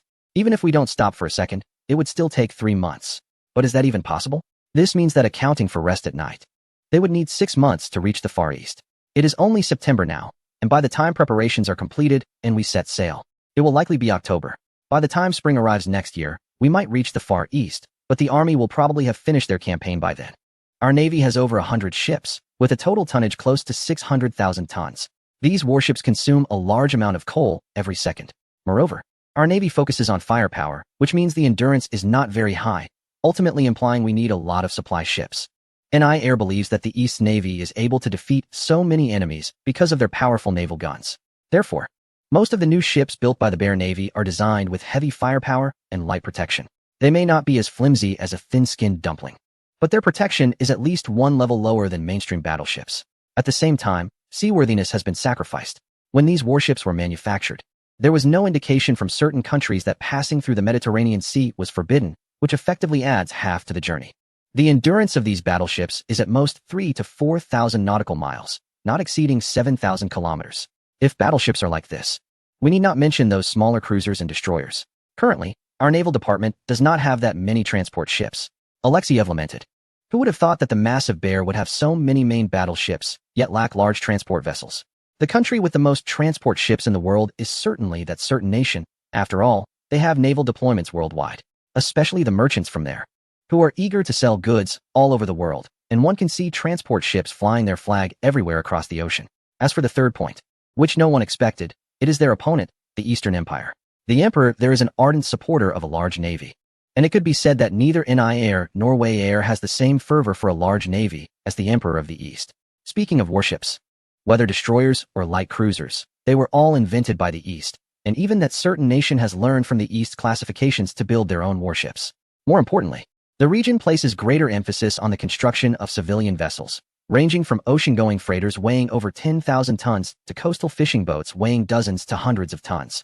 The shipyards in the region operate year-round without breaks, as various orders continuously flow from the Prime Minister's office to the shipyards. Regardless of the size of the shipyard, there is always a suitable option for you. Although the coastline of the region exceeds 10,000 kilometers, it seems excessive. It is said that to celebrate the birth of their prince, the emperor ordered a royal cruise ship with a displacement of over 40,000 tons, making it the largest cruise ship in the world. Moreover, when their princess was born, another ship was ordered, which reportedly has a displacement exceeding 50,000 tons. Although it has not yet been delivered, it's astonishing how their shipyards can manage to keep such large vessels afloat. In comparison, the cargo ships from the neighboring region have a dismal tonnage, largely due to their lack of access to the sea. Most of their cargo is transported by rail. We could rent cargo ships from other countries. I believe neither the local nor the neighboring country would refuse. The individual nodded, noting that these people are quite willing to assist with civilian vessels. The conversation continued, stating that if coal supplies are sufficient, our naval vessels can travel 20,000 to 30,000 kilometers before requiring major maintenance. Otherwise, our fleet's combat effectiveness would decline by 20. This posed a challenge for everyone. The neighboring region lacks overseas colonies. What about the nearby territory?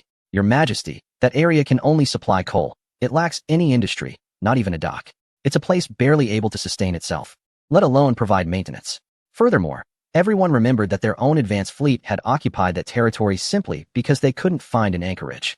Our fleet is so powerful that a slight decline in combat effectiveness can still defeat the formidable navy of the region. One individual casually remarked that their home fleet could easily match the local fleet, so why fear the navy from the region? However, another disagreed, noting that the navy from the region has a proven track record in battles.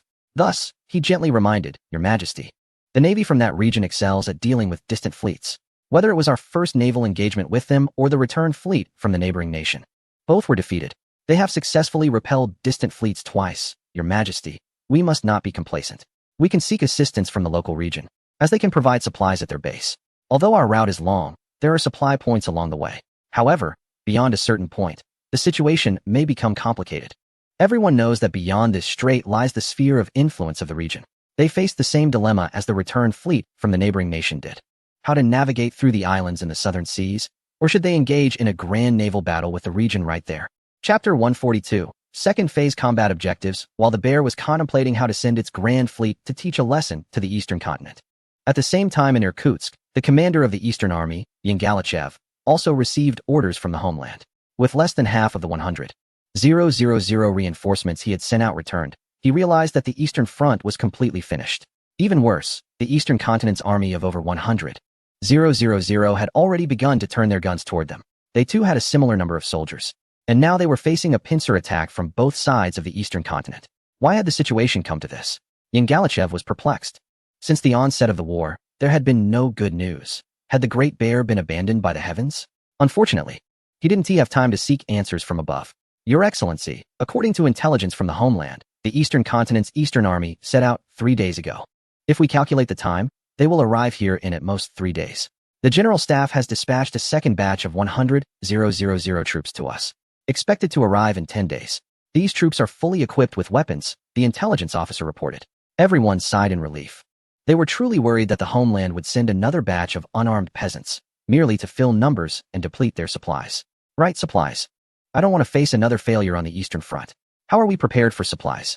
As of now, the Irkutsk fortress has stockpiled supplies sufficient for 300,000 troops for 3 months. Additionally, the General Staff has assured that they will increase supply transport to us during this period, the logistics officer stated. Your Excellency, as long as our Irkutsk fortress is not bombed by the Eastern Continent's airships, it will be as solid as a rock. The homeland has urgently dispatched 10 airships. And once our soldiers utilize heavy machine guns, we can contain the Eastern Continent's airships.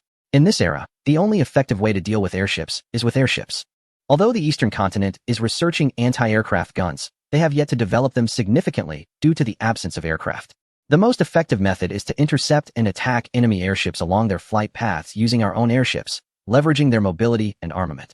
Of course, airships have relatively poor mobility and are easily targeted, but this is currently the best option. The fortress remains the most cost-effective weapon. The Irkutsk fortress currently had 270,000 soldiers, with an additional 100,000 having been sent to support the Eastern Front. Overall, the number did not exceed 300,000. However, the combined forces of the Eastern Continent had already surpassed 300,000. Fortunately, reinforcements from the rear were continuously arriving. Unexpectedly, the middle route, which seemed to be merely an auxiliary, had now become the key battle of this war. Erdent was the location of the Eastern Continent's Middle Army. But now the Eastern Army had begun to enter the Oskins region within the Bears' territory. This area was only a little over 100 kilometers from the Irkutsk fortress in the Bears' middle route. At this moment, Yang Tianhe was commanding the Bears' captives to construct the encampment. The Eastern Army is set to arrive in 2 days, and preparations for a camp to accommodate 150,000 troops must be completed before their arrival. A significant amount of supplies have already been transported domestically, and airships are constantly taking off and landing. When Li Yongchang appeared in the meeting, it officially marked the convergence of the 2 routes of the Eastern Army, signaling the start of the campaign against the fortress in the region. In the conference room, the mood among everyone was incomparable to a month ago. Previously, these commanders were worried about the massive forces of the enemy and how to defeat the million-strong foe. But now, the Eastern forces have made significant advancements.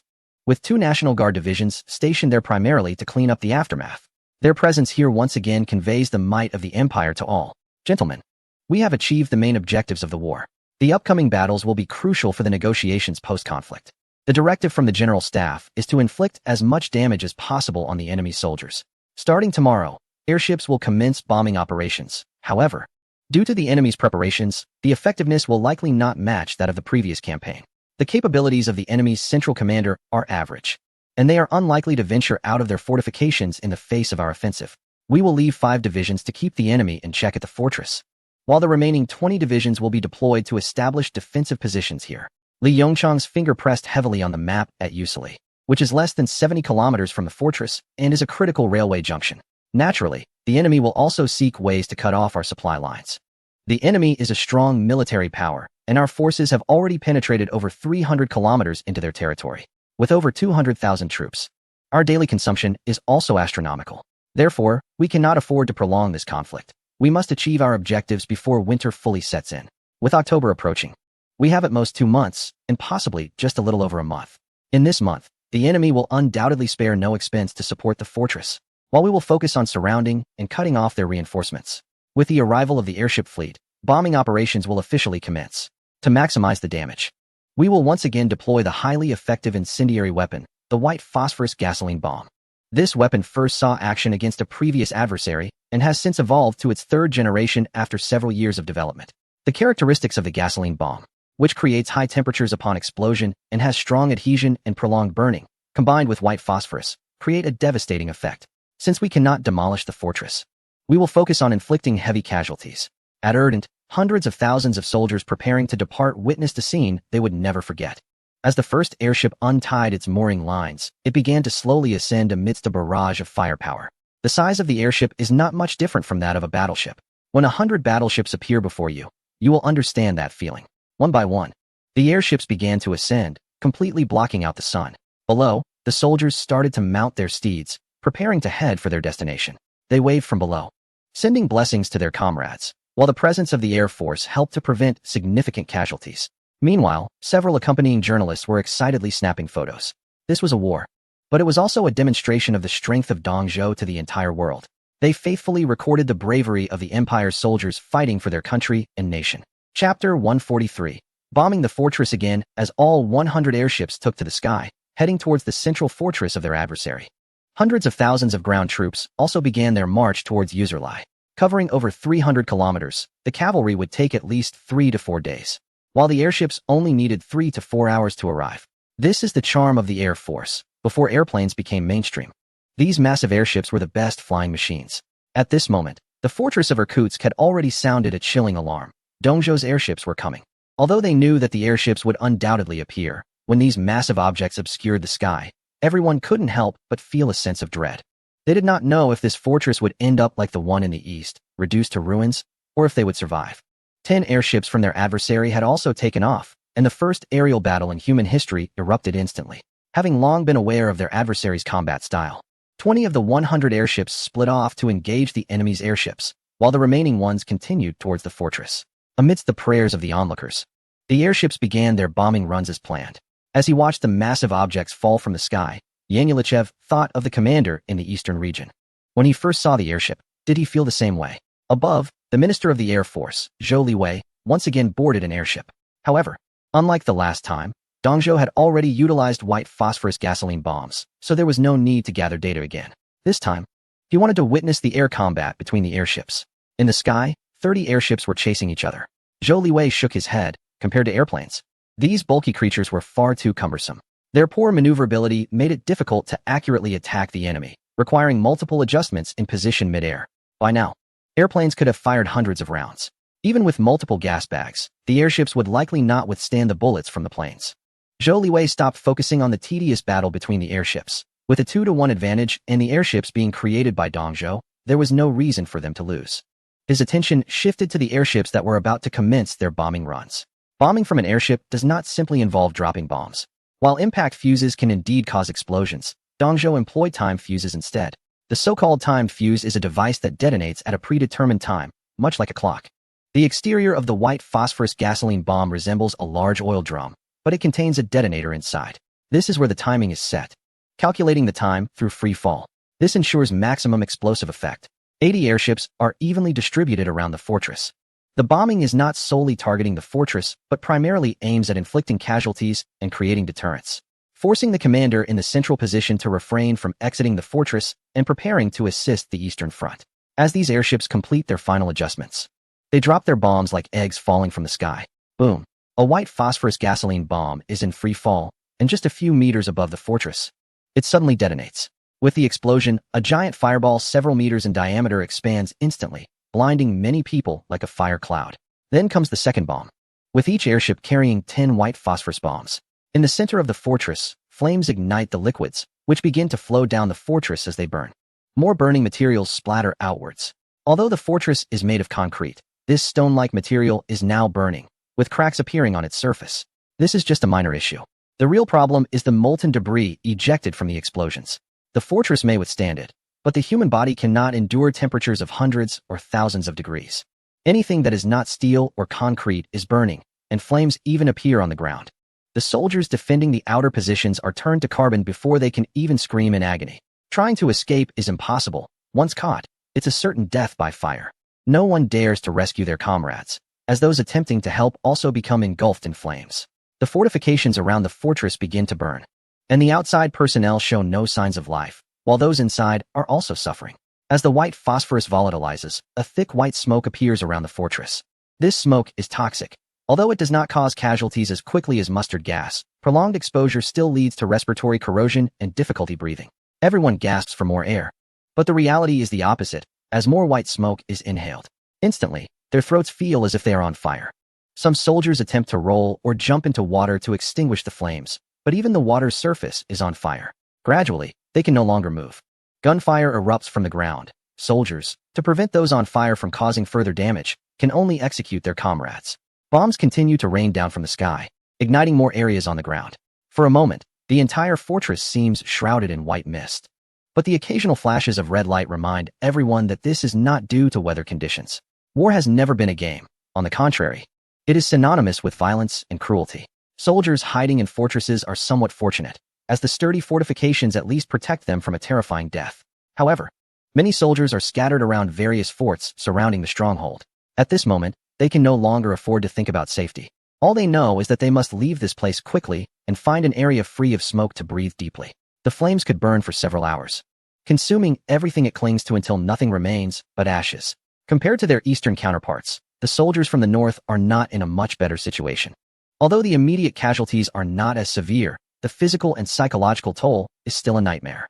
As the airships completed their bombing and departed, most of the gas bags on 2 of them exploded, leaving them swaying unsteadily. Fortunately, they were still able to fly, and the same was true for the forces on the other side. Both sides found it difficult to completely shoot down the airships. Most of the time was spent maneuvering in the sky. The people inside the fortress could only watch helplessly as the eastern airships swaggered away. One thought consumed their minds. Can this fortress really hold? No one could answer them, especially as they saw the outer rocks of the fortress begin to crack under the relentless flames. This thought became even more uncertain. This was not bombing, it was hell. Chapter 144. Inspecting the fortress. As the eastern forces began their offensive in the central region, Chief of Staff Zhang Shun was receiving a special guest. After a month of arduous travel, the Deputy Chief of Staff from the Han's Cat and Xiao Maoqi finally arrived in the east. Your Excellency, has the Chita fortress been completely captured by your country? Xiao Maoqi asked, looking at Zhang Shun's calm expression, still unable to believe it. Although the Eastern Prime Minister's office had released photos of the Chita fortress, it was common for everyone to exaggerate in times of war. Your Excellency, Do you think we in the East have any need to deceive? The images released by our Prime Minister's office are the truth. But that is the Chita fortress. The North has been building it for a long time, and that arrogant leader claimed it could withstand an attack from hundreds of thousands for at least a year. A year? It barely lasted a month. Your Excellency, do not forget that a fortress is immobile. Offense is always the key theme to achieve victory. One must continuously attack and keep attacking, Zhang Shun replied with a smile, though his eyes were on a young staff member nearby. He did not understand why the emperor had asked him to pay special attention to this young man named Guderian when he saw the Hans Cat advisory group. Xiao Maoqi nodded, believing that fortresses were a foolish display, as the empire had always valued offense. Compared to the enormous costs of maintaining a fortress, the Hans Cat would prefer to use that money to equip soldiers. Your Excellency, may we go see the Chita fortress? Asked the young man beside him. Of course. We have a fleet of airships ready to transport supplies. If you don't mind, you two can join us, Zhang Shun said with a smile. The Eastern Empire wants to promote the power of airships through the Hans Cat, and the more countries around the world build airships, the happier the Eastern Empire will be. Really? Gudelian was just saying it casually, but he didn't expect it to be true. After all, with the Chita fortress having fallen, not just him, the whole world is curious. Although everyone has learned about the airship's contributions through various channels, no one has seen it. Moreover, they can also observe the military strength of the Eastern Empire up close.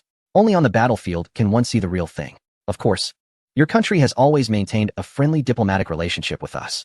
When the massive airship landed in front of everyone, even though Zayamaki had seen it many times, he was still shocked by this colossal machine. The next day, when Zayamaki arrived at Chita Fortress with his advisory team, they had imagined many scenarios for the fortress's fate before coming, but seeing such a top fortress in the world meet such an end was striking. The advisory team couldn't help but compare their military with that of the Eastern Empire. The enormous Chita fortress was in ruins, with no part intact, and debris from hundreds of pounds of concrete was scattered far and wide. What kind of weapon could achieve such an effect? Strangely, some small fortifications on the outskirts remained relatively intact. What happened to these soldiers? Why did such a well-constructed outer defense line abandon their posts and stick to the immobile main fortress?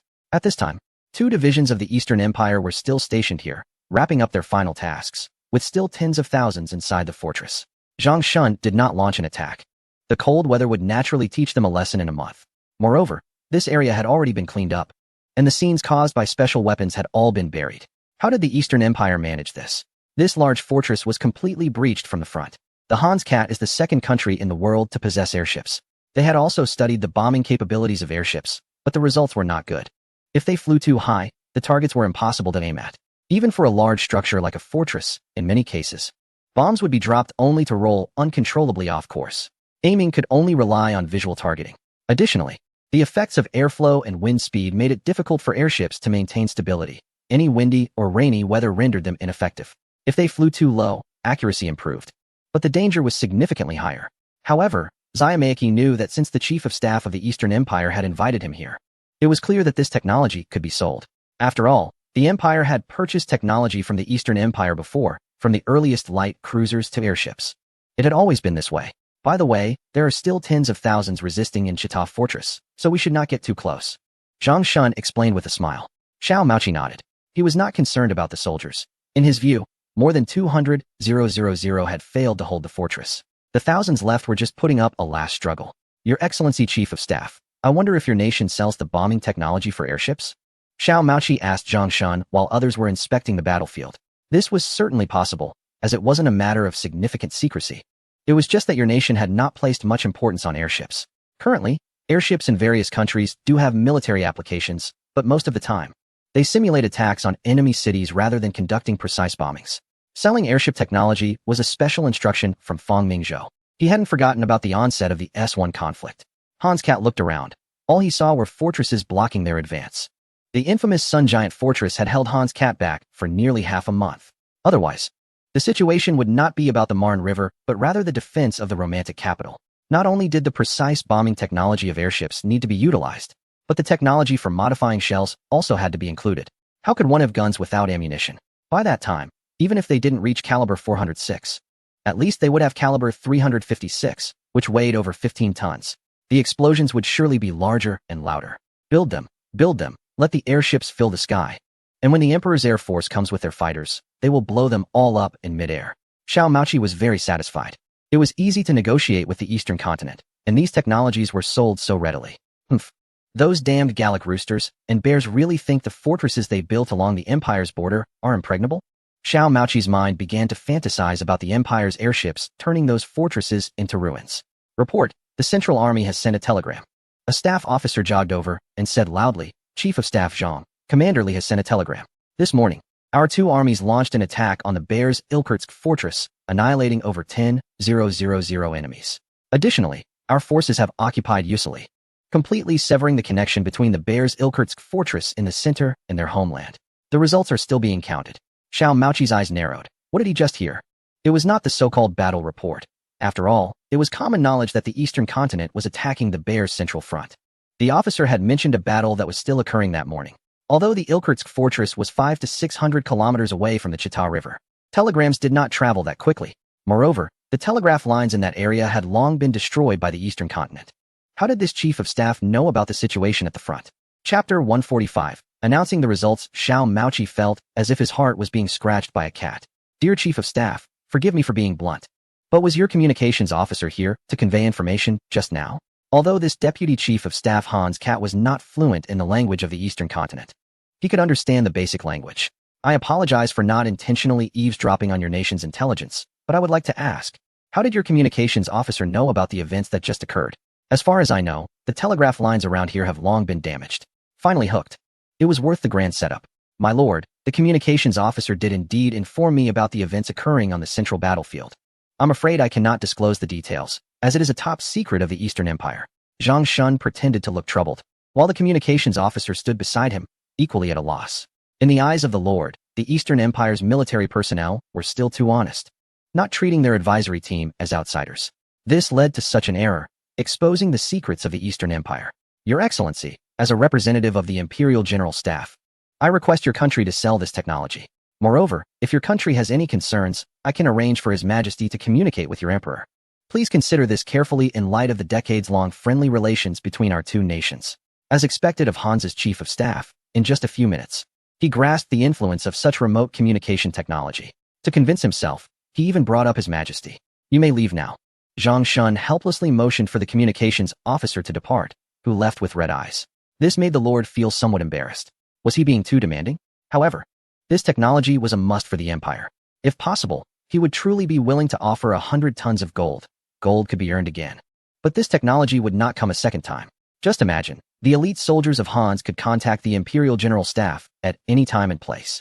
Then, what would the Gallic rooster or the bear become under the Empire's formidable power? They would only be prisoners. This concerns the future of the Empire. The Lord even realized many things. When the Neon Fleet returned home, the Eastern Empire's navy had already been waiting in their path, using the newly appeared light cruisers. They completely sank all ships of the Neon Fleet except for the main battleships. Many wondered how the Eastern Empire found that fleet in the vast ocean. And even if they did, how they managed to block it with their own ships. Now the mystery was solved. The Lord even thought about the upcoming war between the Eastern Empire and the Bear. Hundreds of thousands of Eastern soldiers, with the help of this communication technology, could likely outmaneuver even 1 million soldiers. Zhang Shun appeared troubled, seemingly agreeing with the Lord's reasoning. Your Excellency, I will convey your request to Our Majesty. Our two countries have maintained a friendly and stable relationship. I believe His Majesty will consider it. Meanwhile, Guderian was equally shocked, wondering what the two chiefs of staff were discussing. He did not understand the language of the Eastern Empire, but he had never seen such eagerness from the Lord to acquire something. What exactly had the Eastern Empire invented? Zhang Shun looked troubled on the surface, but inside he was overjoyed. Indeed, the reason he brought the Hans advisory team to this remote Chita fortress was to spread the events occurring here through the deputy chief of staff from Hans. After all, those people are worried that the reports from the Eastern Empire are fabricated, but if they can hear it from someone who witnessed it firsthand, there would likely be no doubts left. The reputation of the Hans Cat army is certainly worth more than lies. Of course, one of the goals is to lead air forces from various countries down the wrong path towards airships, while also making some money on the side. Another objective is to introduce the black technology of radio telegraphy. If possible, Fang Mingzhou would certainly prefer that the world does not enter the radio era, as this communication method, which does not require telephone lines and can connect people thousands of miles apart, could change the dynamics of warfare for whoever masters it. However, it cannot be kept under wraps, as intelligence from external agencies indicates that radio products are about to emerge abroad. Moreover, it's not just one country. Both the British and the Russians are on the verge of a breakthrough. Of course, their radios are still the same as the first generation that the Eastern Empire had 10 years ago. Even so, by erecting tall towers, they could communicate over 1,000 kilometers. If these countries managed to produce finished products, the losses for the Eastern Empire would be significant. First of all, the patent for radio technology is in the hands of the Emperor Fong, who received all of Tesla's patents as a token of gratitude. Naturally, Tesla didn't lose out either, as he found a solid long-term patron to fund his various experiments. At least for now, Fong Mingzhou is at a disadvantage, as only the Eastern Empire possesses radio technology, which has been entirely focused on military applications. Fortunately, Tesla has also helped Fong Mingzhou solve various problems. With projects underway in power systems, radio fire control, and even radar, these technologies have helped the Eastern Empire's military become a top-tier force in the world. As for what the advisory group is doing, Xiao Maoqi has lost interest. He is now focused on how to persuade the Eastern Empire to open up this technology. Although it's a coincidence, he must seize this opportunity.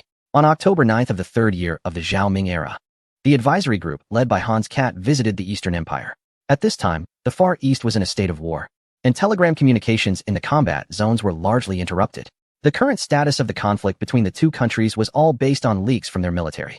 Clearly, the Russians, who are recognized as being at a disadvantage, would not reveal their shortcomings. However, the reports from the Eastern Empire are also met with skepticism, as they seem too exaggerated. Yet, during a visit to the Chita fortress, Xiao Maoqi presented the true state of the Eastern Front War in front of reporters from around the world. When he personally confirmed that the Eastern Empire had completely destroyed the Chita fortress and annihilated the Russian Eastern Army, the world fell silent. All military personnel opened their maps, looking at the location of this conflict. If the Eastern Empire's reports are true, it would mean that the Russian military forces in Western Siberia had been completely wiped out. The Russians would have lost control over millions of square kilometers of territory. This battle could essentially be deemed a failure for them. However, due to the prideful nature of that leader and his countless subordinates, the situation remains complex. That's why no one said it was a complete failure. The headline on the front page of a certain publication read, "The Rise of the Eastern Continent." Chapter 146, Naval Expedition? And Air was completely enraged. In his view, as long as no one knew, he hadn't lost. That damn little Maoqi actually announced the news of the great victory in the East Road of the Eastern Continent in front of world reporters. The fools in the Army Department had utterly disappointed him. Under his strong demand, the Army Department of the Bear Nation announced once again that it would conscript 1 million soldiers. These soldiers would launch an attack on the Eastern soldiers surrounding the fortress in the central region of Irkutsk under the command of the great Air. At the same time, the Bear Nation's general staff believed that the Eastern Empire had dispatched over 85 of its military forces to the north. Clearly, their other regions were in a state of military shortage, especially in the south, which could be said to be the most prosperous area of the Eastern Empire. As long as they attacked here, even if the Eastern Continent was arrogant, it would have to recall the soldiers allocated for the northern campaign. This would alleviate the military pressure on the Bear Nation's northern front to some extent, even without attacking their south. The Eastern Continent has vast colonies in the Southeast Asian region, all of which are rich areas. The Great Bear Nation should attack here, turning it into a colony and causing the Eastern Continent to lose its overseas market. Air finally believed in his general staff again, thinking this was a very good plan. But the problem was, who to send to attack the southern territory of the Eastern Continent? The only choices were two, a certain nation and another. Their colonies in the Far East bordered the Eastern Empire's homeland, especially the first one. As long as they opened a passage, the Great Bear soldiers could continuously launch attacks towards the southwestern direction of the Eastern Empire. The other nation's Far Eastern colony posed a threat to the Eastern Empire's Yunnan province. When the Bear Nation's special envoy conveyed this news to both nations, hoping they would open their colonies for passage, before waiting for a response, the Eastern Continent announced the conscription of 200,000 soldiers, who would be stationed in the major provinces of the south. Additionally, the Eastern Continent would hold military exercises in the southwest, with the Prime Minister's office issuing a statement that this was not aimed at anyone, but just a normal drill. However, when 50,000 soldiers from the Eastern Army appeared in the mysterious highlands, the First Nation panicked. According to the agreement between the two nations 4 years ago, neither side was to station troops in this area, and both acknowledged each other's territories and sovereignty. Clearly, the Eastern Continent was making preparations. Once the First Nation opened the South Asian Passage, the Eastern Continent would abandon the previous agreement and deploy troops here, thus threatening the biggest jewel of the First Nation's crown. As for the other nation, the Eastern Empire directly ignored it. If it dared to agree with the Bear Nation, the Eastern Navy would show them what colonial liberation meant. When the Eastern Continent announced the exercises, both governments coincidentally rejected the Bear Nation's proposal and stated they would strictly maintain their neutral stance. Neutral? The seas are filled with armed ships departing from two nations. In desperation, The general staff of one nation decided to deploy a large fleet to show the strength of their navy to the eastern region. Now, their naval power has reached the third rank in the world, and it's time to let the world see their might. This proposal terrified the naval minister, who, although boasting readiness in front of others, knew the reality at home. While the ships ordered from abroad were indeed ready, the battleships built domestically had just been completed, with sea trials yet to begin. Furthermore, to counter the eastern region, 2 Prince-class battleships were increased to 4, and an additional Borodino-class battleship was added. Although the untested ships could be used, there was no guarantee against issues like leaks or malfunctioning artillery. Typically, sea trials last 6 months to a year. Originally, according to the Navy's plan, the Army was to launch an attack first. At the very least, they aimed to maintain a balance of power. With half a year to prepare, by the following spring, the large fleet could set sail, followed by a few months of travel to engage in naval battles. The Army would seize the opportunity to launch a full offensive, with the Navy advancing to thoroughly defeat the eastern region. But now, the Army had lost 200,000 to 300,000 troops in the past 2 months. Forget about invading the eastern territory, they were now on the defensive. Shouldn't they be more cautious at this point? After all, with the Army's setbacks, the Navy was their only strong card left. However, as the naval minister rushed to persuade his superior, several main ships had yet to undergo sea trials and had some minor issues. He hoped to delay the naval engagement by 6 months. But in a fit of rage, his superior was not in the mood to listen. According to his plans, the general staff strategy was excellent. Attacking the eastern colonies or southern regions would force the eastern nation to reduce their northern troops. With his million-strong army, they could retake Chita and perhaps even reach the eastern territory as originally planned. With 17 main ships, they had double the number of the eastern fleet's 8. Heavy and light cruisers also outnumbered the enemy. The advantage was theirs, and defeat was inconceivable. Thus, the furious leader dismissed the Navy minister from the palace, stating that the great fleet must set sail within a month, or the minister's position would be in jeopardy. With a grimace, the minister had no choice but to begin assembling the fleet. However, as discussed in the previous meeting, while various issues had been resolved, the most significant problem remained: the long sailing route. Departing from their port, the fleet had to navigate the North Sea, circumnavigate the European continent, and follow the lengthy coastline of Africa before entering the Pacific Ocean. This was a route that would drive anyone mad. Yet, he had to take on the role of commander of this fleet without hesitation. As the Large Bear began to assemble its main fleet, other nations also took notice. First were the major powers of Europa, who similarly started to mobilize their warships. After all, no one knew whether the Bear was merely hunting rabbits or also planning to deal with some unfriendly countries in the process. This involved nearly 30 main warships, and no one dared to be careless. The various preparations left Minister Alexeyev of the Navy in a state of anxiety. The naval tonnage alone exceeded 500,000 tons, with personnel surpassing 30,000. In the words of the Bear's press, the Imperial Navy's masts resembled the spears of warriors, smoke shrouded the harbor, and steel became the only hue. This was the largest expedition in the history of human navies and the biggest steel fleet. They would head east to defeat those who posed a threat to the Bear. Chapter 147. The Price at the Embassy of the Hans Cat in the Eastern Empire. Young Mauchi was sitting in the conference room discussing matters with Ambassador Klein. Klein had taken over from the previous envoy, Hai Jing, last year. Coming from a prestigious family and having served in the military, he had been a diplomat in the Far East for over a decade and possessed extensive diplomatic experience. Your Excellency Klein, during your years in the Eastern Empire, have you noticed their so-called radio communications? Clearly, prior to this, the Emperor had hidden this technology well, and we might be the first to see his non-Eastern military personnel.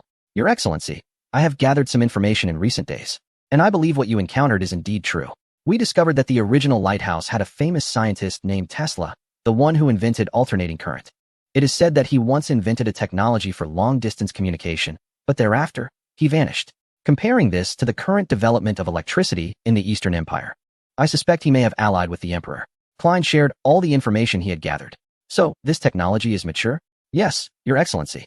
When your telegram was sent back home, His Majesty also paid great attention, and our intelligence department found out. The John Bull is also researching such technology. What progress have they made? Hearing that his rival was also researching this, young Mauchi was taken aback. This is a top secret of the John Bull. We have only heard rumors, but it's evident that they certainly haven't progressed as quickly as the Eastern Empire. Otherwise, Edward would likely be unable to resist boasting to His Majesty. Klein's words made young Mauchi laugh. Indeed, although the monarchs of these two countries were relatives, their relationship was clearly not good. If the John Bull were to make a breakthrough, they would definitely be unable to hold back.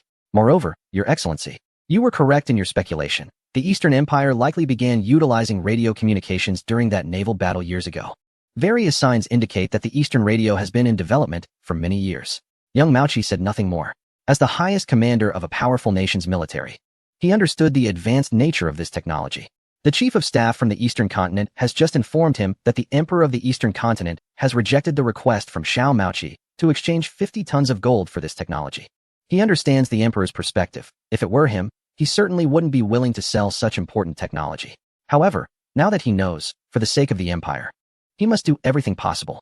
The Emperor has turned down 50 tons of gold, but he hasn't completely rejected the idea of trading this technology. This implies that the Eastern continent believes this technology is worth far more than 50 tons of gold. It's just that the Empire's offer does not meet the Emperor's expectations. Since it's a matter of money, perhaps they could consider a barter. Xiao Mauchi has been thinking all day and has come to the realization that the Eastern continent may no longer need to seek anything from his country. The pride of the Han's cat lies in its military strength and industrial capability. However, the Eastern continent's military prowess has been demonstrated vividly in this war, managing to achieve such impressive results against the over 1 million troops of the opposing side. Xiao Mauchi even considers whether the Empire could achieve such outcomes. And what about the Navy? A bitter smile appears on Xiao Mauchi's face. He knows that the battleship technology of his empire actually comes from the Eastern continent. Initially, the Emperor traded a complete set of battleship technology blueprints with the Empire. Not to mention that the Eastern continent's navy now dares to challenge the renowned naval power. A level of confidence that the Han's cat cannot match. If the military is lacking, the industrial sector is even more so. Indeed, the Empire's industrial capabilities far exceed those of the Eastern continent. But Xiao Mauchi is aware of the rapid industrial development in the Eastern continent in recent years. It is even more intense than during the Empire's most fervent period. Even the Empire's most prized precision manufacturing technology was exchanged for colonies in the South Seas 4 years ago. As for other manufacturing sectors, the Eastern continent has signed a most favored nation tariff agreement with the Lighthouse. The Eastern continent has learned high-end manufacturing from the Empire. But as long as that Emperor is not foolish, he would prefer to support his own domestic industry, even if it means accepting slightly lower quality. Client, do you know? His Majesty has telegraphed me that if it were any other country, His Majesty would go to war to obtain this technology. But for the Eastern continent, Chief of Staff, I believe the Eastern continent wants to reach a deal. Otherwise, they would have clearly told us it's impossible already. I am more concerned about the Emperor's high demands, Klein said worriedly. If possible, the Empire would be willing to offer 100 tons of gold. But it is evident that the Eastern continent is not interested in such a one-time deal. They probably value longer-term benefits more. As for what those benefits might be, it seems that the Chief of Staff must find the answer. Xiao Mauchi smiles wryly. The Empire can no longer provide the conditions the Eastern continent desires, and they have rejected the offer of money. Even someone as clever as him cannot guess what the Emperor truly wants. At this moment in the Eastern continent's garden, Zhang Shun is also asking the same question, with Ouyang Geng by his side. Clearly, General Fang Mingzhou has called the 2 highest-ranking officials over for an important matter. Since Your Majesty has let Xiao Mauchi know about the existence of the telegram, it must be for sale. Your Majesty, that Han's cat's chief of staff has hinted that the price could go up to 100 tons of gold. Ouyang Geng was taken aback by this offer. 100 tons of gold is equivalent to 100 million blue currency, enough to build 4 Eastern ships. Shun Gu, asking for money is too lowly. Han still has good things. Good things? Your Majesty, 5 years ago we signed an agreement where we helped them take over the Dutch Eastern Hardness Colony, and in return, they would train 5,000 precision manufacturing workers for us. This agreement just happens to end this year.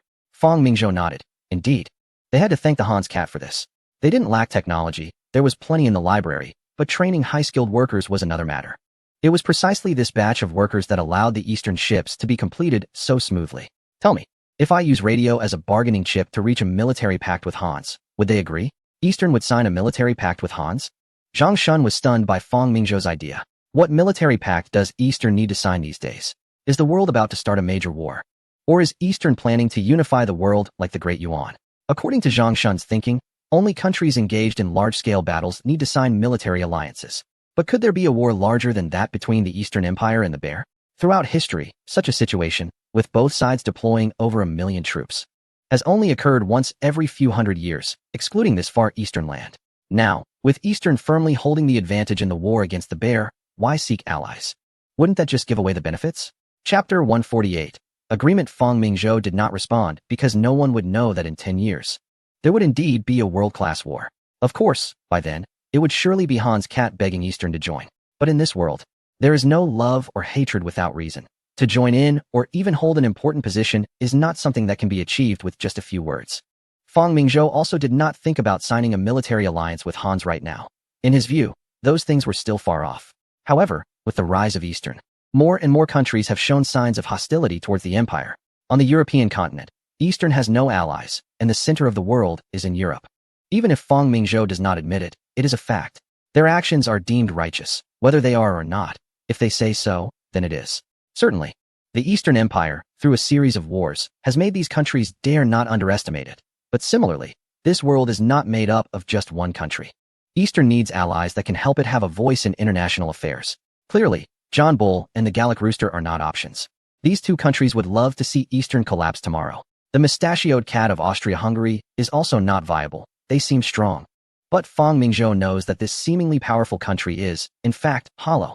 Sharp national issues, a unique dual system, and the vast economic disparities within the empire, combined with its central location in Europe surrounded by powerful nations, create strong geopolitical pressure on the mustachioed cat. The current situation in this country has become increasingly challenging in the struggle for global colonies. Meanwhile, another nation is still engaged in conflict. Among the 5 major military powers today, 3 have grievances with the eastern region, 1 is dismissive of it, and counting carefully, only 1 remains as a potential ally. Moreover, the current emperor wishes for his uncle to meet an untimely end, while the uncle is equally eager for the emperor to be ousted. Coincidentally, the Eastern Empire aims to revive its tribute system, and the first target must be the influential power. Without removing the old ruler, how can a new one ascend? Currently, both the Eastern region and the potential ally share a common goal: to eliminate the influential power. Whether the ally takes over or the Eastern region expands its tribute system globally will depend on their respective capabilities in the war. Zhao Ting, how far do you think we are from the ally? Ouyang Gung felt a stir in his heart, wondering what the emperor meant. However, as the prime minister of the Eastern Empire, he was well aware of the situation.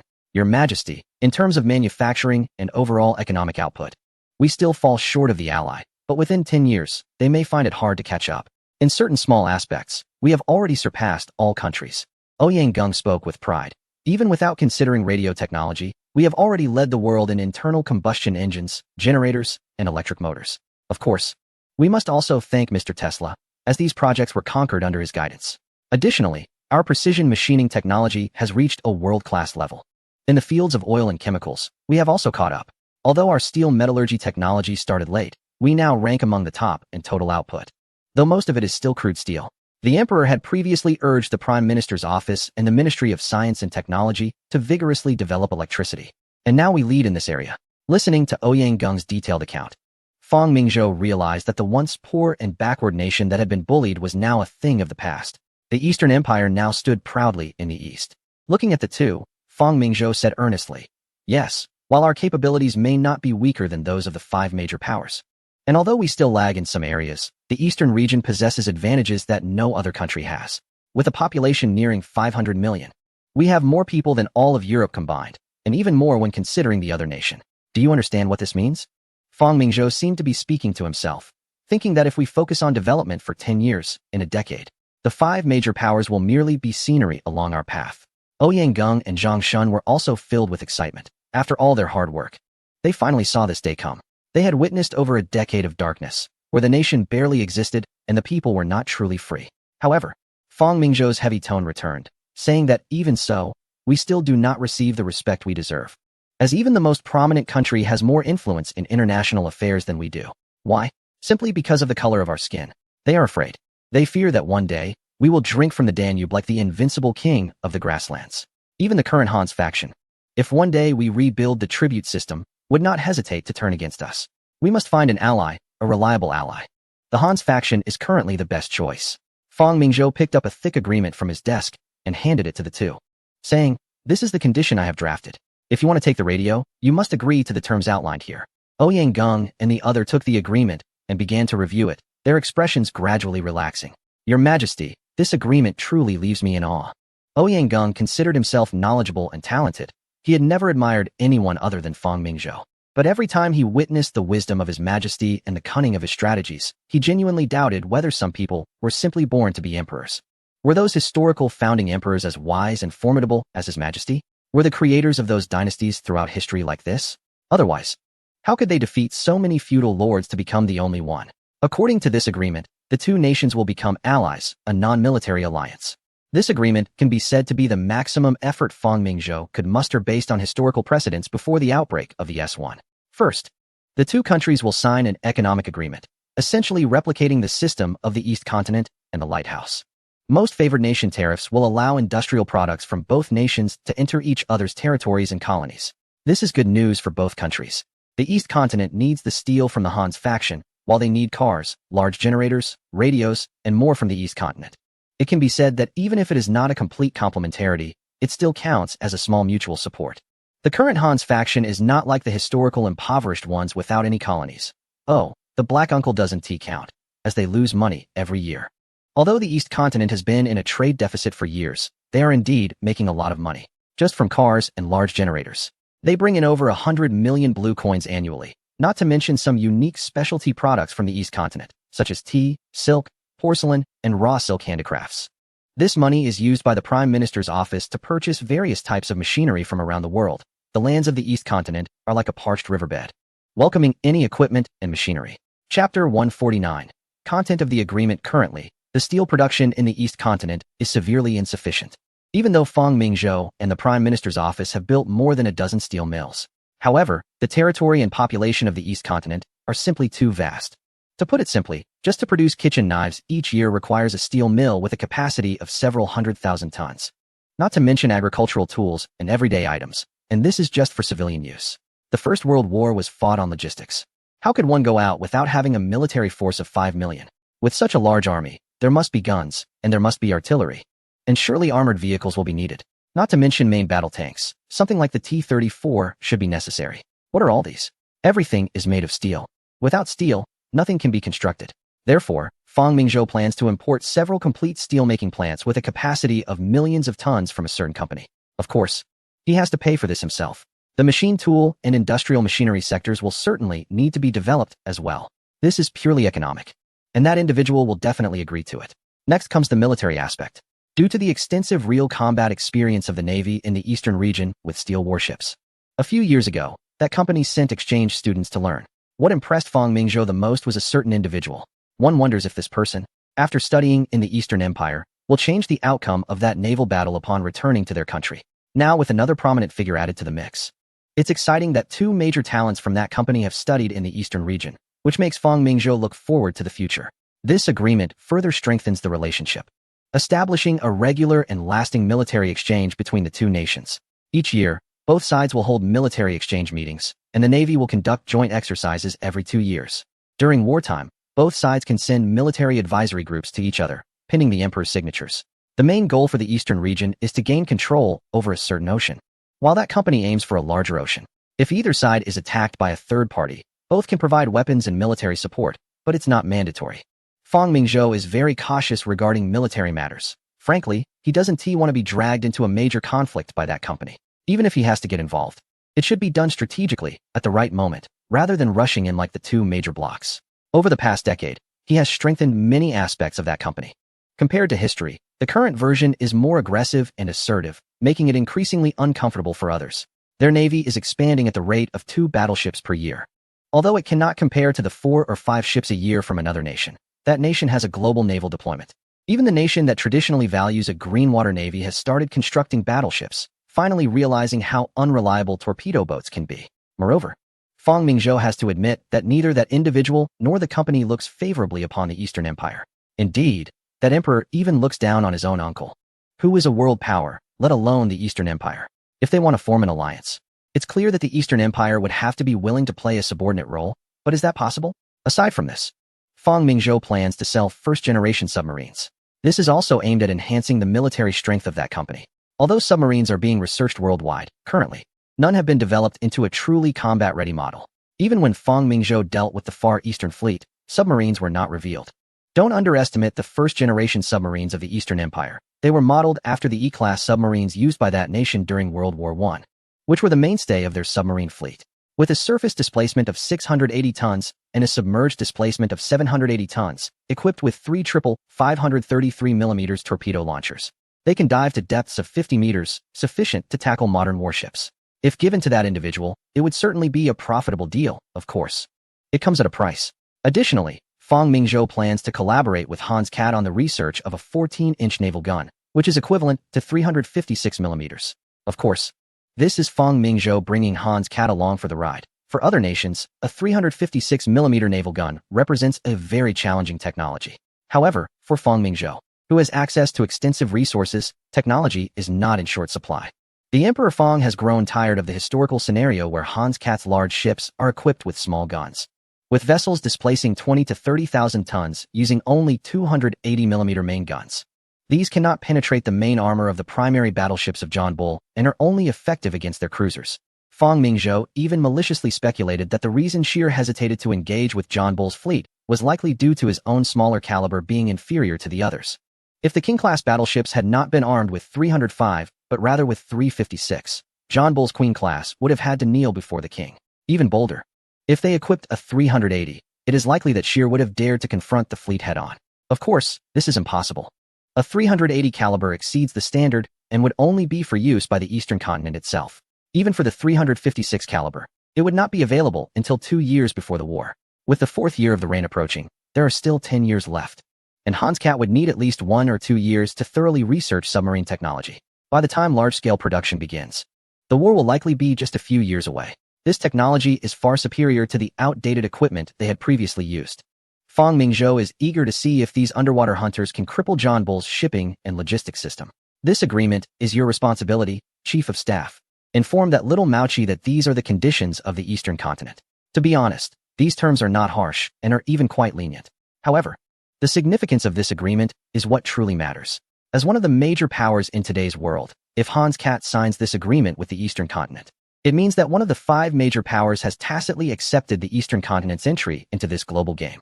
It is akin to a ticket of admission, a pass to sit at the table of world dominance.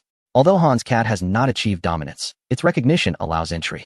In a world dominated by white nations, the emergence of a differently colored country is a bold move, even bordering on treachery. The international status and strength of the Eastern continent are severely mismatched, and this discrepancy cannot be easily resolved. It is unreasonable to wage war across the globe merely for status.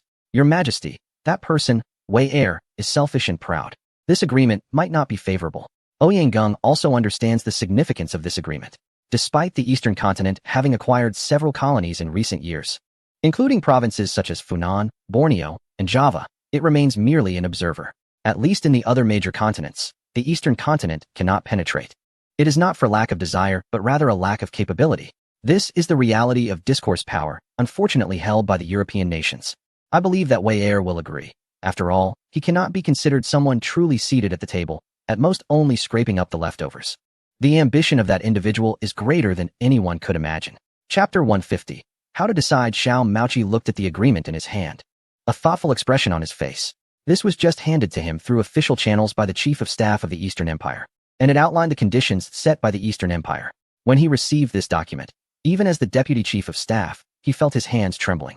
This was not just a sale of radio equipment. It was essentially a secret alliance agreement, although it didn't involve much military equipment. The Eastern Empire has finally officially acknowledged that they possess technology capable of long-distance communication. As Xiao Mauchi reviewed the parameters of this so-called radio, he felt a surge of excitement.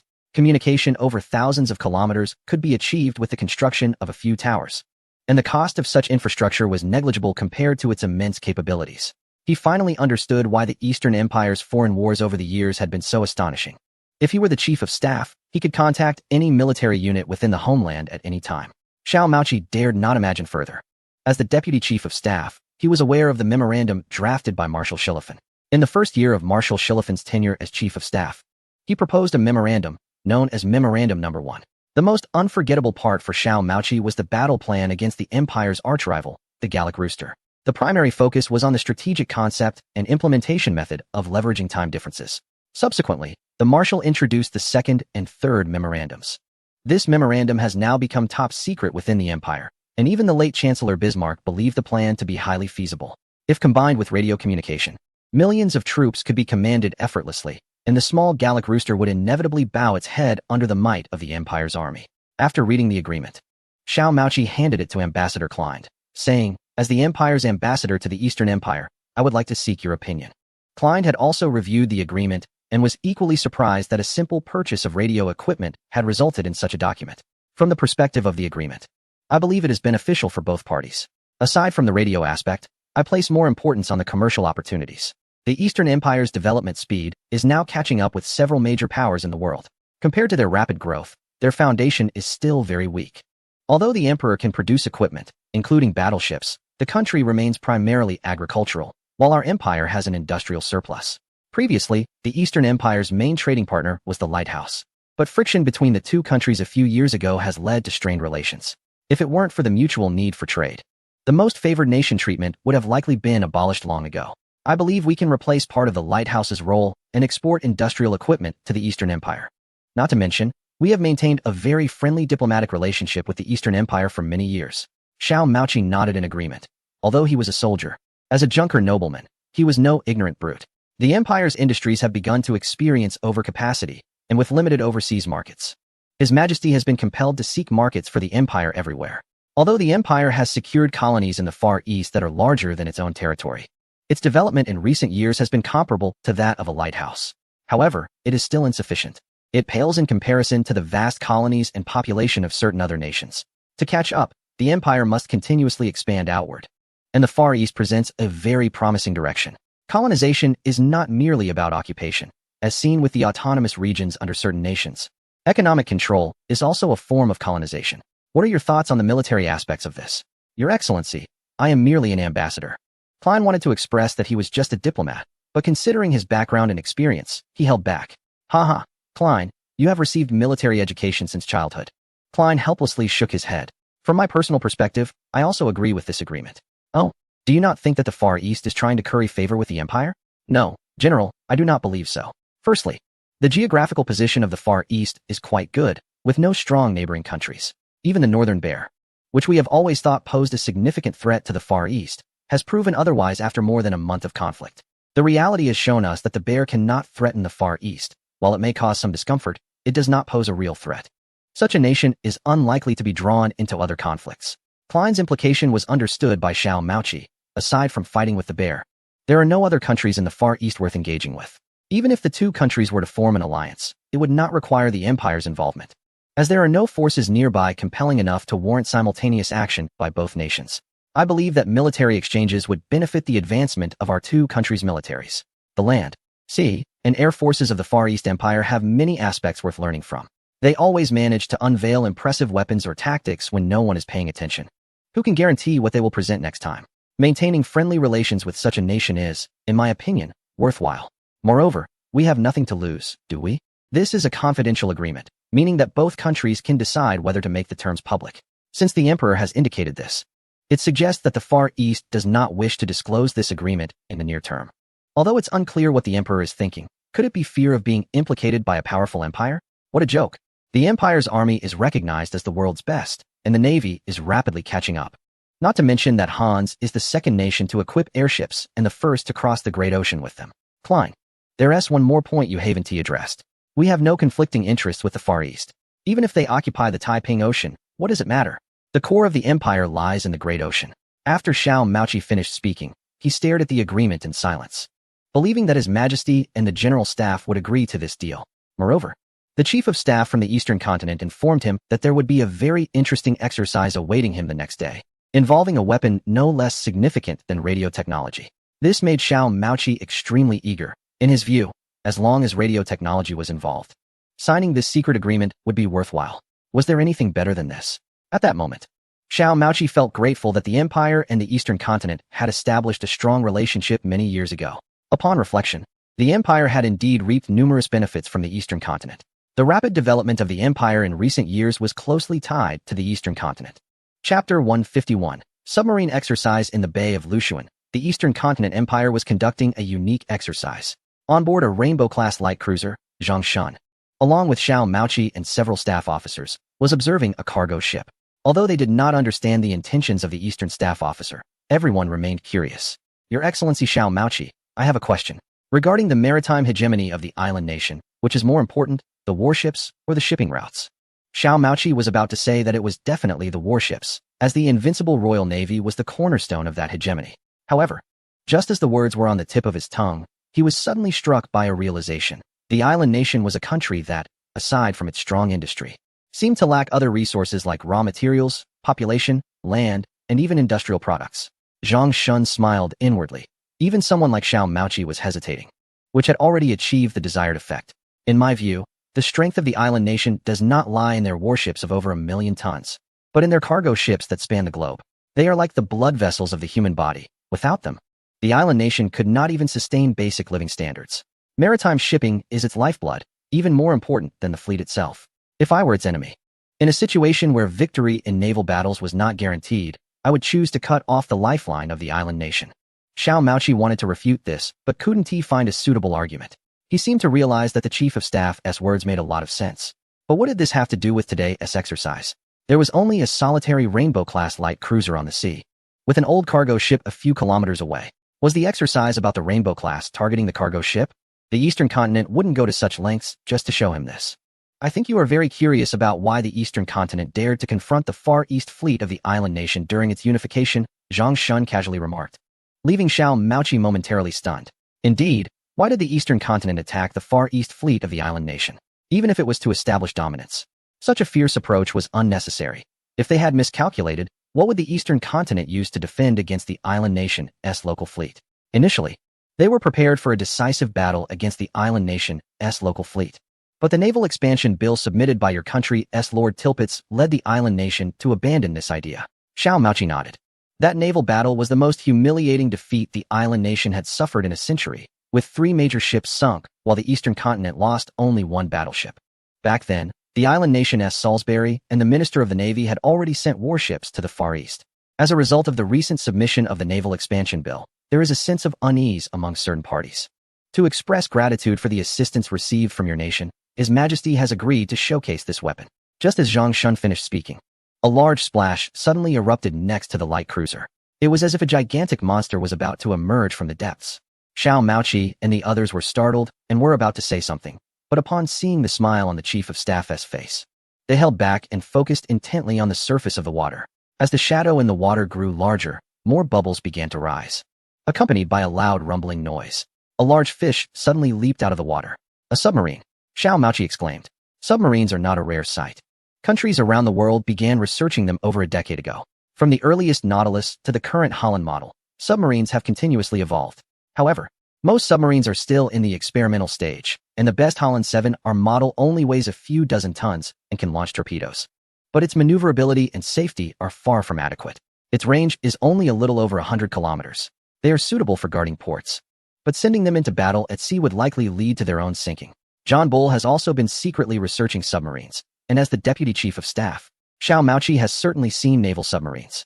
To be honest, if given a choice, he would prefer to invest limited funds in capital ships. Yet this submarine before him left Xiao Maoqi in awe. Is this a submarine? Firstly, its design is dozens of times more attractive than domestic models, and more importantly, its tonnage. Sir, is this submarine from your nation? Yes, Lord Xiao Maoqi. This is what gave the Eastern Empire the confidence to engage the Far East Fleet in battle. It is the most advanced submarine in the world, bar none. It can easily destroy large surface vessels without being detected by anyone. Everyone. This submarine will now simulate how to track surface vessels, Zhang Shun announced. To their surprise, the target ship in the distance began to move, and not slowly either. Currently, the main cargo ships in the world travel at around 10 knots, while large warships generally cruise at 15 to 20 knots, making the speed of this cargo ship 20 knots. As the cargo ship started moving, the submarine that had been floating on the surface was like a shark sensing blood. The seawater was pushed aside, and the submarine began to slowly sink beneath the waves. Xiao Maoqi was mentally counting the seconds. 50 seconds. How is that possible? If he hadn't seen it with his own eyes, he wouldn't have believed it.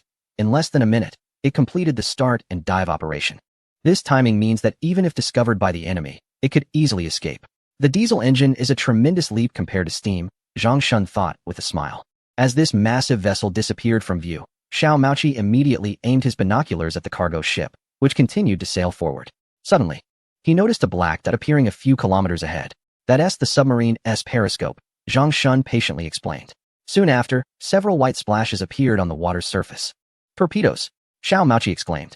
The cargo ship is moving, but it takes only 2 or 3 minutes from the moment it detects the periscope to the torpedo launch. How did they locate it? Time passed second by second, and Xiao Maoqi had never felt time drag on so slowly. Boom! A tremendous explosion erupted. As if the ship was attacked by a monster from the depths of the sea, A huge blast occurred at its side. Flames shot up into the sky. Hit. Zhang Shun looked at the solemn-faced Xiao Maoqi, feeling elated inside. Humph, not moved, huh? Once hit, there wouldn't be much to see. A torpedo attack below the waterline would cause it to sink, even if the power wasn't sufficient. Xiao Maoqi thought of the neighboring country, who had abandoned the construction of large warships for a green water navy due to the powerful offensive capabilities of torpedoes. If they had such submarines, then he dared not think further. If that were the case, it would mean that as long as they were willing, they could sink the Empire's main fleet in the harbor. Your Excellency Xiao Maoqi, what do you think of this weapon? Zhang Shun continued. Today's weather is nice, so everyone can still see the periscope. In fact, as long as no one is intentionally watching, no one would notice a black dot on the surface of the sea. This is the true strength of submarines. Xiao Maoqi nodded in agreement, realizing that he had been overly attentive under normal circumstances. No observer would be idle enough to continuously watch the sea surface. This was just a case of habitual thinking. Chapter 152, Agreement reached radio, submarine. When these two important technologies were presented to Xiao Maoqi, he admitted he was moved. He was a soldier, not a prime minister. He didn't know how the economic aspects between the two countries would play out, but he knew that Hans Kat needed these two technologies. This was indeed technology that could change the course of the war. He couldn't make the decision, but he understood that only His Majesty the Great Wei Heir could decide. In the telegraph room, the communications officer accompanying Xiao Maoqi sent the contents of this agreement to Hans Kat through diplomatic channels. After a full 3 hours, during which the communications officer was exhausted, the wired telegram was finally sent out. This was just the beginning. It had to go through several forwarding processes before it could reach Hans Kat's country. He hadn't felt it before, but now Xiao Maoqi found himself unable to endure the long wait for the telegram. Clearly, before this, the world believed that wired telegraphs had changed the world and shortened distances. Complicated and lengthy. This was a statement Xiao Maoqi made after sending the telegram, which resonated deeply with Guderians. Under the demonstration of Chief of Staff Zhang Shun, Xiao Maoqi sent a telegram to the German Navy stationed in Nagasaki. Within just 5 minutes, a response confirming receipt came back. This further solidified Xiao Maoqi's determination to expedite this transaction. Over the past 10 days, Xiao Maoqi and his team had been stationed in the telegraph room, frequently communicating with their homeland.